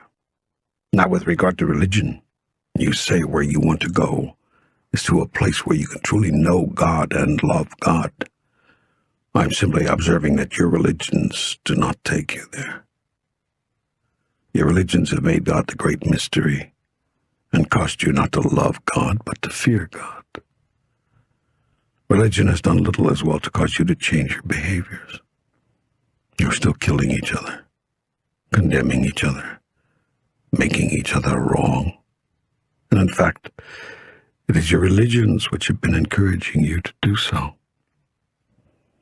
So with regard to religion, I merely observe that you say you want it to take you to one place and it is taking you to another. Now you say you want marriage to take you to the land of eternal bliss, or at least to some reasonable level of peace, security, and happiness. As with religion, your invention called marriage does well with this in the early going when you are first experiencing it. Yet as with religion, the longer you reside in the experience, the more it takes you where you say you don't want to go. Nearly half of the people who become married dissolve their marriage through divorce, and of those who stay married, many are desperately unhappy. Your unions of bliss lead you to bitterness, anger, and regret. Some, and not a small number, take you to a place of outright tragedy. You say you want your governments to ensure peace, freedom, and domestic tranquility, and I observe that as you have devised them, they do none of this. Rather, your governments lead you to war, increasing lack of freedom, and domestic violence and upheaval. You haven't been able to solve the basic problems of simply feeding and keeping people healthy and alive, much less meet the challenge of providing them with equal opportunity. Hundreds of you die every day of starvation on a planet where thousands of you throw away each day enough food to feed nations. You can't handle the simplest task of getting the leftovers from the haves to the have-nots, much less resolve the issue of whether you even want to share your resources more equitably. But these are not judgments. These are things which are observably true about your society. Why? Why is it like this? Why have we made so little progress in conducting our own affairs these past many years? Years? Try centuries. Okay, centuries. It has to do with the first human cultural myth, and with all the other myths which necessarily follow. Until they change, nothing else will change. For your cultural myths inform your ethics, and your ethics create your behaviors. Yet the problem is that your cultural myth is at variance with your basic instinct. What do you mean? Your first cultural myth is that human beings are inherently evil. This is the myth of original sin. The myth holds that not only is your basic nature evil, you were born that way. The second cultural myth, arising necessarily out of the first, is that it is the fittest who survive. The second myth holds that some of you are strong and some of you are weak, and that to survive, you have to be one of the strong. You will do all that you can to help your fellow man, but if and when it comes down to your own survival, you will take care of yourself first. You will even let others die. Indeed, you will go further than that. If you think you have to, in order for you and yours to survive, you will actually kill others, presumably the weak, thereby defining you as the fittest. Some of you say that this is your basic instinct. It is called the survival instinct. And it is this cultural myth that has formed much of your societal ethic, creating many of your group behaviors. Yet your basic instinct is not survival, but rather fairness, oneness, and love. This is the basic instinct of all sentient beings everywhere. It is your cellular memory. It is your inherent nature. Thus is exploded your first cultural myth. You are not basically evil. You are not born in original sin. If your basic instinct was survival, and if your basic nature was evil, you would never move instinctively to save a child from falling, a man from drowning, or anyone from anything. And yet, when you act on your basic instincts and display your basic nature and don't think about what you are doing, this is exactly how you behave, even at your own peril. Thus, your basic instinct cannot be survival, and your basic nature is clearly not evil. Your instinct and your nature is to reflect the essence of who you are, which is fairness, oneness, and love. Looking at the social implications of this, it is important to understand the difference between fairness and equality. It is not a basic instinct of all sentient beings to seek equality or to be equal. Indeed, exactly the opposite is true. The basic instinct of all living things is to express uniqueness, not sameness. Creating a society in which two beings are truly equal is not only impossible, but undesirable. Societal mechanisms seeking to produce true equality, in other words, economic, political, and social sameness, work against, not for, the grandest idea and the highest purpose, which is that each being will have the opportunity to produce the outcome of its grandest desire, and thus truly recreate itself anew. Equality of opportunity is what is required for this, not equality in fact. This is called fairness. Equality in fact, produced by exterior forces and laws, would eliminate, not produce, fairness. It would eliminate the opportunity for true self-recreation, which is the highest goal of enlightened beings everywhere. And what would create freedom of opportunity? Systems that would allow society to meet the basic survival needs of every individual, freeing all beings to pursue self-development and self-creation rather than self-survival. In other words, systems that imitate the true system called life, in which survival is guaranteed. Now, because self-survival is not an issue in enlightened societies, these societies would never allow one of its members to suffer if there were enough for all. In these societies, self-interest and mutual best interest are identical.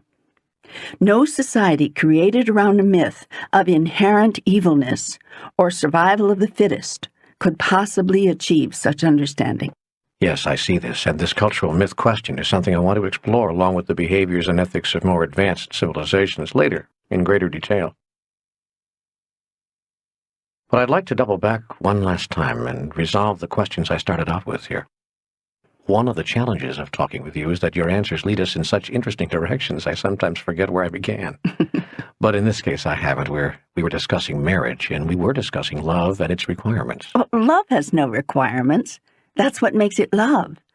If your love for another carries requirements, then it's not love at all, but some counterfeit version. That is what I've been trying to tell you here. It is what I have been saying in a dozen different ways with every question you've asked here. Within the context of marriage, for example, there is an exchange of vows that love does not require. Yet you require them because you do not know what love is, and so you make each other promise what love would never ask. Then you are against marriage. I am against nothing. I am simply describing what I see. You can redesign your social construction called marriage so that it does not ask what love would never ask, but rather declares what only love could declare.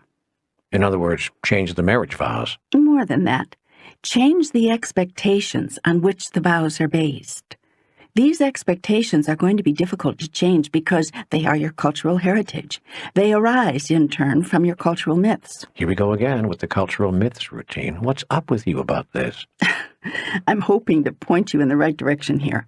I see where you say you want to go with your society, and I am hoping to find human words in human terms that can direct you there.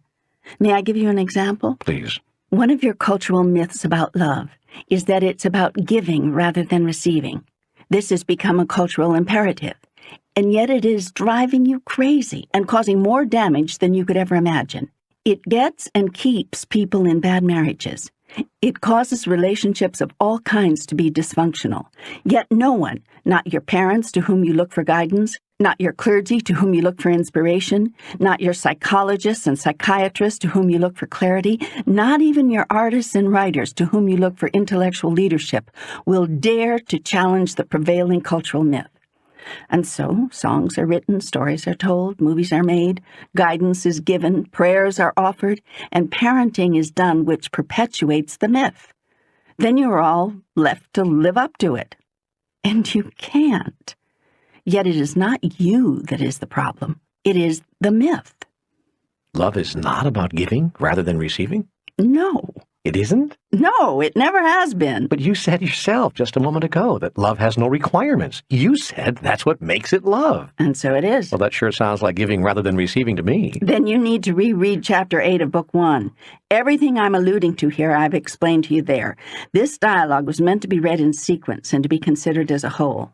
I know, but for those who nevertheless came to these words now without having read Book 1, could you explain, please, what you're getting at here? Because, frankly, even I could use the review, and I think I now understand this stuff. Okay, here goes. Everything you do for yourself. This is true because you and all others are one. What you do for another, you therefore do for you. What you fail to do for another, you fail to do for you. What is good for another is good for you. And what is bad for another is bad for you. This is the most basic truth, yet it is the truth you most frequently ignore. Now, when you are in a relationship with another, that relationship has only one purpose. It exists as a vehicle for you to decide and to declare, to create and to express, to experience and to fulfill your highest notion of who you really are. Now, if who you really are is a person who is kind and considerate, caring and sharing, compassionate and loving, then when you are being these things with others, you are giving yourself the grandest experience for which you came into the body. This is why you took a body, because only in the physical realm of the relative could you know yourself as these things. In the realm of the absolute from which you have come, this experience of knowing is impossible. All these things I've explained to you in far greater detail in Book 1. Now, if who you really are is a being who does not love the self, and who allows the self to be abused, damaged, and destroyed by others, then you will continue behaviors which allow you to experience that. Yet if you really are a person who is kind and considerate, caring and sharing, compassionate and loving, you will include yourself among the people with whom you are being these things. Indeed, you will start with yourself. You will put yourself first in these matters.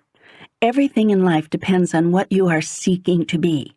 If, for instance, you are seeking to be one with all others, that is, if you are seeking to experience a conceptualization you already know to be true, you will find yourself behaving in a very specific way, a way which allows you to experience and demonstrate your oneness. And when you do certain things as a result of this, you will not experience that you are doing something for someone else, but rather that you are doing it for yourself. The same will be true no matter what you are seeking to be. If you are seeking to be love, you will do loving things with others, not for others, but with others. Notice the difference. Catch the nuance. You will be doing loving things with others, for yourself, so that you can actualize and experience your grandest idea about yourself and who you really are. In this sense, it is impossible to do anything for another, for every act of your own volition is literally just that, an act. You are acting, that is, creating and playing a role. Except you're not pretending, you are actually being it. You are a human being, and what you are being is decided and chosen by you. Your Shakespeare said it, all the world's a stage, and all the men and women merely players. He also said to be or not to be, that is the question. And he also said, to thine own self be true, and it must follow as the night the day, thou canst not then be false to any man. When you are true to yourself, when you do not betray yourself, then when it looks like you are giving, you will know you are actually receiving. You are literally giving yourself back to yourself. You cannot truly give to another for the simple reason that there is no other. If we are all one, then there is only you. You know, this sometimes seems like a semantic trick, a way to change the words around, to alter their meaning. It's not a trick, but it is magic. And it's not about changing words to alter meaning, but changing perceptions to alter experience. Your experience of everything is based on your perceptions, and your perception is based on your understanding, and your understanding is based on your myths, that is, on what you have been told. Now I tell you this, your present cultural myths have not served you. They have not taken you where you say you want to go. Either you are lying to yourself about where you say you want to go, or you are blind to the fact that you're not getting there.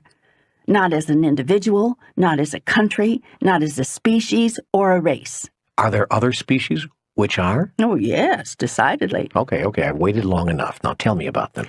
Soon, very soon. But first I want to tell you about how you can alter your invention called marriage so that it takes you closer to where you say you want to go. Do not destroy it. Do not do away with it. Alter it.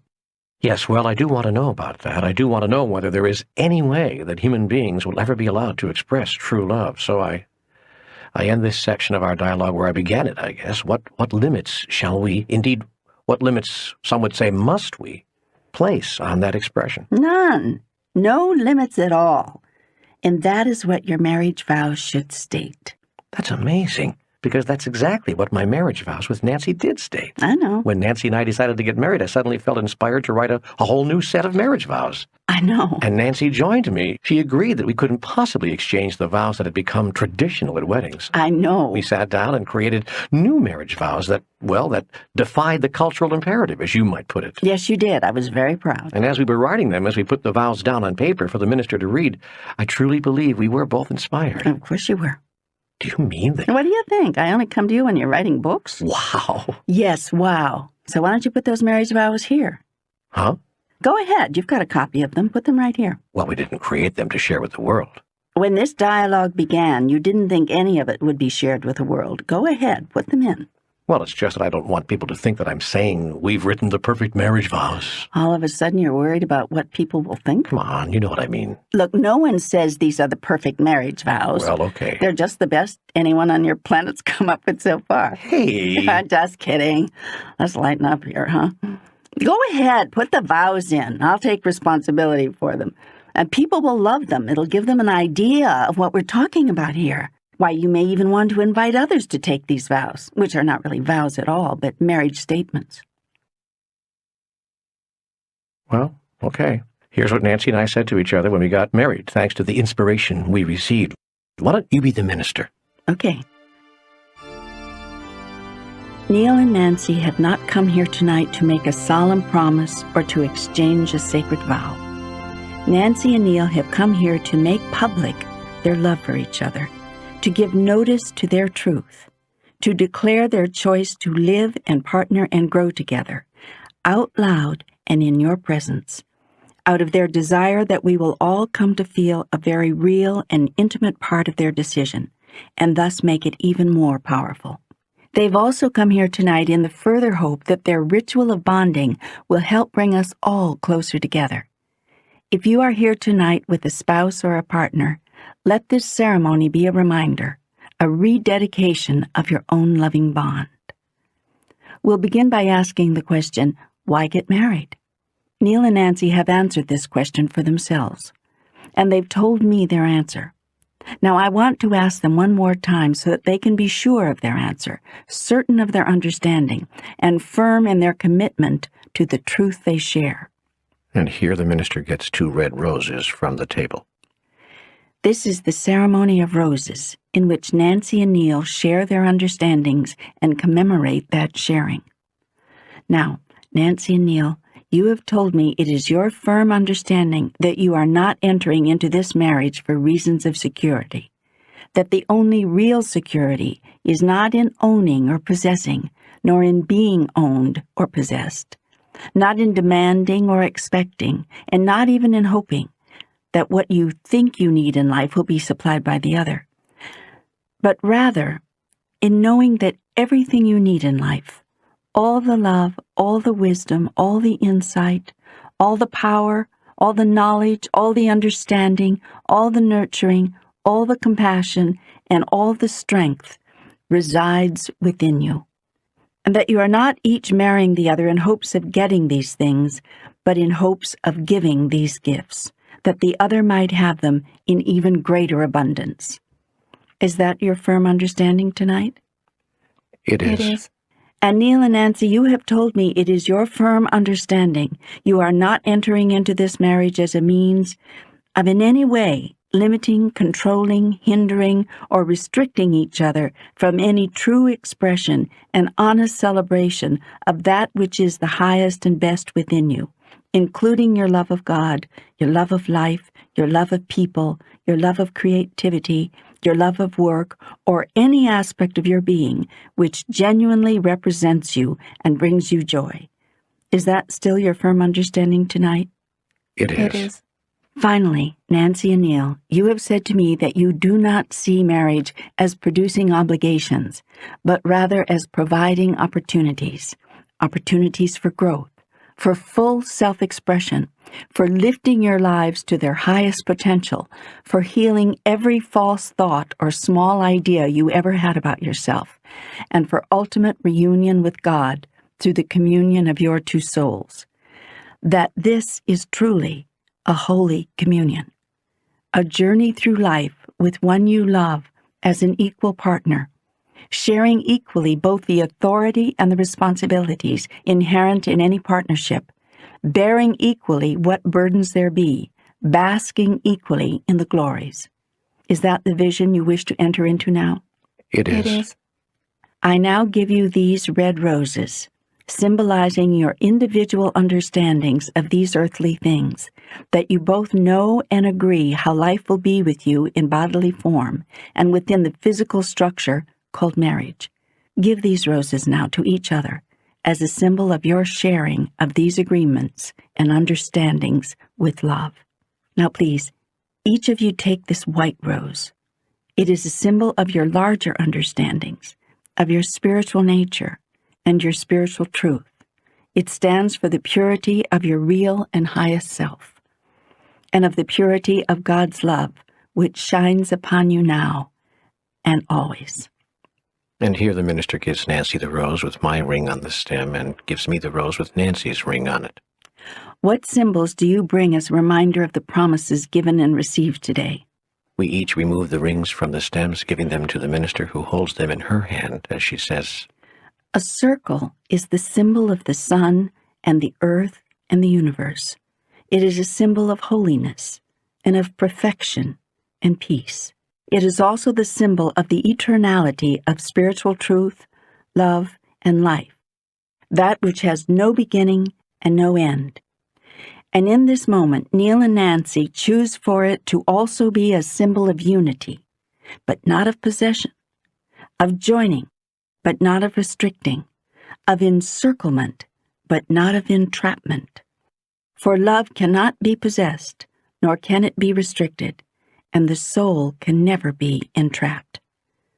Now, Neil and Nancy, please take these rings you wish to give one to the other. Neil, please repeat after me. I, Neil, ask you, Nancy, to be my partner, my lover, my friend, and my wife. be my partner, my lover, my friend, and my wife. I announce and declare my intention to give you my deepest friendship and love. I announce and declare my intention to give you my deepest friendship and love. Not only when your moments are high, Not only when your moments are high, but when they are low. but when they are low. Not only when you remember clearly who you are, Not only when you remember clearly who you are, but when you forget. but when you forget. Not only when you are acting with love, Not only when you are acting with love, but when you are not. but when you are not. I further announce, Before God and those here present, that I will seek always to see the light of divinity within you, that I will seek always to see the light of divinity within you, and seek always to share and seek always to share the light of divinity within me, the light of divinity within me, even and especially in whatever moments of darkness may come. in whatever moments of darkness may come. It is my intention to be with you forever. It is my intention to be with you forever in a holy partnership of the in a soul, holy partnership of the soul, that we may do together God's work, that we may do together God's work, sharing all that is good within us, sharing all that is good within us, with all those whose lives we touch. within all those whose lives we touch. Nancy, do you choose to grant Neil's request that you be his wife? I do. Now, Nancy, please repeat after me. I, Nancy, ask you, Neil, to be my partner, my lover, my friend, and my husband. to be my partner, my lover, my friend, and my husband. I announce and declare my intention to give you my deepest friendship and love. I announce and declare my intention to give you my deepest friendship and love. Not only when your moments are high, Not only when your moments are high, but when they are low. but when they are low. Not only when you remember clearly who you are, Not only when you remember clearly who you are, but when you forget. but when you forget. Not only when you are acting with love, Not only when you are acting with love, but when you are not. but when you are not. I further announce, I further announce before God and those here present, before God and those here present that I will seek always to see the light of divinity within you, that I will seek always to see the light of divinity within you, and seek always to share and seek always to share the light of divinity within me, the light of divinity within me, even and especially even and especially in whatever moments of darkness may come. in whatever moments of darkness may come. It is my intention to be with you forever.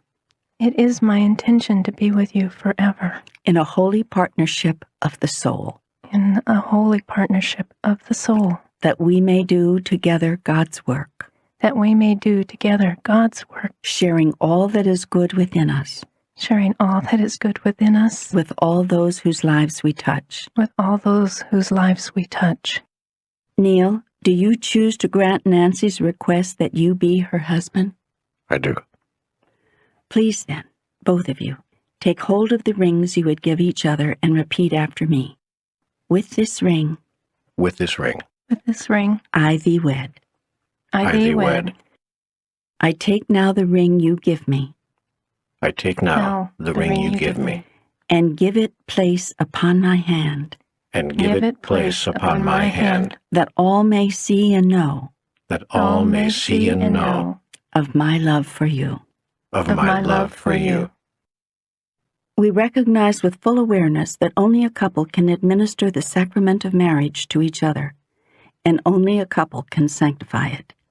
Neither my church nor any power vested in me by the state can grant me the authority to declare what only two hearts can declare, and what only two souls can make real. And so now, inasmuch as you, Nancy, and you, Neil, have announced the truths that are already written in your hearts, and have witnessed the same in the presence of these your friends and the one living Spirit, we observe joyfully that you have declared yourself to be husband and wife. Let us now join in prayer.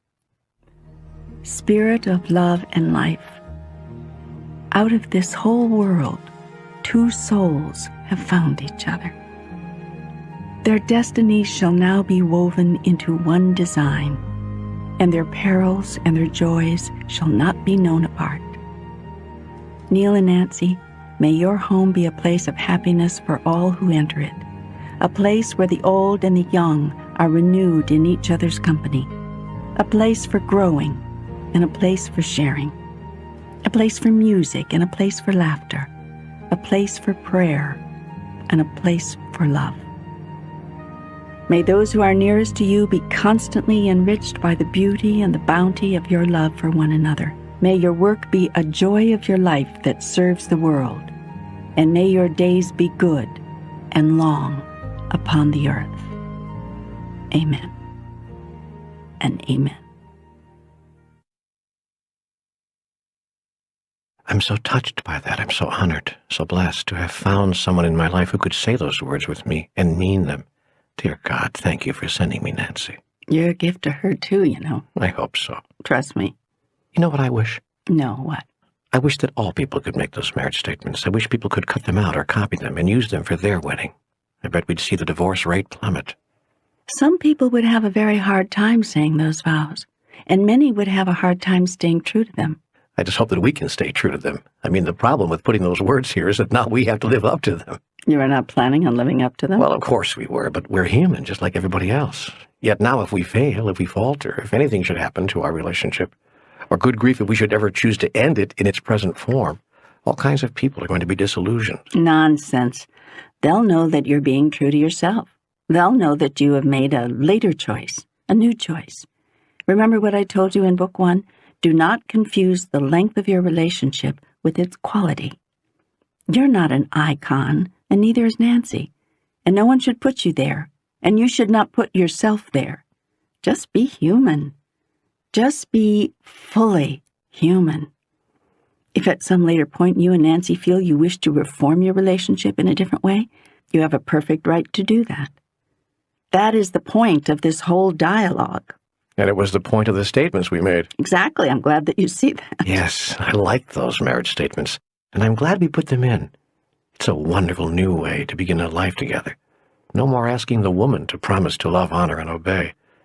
It was self-righteous, self-inflated, self-serving men who demanded that. You're right, of course. And it was even more self-righteous and self-serving for men to claim that such male preeminence was God-ordained. Again, you are right. I never ordained any such thing. At last, marriage words which really are inspired by God. Words which make a chattel personal property out of no one. Words which speak the truth about love. Words which place no limitations but promise only freedom. words to which all hearts can remain true. There are those who will say, of course, anyone can keep vows which ask nothing of you. What will you say to that? I will say it is much more difficult to free someone than to control them. When you control someone, you get what you want. When you free someone, they get what they want. You will have spoken wisely. I have a wonderful idea. I think we should make a little booklet out of those marriage statements, kind of a little prayer book for people to use on their wedding day. Could be a small little book. It would contain not only those words, but a whole ceremony and key observations about love and relationship from all 3 books in this dialogue, as well as some special prayers or meditations on marriage, which it turns out you're not against. I'm so happy because it started to sound for a minute as if you were anti-marriage. How could I be against marriage? We are all married. We are married to each other, now and forevermore. We are united. We are one. Ours is the biggest marriage ceremony ever held. My vow to you is the grandest vow ever made. I will love you forever and free you for everything. My love will never bind you in any way, and because of this, you are bound to love me, for freedom to be who you are is your greatest desire and my greatest gift. Do you take me now to be your lawfully wedded partner and co-creator according to the highest laws of the universe? I do. And do you take me now as your partner and co-creator? I do, and I always have. Now and through all eternity, we are one. Amen. And amen. When does the soul join the body? When do you think? When it chooses to. Good. But people want a more definitive answer. They want to know when life begins, life as they know it. I understand. So what is the signal? Is it the emergence of the body from the womb, the physical birth? Is it the moment of conception, the physical joining of the elements of physical life? Life has no beginning because life has no end. Merely extends, creates new forms. It must be like that globby material in those heated lava lamps that were so popular in the 60s. Remember that? The globs would lay in big, soft, round balls at the bottom, then rise from the heat, separating and forming new globs, shaping themselves as they rose, rejoining each other at the top, cascading together to form even larger globs of the all, and starting all over again. There were never any new globs in the tubes. It was all the same stuff, reforming itself into what looked like new and different stuff. The varieties were endless. It was fascinating to watch the process unfold over and over again. That's a great metaphor. That's how it is with souls. The one soul, which is really all there is, reforms itself into smaller and smaller parts of itself. All the parts were there at the beginning. There are no new parts, merely portions of the all that always was, reforming itself into what looks like new and different parts. There's a brilliant pop song written and performed by Joan Osborne that asks, what if God were one of us, just a slob like one of us?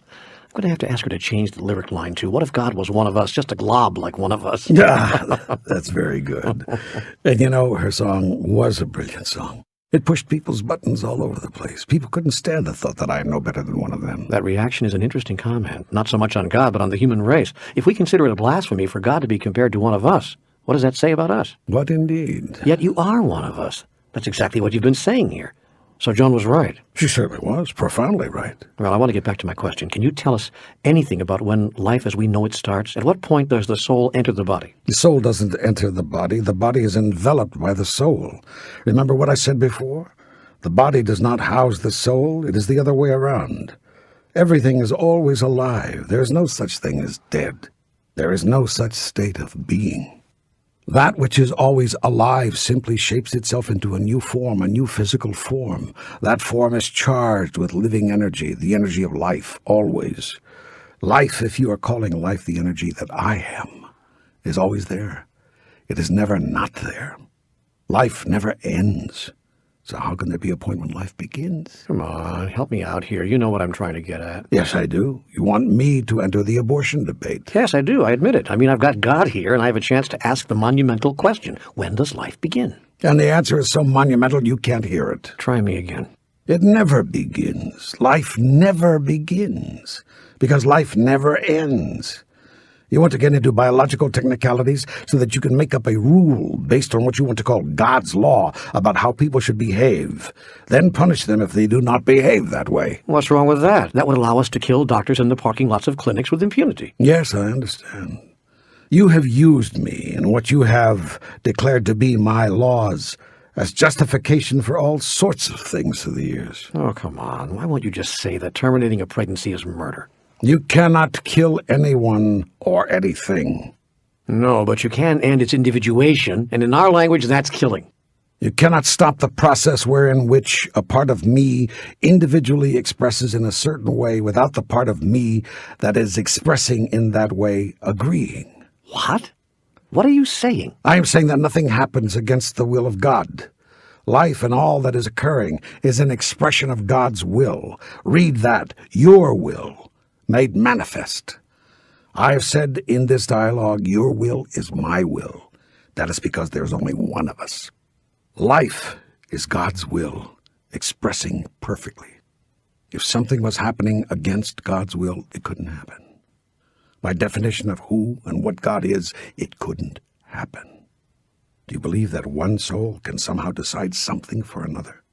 Do you believe that as individuals you can affect each other in ways in which the other does not want to be affected? Such a belief would have to be based on the idea that you are separate from each other. Do you believe that you can somehow affect life in a way in which God does not want life to be affected? Such a belief would have to be based on an idea that you are separate from me. Both ideas are false. It is arrogant beyond measure for you to believe that you can affect the universe in a way with which the universe does not agree. You are dealing with mighty forces here, and some of you believe that you are mightier than the mightiest force. Yet you are not, nor are you less mighty than the mightiest force. You are the mightiest force, no more, no less. So let the force be with you. Are you saying that I can't kill anybody without his or her permission? Are you telling me that at some higher level, everyone who has ever been killed has agreed to be killed? You are looking at things in earthly terms and thinking of things in earthly terms, and none of this is going to make sense to you. I can't help thinking in earthly terms. I am here, right now, on the earth. I tell you this, you are in this world, but not of it. So my earthly reality is not reality at all? Did you really think it was? I don't know. You've never thought there's something larger going on here? Well, yes, sure I have. Well, this is what's going on. I'm explaining it to you. Okay, I got it. So that means I guess I can just go out and kill anybody because I couldn't have done it anyway if they hadn't agreed. In fact, the human race acts that way. It's interesting that you're having such a hard time with this, yet you're going around acting as if it were true anyway. Or worse yet, you are killing people against their will as if it didn't matter. Well, of course it matters. It's just that what we want matters more. Don't you get it? In the moment we humans kill somebody, we're not saying that the fact that we've done that doesn't matter. It would be flippant to think that. It's just that what we want matters more. I see. So it's easier for you to accept that it's okay to kill others against their will. This you can do with impunity. It's doing it because it is their will that you feel is wrong. I never said that. That's not how humans think. It isn't? Let me show you how hypocritical some of you are. You say it is okay to kill somebody against their will so long as you have a good and sufficient reason for wanting them dead, as in war, for instance, or an execution, or a doctor in the parking lot of an abortion clinic. Yet if the other person feels they have a good and sufficient reason for wanting themselves dead, you may not help them die. That would be assisted suicide, and that would be wrong. Now you're making mock of me. No, you are making mock of me.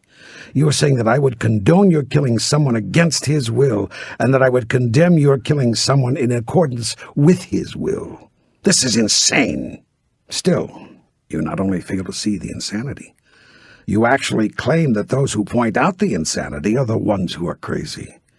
You are the ones who have your head on straight, and they are just troublemakers. Now, this is the kind of tortured logic with which you construct entire lives and complete theologies. I never looked at it quite that way. I tell you this, the time has come for you to look at things a new way. This is the moment of your rebirth, as an individual and as a society. You must recreate your world now before you destroy it with your insanities. Now listen to me. We are all one. There is only one of us. You are not separate from me, and you are not separate from each other. Everything we are doing in concert with each other. Our reality is a co-created reality. If you terminate a pregnancy, we terminate a pregnancy. Your will is my will. No individual aspect of divinity has power over any other aspect of divinity. It is not possible for one soul to affect another against its will. There are no victims and there are no villains. You cannot understand this from your limited perspective, but I am telling you it is so. There's only one reason to be, do, or have anything, as a direct statement of who you are. If who you are as an individual and as a society is who you choose and desire to be, there's no reason to change anything. If, on the other hand, you believe there's a grander experience waiting to be had, an even greater expression of divinity than the one currently manifesting, then move into that truth. Since all of us are co-creating, it may serve us to do what we can to show others the way that some parts of us wish to go. You can be a way shower, demonstrating the life that you'd like to create, and inviting others to follow your example. You might even say, I am the life and the way, follow me. But be careful. Some people have been crucified for making such statements. Thank you. I'll heed the warning.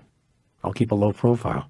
I can see that you're doing a real good job of that. Well, when you say you're having a conversation with God, it's not easy to keep a low profile. As others have discovered. Which might be a good reason for me to keep my mouth shut. It's a little late for that. Well, whose fault is that? I see what you mean. It's okay. I forgive you. You do? Yes. How can you forgive me? Because I can understand why you did it. I understand why you came to me, started this dialogue. And when I understand why something was done, I can forgive all the complications that it may have caused or created. Well, that's interesting. Would that you could think of God as being so magnificent as you. Touché. You have an unusual relationship with me. In some ways, you think you could never be as magnificent as me. And in other ways, you think I cannot be as magnificent as you. Let's find that interesting. Fascinating. Because you think we are separated. These imaginings would leave you if you thought that we were one. This is the main difference between your culture, which is a baby culture, really, a primitive culture, and the highly evolved cultures of the universe. The most significant difference is that in highly evolved cultures, all sentient beings are clear that there is no separation between themselves and what you call God. They are also clear that there is no separation between themselves and others. They know that they are each having an individual experience of the whole. Oh, good. Now you're going to get into the highly evolved societies of the universe. I've been waiting for this. Yes, I think it's time we explored that. But before we do, I simply must return one last time to the abortion issue.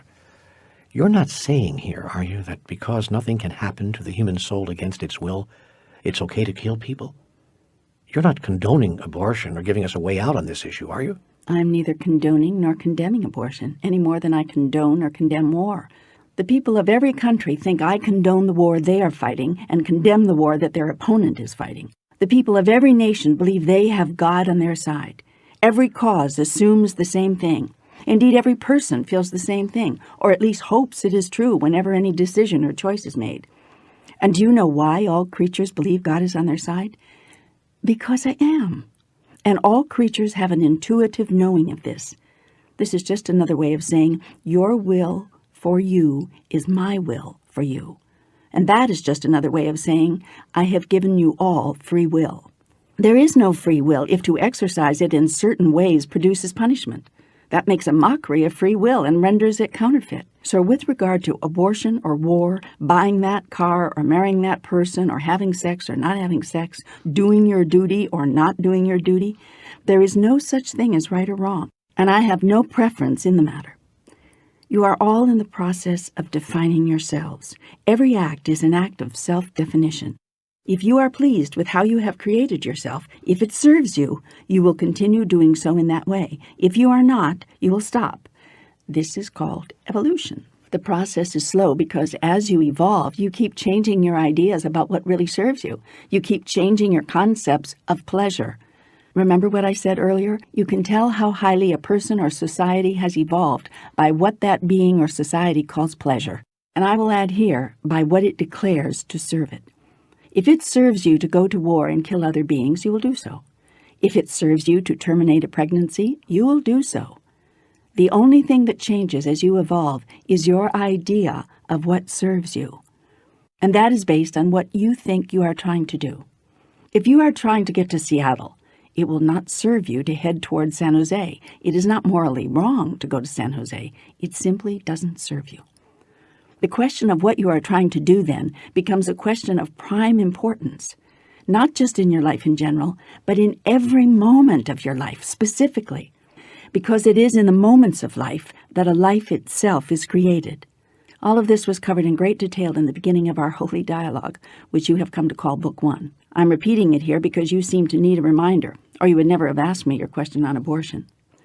When you are preparing to have your abortion, therefore, or when you are preparing to smoke that cigarette, or when you are preparing to fry and eat that animal, and when you are preparing to cut that man off in traffic, whether the matter is large or small, whether the choice is major or minor, there is only one question to consider. Is this who I really am? Is this who I now choose to be? And understand this, no matter is inconsequential. There is a consequence to everything. The consequence is who and what you are. You are in the act of defining yourself right now. That is your answer to the abortion question. That is your answer to the war question. That is your answer to the smoking question and the meat-eating question and to every question about behavior you've ever had. Every act is an act of self-definition. Everything you think, say, and do declares, this is who I am. I want to tell you, my dearest children, that this matter of who you are and who you choose to be is of great importance, not only because it sets the tone of your experience, but because it creates the nature of mine. All of your life you have been told that God created you. I come now to tell you this: you are creating God. That is a massive rearrangement of your understanding, I know. And yet it is a necessary one if you are to go about the true work for which you came. This is holy work we are up to, you and I. This is sacred ground we walk. This is the path. In every moment, God expresses himself in, as, and through you. You are always at choice as to how God will be created now, and I will never take that choice from you, nor will I punish you for making the wrong choice. Yet you are not without guidance in these matters, nor will you ever be.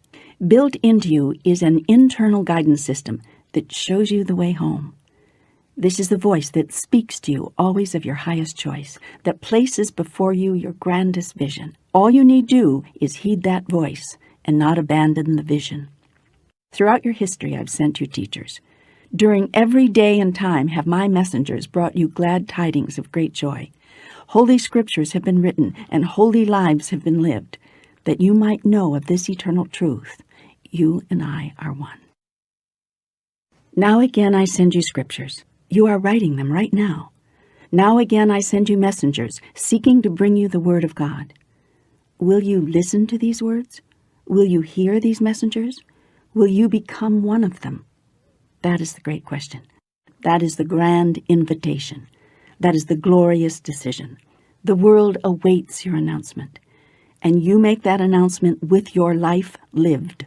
The human race has no chance to lift itself from its own lowest thoughts until you lift yourself to your own highest ideas. Those ideas expressed through you, as you create the template, set the stage, serve as a model for the next level of human experience. You are the life and the way. The world will follow you. You are not at choice in this matter. It is the only matter in which you have no free choice. It is simply the way it is. Your world will follow your idea about yourself. Ever it has been, ever it will be. First comes your thought about yourself, then follows the outer world of physical manifestation. What you think, you create. What you create, you become. What you become, you express. What you express, you experience. What you experience, you are. What you are, you think. The circle is complete. The holy work in which you are engaged has really just begun, for now at last you understand what you are doing. It is you who have caused yourself to know this. You who have caused yourself to care, and you do care now, more than ever before, about who you really are. For now at last, you see the whole picture. Who you are, I am. You are defining God. I have sent you, a blessed part of me, into physical form that I might know myself experientially as all that I know myself to be conceptually. Life exists as a tool for God to turn concept into experience. It exists for you to do the same, for you are God doing this. I choose to recreate myself anew in every single moment. I choose to experience the grandest version of the greatest vision ever I had about who I am. I have created you so that you might recreate me. This is our holy work. This is our greatest joy. This is our very reason for being. You know, I'm filled with awe and reverence at the reading of those words. Thanks for being here with me in this way. Thanks for being here with all of us. You're welcome. Thank you for being here for me. I've just got a few remaining questions, some having to do with those evolved beings, and then I'm going to allow myself to finish this dialogue. My beloved, you will never finish this dialogue, nor will you ever have to. Your conversation with God will go on forever. And now that you're actively engaged in it, that conversation will soon lead to friendship. All good conversations eventually lead to friendship, and soon your conversation with God will produce a friendship with God. You know, I feel that. I feel that we've actually become friends. And, as happens in all relationships, that friendship, if it is nurtured, kindled, and allowed to grow, will produce, at last, a sense of communion. You will feel and experience yourself as being in communion with God. This will be a holy communion, for then we will speak as one. So this dialogue will continue then. Yes, always. And I won't have to say goodbye at the end of this book. You never have to say goodbye. You only have to say hello. You're marvelous. Do you know that? You're simply marvelous. And so are you, my son, and so are you, as are all my children everywhere. Say, do you have children everywhere? Of course. No. I mean literally everywhere. I mean, is there life on other planets? Are your children elsewhere in the universe? Again, of course. Are these civilizations more advanced? Some of them, yes. In what way? In every way. Technologically, politically, socially, spiritually, physically, and psychologically. For instance, your penchant for, your insistence upon comparisons, and your constant need to characterize something as better or worse, higher or lower, good or bad, demonstrates how far into duality you have fallen, how deeply into separatism you have submerged. In more advanced civilizations, you do not observe these characteristics? And what do you mean, by the way, by duality? The level of a society's advancement is reflected inevitably in the degree of its duality thinking. Social evolution is demonstrated by movement toward unity, not separatism. Why? Why is unity such a yardstick? Because unity is the truth. Separatism is the illusion. As long as a society sees itself as separate, a series or collection of separate units, it lives in the illusion. All of life on your planet is built on separatism, based in duality. You imagine yourselves to be separate families or clans, gathered in separate neighborhoods or states, collected in separate nations or countries, comprising a separate world or planet. You imagine your world to be the only inhabited world in the universe. You imagine your nation to be the finest nation on earth. You imagine your state to be the best state in the nation, and your family the most wonderful in the state. Finally, you think that you are better than anyone else in your family. Oh, you claim you don't think any of this, but you act as if you do. Your true thoughts are reflected every day in your social decisions, your political conclusions, your religious determinations, your economic choices, and your individual selections of everything, from friends to belief systems, to your relationship with God, that is, me. You feel so separate from me that you imagine I won't even talk to you. And so you are required to deny the veracity of your own experience. You experience that you and I are one, but you refuse to believe it. Thus you are separate not only from each other, but from your own truth. Whoa, how can a person be separate from his or her own truth? By ignoring it, by seeing it and denying it, or by changing it, twisting it, contorting it to fit a preconceived notion you have about what must be so. Take the question with which you started off here. You asked, is there life on other planets? I answered, of course. I said, of course, because the evidence is so obvious. It is so obvious that I'm surprised you even asked the question. Yet this is how a person can be separate from his own truth, by looking truth in the eye so squarely he can't miss it, and then denying what he sees. Denial is the mechanism here, and nowhere is denial more insidious than in self-denial. You've spent a lifetime denying who and what you really are. It would be sad enough if you limited your denials to less personal things, such as your depletion of the ozone layer, your rape of old-growth forests, your horrible treatment of your young. But you're not content with denying all that you see around you. You won't rest until you deny all that you see within you as well. You see goodness and compassion within you, but you deny it. You see wisdom within you, but you deny it. You see infinite possibility within you, but you deny it. And you see and experience God within you, yet you deny it. You deny that I am within you, that I am you. And in this you deny me my rightful and obvious place. I have not and do not deny you. You admit that you are God? Well, I wouldn't say that. Exactly. And I tell you this, before the cock crows, you will deny me 3 times. By your very thoughts will you deny me. By your very words will you deny me. By your very actions will you deny me. You know in your heart that I am with you, in you, that we are one, yet you deny me.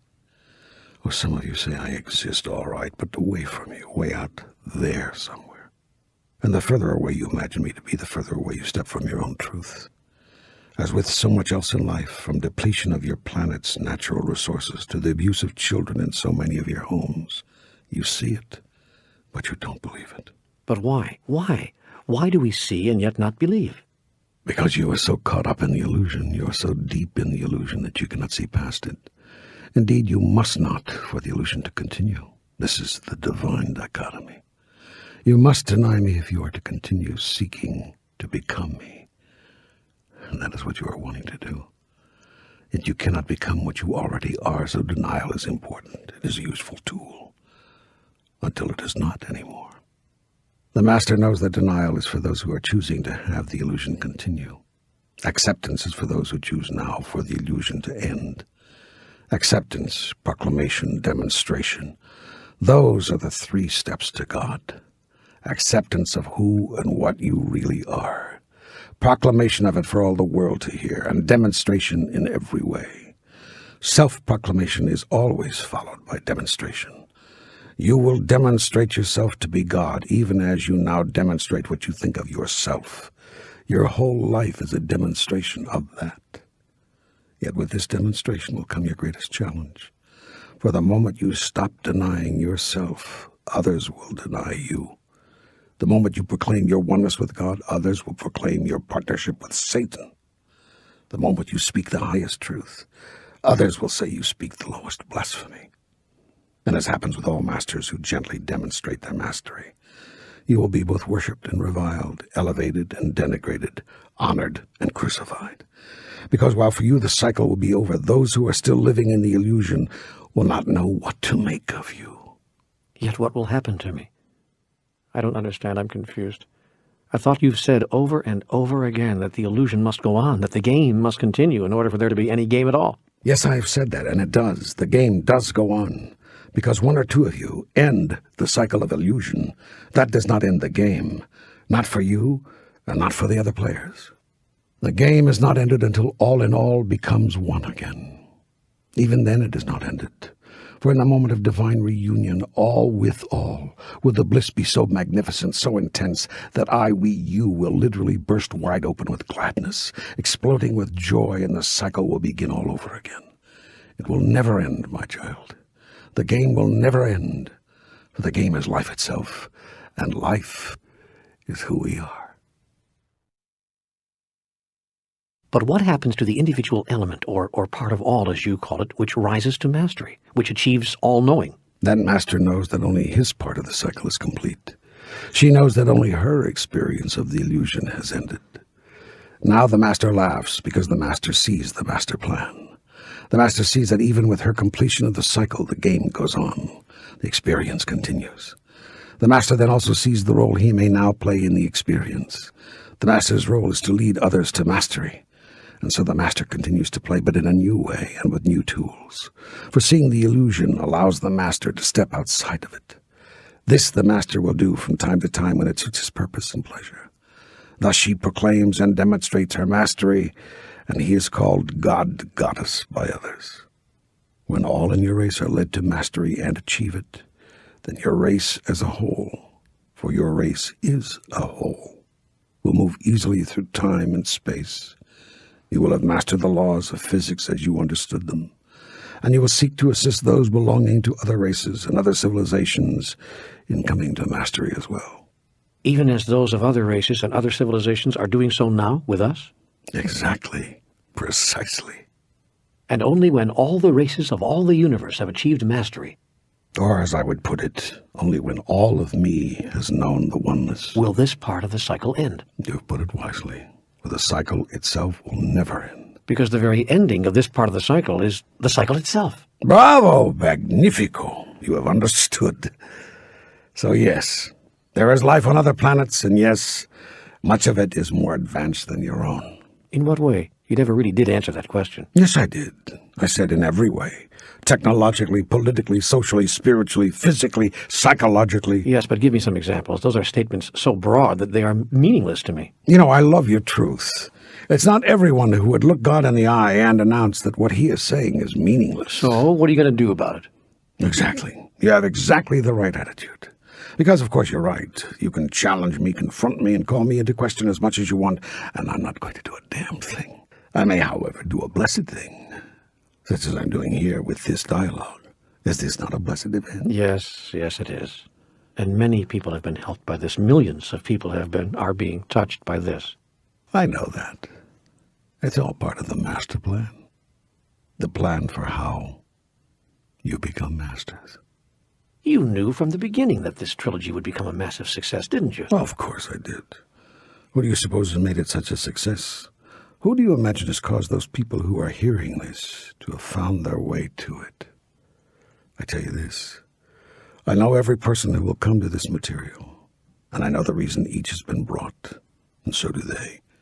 Now the only question is, will they deny me again? Does it matter to you? Not in the least. All my children will one day come back to me. It is not a question of whether, but of when. And so it may matter to them. Therefore, let those who have ears to hear listen. Yes. Well, we were talking about life on other planets, and you were about to give me some examples of how it is so much more advanced than life on Earth. Technologically, most other civilizations are far ahead of you. There are those which are behind you, so to speak, but not many. Most are far ahead of you. In what way? Give me an example. Okay. The weather. You don't seem able to control it. You can't even accurately predict it. You are therefore subject to its whims. Most worlds are not. The beings on most planets can control the local temperature, for example. They can. I thought temperature on a planet was a product of its distance from the sun, its atmosphere, so forth. Those things establish the parameters. Within those parameters, much can be done. How so? In what way? By controlling the environment, by creating or failing to create certain conditions in the atmosphere. You see, it is not only a matter of where you are in relationship to a sun, but what you place between yourself and that sun. You have placed the most dangerous things in your atmosphere and taken out some of the most important. Yet you are in denial about this. That is, most of you will not admit it. Even when the finest minds among you prove beyond doubt the damage you are doing, you will not acknowledge it. You call the finest minds among you crazed and say that you know better. Or you say that these wise people only have an axe to grind, a point of view to validate, and their own interests to protect. Yet it is you who are grinding an axe. It is you who are seeking to validate a point of view. And it is you who are protecting your special interests. And your chief interest is yourself. Every evidence, no matter how scientific, no matter how demonstrable or compelling, will be denied if it violates your self-interest. That's a rather harsh statement. I'm not even sure it's true. Really? Now you're calling God a liar? Well, I wouldn't put it that way exactly. Do you know how long it has taken your nations to agree to simply stop poisoning the atmosphere with fluorocarbons? Yes, well... Well, nothing. Why do you suppose it took so long? Never mind, I'll tell you. It took so long because to stop the poisoning would cost many major companies a great deal of money. It took so long because it would cost many individual people their conveniences. It took so long because for years many people and nations chose to deny, needed to deny, the evidence in order to protect their interest in the status quo, in keeping things the way they are. Only when the rate of skin cancers increased alarmingly. Only when the temperatures began rising and the glaciers and snows began melting and the oceans got warmer and the lakes and rivers began flooding did more of you begin paying attention.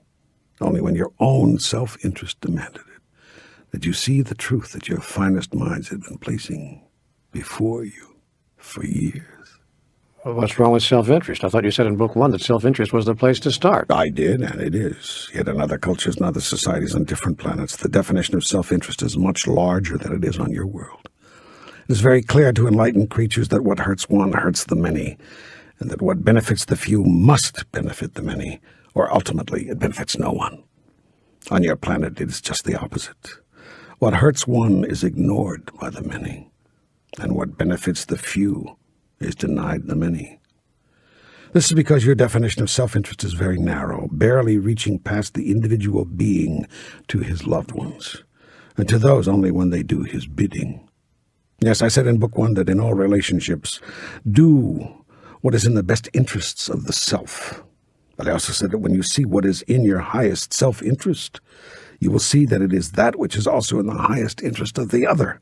For you and the other are one. You and all others are one. And this is a level of knowingness that you have not attained.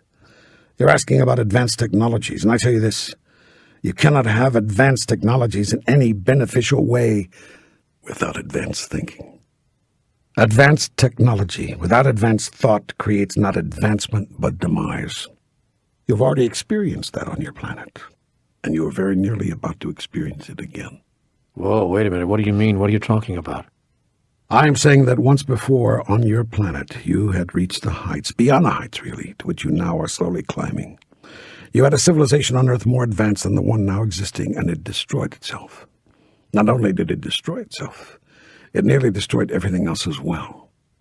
It did this because it did not know how to deal with the very technologies it had developed. Its technological evolution was so far ahead of its spiritual evolution that it wound up making technology its god. The people worshipped technology and all that it could create and bring, and so they got all that their unbridled technology brought, which was unbridled disaster. They literally brought their world to an end. This all happened here, on this Earth? Yes. Are you talking about the lost city of Atlantis? Some of you have called it that. And Lemuria, the land of Mu? That is also part of your mythology. So then it is true. We did get to that place before. Oh, beyond it, my friend. Way beyond it. And we did destroy ourselves. Why are you surprised? You're doing the same thing now. I know we are. Will you tell us how we can stop? There are many other books devoted to this subject. Most people ignore them. Well, give us one title. I promise you we won't ignore it. Read The Last Hours of Ancient Sunlight. By a man named Tom Hartman. Yes, I love that book. Good. This messenger is inspired. Bring this book to the attention of the world. I will. It says everything that I would say here in answer to your last question. There's no need for me to rewrite that book through you. It contains a summary of many of the ways in which your Earth home is being damaged and ways that you can stop the ruination. So far, what the human race has been doing on this planet is not very smart. In fact, throughout this dialogue, you've described our species as primitive. Ever since you first made that remark, I've been wondering what it must be like living in a non-primitive culture. You say there are many such societies or cultures in the universe. Yes. How many? Oh, a great many. Dozens? Hundreds? Thousands. Thousands? There are thousands of advanced civilizations? Yes, and there are other cultures more primitive than yours. What else marks a society as either primitive or advanced? The degree to which it implements its own highest understandings. This is different from what you believe. You believe that a society should be called primitive or advanced based on how high its understandings are. But what good are the highest understandings if you do not implement them? The answer is they're no good at all. Indeed, they are dangerous. It is the mark of a primitive society to call regression progress. Your society has moved backward, not forward. Much of your world demonstrated more compassion 70 years ago than it does today. Some people are going to have a hard time hearing this, you know. You say you're a non-judgmental God, yet some people may feel judged and made wrong all over the place here. We've been over this before. If you say you want to go to Seattle and you're actually driving to San Jose, is the person of whom you're asking directions being judgmental if you're told you're heading in a direction that won't get you where you say you want to go? Calling us primitive is not simply giving us directions. The word primitive is pejorative. Really? And yet you say you so admire primitive art, and certain music is often savored for its primitive qualities, to say nothing of certain women. You're using wordplay now to change things around. Not at all. I'm merely showing you that primitive is not necessarily pejorative. It is your judgment that makes it so. Primitive is merely descriptive. It simply says what is true. A certain thing is in the very early stages of development. It says nothing more than that. It says nothing about right or wrong. You add those meanings. I have not made you wrong here. I have merely described your culture as primitive. That would only sound wrong to you if you have a judgment about being primitive. I have no such judgment. Understand this. An assessment is not a judgment. It is merely an observation of what is. I want you to know that I love you. I have no judgments about you. I look at you and see only beauty and wonder. Like that primitive art. Precisely. I hear your melody and I feel only excitement. As with primitive music. You're understanding me now. I feel the energy of your race as you would the energy of a man or woman of primitive sensuality. And like you, I am aroused. Now that is what is true about you and me. You do not disgust me. You do not disturb me. You do not even disappoint me. You arouse me. I am aroused to new possibilities, to new experiences yet to come. In you I am awakened to new adventures and to the excitement of movement to new levels of magnificence. Far from disappointing me, you thrill me. I am thrilled at the wonder of you. You think you are at the pinnacle of human development, and I tell you, you're just beginning. You have only just begun to experience your splendor. Your grandest ideas are as yet unexpressed, and your grandest vision unlived. But wait, look, notice. The days of your blossoming are at hand. The stalk has grown strong, and the petals are soon to open. And I tell you this, the beauty and the fragrance of your flowering shall fill the land, and you shall yet have your place in the garden of the gods. Now that's what I want to hear. That's what I came here to experience. Inspiration, not degradation. You are never degraded unless you think you are. You are never judged or made wrong by God. Well, a lot of people don't get this idea of a God who says there's no such thing as right and wrong and who proclaims that we will never be judged. Well, make up your mind. First you say I'm judging you, then you're upset because I'm not. I know. It's all very confusing. We're all very complex. We don't want your judgments, but we do. We don't want your punishments, yet we feel lost without them. And when you say, as you did in the other two books, I will never punish you, we can't believe that. And some of us almost get mad about it, because if you're not going to judge and punish us, what will keep us walking the straight and narrow? And if there's no justice in heaven, who will undo all the injustice on earth? Why are you counting on heaven to correct what you call injustice? Do not the rains fall from the heavens? Yes. And I tell you this, the rain falls on the just and the unjust alike.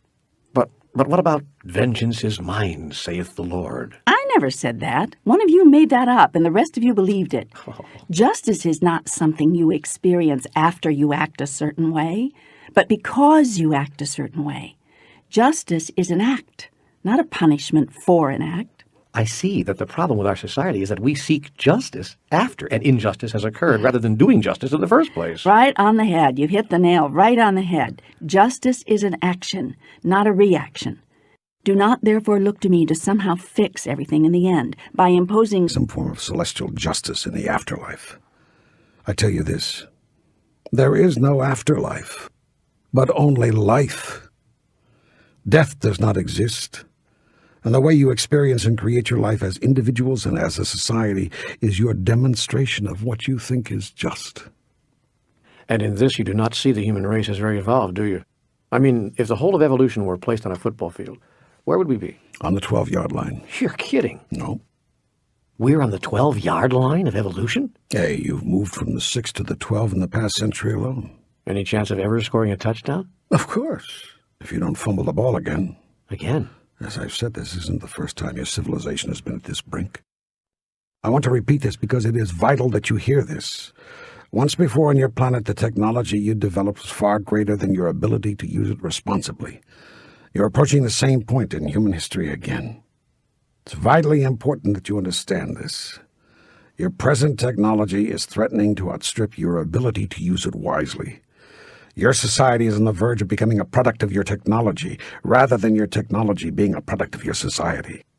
When a society becomes a product of its own technology, it destroys itself. Why is that? Can you explain that? Yes. The crucial issue is the balance between technology and cosmology, the cosmology of all life. What do you mean, the cosmology of all life? Simply put, it is the way things work, the system, the process. There is a method to my madness, you know. I was hoping there was. And the irony is that once you figure out that method, once you begin to understand more and more of how the universe works, you run a greater risk of causing a breakdown. In this way, ignorance can be bliss. The universe is itself a technology. It is the greatest technology. It works perfectly, on its own. But once you get in there and start messing around with universal principles and universal laws, you run the risk of breaking those laws. And that's a 40-yard penalty. A major setback for the home team. Yes. So, are we out of our league here? You're getting close. Only you can determine whether you're out of your league.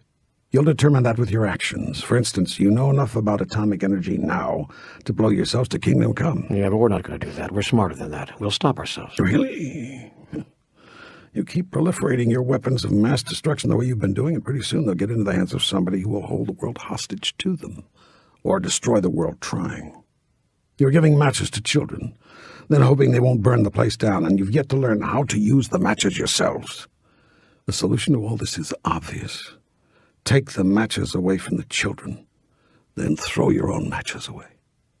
Well, it's too much to expect a primitive society to disarm itself.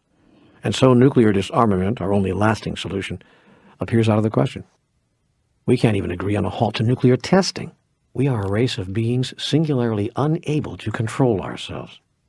And if you don't kill yourselves with your nuclear madness, you'll destroy your world with your environmental suicide.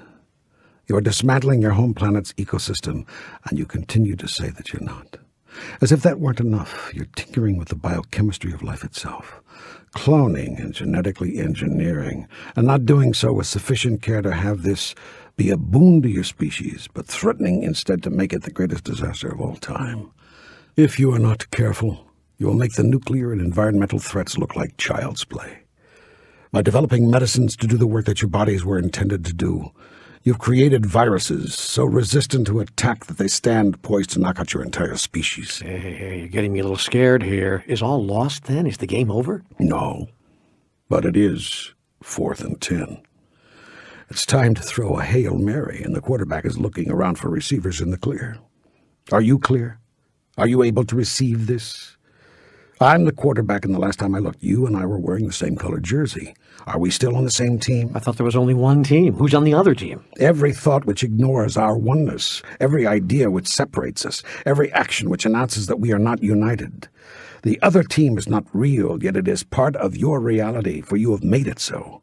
If you are not careful, your own technology, that which was created to serve you, will kill you. Right now I can hear some people saying, but what can one person do? They can start by dropping that what can one person do stuff. I've already told you. There are hundreds of books on this subject. Stop ignoring them. Read them. Act on them. Awaken others to them. Start a revolution. Make it an evolution revolution. Isn't that what's been going on for a long time? Yes and no. The process of evolution has been ongoing forever, of course. But now that process is taking a new twist. There's a new turn here. Now you have become aware that you are evolving. And not only that you are evolving, but how. Now you know the process by which evolution occurs, and through which your reality is created. Before you were simply an observer of how your species was evolving. Now you are a conscious participant. More people than ever before are aware of the power of the mind, their interconnectedness with all things, and their real identity as a spiritual being. More people than ever before are living from that space, practicing principles that invoke and produce specific results, desired outcomes, and intended experiences. This truly is an evolution revolution. For now larger and larger numbers of you are creating consciously the quality of your experience, the direct expression of who you really are, and the rapid manifestation of who you choose to be. That's what makes this such a critical period. That's why this is the crucial moment. For the first time in your presently recorded history, although not for the first time in human experience, you have both the technology and the understanding of how to use it to destroy your entire world. You can actually render yourselves extinct. These are the exact points made in a book by Barbara Marx Hubbard called Conscious Evolution. Yes, that is so. It's a document of breathtaking sweep, with wondrous visions of how we can avoid the dire outcomes of previous civilizations and truly produce heaven on earth. You probably inspired it. I think Barbara might say that I had a hand in it. You know, you said before that you've inspired hundreds of writers, many messengers. Are there other books we should be aware of? Way too many to list here. Why not conduct your own search and make a list of the ones that have particularly appealed to you and share that with others? I have been speaking through authors, poets, and playwrights from the beginning of time. I've placed my truth in the lyrics of songs and on the faces of paintings, in the shapes of sculptures, and in every beat of the human heart for ages past, and I will for ages to come. Each person comes to wisdom in a way that is most understandable, along a path that is most familiar. Each messenger of God derives truth from the simplest moments and shares it with equal simplicity. You are such a messenger. Go now and tell your people to live together in their highest truth. Share together their wisdom, experience together their love, for they can exist in peace and harmony. Then will yours too be an elevated society, such as those we have been discussing. So the main difference between our society and more highly evolved civilizations elsewhere in the universe is this idea we have of separation. Yes. The first guiding principle of advanced civilization is unity, acknowledgement of the oneness and the sacredness of all life. And so what we find in all elevated societies is that under no circumstances would one being willfully take the life of another of its own species against its will. No circumstances? None. Even if it were being attacked?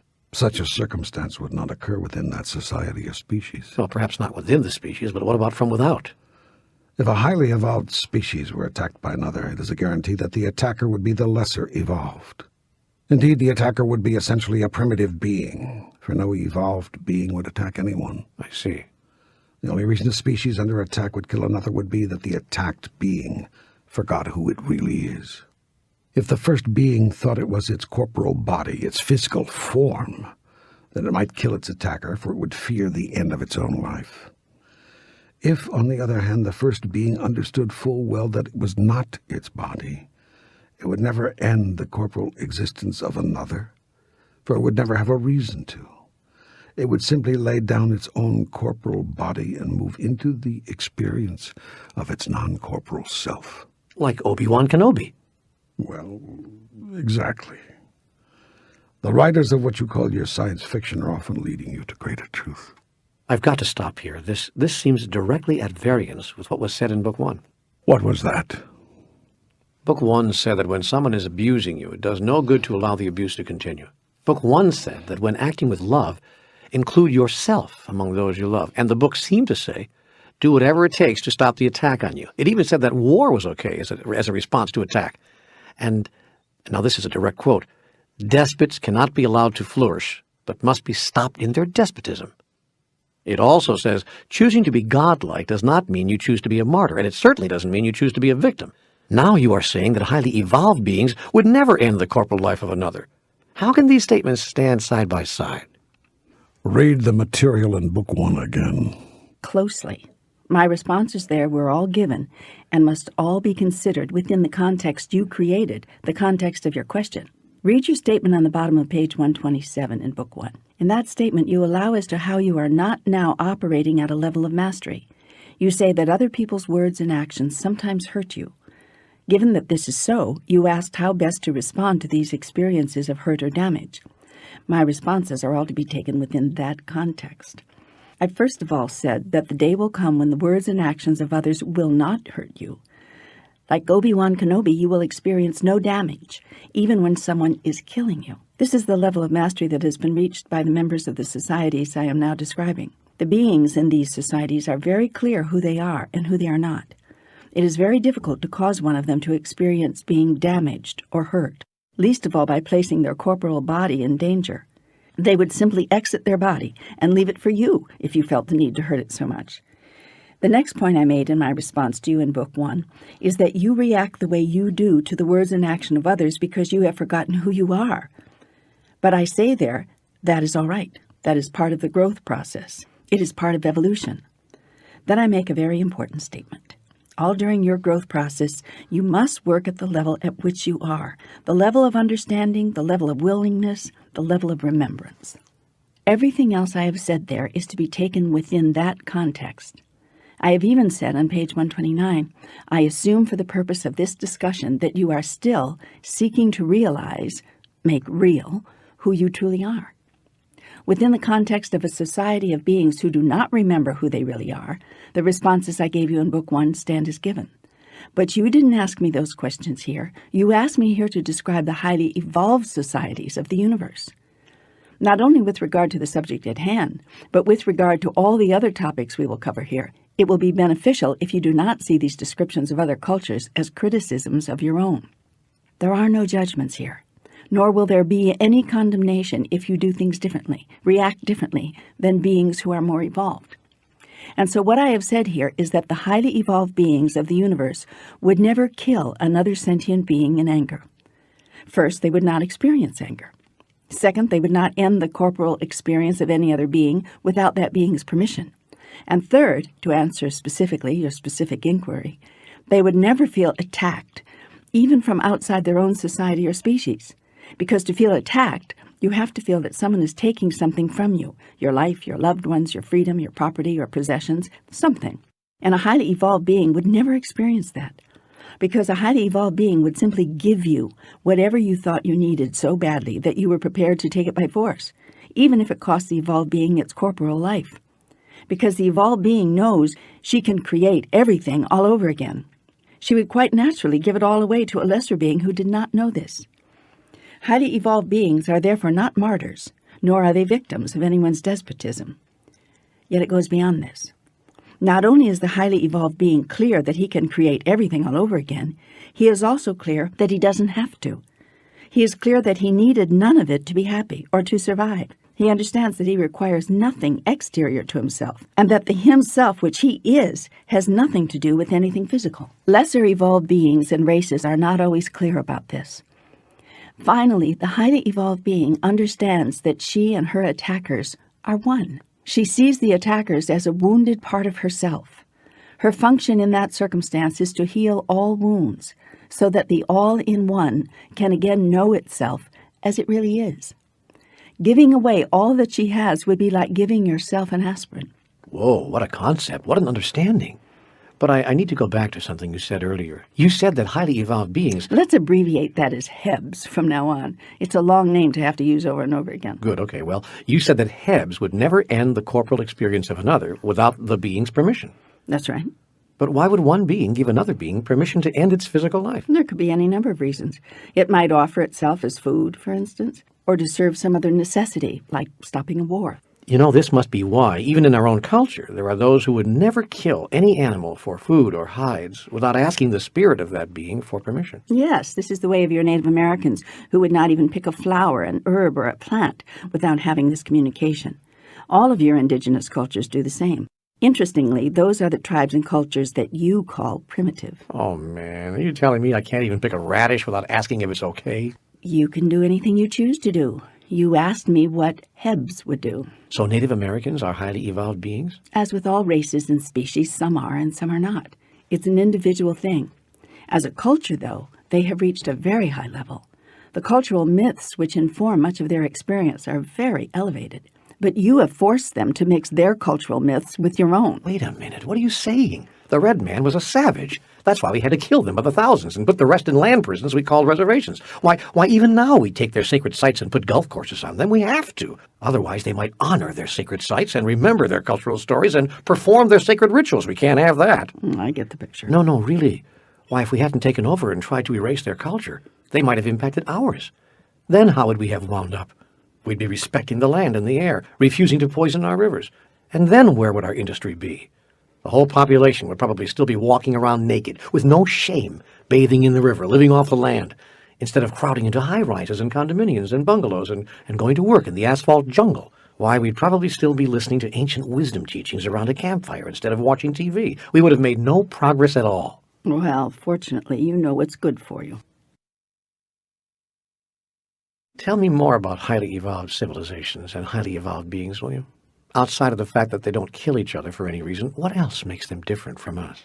They share. Hey, we share. No, they share everything, with everyone. Not a being goes without. All the natural resources of their world, of their environment, are divided equally and distributed to everyone. A nation or a group or a culture isn't thought to own a natural resource simply because it happens to occupy the physical location where that resource is found. The planet or planets, which a group of species calls home, is understood to belong to everyone, to all the species in that system. Indeed, the planet or group of planets itself is understood to be a system. It is viewed as a whole system. not as a bunch of little parts or elements, any one of which can be eliminated, decimated, or eradicated without damage to the system itself. The ecosystem, as we call it. Well, it's larger than that. It's not just the ecology, which is the relationship of the planet's natural resources to the planet's inhabitants. It's also the relationship of the inhabitants to themselves, to each other, and to the environment. It's the interrelationship of all the species of life. The species system. Yes, I like that word. It's a good word. Because what we're talking about is larger than the ecosystem. It's truly the species system, or what your Buckminster Fuller called the noosphere. I like species system better. It's easier to understand. I always wondered what in blazes the noosphere was. Bucky likes your word, too. He's not attached. He always liked whatever made things simpler or easier. You're talking to Buckminster Fuller now? You've turned this dialogue into a seance? Let's just say I have reason to know that the essence which identified itself as Buckminster Fuller is delighted with your new word. Wow, that's great. I mean, that is so cool, just to be able to know that. It is cool, I agree. So in highly evolved cultures, it's the species system that matters. Yes, but it isn't that individual beings don't matter. Quite to the contrary. The fact that individual beings do matter is reflected in the fact that effect on the species system is uppermost when considering any decision. It is understood that the species system supports all life and every being at the optimum level. Doing nothing that would harm the species system is therefore a statement that each individual being is important. Not only the individual beings with status or influence or money, not only the individual beings with power or size or the presumption of greater self-awareness, all beings and all species in the system. How can that work? How can that be possible? On our planet, the wants and needs of some species have to be subordinated to the wants and needs of others, or we couldn't experience life as we know it. You are moving dangerously close to the time when you will not be able to experience life as you know it, precisely because you have insisted on subordinating the needs of most species to the desires of only one. The human species. Yes, and not even all members of that species, but only a few. Not even the largest number, which might have some logic to it, but by far the smallest. The richest and the most powerful. You've called it. Well, here we go. Another tirade against the rich and the accomplished. Far from it. Your civilization does not deserve a tirade, any more than a room full of small children deserves one. Human beings will do what they are doing, to themselves and to each other, until they realize that it is no longer in their best interests. No amount of tirades will change that. If tirades changed things, your religions would have been far more effective long before now. Whoa, zip, zing, you're getting everyone today, aren't you? I'm doing nothing of the sort. Are these simple observations stinging you? Look then to see why. This much we both know. The truth is often uncomfortable. Yet this book has come to bring the truth, as have others which I have inspired, and movies and television programs. I'm not sure I want to encourage people to watch television. For better or worse, television is now the campfire of your society. It is not the medium that is taking you in directions you say you do not wish to go. It is the messages you allow to be placed there. Do not denounce the medium. You may use it one day yourself to send a different message. Let me get back if I can. Can I get back to my original question here? I'm still wanting to know how a species system can work with the needs of all species in the system treated equally. The needs are all treated equally, but the needs themselves are not all equal. It's a question of proportion and of balance. Highly evolved beings deeply understand that all living things within what we have chosen here to call the species system have needs which must be met if the physical forms that both create and sustain the system are to survive. They also understand that not all these needs are the same or equal in terms of the demands they place on the system itself. Let's use your own species system as an example. Okay. Let's use the two living species you call trees and humans. I'm with you. Obviously, trees do not require as much daily maintenance as humans, so their needs are not equal, yet they are interrelated. That is, one species depends on the other. You must pay as much attention to the needs of trees as to the needs of humans. But the needs themselves are not as great. Yet if you ignore the needs of one species of living thing, you do so at your peril. The book I mentioned earlier as being of critical importance, The Last Hours of Ancient Sunlight, describes all of this magnificently. It says that trees take carbon dioxide out of your atmosphere, using the carbon portion of this atmospheric gas to make carbohydrates, that is, to grow. Nearly everything of which a plant is made, including roots, stems, leaves, even the nuts and fruits which the tree bears, are carbohydrates. Meanwhile, the oxygen portion of this gas is released by the tree. It is the tree's waste matter. Human beings, on the other hand, need oxygen to survive. Without trees to convert the carbon dioxide, which is plentiful in your atmosphere, into oxygen, which is not, you, as a species, cannot survive. You, in turn, breathe out carbon dioxide, which the tree needs to survive. Do you see the balance? Of course. It's ingenious. Thank you. Now please quit destroying it. Oh, come on. We plant 2 trees for every one we cut down. Yes, it will take only 300 years for those trees to grow to the strength and size which will allow them to produce as much oxygen as many of the old-growth trees you are chopping down. The oxygen manufacturing plant which you call the Amazon rainforest can be replaced in its capacity to balance your planet's atmosphere in, say, 2,000 or 3,000 years. Not to worry. You're clearing thousands of acres every year, but not to worry. Why? Why are we doing that? You clear the land so that you can raise cattle to slaughter and eat. Raising cattle is said to provide more income for the indigenous peoples of the rainforest country. So all this is proclaimed to be about making the land productive. In highly evolved civilizations, however, eroding the species system is not looked at as productive, but rather destructive. So Hebs have found a way to balance the total needs of the species system. They choose to do this rather than serve the desires of one small portion of the system, for they realize that no species within the system can survive if the system itself is destroyed. Man, that seems so obvious. That seems so painfully obvious. The obviousness of it may be even more painful on Earth in the years ahead if your so-called dominant species doesn't wake up. I get that, man. I get it big. And I want to do something about it, but I feel so helpless. I feel sometimes so helpless. What can I do to bring about change? There's nothing you have to do, but there's a great deal you can be. Okay, help me with that. Human beings have been trying to solve problems at the doingness level for a long time without much success. That's because true change is always made at the level of being, not doing. Oh, you've made certain discoveries, all right, and you've advanced your technologies, and so in some ways you've made your lives easier. But it's not clear whether you've made them better. And on the larger issues of principle, you have made very slow progress. You are facing many of the same problems of principle that you've faced for centuries on your planet. Your idea that Earth exists for the exploitation of the dominant species is a good example. You clearly will not change what you are doing around that until you change how you are being. You have to change your idea about who you are in relationship to your environment and everything in it before you will ever act differently. It is a matter of consciousness, and you have to raise consciousness before you can change consciousness. How can we do that? Stop being quiet about all this. Speak up, raise a ruckus, raise the issues. You might even raise some collective consciousness. On just one issue, for instance. Why not grow hemp and use it to make paper? Do you have any idea how many trees it takes just to supply your world with daily newspapers? To say nothing of paper cups, carry-out cartons, and paper towels. Hemp can be grown inexpensively and harvested easily, and used not only for making paper, but the strongest rope and the longest-lasting clothing, and even some of the most effective medicines your planet can provide.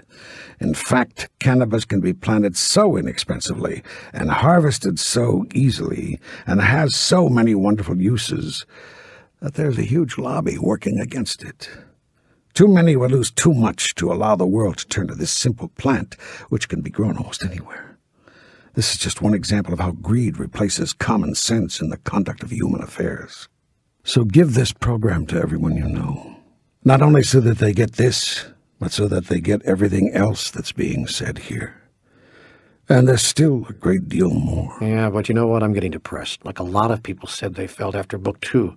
Is there going to be more and more talk about how we're destroying things here and really blowing it? Because I'm not sure I'm really up for this, you know. Are you up for being inspired? Are you up for being excited? Because learning about and exploring what other civilizations, advanced civilizations, are doing should both inspire and excite you. Think of the possibilities. Think of the opportunities. Think of the golden tomorrows just around the corner. If we wake up. You will wake up. You are waking up. The paradigm is shifting. The world is changing. It's happening right in front of your eyes. This program is part of it. You are part of it. Remember, you are in the room to heal the room. You are in the space to heal the space. There is no other reason for you to be here. Don't give up. Don't give up. The grandest adventure has just begun. All right. All right. I choose to be inspired by the example and wisdom of highly evolved beings, not discouraged by it. Good. That is a wise choice, given where you say you want to go as a species. You have much you can remember from observing these beings. Hebs live in unity and with a deep sense of interrelatedness. Their behaviors are created by their sponsoring thoughts, what you might call the basic guiding principles of their society. Your behaviors, too, are created by your sponsoring thoughts or the basic guiding principles of your society. Well, what are the basic guiding principles of a Heb society? Their first guiding principle is we are all one. Every decision, every choice, all of what you would call morals and ethics is based upon this principle.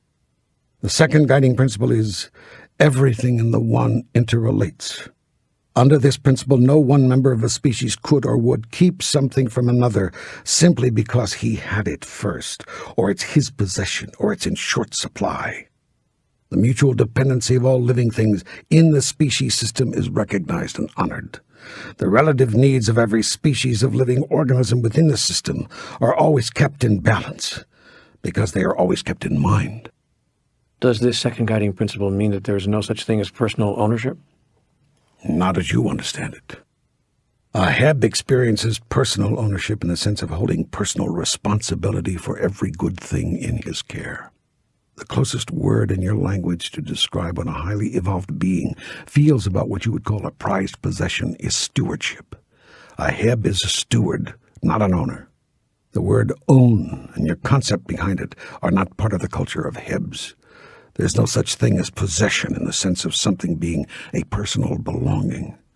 Hebs do not possess, Hebs caress. That is, they hold, embrace, love, and care for things, but they do not own them. Humans possess, Hebs caress. In your language, this is how the difference could be described. Earlier in your history, humans felt they had the right to personally possess everything they laid their hands on. This included wives and children, land, and the riches of the land. Stuff, and whatever other stuff their stuff could get them, was also theirs. Much of this belief is still held as truth today in human society. Humans became obsessed with this concept of ownership. Hebs who watch this from a distance call this your possession obsession. Now, as you have evolved, you understand more and more that you can really, truly possess nothing, least of all your spouses and children. Many of you, though, still cling to the notion that you can possess land and everything on it, under it, and over it. Yes, you even talk about air rights. The Hebs of the universe, by contrast, deeply understand that the physical planet beneath their feet is not something that can be possessed by any single one of them. Although an individual Heb may be granted, through the mechanisms of his or her society, a parcel of land for which to care. If she is a good steward of the land, she may be allowed, asked, to pass stewardship on to her offspring and they to theirs. Yet if at any time either he or his offspring prove to be poor stewards of the land is no longer kept in their care. Wow, if that were the guiding principle here, half the industries in the world would have to give up their property. And the world's ecosystem would dramatically improve overnight. You see, in a highly evolved culture, a corporation, as you call it, would never be allowed to despoil the land in order to make a profit, for it would be clearly seen that the quality of the lives of the very people who own or work for the corporation are being irrevocably damaged. What profit is there in that? Well, the damage might not be felt for many years, whereas the benefits are realized right here, right now. So that would be what's called, I guess, short-term profit, long-term loss. But who cares about long-term loss if you're not going to be there to experience it? Highly evolved beings do. But then they live a lot longer. How much longer? Many times longer. In some Heb societies, beings live forever, or as long as they choose to remain in corporal form. So in Heb societies, individual beings are usually around to experience the long-term consequences of their actions. How do they manage to stay alive so long? Of course, they are never not alive, any more than you are. But I know what you mean. You mean with the body. Yes. So how do they manage to stay with the body for so long? Why is this possible? Well, first, because they don't pollute their air, their water, and their land. They do not put chemicals into the ground, for instance, which are then taken up by plants and animals and brought into the body upon consumption of those plants and animals. A Heb, in fact, would never consume an animal, much less fill the ground and the plants which the animal eats with chemicals, then fill the animal itself with chemicals, and then consume it. A Heb would correctly assess such a practice to be suicidal. So Hebs do not pollute their environment, their atmosphere, and their own corporal bodies as humans do. Your bodies are magnificent creations made to last infinitely longer than you allow them to. Hebs also exhibit different psychological behaviors that equally prolong life. Such as? A Heb never worries, and wouldn't even understand the human concept of worry or stress. Neither would a Heb hate or feel rage or jealousy or panic. Therefore, the Heb does not produce biochemical reactions within her own body that eat away at it and destroy it. A Heb would call this eating itself, and a Heb would no sooner consume itself than it would consume another corporal being. How does a Heb manage this? Are humans capable of such control over emotions? First, a Heb understands that all things are perfect, that there is a process in the universe that is working itself out, and that all they have to do is not interfere with it. So a Heb never worries, because a Heb understands the process.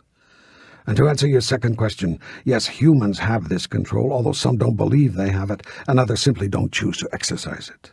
The few who do make an effort live a great deal longer, assuming chemicals and atmospheric poisons haven't killed them, and also assuming that they haven't voluntarily poisoned themselves in other ways. Wait a minute, we voluntarily poison ourselves? Some of you do, yes. How? As I said, you eat poisons. Some of you drink poisons. Some of you even smoke poisons. A highly evolved being finds such behaviors incomprehensible. He can't imagine why you would deliberately take into your body substances that you know can't be doing you any good. Well, we find eating, drinking, and smoking certain things enjoyable. A Heb finds life in the body enjoyable, and can't imagine doing anything that she knows ahead of time could limit or terminate that or make it painful. Well, some of us don't believe that eating red meat plentifully or drinking alcohol or smoking plants will limit or terminate our lives or make them painful. Then your observational skills are very dull. They need sharpening. A Heb would suggest that you simply look around you. Yes, well, what else can you tell me about what life is like in the highly evolved societies of the universe? There is no shame. No shame? Nor any such thing as guilt. Well, how about when a being proves to be a bad steward of the land? You just said they take the land away from him. Doesn't that mean he's being judged and found guilty?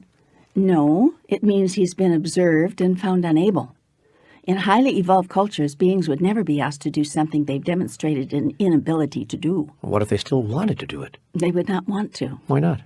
Their own demonstrated inability would eliminate their desire.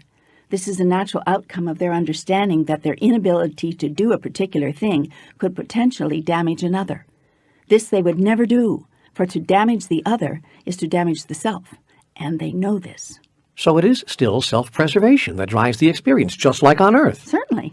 The only thing that's different is their definition of self. A human defines self very narrowly. You speak of yourself, your family, your community. A Heb defines self quite differently. She speaks of the self, the family, the community. As if there were only one. There is only one. That's the whole point. I understand. And so in a highly evolved culture, a being would never, for instance, insist on raising offspring if that being consistently demonstrated to itself its own inability to do so. This is why in highly evolved cultures, children don't raise children. Offspring are given to elders to raise. This doesn't mean that new offspring are torn from those who gave them life, taken from their arms, and given to virtual strangers to raise. It's nothing like that. In these cultures, elders live closely with the young ones. They're not shuffled off to live by themselves. They're not ignored and left to work out their own final destinies.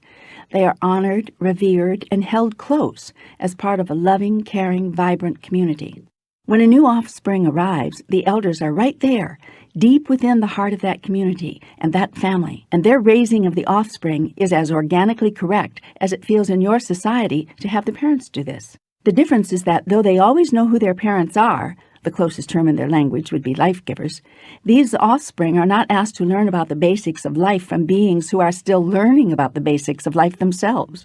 In Heb societies, the elders organize and supervise the learning process, as well as housing, feeding, and caring for the children. Offspring are raised in an environment of wisdom and love, great patience, and deep understanding. The young ones who gave them life are usually off somewhere, meeting the challenges and experiencing the joys of their own young lives. They may spend as much time with their offspring as they choose. They may even live in the dwelling of the elders with the children, to be right there with them in a home environment, and to be experienced by them as part of it. It is all a very unified, integrated experience, but it is the elders who do the raising, who take the responsibility. And it is an honor, for upon the elders is placed the responsibility for the future of the entire species. And in Heb societies, it is recognized that this is more than should be asked of young ones. I touched on this earlier when we talked about how you raise offspring on your planet and how you might change that. Yes, and thank you for further explaining this and how it could work. So getting back, a Heb does not feel guilt or shame, no matter what he does? No, because guilt and shame is something which is imposed on a being from outside of itself. It can then be internalized, no question about that, but it is initially imposed from the outside, always. No divine being, and all beings are divine, ever knows itself or anything it is doing to be shameful or guilty until someone outside of itself labels it that way. In your culture, is a baby ashamed of its bathroom habits? Not until you tell it to be. Does a child feel guilty for pleasuring itself with its genitals? Of course not. Not until you tell it to feel guilty. The degree to which a culture is evolved is demonstrated by the degree to which it labels a being or an action shameful or guilty. Are no actions to be called shameful? Is a person never guilty no matter what he does? As I've already told you, there is no such thing as right or wrong. There are still some people who don't understand that. To understand what is being said here, this dialogue must be read in its entirety. Taking any statement out of context could make it not understandable. Books 1 and 2 contain detailed explanations of the wisdom above. You are asking me here to describe the highly evolved cultures of the universe. They already understand this wisdom. How else are these cultures different from our own? In many other ways. They do not compete. They realize that when one loses, everyone loses. They therefore do not create sports and games which teach children and perpetuate in adults the extraordinary thought that someone winning while another is losing is entertainment. Also, as I said, they share everything. When another is in need, they would never dream of keeping or hoarding something they had simply because it was in scarce supply. On the contrary, that would be their very reason for sharing it. In your society, the price goes up for that which is rare, if you share it at all. In this way, you ensure that if you are going to share something which you possess, at least you'll be enriched doing it. Highly evolved beings are also enriched by sharing rare things. The only thing that is different between Hebs and humans is how Hebs define being enriched. A Heb feels enriched by sharing everything freely, without needing to profit. Indeed, this feeling is the profit. There are several guiding principles of your culture which produce your behaviors. As I said earlier, one of your most basic ones is survival of the fittest. This might be called your second guiding principle. It underlies everything your society has created, its economics, its politics, its religions, its education, its social structures. Yet to a highly evolved being, the principle itself is an oxymoron. It is self-contradicting. Since the first guiding principle of a Heb is we are all one, the one is not fit until the all is fit. Survival of the fittest is therefore impossible, or the only thing that is possible, therefore a contradiction, since the fittest is not fit until it is. Are you following this? Yes. We call it communism. On your planet, you have rejected out of hand any system which does not allow for the advancement of one being at the expense of another. If a system of governance or economics requires an attempt at equitable distribution to all of the benefits created by all, with the resources belonging to all, you have said that system of governance violates the natural order. Yet in highly evolved cultures, the natural order is equitable sharing. Even if a person or group has done nothing to deserve it? Even if there has been no contribution to the common good? Even if they are evil? The common good is life. If you are alive, you are contributing to the common good. It is very difficult for a spirit to be in physical form. To agree to take such a form is, in one sense, a great sacrifice. yet one that is necessary and even enjoyed if the all is to know itself experientially and to recreate itself anew in the next grandest version of the greatest vision it ever held about who it is. It is important to understand why we came here. We? The souls which make up the collective. You're losing me. As I've already explained, there is only one soul, one being, one essence. Some of you call this God. This single essence individuates itself as everything in the universe. In other words, all that is. This includes all the sentient beings, or what you have chosen to call souls. So, God is every soul that is? Every soul that is now, ever was, and ever will be. So God is a collective? That's the word I chose, because it comes closest in your language to describing how things are. Not a single awesome being, but collective? It doesn't have to be one or the other. Think outside the box. God is both? A single awesome being, which is a collective of individualized parts? Good, very good. And why did the collective come to Earth? To express itself in physicality, to know itself in its own experience, to be God, as I've already explained in detail in Book 1. You created us to be you? We did, indeed. That is exactly why you were created. And humans were created by a collective? Your own Bible said, "Let us create man in our image and after our likeness," before the translation was changed. Life is the process through which God creates itself and then experiences the creation. This process of creation is ongoing and eternal. It is happening all the time. Relativity and physicality are the tools with which God works. Pure energy, what you call spirit, is what God is. This essence is truly the Holy Spirit. By a process through which energy becomes matter, spirit is embodied in physicality. This is done by the energy literally slowing itself down, changing its oscillation, or what you would call vibration. That which is all does this in parts.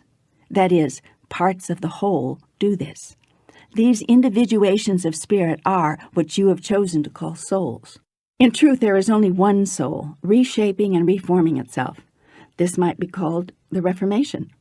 You are all gods in formation. God's information. That is your contribution, and it is sufficient unto itself. To put this simply, by taking form, you have already done enough. I need nothing more. You have contributed to the common good.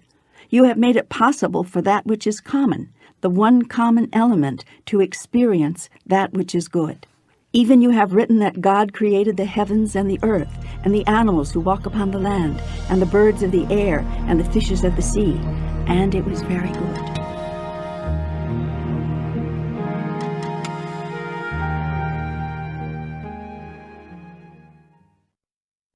Good does not, cannot exist experientially without its opposite. Therefore have you also created evil, which is the backward motion or opposite direction of good. It is the opposite of life, and so have you created what you call death. Yet death does not exist in ultimate reality, but is merely a concoction, an invention, an imagined experience through which life becomes more valued by you. Thus evil is live spelled backward. So clever you are with language. You fold into it secret wisdoms that you do not even know are there. Now, when you understand this entire cosmology, you comprehend the great truth.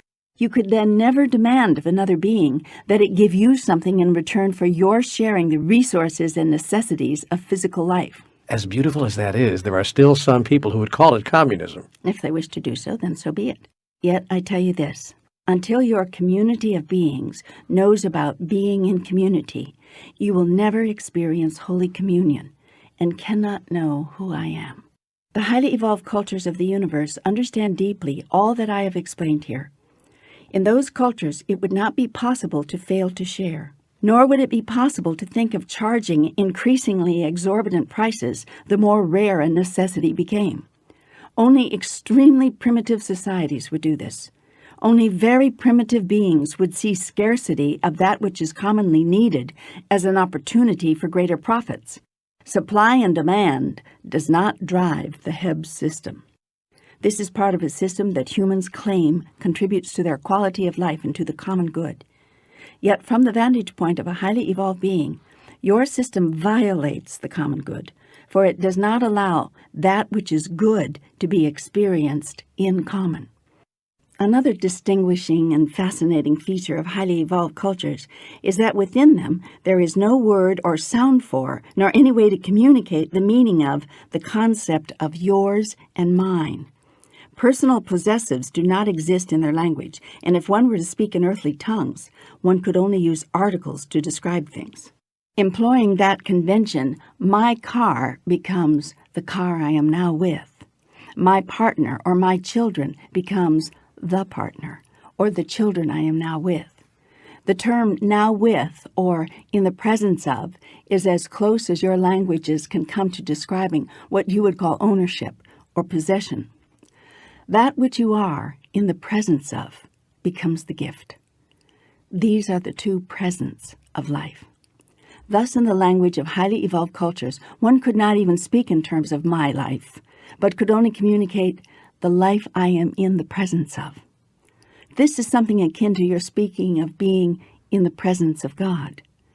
When you are in the presence of God, which you are, any time you are in the presence of each other, you would never think of keeping from God that which is God's, meaning any part of that which is.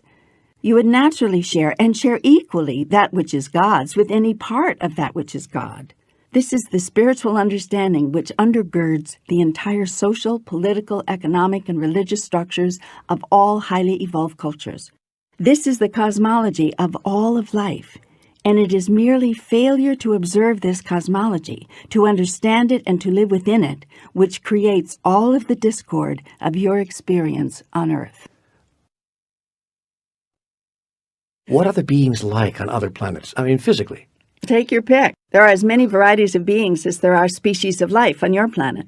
Actually, more. Are there beings who look very much like us? Of course. Some look exactly like you, given minor variations. Well, how do they live? What do they eat? How are they dressed? In what way do they communicate? I want to learn all about ETs here. Come on, out with it. I understand your curiosity, yet these books are not being given to you to satisfy curiosity. The purpose of our conversation is to bring a message to your world. Oh, come on, just a few questions. And by the way, they're more than curiosities. We may have something to learn here, or more accurately, to remember. That really is more accurate, for you have nothing to learn, but merely to remember who you really are. Well, you made that wonderfully clear in Book 1. Do these beings on other planets remember who they are? As you might expect, all beings elsewhere are in various stages of evolution. But in what you have here termed highly evolved cultures, yes, the beings have remembered. Well, how do they live, work, travel, communicate?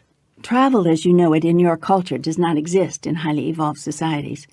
Technology has advanced far beyond the necessity of using fossil fuels to drive engines embedded in huge machines that move bodies around.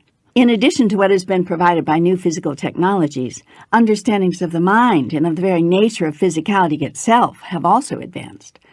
As a result of the combination of these two types of evolutionary advances, it has become possible for Hebs to disassemble and reassemble their bodies at will, allowing most beings in most highly evolved cultures to be wherever they choose, whenever they choose. Including light years across the universe? Yes.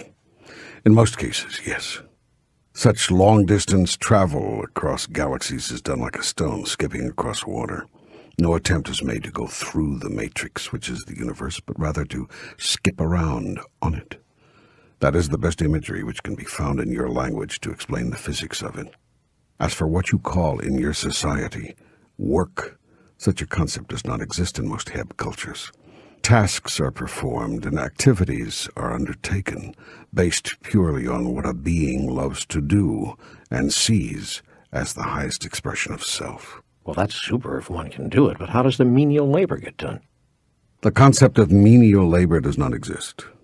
What you would label as menial in your society is often the most highly honored in the world of highly evolved beings. Hebs who do the daily tasks that must be done for a society to exist and to function are the most highly rewarded, highly decorated workers in the service of all. I put the word workers in quotes here because to a Heb this is not considered work at all, but the highest form of self-fulfillment. The ideas and experiences that humans have created around self-expression, which you've called work, are simply not part of the Heb culture. Drudgery, overtime, pressure, and similar self-created experiences are not chosen by highly evolved beings who, among other things, are not attempting to get ahead, rise to the top, or be successful. The very concept of success as you have defined it is foreign to a Heb, precisely because its opposite, failure, does not exist. Well, then how do Hebs ever have an experience of accomplishment or achievement? Not through the construction of an elaborate value system surrounding competition, winning and losing, as is done in most human societies and activities, even and especially in your schools, but rather through a deep understanding of what real value is in a society and a true appreciation for it.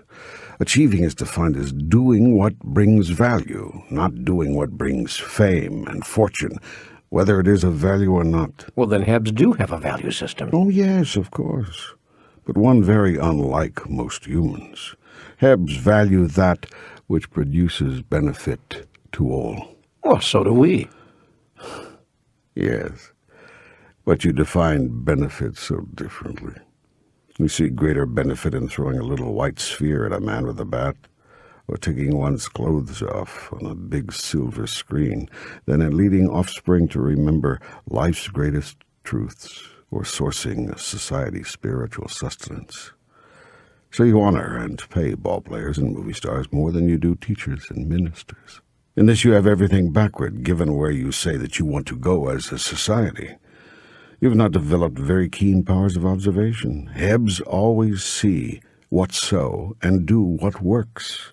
Humans very often do not. Hebs do not honor those who teach or minister because it is morally right. They do so because it is what works, given where they choose for their society to go. Still, where there is a value structure, there must be haves and have-nots. So in Heb societies, it's the teachers who are rich and famous and the ball players who are poor. There are no have-nots in a Heb society. No one lives in the depths of degradation to which you have allowed many humans to fall. And no one dies of starvation as 400 children an hour and 30,000 people a day do on your planet. And there is no such thing as a life of quiet desperation as there is in human work cultures. No. In Heb society, there is no such thing as the destitute and the poor. Well, how have they avoided that? How? By applying two basic principles. We are all one. There's enough. Hebs have an awareness of sufficiency and a consciousness that creates it. Through the Heb consciousness of the interrelatedness of all things, nothing is wasted or destroyed of the natural resources on a Heb's home planet. This leaves plenty for everyone, hence, there's enough.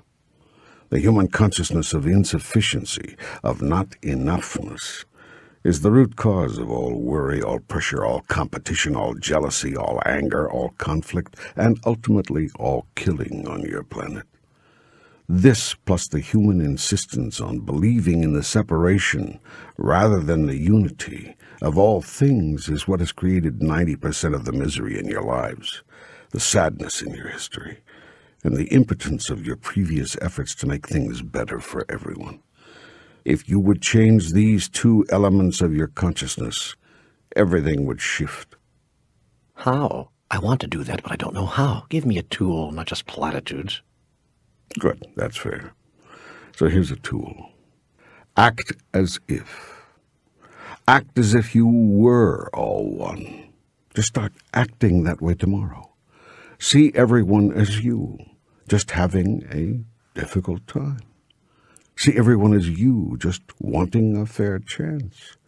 See everyone as you, just having a different experience. Try it. Just go around tomorrow and try it. See everyone through new eyes. Then start acting as if there's enough. If you had enough money, enough love, enough time, what would you do differently? Would you share more openly, freely, equitably? Well, that's interesting. That's interesting because we're doing exactly that with our natural resources and being criticized by ecologists for it. I mean, we're acting as if there's enough. What's really interesting is that you act as if the things which you think benefit you are in short supply. So you watch your supply of that very carefully, often even hoarding those things. Yet you play fast and loose with your environment, natural resources, and ecology. So it can only be assumed that you do not think the environment, natural resources, and your ecology benefit you. Or that we're acting as if there's enough. But you aren't. If you were, you would share these resources more equitably. Yet right now, 1/5 of the world's people are using 4/5 of the world's resources. And you show no signs of changing that equation. There is enough for everybody if you would stop thoughtlessly squandering all of it on the privileged few. If all people used resources wisely, you would use less than you do with a few people using them unwisely. Use the resources, but don't abuse the resources. That's all the ecologists are saying. Well, I'm depressed again. You keep making me depressed. Here's something, you know that? You're driving down a lonely road, lost and having forgotten how to get where you say you want to go. Someone comes along and gives you directions. Eureka! You're ecstatic, right? No, you're depressed. Amazing. I'm depressed because I don't see us taking these directions.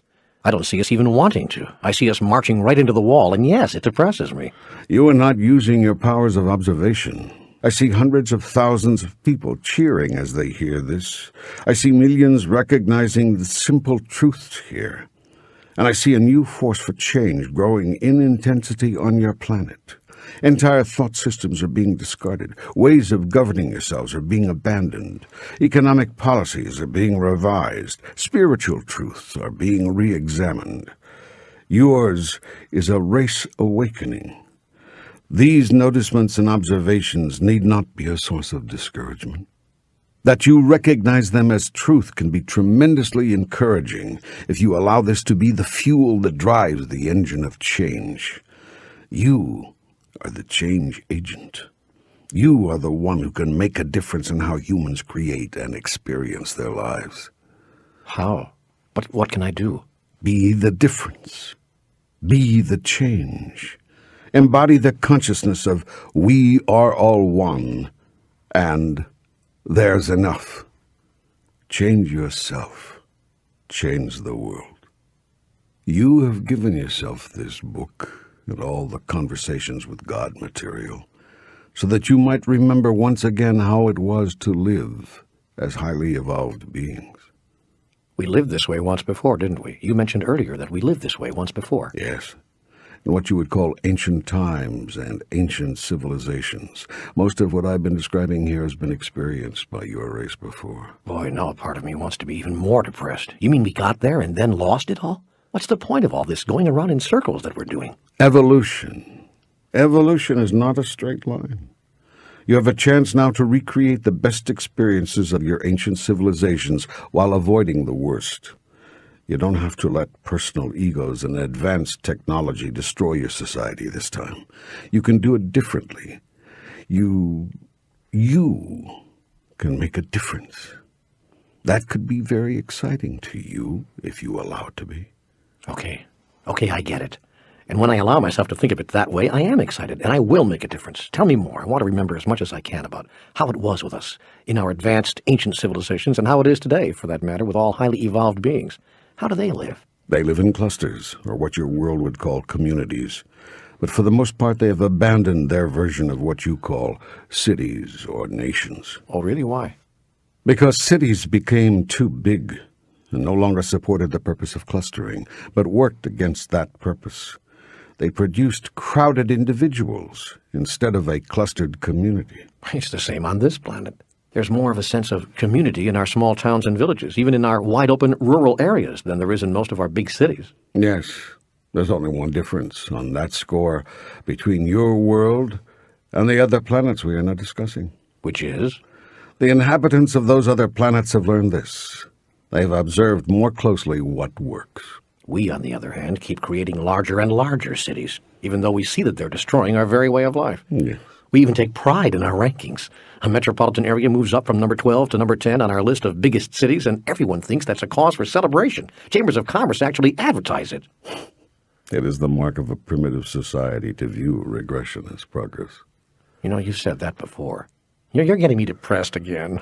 More and more of you are no longer doing this. More and more of you are recreating small, intended communities. Ah, so you think we should abandon our megacities and return to our towns and villages, huh? I don't have a preference about it one way or the other. I am simply making an observation. As always. So what is your observation regarding why we continue to migrate to bigger and bigger cities even though we see it's not good for us? Because many of you do not see that it is not good for you. You believe that grouping together in large cities solves problems when it only creates them. It is true that in large cities there are services, there are jobs, there are entertainments which are not and cannot be found in smaller towns and villages. But your mistake is in calling these things valuable, when in fact they're detrimental. Aha, so you do have a point of view on this. You just gave yourself away. You said we made a mistake. If you're headed towards San Jose... Oh, here we go again. Well, you insist on calling observations judgments and statements of fact preferences.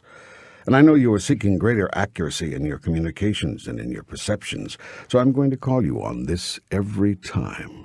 Okay.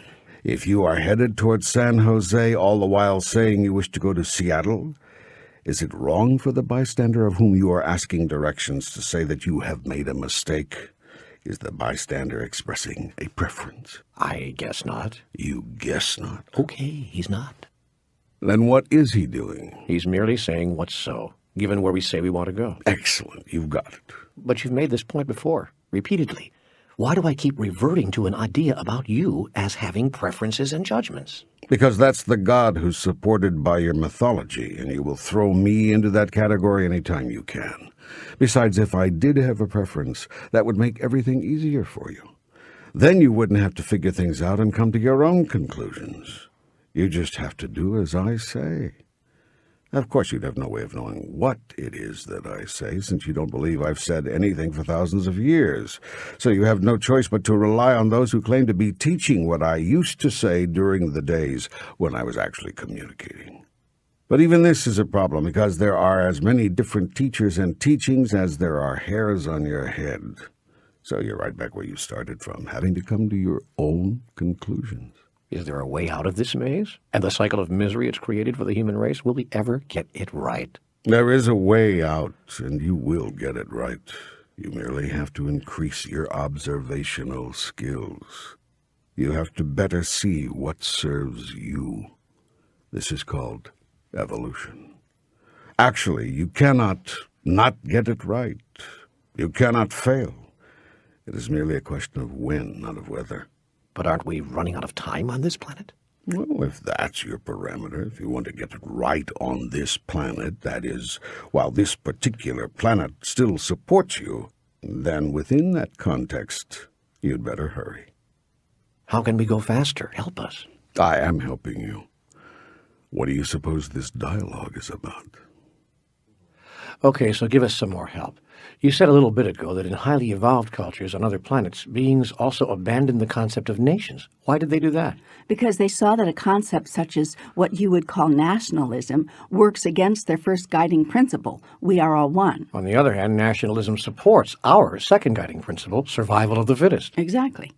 You separate yourself into nations for reasons of survival and security and produce just the opposite. Highly evolved beings refuse to join together in nations. They believe in simply one nation.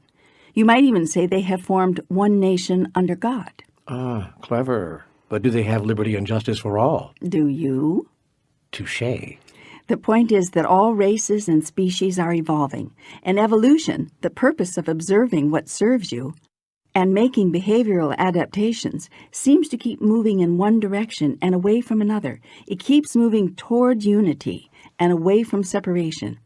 This is not surprising, since unity is the ultimate truth, and evolution is just another word for movement toward truth. I also noticed that observing what serves you and making behavioral adaptations sounds suspiciously like survival of the fittest, one of our guiding principles. It does, doesn't it? So now it's time to observe that survival of the fittest, that is, evolution of the species, is not achieved, but indeed entire species have been doomed, have actually self-destructed by calling a process a principle. Whoops, you lost me. The process is called evolution. The principle which guides the process is what directs the course of your evolution. You're right, evolution is survival of the fittest. That is the process.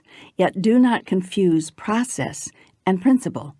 If evolution and survival of the fittest are synonymous, and if you are claiming survival of the fittest as a guiding principle, then you are saying a guiding principle of evolution is evolution. Yet that is the statement of a race which does not know that it can control the course of its own evolution. That is the statement of a species which thinks itself to be relegated to the status of observer of its own evolution. Because most people think that evolution is a process which is simply going on, not a process which they are directing according to certain principles. And so the species is announcing, we evolve by the principle of, well, evolution. But they never say what that principle is, because they have confused the process and the principle. The species, on the other hand, which has become clear that evolution is a process, but a process over which the species has control, has not confused process with principle, but consciously chooses a principle which it uses to guide and direct its process. This is called conscious evolution, and your species has just arrived there. Wow, that's an incredible insight. That's why you gave Barbara Marx Hubbard that book. As I said, she actually called it Conscious Evolution. Of course she did. I told her to. I love it. I love it. All right, so I'd like to get back now to our conversation about ETs. How do these highly evolved beings organize themselves? If not in nations, how do they govern themselves? They do not use evolution as their first guiding principle of evolution, but rather they have created a principle based on pure observation. They have simply observed that they are all one, and they have devised political, social, economic, and spiritual mechanisms which undergird rather than undermine that first principle. Well, what does that look like? In government, for instance. When there is only one of you, how do you govern yourself? Come again? When you are the only one there is, how do you govern your behavior? Who governs your behavior? Who outside of yourself? No one. When I'm all alone, if I were on a deserted island someplace, for instance, no one outside of myself would govern or control my behaviors. I would eat, dress, do exactly as I want. I would probably not dress at all, actually, and I would eat whenever I was hungry, and whatever felt good, whatever made me feel healthy. I would do whatever I felt like doing. And some of that would be determined, I guess, by what I thought I needed to do to survive. Well, as usual, you have all of the wisdom within you. I've told you before, you have nothing to learn. You only have to remember. This is how it is in advanced civilizations? They run around naked, picking berries and carving canoes? That sounds like barbarians. Well, who do you think is happier and closer to God? We've been through this before. Yes, we have. It is the mark of a primitive culture to imagine that simplicity is barbarian and complexity is highly advanced. Interestingly, those who are highly advanced see it as being just the other way around. Yet the movement of all cultures, indeed the process of evolution itself, is toward higher and higher degrees of complexity. In one sense, yes. Yet here is the greatest divine dichotomy. The greatest complexity is the greatest simplicity. The more complex a system is, the more simple is its design. Indeed, it is utterly elegant in its simplicity. The Master understands this. That is why a highly evolved being lives in utter simplicity. It is why all highly evolved systems are also utterly simple. Highly evolved systems of governance, highly evolved systems of education, highly evolved systems of economics or religion, all are utterly, elegantly simple.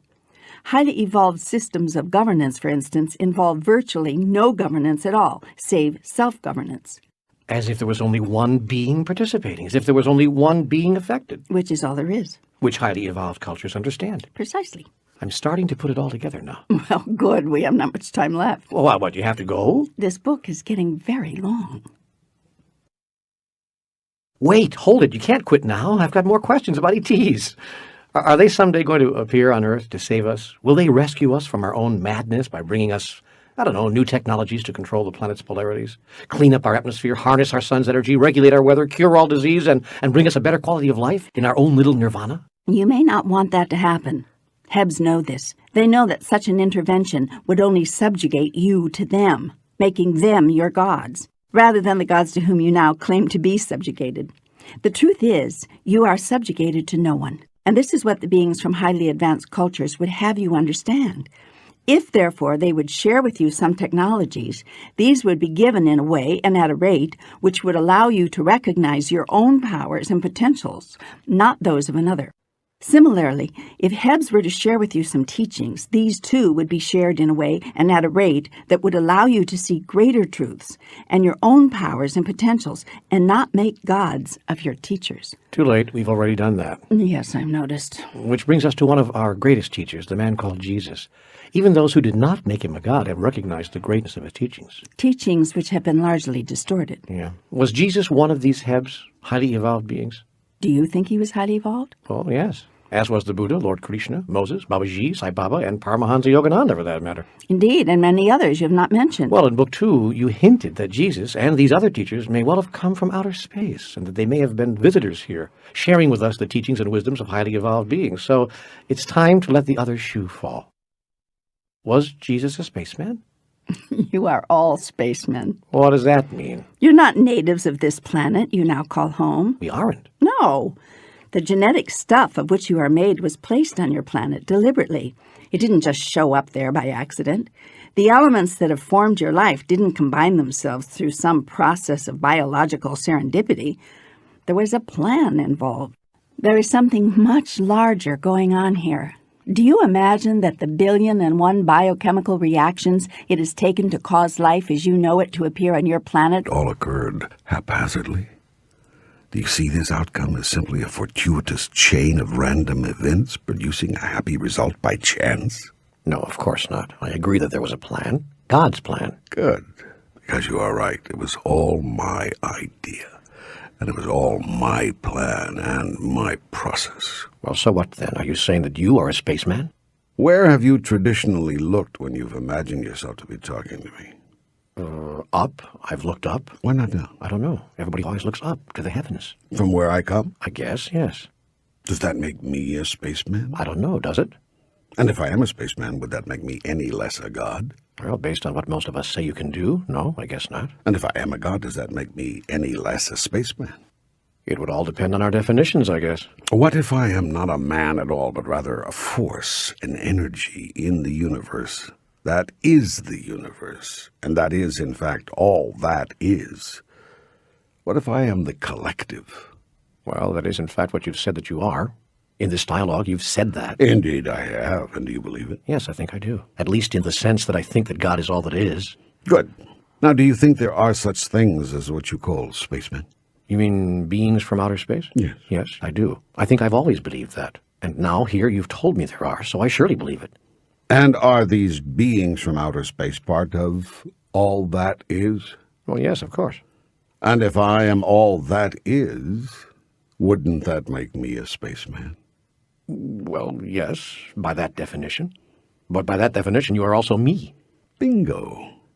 Yes, but you've danced away from my question. I asked you if Jesus was a spaceman, and I think you know what I mean. I mean, was he a being from outer space, or was he born here on Earth? Your question once again assumes either or. Think outside the box. Reject either or and consider both and. Are you saying that Jesus was born on Earth, but has spaceman blood, so to speak? Who was Jesus' father? Joseph. Yes, but who is said to have conceived him? Well, some people believe it was an immaculate conception. They say that the Virgin Mary was visited by an archangel. Jesus was conceived by the Holy Ghost, born of the Virgin Mary. Well, if Mary was visited by an archangel, from where do you imagine the angel would have come? From heaven. Did you say from the heavens? I said from heaven, from another realm, from God. I see. And did we not just agree that God is a spaceman? Well, not exactly. We agree that God is everything, and that since spacemen are part of everything, God is a spaceman, in the same sense that God is us, all of us. God is everything. God is the collective. Good. So this archangel who visited Mary came from another realm, a heavenly realm. Yes. A realm deep within yourself, because heaven is within you. I didn't say that. Well, then, a realm within the inner space of the universe. No, I wouldn't say that either, because I don't know what that means. Then from where? A realm in outer space? You're playing with words now. I'm doing the best I can. I'm using words, in spite of their awful limitations, to get as close as I can to an idea, a concept of things which, in truth, cannot be described in the limited vocabulary of your language, or understood within the limitations of your present level of perception. I'm seeking to open you to new perceptions by using your language in a new way. Okay, so you're saying that Jesus was fathered by a highly evolved being from some other realm, and thus he was human but also a Heb? There have been many highly evolved beings walking your planet, and there are many today. You mean there are aliens among us? I can see that your work in newspapers, radio talk shows, and television has served you well. How do you mean? You can find a way to sensationalize anything. I didn't call highly evolved beings aliens, and I didn't call Jesus an alien. There's nothing alien about God. There are no aliens on earth. We are all one. If we are all one, no individuation of us is alien to itself. Some individuation of us, that is, some individual beings, remember more than others. The process of remembering, reuniting with God, or becoming once again one with the all, with the collective, is a process you call evolution. You are all evolving beings. Some of you are highly evolved. That is, you remember more. You know who you really are. Jesus knew it and declared it. Okay, so I get that we're going to do a word dance here on the Jesus thing. Not at all. I will tell you outright. The spirit of that human you call Jesus was not of this earth. That spirit simply filled a human body, allowed itself to learn as a child, become a man, and self-realize. He was not the only one to have done this. All spirits are not of this earth. All souls come from another realm, then enter the body. Yet not all souls self-realize in a particular lifetime. Jesus did. He was a highly evolved being, what some of you have called a god. And he came to you for a purpose, on a mission. Yeah, to save our souls. In a sense, yes. But not from everlasting damnation. There is no such thing as you have conceived it. His mission is, to save you from not knowing and never experiencing who you really are. His intention was to demonstrate that by showing you what you can become. Indeed, what you are, if you will only accept it. Jesus sought to lead by example. That is why he said, I am the way and the life. Follow me. He didn't mean follow me in the sense that you would all become his followers, but in the sense that you would all follow his example and become one with God. He said, I and the Father are one, and ye are my brethren. He couldn't have put it more plainly. So Jesus did not come from God, he came from outer space. Your mistake is in separating the two. You keep insisting on making a distinction. Just as you insist on making a separation and a distinction between humans and God. And I tell you, there is no distinction. Okay. Well, can you tell me a few final things about beings from other worlds before we end? What do they wear? How do they communicate? And please don't say this is still all about idle curiosity. I think I've demonstrated that there may be something we can learn here. All right. Briefly, then. In highly evolved cultures, beings see no need to be clothed, except when some kind of covering is required to protect them from elements or conditions over which they have no control, or when ornaments are used to indicate some rank or honor. A Heb would not understand why you wear total body coverings when you do not have to. She certainly wouldn't understand the concept of shame or modesty, and could never relate to the idea of coverings to make oneself prettier. To a Heb, there could be nothing more beautiful than the naked body itself, and so the concept of wearing something on top of it to somehow render it more pleasing or attractive would be utterly incomprehensible. Equally incomprehensible would be the idea of living, spending most of one's time in boxes, which you call buildings and houses. Hebs live in the natural environment, and would only stay inside a box if their environment became inhospitable, which it rarely does, since highly evolved civilizations create, control, and care for their environments. Hebs also understand that they are one with their environment, that they share more than space with their environments, but also share a mutually dependent relationship. A Heb could never understand why you would damage or destroy that which is supporting you, and so can only conclude that you do not understand that it is your environment which supports you, that you are beings of very limited observational skills. As for communication, a Heb uses as his first level of communication the aspect of his being which you would call feelings. Hebs are aware of their feelings and the feelings of others, and no attempt is ever made by anyone to hide feelings. Hebs would find it self-defeating and therefore incomprehensible to hide feelings and then complain that no one understands how they feel. Feelings are the language of the soul, and highly evolved beings understand this. It is the purpose of communication in a society of Hebs to know each other in truth. A Heb therefore cannot and could never understand your human concept called lying. To be successful in getting one's way by communicating an untruth would be for a Heb a victory so hollow as to render it not a victory at all, but a staggering defeat. Hebs do not tell the truth. Hebs are the truth. Their whole beingness comes from what is so and what works, and Hebs learned long ago in a time beyond memory when communication was still accomplished through guttural utterances that untruth does not work. You have not yet learned this in your society. On your planet, much of society is based on secrecy. Many of you believe it is what you keep from each other, not what you tell to each other, that makes life work. Secrecy has thus become your social code, your code of ethics. It is truly your secret code. This is not true of all of you. Your ancient cultures, for instance, and your indigenous people do not live by such a code, and many individuals in your present society have refused to adopt these behaviors. Yet your government runs by this code, your business is adopted, and many of your relationships reflect it. Lying about things large and small has become so accepted by so many that they even lie about lying. Thus you have developed a secret code about your secret code. Like the fact that the emperor is wearing no clothes. Everybody knows it, but nobody's talking about it. You even try to pretend it's not so. And in this, you are lying to yourself. You've made this point before. I'm repeating in this dialogue the essential points, the main points you must get if you truly are to change things, as you say you wish to. And so I will say it again.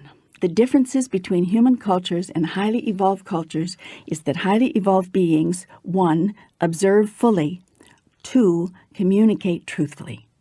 They see what works and say what's so. This is another tiny but profound change which would immeasurably improve life in your planet. And this is not, by the way, a question of morals. There are no moral imperatives in a Heb society, and that would be a concept equally as puzzling as lying. It is simply a matter of what is functional, of what brings benefit. Hebs have no morals? Not as you understand them. The idea of some group devising a set of values by which individual Hebs are called upon to live would violate their understanding of what works, which is that each individual is the sole and final arbiter of what is and is not appropriate behavior for them. The discussion is always around what works for Heb society, what is functional and produces benefit for all, not around what humans call right and wrong. Haven't we simply called what works right and what doesn't work for us wrong? You have attached guilt and shame to those labels, concepts equally foreign to Hebs, and you have labeled an astonishing number of things wrong, not because they don't work, but simply because you imagine them to be inappropriate, sometimes not even in your eyes, but in the eyes of God. You have thus constructed artificial definitions of what works and what doesn't, definitions having nothing to do with what's really so. Honestly expressing one's feelings, for example, is often deemed by human society as wrong. Such a conclusion could never be arrived at by a Heb, since precise awareness of feelings facilitates life in any community or cluster. So, as I said, a Heb would never hide feelings or find it socially correct to do so. It would be impossible in any event because a Heb receives vibes, actual vibrations, from other beings, which makes their feelings plain enough. Just as you can sometimes feel the air when you walk into a room, a Heb can feel what another Heb is thinking and experiencing. Actual utterances, what you would call words, are rarely, if ever, used. This telepathic communication occurs between all highly evolved sentient beings. Indeed, it could be said that the degree to which a species or a relationship between members of the same species has evolved is demonstrated by the degree to which beings require the use of words to convey feelings, desires, or information. And before you ask the question, yes, human beings can develop, and some have developed, the same capacity. Thousands of years ago, in fact, it was normal. You have since regressed to the use of primal utterances, noises actually, to communicate. But many of you are returning to a cleaner form of communication, more accurate and more elegant. This is especially true between loved ones, emphasizing a major truth. Caring creates communication. Where there is deep love, words are virtually unnecessary. The reverse of this axiom is also true. The more words you have to use with each other, the less time you must be taking to care for each other, because caring creates communication. Ultimately, all real communication is about truth, and ultimately the only real truth is love. That is why when love is present, so is communication. And when communication is difficult, it's a sign that love is not fully present. To summarize, then, the model for life in a highly evolved society, beings live in clusters, or what you would call small intentional communities. These clusters are not further organized into cities, states, or nations, but each interacts with the others on a co-equal basis. There are no governments as you would understand them, and no laws. There are councils or conclaves, usually of elders, and there are what could best be translated into your language as mutual agreements. These have been reduced to a triangular code: awareness, honesty, and responsibility. Highly evolved beings have decided long ago that this is how they choose to live together. They've made their choice based not on a moral structure or spiritual revelation that some other being or group has brought forth, but rather on a simple observation of what is so and what works. And there are truly no wars or conflicts? No, mainly because a highly evolved being shares everything he has and would give you anything you sought to take by force. He does this out of his awareness that everything belongs to everyone anyway, and that he can always create more of what he gave away if he really desires it. There is no concept of ownership or loss in a society of Hebs, who understand that they are not physical beings, but beings being physical. They also understand that all beings proceed from the same source, and thus we are all one. I know you said this before, but even if someone was threatening a Heb with his life, there would still be no conflict? There would be no argument. He would simply lay down his body, literally leaving the body there for you. He would then create another body if he chose to, by coming into physicality again as a fully formed being, or by returning as the newly conceived offspring of a loving pair of other beings. This is by far the preferred method of re-entry into physicality, because no one is more honored in highly evolved societies than newly created offspring, and the opportunities for growth are unparalleled. Hebs have no fear of what your culture calls death, because Hebs know that they live forever, and it is just a matter of what form they are going to take. Hebs can live in a physical body usually indefinitely, because a Heb has learned to take care of the body and the environment. If for some reason having to do with the physical laws a Heb's body is no longer functional, the Heb simply leaves it, joyfully returning its physical matter to the all of everything for recycling, what you understand as dust into dust. Let me go back here just a bit. I know you said that there are no laws as such, but what if somebody does not behave according to the triangular code? Then what? Kaboom? No kaboom. There is no trial or punishment, just a simple observation of what so and what works. It is carefully explained that what so, what the being has done, is now at variance with what works, and that when something does not work for the group, it ultimately will not work for the individual, because the individual is the group, and the group is the individual. All Hebs get this very quickly, usually early in what you would call youth, and so it is extremely rare that a mature Heb is found to act in a way which produces a what so that is not what works. Yes, but when one does... He is simply allowed to correct his mistake. Using the triangular code, he is first made aware of all the outcomes related to something he has thought or said or done. Then he is allowed to assess and declare his role in producing those outcomes. Finally, he is given an opportunity to take responsibility for those outcomes by putting corrective or remedial or healing measures into place. What if he refuses to do so? A highly evolved being would never refuse to do so. It is inconceivable. He would then not be a highly evolved being, and you are now talking about a different level of sentient being altogether. Where does the Heb learn all this stuff? In school? There is no school system in a Heb society, merely a process of education by which offspring are reminded of what's so and what works. Offspring are raised by elders, not by those who conceive them, though they are not necessarily separated from their parents during the process, who may be with them whenever they wish and spend as much time with them as they choose. In what you would call school, actually best translated as learning time, offspring set their own curriculum, choosing which skills they would like to acquire rather than being told what they are going to have to learn. Motivation is thus at its highest level, and life skills are acquired quickly, easily, and joyfully. The triangular code, these are not really codified rules, but this is the best term one can find in your languages, is not something which is pounded into the young Heb, but something which is acquired almost by osmosis through the behaviors modeled for the child by adults. Unlike your society in which adults model behaviors opposite to those which they want their children to learn, in highly evolved cultures, adults understand that children do what they see others doing. It would never occur to Hebs to place their offspring for many hours in front of a device that shows pictures of behaviors they like their offspring to avoid.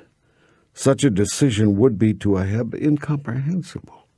It would be equally incomprehensible if a Heb did do this, to then deny that the pictures had anything to do with their offspring's suddenly aberrant behaviors. I will say again that the difference between Heb society and human society breaks down to one really very simple element which we shall call truthful observation. In Heb societies, beings acknowledge everything they see. In human societies, many deny what they see. They see television ruining their children, and they ignore it. They see violence and losing used as entertainment, and deny the contradiction. They observe that tobacco harms the body and pretend it does not. They see a father who is drunken and abusive, and the whole family denies it, letting no one say a word about it. They observe that over thousands of years their religions have failed utterly to change mass behaviors, and deny this too. They see clearly that their governments do more to oppress than to assist, and they ignore it. They see a healthcare system that is really a disease care system, spending 1/10 of its resources on preventing disease and 9/10 on managing it, and deny that profit motive is what stops any real progress on educating people in how to act and eat and live in a way which promotes good health. They see that eating the flesh of animals that have been slaughtered after having been force-fed chemical-laden foods is not doing their health any good, yet they deny what they see. They do more than that. They try to sue talk show hosts who even dare discuss this subject.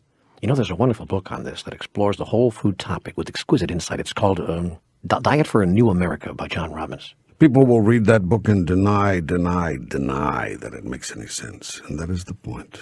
Much of your race lives in denial. They deny not just the painfully obvious observations of everyone around them, but the observations of their own eyes. They deny their personal feelings and eventually their own truth. Highly evolved beings, which some of you are becoming, deny nothing. They observe what's so. They see clearly what works. Using these simple tools, life becomes simple. The process is on it. Yes, but how does the process work? To answer that, I have to make a point that I've made before, repeatedly, in fact, in this dialogue. Everything depends on who you think you are and what you are trying to do. If your objective is to live a life of peace, joy, and love, violence does not work. This has already been demonstrated. If your objective is to live a life of good health and great longevity, consuming dead flesh, smoking known carcinogens, and drinking volumes of nerve-deadening, brain-frying liquids does not work. This has already been demonstrated. If your objective is to raise offspring free of violence and rage, putting them directly in front of vivid depictions of violence and rage for years does not work. This has already been demonstrated. If your objective is to care for Earth and wisely husband her resources, acting as if those resources are limitless does not work. This has already been demonstrated. If your objective is to discover and cultivate a relationship with a loving God so that religion can make a difference in the affairs of humans, then teaching of a God of punishment and terrible retribution does not work. This, too, has already been demonstrated. Motive is everything. Objectives determine outcomes. Life proceeds out of your intention. Your true intention is revealed in your actions, and your actions are determined by your true intention. As with everything in life, and life itself, it is a circle. Hebs see the circle, humans do not.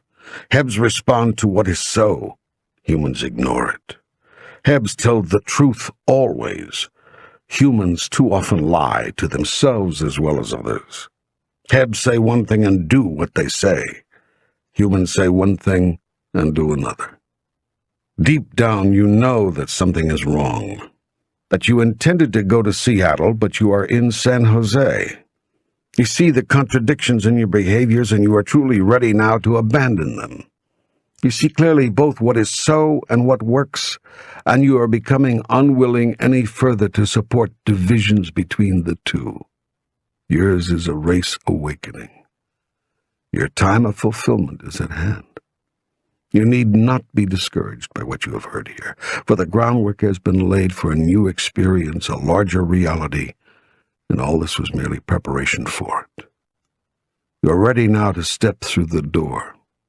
This dialogue in particular has been intended to throw open that door, first to point to it. See, there it is. For the light of truth will forever show the way, and the light of truth is what you have been given here. Take this truth now and live it. Hold this truth now and share it. Embrace this truth now and treasure it forevermore. For in these 3 books, the Conversations with God trilogy, have I spoken to you again of what is so. There is no need to go further. There is no need to ask more questions or hear more answers or satisfy more curiosities or provide more examples or offer more observations.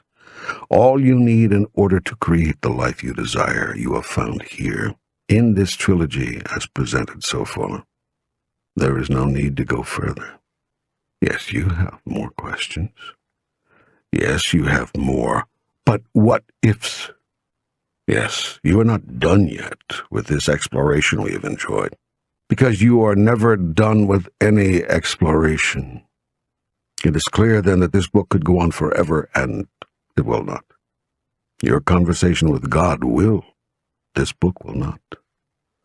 Well, the answer to any other question you could ask will be found here in this now complete trilogy. All we can do now is repeat, re-amplify, return to the same wisdom over and over again. Even this trilogy was an exercise in that. There's nothing new here, but simply ancient wisdom revisited. So revisit this trilogy often. Turn to it time and time again. When you have a question that you feel has not been answered here, listen to it again. You will find that your question has been answered. Yet if you really feel it is not, then seek your own answers. Have your own conversation with me. Create your own truth. In this will you experience who you really are. I don't want you to go. I'm not going anywhere. I'm always with you. Always. Please, before we stop, just a few more questions, some final closing inquiries. You do understand, don't you, that you may go within at any time, return to the seat of eternal wisdom, and find your answers there? Yes, I understand that, and I'm grateful to the bottom of my heart that it is this way, that life has been created this way, that I have that resource always. But this has been working for me. This dialogue has been a great gift. Can't I just ask a few last questions? Of course. Is our world really in danger? Is our species flirting with self-destruction, with actual extinction? Yes. And unless you consider the very real possibility of that, you cannot avoid it. For what you resist persists. Only what you hold can disappear. Remember also what I told you about time and events. All the events you could possibly imagine, indeed have imagined, are taking place right now in the eternal moment. This is the holy instant. This is the moment that precedes your awareness. It is what is happening before the light gets to you. This is the pre-sent moment, sent to you, created by you, before you even know it. You call this the present, and it is a present. It is the greatest gift given to you by God. You have the ability to choose which of all the experiences you've ever imagined you choose to experience now. You've said it, and I'm now beginning, even in my limited perception, to understand it. None of this is really real, is it? No. You are living an illusion. This is a big magic show, and you are pretending that you don't know the tricks, even though you are the magician. It is important to remember this, otherwise you will make everything very real. But what I see, feel, smell, touch does seem very real. If that isn't reality, what is? Keep in mind that what you are looking at, you are not really seeing. Your brain is not the source of your intelligence. It is simply a data processor. It takes in data through receptors called your senses. It interprets this energy information according to its previous data on the subject. It tells you what it perceives, not what really is. Based on these perceptions, you think you know the truth about something when actually you do not know the half of it. In reality, you are creating the truth that you know. Including this entire dialogue with you. Most assuredly. Oh, man, I'm afraid that'll only give fuel to those who are saying he's not talking to God, he's making it all up. Tell them gently that they might try thinking outside the box. They are thinking either or. They might try thinking both and. You cannot comprehend God if you are thinking inside your current values, concepts, and understandings. If you wish to comprehend God, you must be willing to accept that you currently have limited data, rather than asserting that you know all there is to know on this subject. I draw your attention to the words of Werner Erhard, who declared that true clarity can come only when someone is willing to notice. There is something I do not know, the knowing of which could change everything. It is just possible that you are both talking to God and making it all up. Indeed, here's the grandest truth. You are making everything up. Life is the process by which everything is being created. God is the energy, the pure, raw energy, which you call life. By this awareness, we come to a new truth. God is a process. I thought you said God was a collective, that God is the all. I did, and God is. God is also the process by which all is created and experiences itself. I have revealed this to you before. Yes. Yes, you gave me that wisdom when I was writing a booklet called Recreating Yourself. Indeed, and now I say it here for a much larger audience to receive.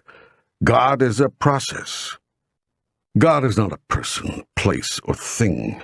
God is exactly what you have always thought, but not understood. Again? You have always thought that God is the supreme being. Yes. And you've been right about that.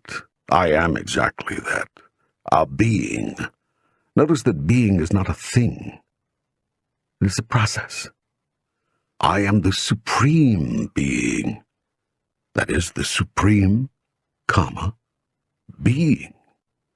I am not the result of a process. I am the process itself. I am the creator, and I am the process by which I am created. Everything you see in the heavens and the earth is me being created. The process of creation is never over. It is never complete. I am never done.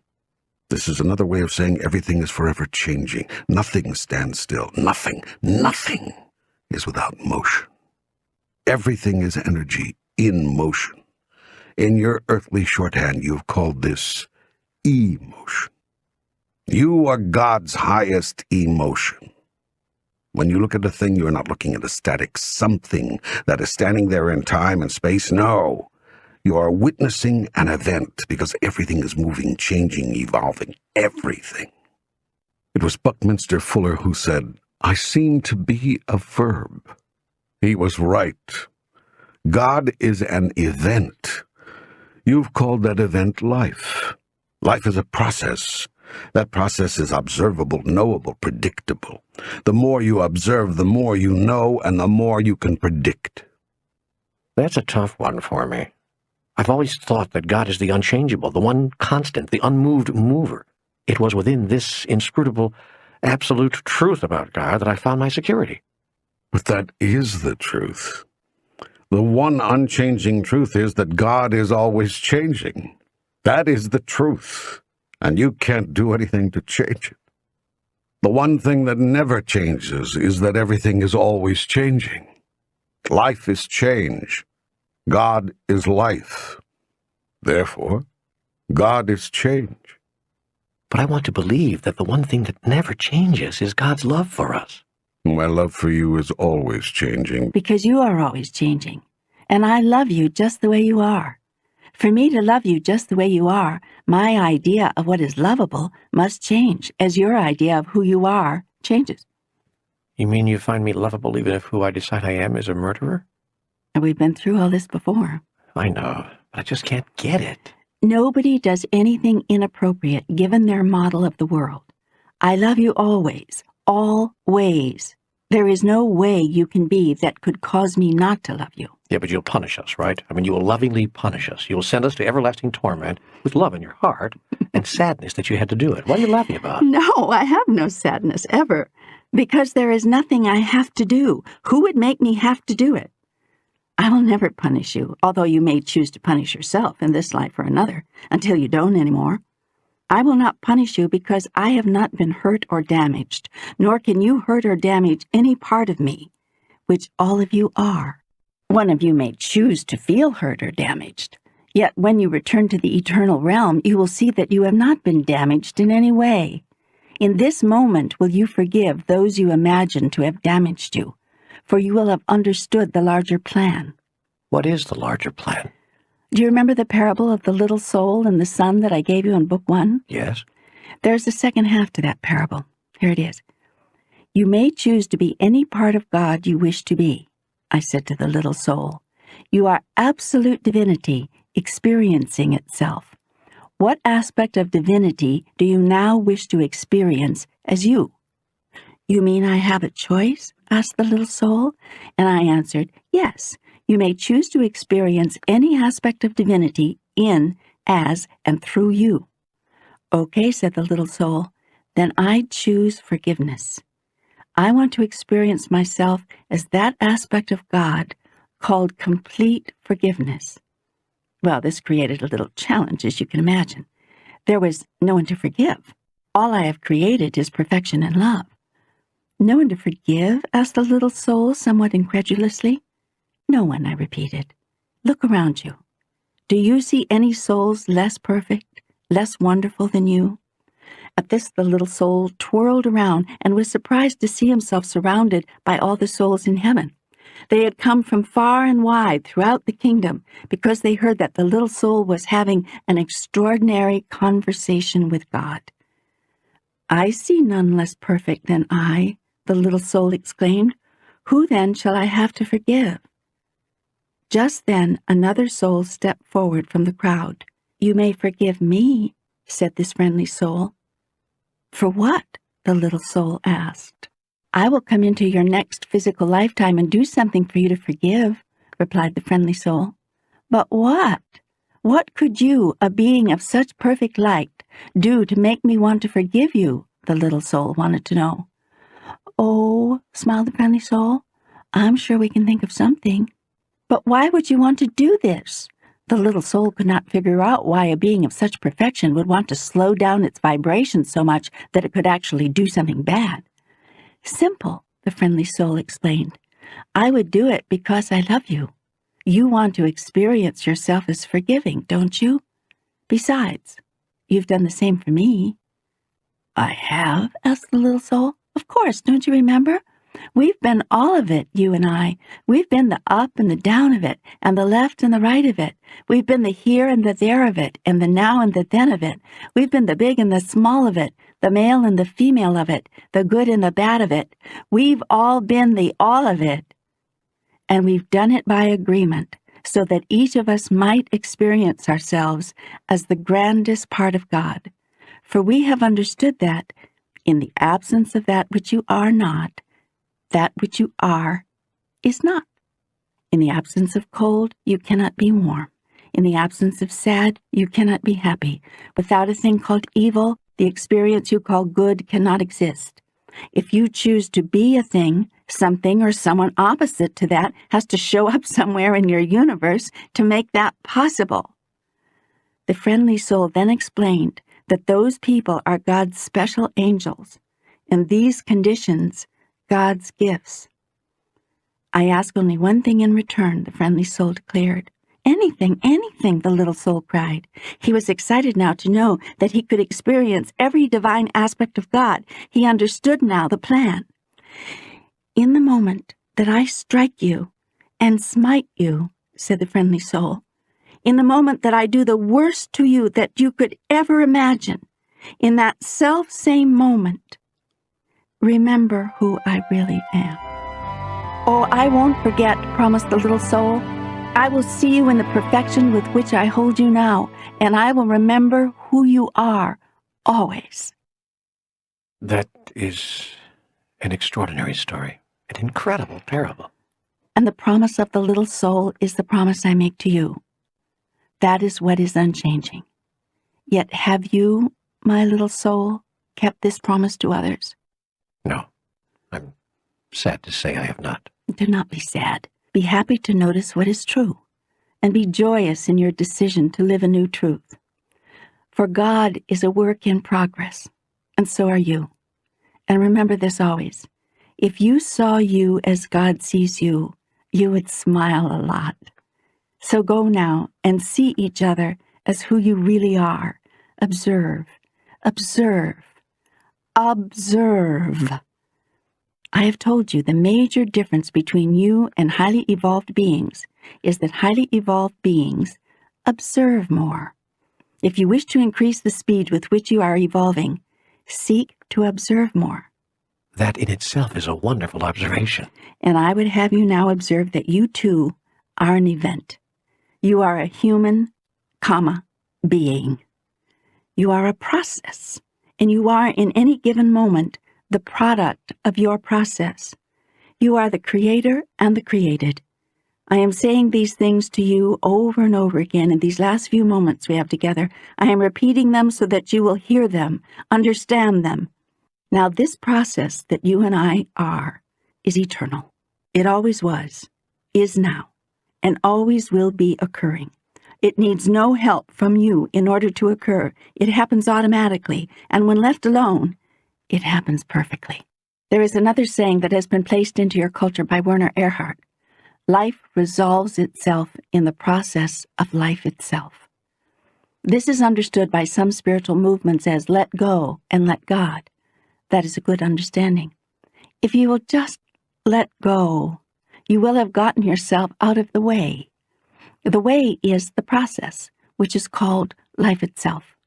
This is why all masters have said, I am the life and the way. They have understood what I have said here perfectly. They are the life, and they are the way, the event in progress, the process. All wisdom asks you to do is trust the process. That is, trust God. Or if you wish, trust yourself, for thou art God. Remember, we are all one. How can I trust the process when the process, life, keeps bringing me things I don't like? Like the things life keeps bringing you. Know and understand that you are bringing it to yourself. See the perfection. See it in everything, not just in things that you call perfect. I have carefully explained to you in this trilogy why things happen the way they happen and how. You do not need to read that material again here, although it might do you benefit to review it often until you understand it thoroughly. Please, just on this one point, a summarizing insight, please. How can I see the perfection of something that I experience as not perfect at all? No one can create your experience of anything. Other beings can and do co-create the exterior circumstances and events of the life you live in common. But the one thing that no one else can do is cause you to have an experience of anything you do not choose to experience. In this you are a supreme being, and no one can tell you how to be. The world can present you with circumstances, but only you decide what those circumstances mean. Remember the truth I gave you long ago. Nothing matters. Yes. I'm not sure I fully understood it then. That came to me in an out-of-body experience in 1980. I recall it vividly. And what do you remember of it? But I was confused at first. How could nothing matter? Where would the world be? Where would I be if nothing mattered at all? What answer did you find to that very good question? I got that nothing mattered intrinsically, in and of itself, but that I was adding meaning to events and so causing them to matter. I got this at a very high metaphysical level as well, giving me a huge insight about the process of creation itself. And the insight? I got that all is energy, and that energy turns into matter, that is, physical stuff and occurrences, according to how I thought about them. I understood then that nothing matters means that nothing turns into matter, except as we choose for it to.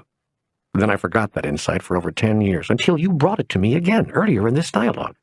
Everything I have brought you in this dialogue you've known before. I've given it to you before, all of it, through others whom I've sent you, or to whose teachings I have brought you. There is nothing new here, and you have nothing to learn. You have only to remember. Your understanding of the wisdom nothing matters is rich and deep and serves you well. I'm sorry, but I can't let this dialogue end without pointing out a glaring contradiction. Which is? Well, you taught me over and over again that what we call evil exists so that we may have a context within which to experience good. You said that what I am cannot be experienced if there is no such thing as what I am not. In other words, no warm without cold, no up without down, and so on. That's right. And you even used this to explain to me how I could see every problem as a blessing and every perpetrator as an angel. Correct again. All right, then how come every description of the life of highly evolved beings contains virtually no evil? All you've described is paradise. Oh, good. Very good. You are really thinking about all this. Yeah, well, actually, Nancy pointed this out. She was listening to me read some of the material out loud to her, and she said, I think you need to ask about this before the dialogue is over. How do Hebs experience themselves as who they really are if they've eliminated all the negative stuff from their lives? I thought it was a pretty good question. In fact, it stopped me cold. And I know you just said we didn't need any more questions, but I think you need to address this one. Okay, one for Nancy, then. As it happens, it's one of the best questions in the book. Well, it is. I'm surprised you didn't catch this when we were talking about Hebs. I'm surprised you didn't think of it. I did. You did? Well, we're all one, aren't we? Well, the part of me, which is Nancy, thought of it. Yeah, excellent. And of course true. So, what's your answer? I will return to my original statement. In the absence of that which you are not, that which you are is not. That is, in the absence of cold, you cannot know the experience called warmth. In the absence of up, the idea of down is an empty, meaningless concept. This is the truth of the universe. Indeed, it explains why the universe is the way it is, with its cold and its warmth, its ups and downs, and yes, its good and its evil. And know this, you are making it all up. You are deciding what is cold and what is warm and what is up and what is down. Get out in space and watch your definitions disappear. You are deciding what is good and what is evil. And your ideas about all these things have changed through the years, indeed, even through the seasons. On a summer day, you would call 42 degrees Fahrenheit cold. In the middle of winter, however, you would say, boy, what a warm day. The universe merely provides you with the field of experience, what might be called a range of objective phenomena. You decide what to label them. The universe is a whole system of such physical phenomena, and the universe is enormous, vast, unfathomably huge, endless, in fact. Now here is a great secret. It is not necessary for an opposite condition to exist right next to you in order to provide a contextual field within which the reality that you choose may be experienced. The distance between contrasts is irrelevant. The entire universe provides the contextual field within which all contrasting elements exist, and all experiences are thus made possible. That is the purpose of the universe. That is its function. But if I've never experienced cold in person, but merely see that it's cold somewhere else, very far away from me, how do I know what cold is? You have experienced cold. You have experienced all of it. If not in this lifetime, then in the last, or the one before that, or one of the many others. You have experienced cold, and big, and small, and up and down, and here and there, and every contrasting element that there is, and these are burned into your memory. You do not have to experience them again if you don't want to. You need merely remember them, know that they exist, in order to invoke the universal law of relativity. All of you have experienced everything. That goes for all beings in the universe, not only humans.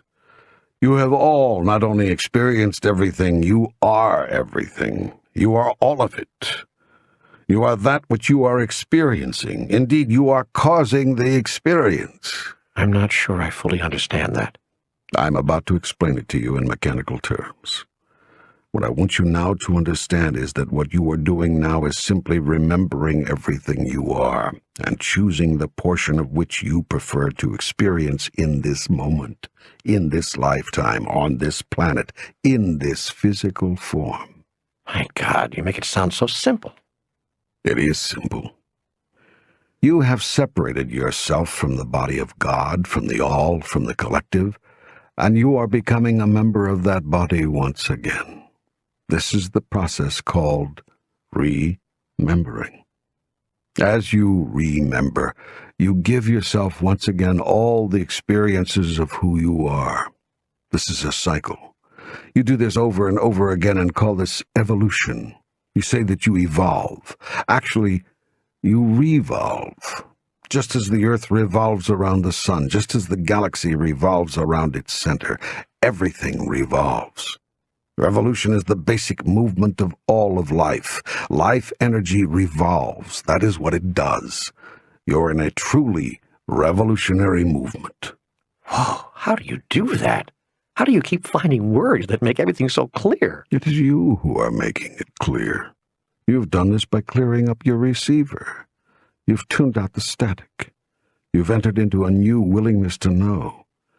This new willingness will change everything for you and for your species, for in your new willingness you've become a true revolutionary, and your planet's greatest spiritual revolution has just begun.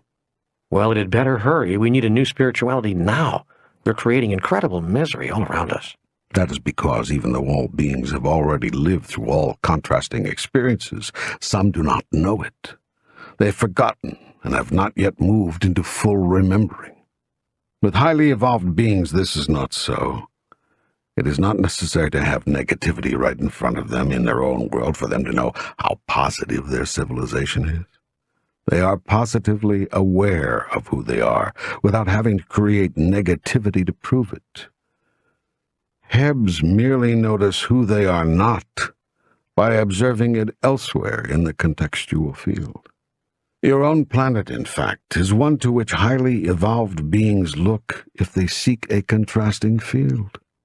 As they do so, they are reminded of how it was when they experienced what you are now experiencing, and they thus form an ongoing frame of reference through which they may know and understand what they are now experiencing.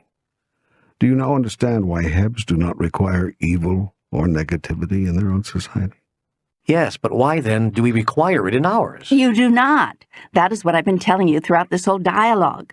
You do have to live within a contextual field within which that which you are not exists, in order for you to experience that which you are. This is the universal law, and you cannot avoid it. Yet you are living in such a field right now. You do not have to create one. The contextual field in which you are living is called the universe. You do not have to create a smaller contextual field in your own backyard. This means that you can change life on your planet right now and eliminate all that you are not without endangering in any way your ability to know and experience that which you are. Wow, this is the greatest revelation in the book. What a way to end it.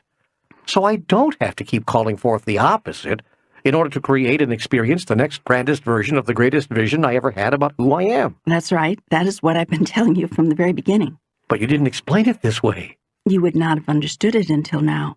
You do not have to create the opposite of who you are and what you choose in order to experience it. You merely need to observe that it has already been created elsewhere. You need only remember that it exists. This is the knowledge of the fruit of the tree of good and evil, which I've already explained to you was not a curse, not the original sin, but what Matthew Fox has called original blessing. And to remember that it exists, to remember that you have experienced it all before, everything, that is, in physical form. All you have to do is look up. You mean look within? No, I mean just what I said. Look up. Look to the stars. Look to the heavens. Observe the contextual field. I've told you before, all you need to do to become highly evolved beings is to increase your observational skills.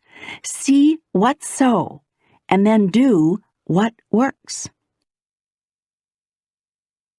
So, by looking elsewhere in the universe, I can see how things are in other places, and I can use those contrasting elements to form an understanding of who I am right here, right now. Yes, this is called remembering. Well, not exactly. It's called observing.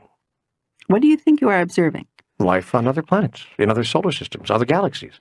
I suppose if we gathered sufficient technology, this is what we might observe. This is what I assume the Hebs have the ability to observe right now, given their advanced technology. You said yourself that they're observing us, right here on Earth. So that is what we would be observing. But what is it actually that you would be observing? I don't understand the question. Then I will give you the answer. You are observing your own past. What? When you look up, you see the stars, as they were hundreds, thousands, millions of years ago. What you are seeing is not actually there. You are seeing what was there. You are seeing the past, and it is a past in which you participated. Say again? You were there, experiencing those things, doing those things. I was? Have I not told you that you have lived many lives? Yes, but what if I were to travel to one of those places so many light years away? What if I had the ability to go there, actually go there, to be there right now, in the very moment that I am not able to see on Earth for hundreds of light years? What would I see then? Two me's? Are you saying that I would then see myself existing in two places at once? Of course. And you would discover what I have told you all along, that time does not exist, and that you are not seeing the past at all, that it is all happening now. You are also right now living lives in what in Earth time would be your future. It is the distance between your many selves that allows you to experience discrete identities and moments in time. Thus, the past that you remember and the future that you would see is the now that simply is. Whoa, that's incredible. Yes, and it is true on another level as well. It is, as I've told you before, there is only one of us. So when you look up at the stars, you are seeing what you would call our past. I can't keep up with this. Hang on. There's one thing more I have to tell you. You are always seeing what by your terms you would define as the past, even when you are looking at what is right in front of you. I am. It is impossible to see the present. The present happens, then turns into a burst of light, formed by energy dispersing, and that light reaches your receptors, your eyes, and it takes time for it to do that. All the while that light is reaching you, life is going on, moving forward. The next event is happening while the light from the last event is reaching you. The energy burst reaches your eyes. Your receptors send that signal to your brain, which interprets the data and tells you what you are seeing.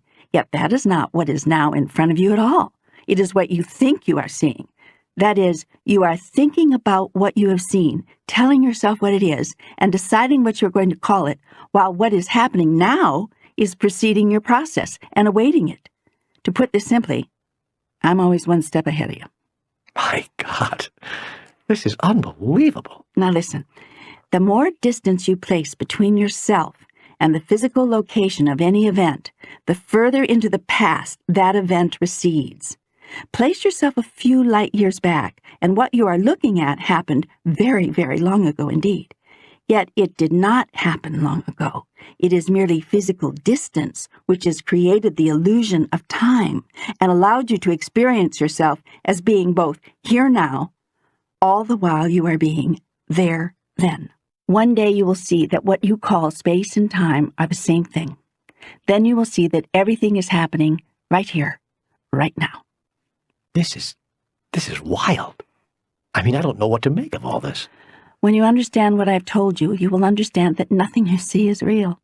You are seeing the image of what was once an event, yet even that image, that energy burst, is something you are interpreting. Your personal interpretation of that image is called your imagination, your image-ination. And you can use your imagination to create anything because, and here is the greatest secret of all, your image-ination works both ways. Please? You not only interpret energy, you create it. Imagination is a function of your mind, which is 1/3 of your 3-part being. In your mind, you image something, and it begins to take physical form. The longer you image it, and the more of you who image it, the more physical that form becomes, until the increasing energy you have given it literally bursts into light, flashing an image of itself into what you call your reality. You then see the image, and once again decide what it is. Thus the cycle continues. This is what I have called the process. This is what you are. You are this process. This is what God is. God is this process. This is what I have meant when I have said you are both the creator and the created. I have now brought it all together for you. We are concluding this dialogue, and I have explained to you the mechanics of the universe, the secret of all life. I'm bowled over. I'm flabbergasted. Now I just want to find a way to apply all this in my daily life. You are applying it in your daily life. You cannot help but apply it. This is what is happening. The only question will be whether you apply it consciously or unconsciously, whether you are at the effect of the process or the cause of it. In everything, be cause.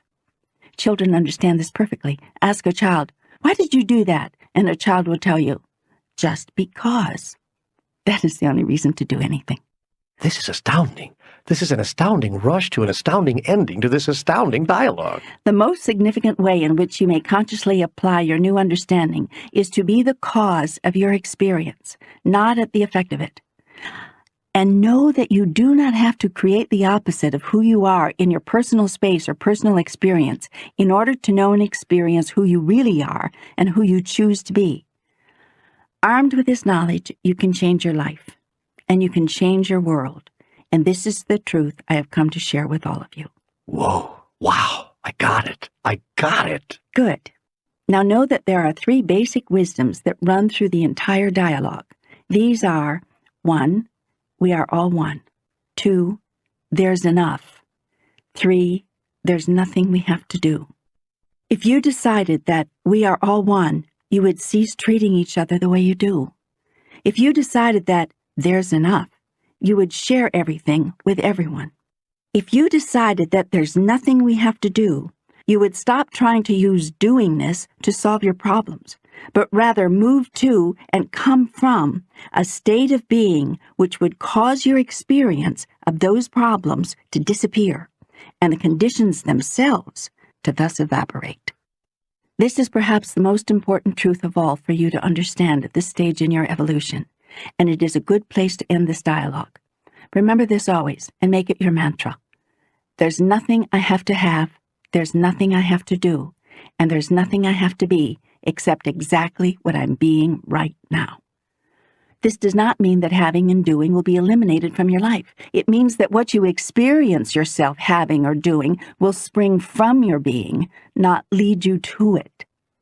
When you come from happiness, you do certain things because you are happy, as opposed to the old paradigm in which you did things that you hoped would make you happy.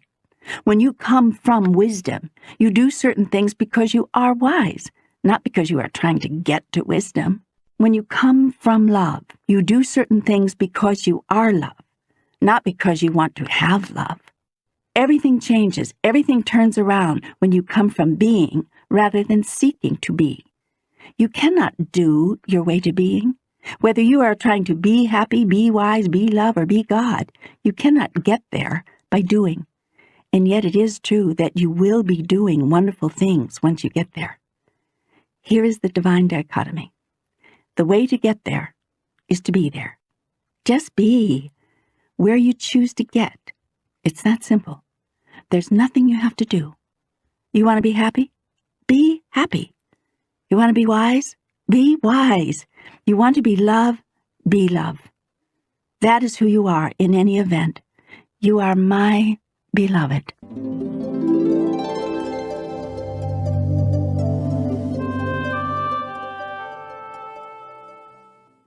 Oh, I just lost my breath. You have such a wondrous way of putting things. It is the truth that is eloquent. Truth has an elegance that startles the heart to its own reawakening. That is what these conversations with God have done. They have touched the heart of the human race and reawakened it. Now they lead you to a critical question. It is a question all of humanity must ask itself. Can and will you create a new cultural story? Can and will you devise a new first cultural myth upon which all other myths are based? Is the human race inherently good or inherently evil? This is the crossroads to which you have come. The future of the human race depends on which way you go. If you and your society believe you are inherently good, you will make decisions and laws that are life-affirming and constructive. If you and your society believe that you are inherently evil, you will make decisions and laws that are life-denying and destructive. Laws that are life-affirming are laws that allow you to be, do, and have what you wish. Laws that are life-denying are laws that stop you from being, doing, and having what you wish. Those who believe in original sin, and that the inherent nature of man is evil, claim that God has created laws which stop you from doing as you wish, and promote human laws, an endless number of them, that seek to do the same.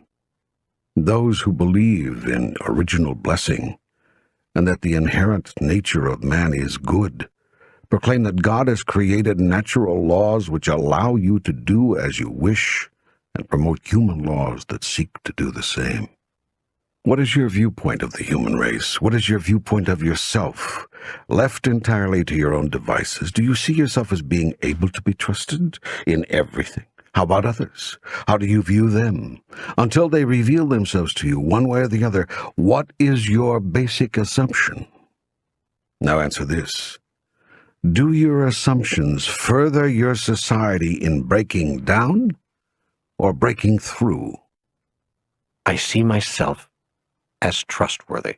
I never did before, but now I do. I have become trustworthy because I've changed my ideas on the kind of person I am. I'm also clear now on what God wants and what God doesn't want. I'm clear about you. These conversations with God have played a huge role in that, in making that shift possible. And now I see in society what I see in myself. Not something that is breaking down, but something that is breaking through. I see a human culture that is at last awakening to its divine heritage, aware of its divine purpose, and increasingly conscious of its divine self. If that is what you see, that is what you will create. Once you were lost, but now you are found. You were blind, but now you see. And this has been an amazing grace. You have sometimes been apart from me in your heart, but now we are whole again, and we can be forever. For what you have joined together, no one but you can put asunder. Remember this, you are always a part, because you are never apart. You're always a part of God, because you are never apart from God. This is the truth of your being. We are whole, so now you know the whole truth. This truth has been food for the hungry soul. Take and eat of it. The world is thirsted for this joy. Take and drink of it. Do this in remembrance of me. For truth is the body, and joy is the blood of God, who is love. Truth, joy, love. These three are interchangeable. One leads to the other, and it matters not in which order they appear. All lead to me, all are me. And so I end this dialogue as it began. As with life itself, it comes full circle. You have been given truth here. You have been given joy. You have been given love. You've been given here the answers to the largest mysteries of life. There's now only one question remaining. It is the question with which we began. The question is not, to whom do I talk, but who listens? Thank you. Thank you for talking to all of us. We have heard you, and we will listen. I love you. And as this dialogue ends, I am filled with truth and joy and love. I'm filled with you, and I feel my oneness with God. That place of oneness is heaven. You are there now. You are never not there, because you are never not one with me. This is what I would have you know. This is what I would have you take at last from this conversation. And here is my message, the message I would seek to leave with the world. My children who art in heaven, hallowed is your name. Your kingdom is come, and your will is done, on earth as it is in heaven. You are given this day your daily bread, and you are forgiven your debts and your trespasses, exactly to the degree that you have forgiven those who trespass against you. Lead yourself not into temptation, but deliver yourself from the evils you have created. For thine is the kingdom, and the power, and the glory, forever. Amen. And amen. Go now and change your world. Go now and be your highest self. You understand now all that you need to understand. You know now all that you need to know. You are now all that you need to be. You never were anything less. You simply did not know this. You did not remember it. Now you remember. Seek to carry this remembrance with you always. Seek to share it with all those whose lives you touch. For yours is a destiny grander than you might ever have imagined. You have come to the room to heal the room. You have come to the space to heal the space. There is no other reason for you to be here. And know this. I love you. My love is always yours, both now and even forevermore. I am with you always. Always. Goodbye, God. Thank you for this dialogue. Thank you, thank you, thank you. And you, my wonderful creation, thank you. For you have given God a voice again, and a place in your heart. And that is all either of us have ever really wanted. We are together again. And it is very good.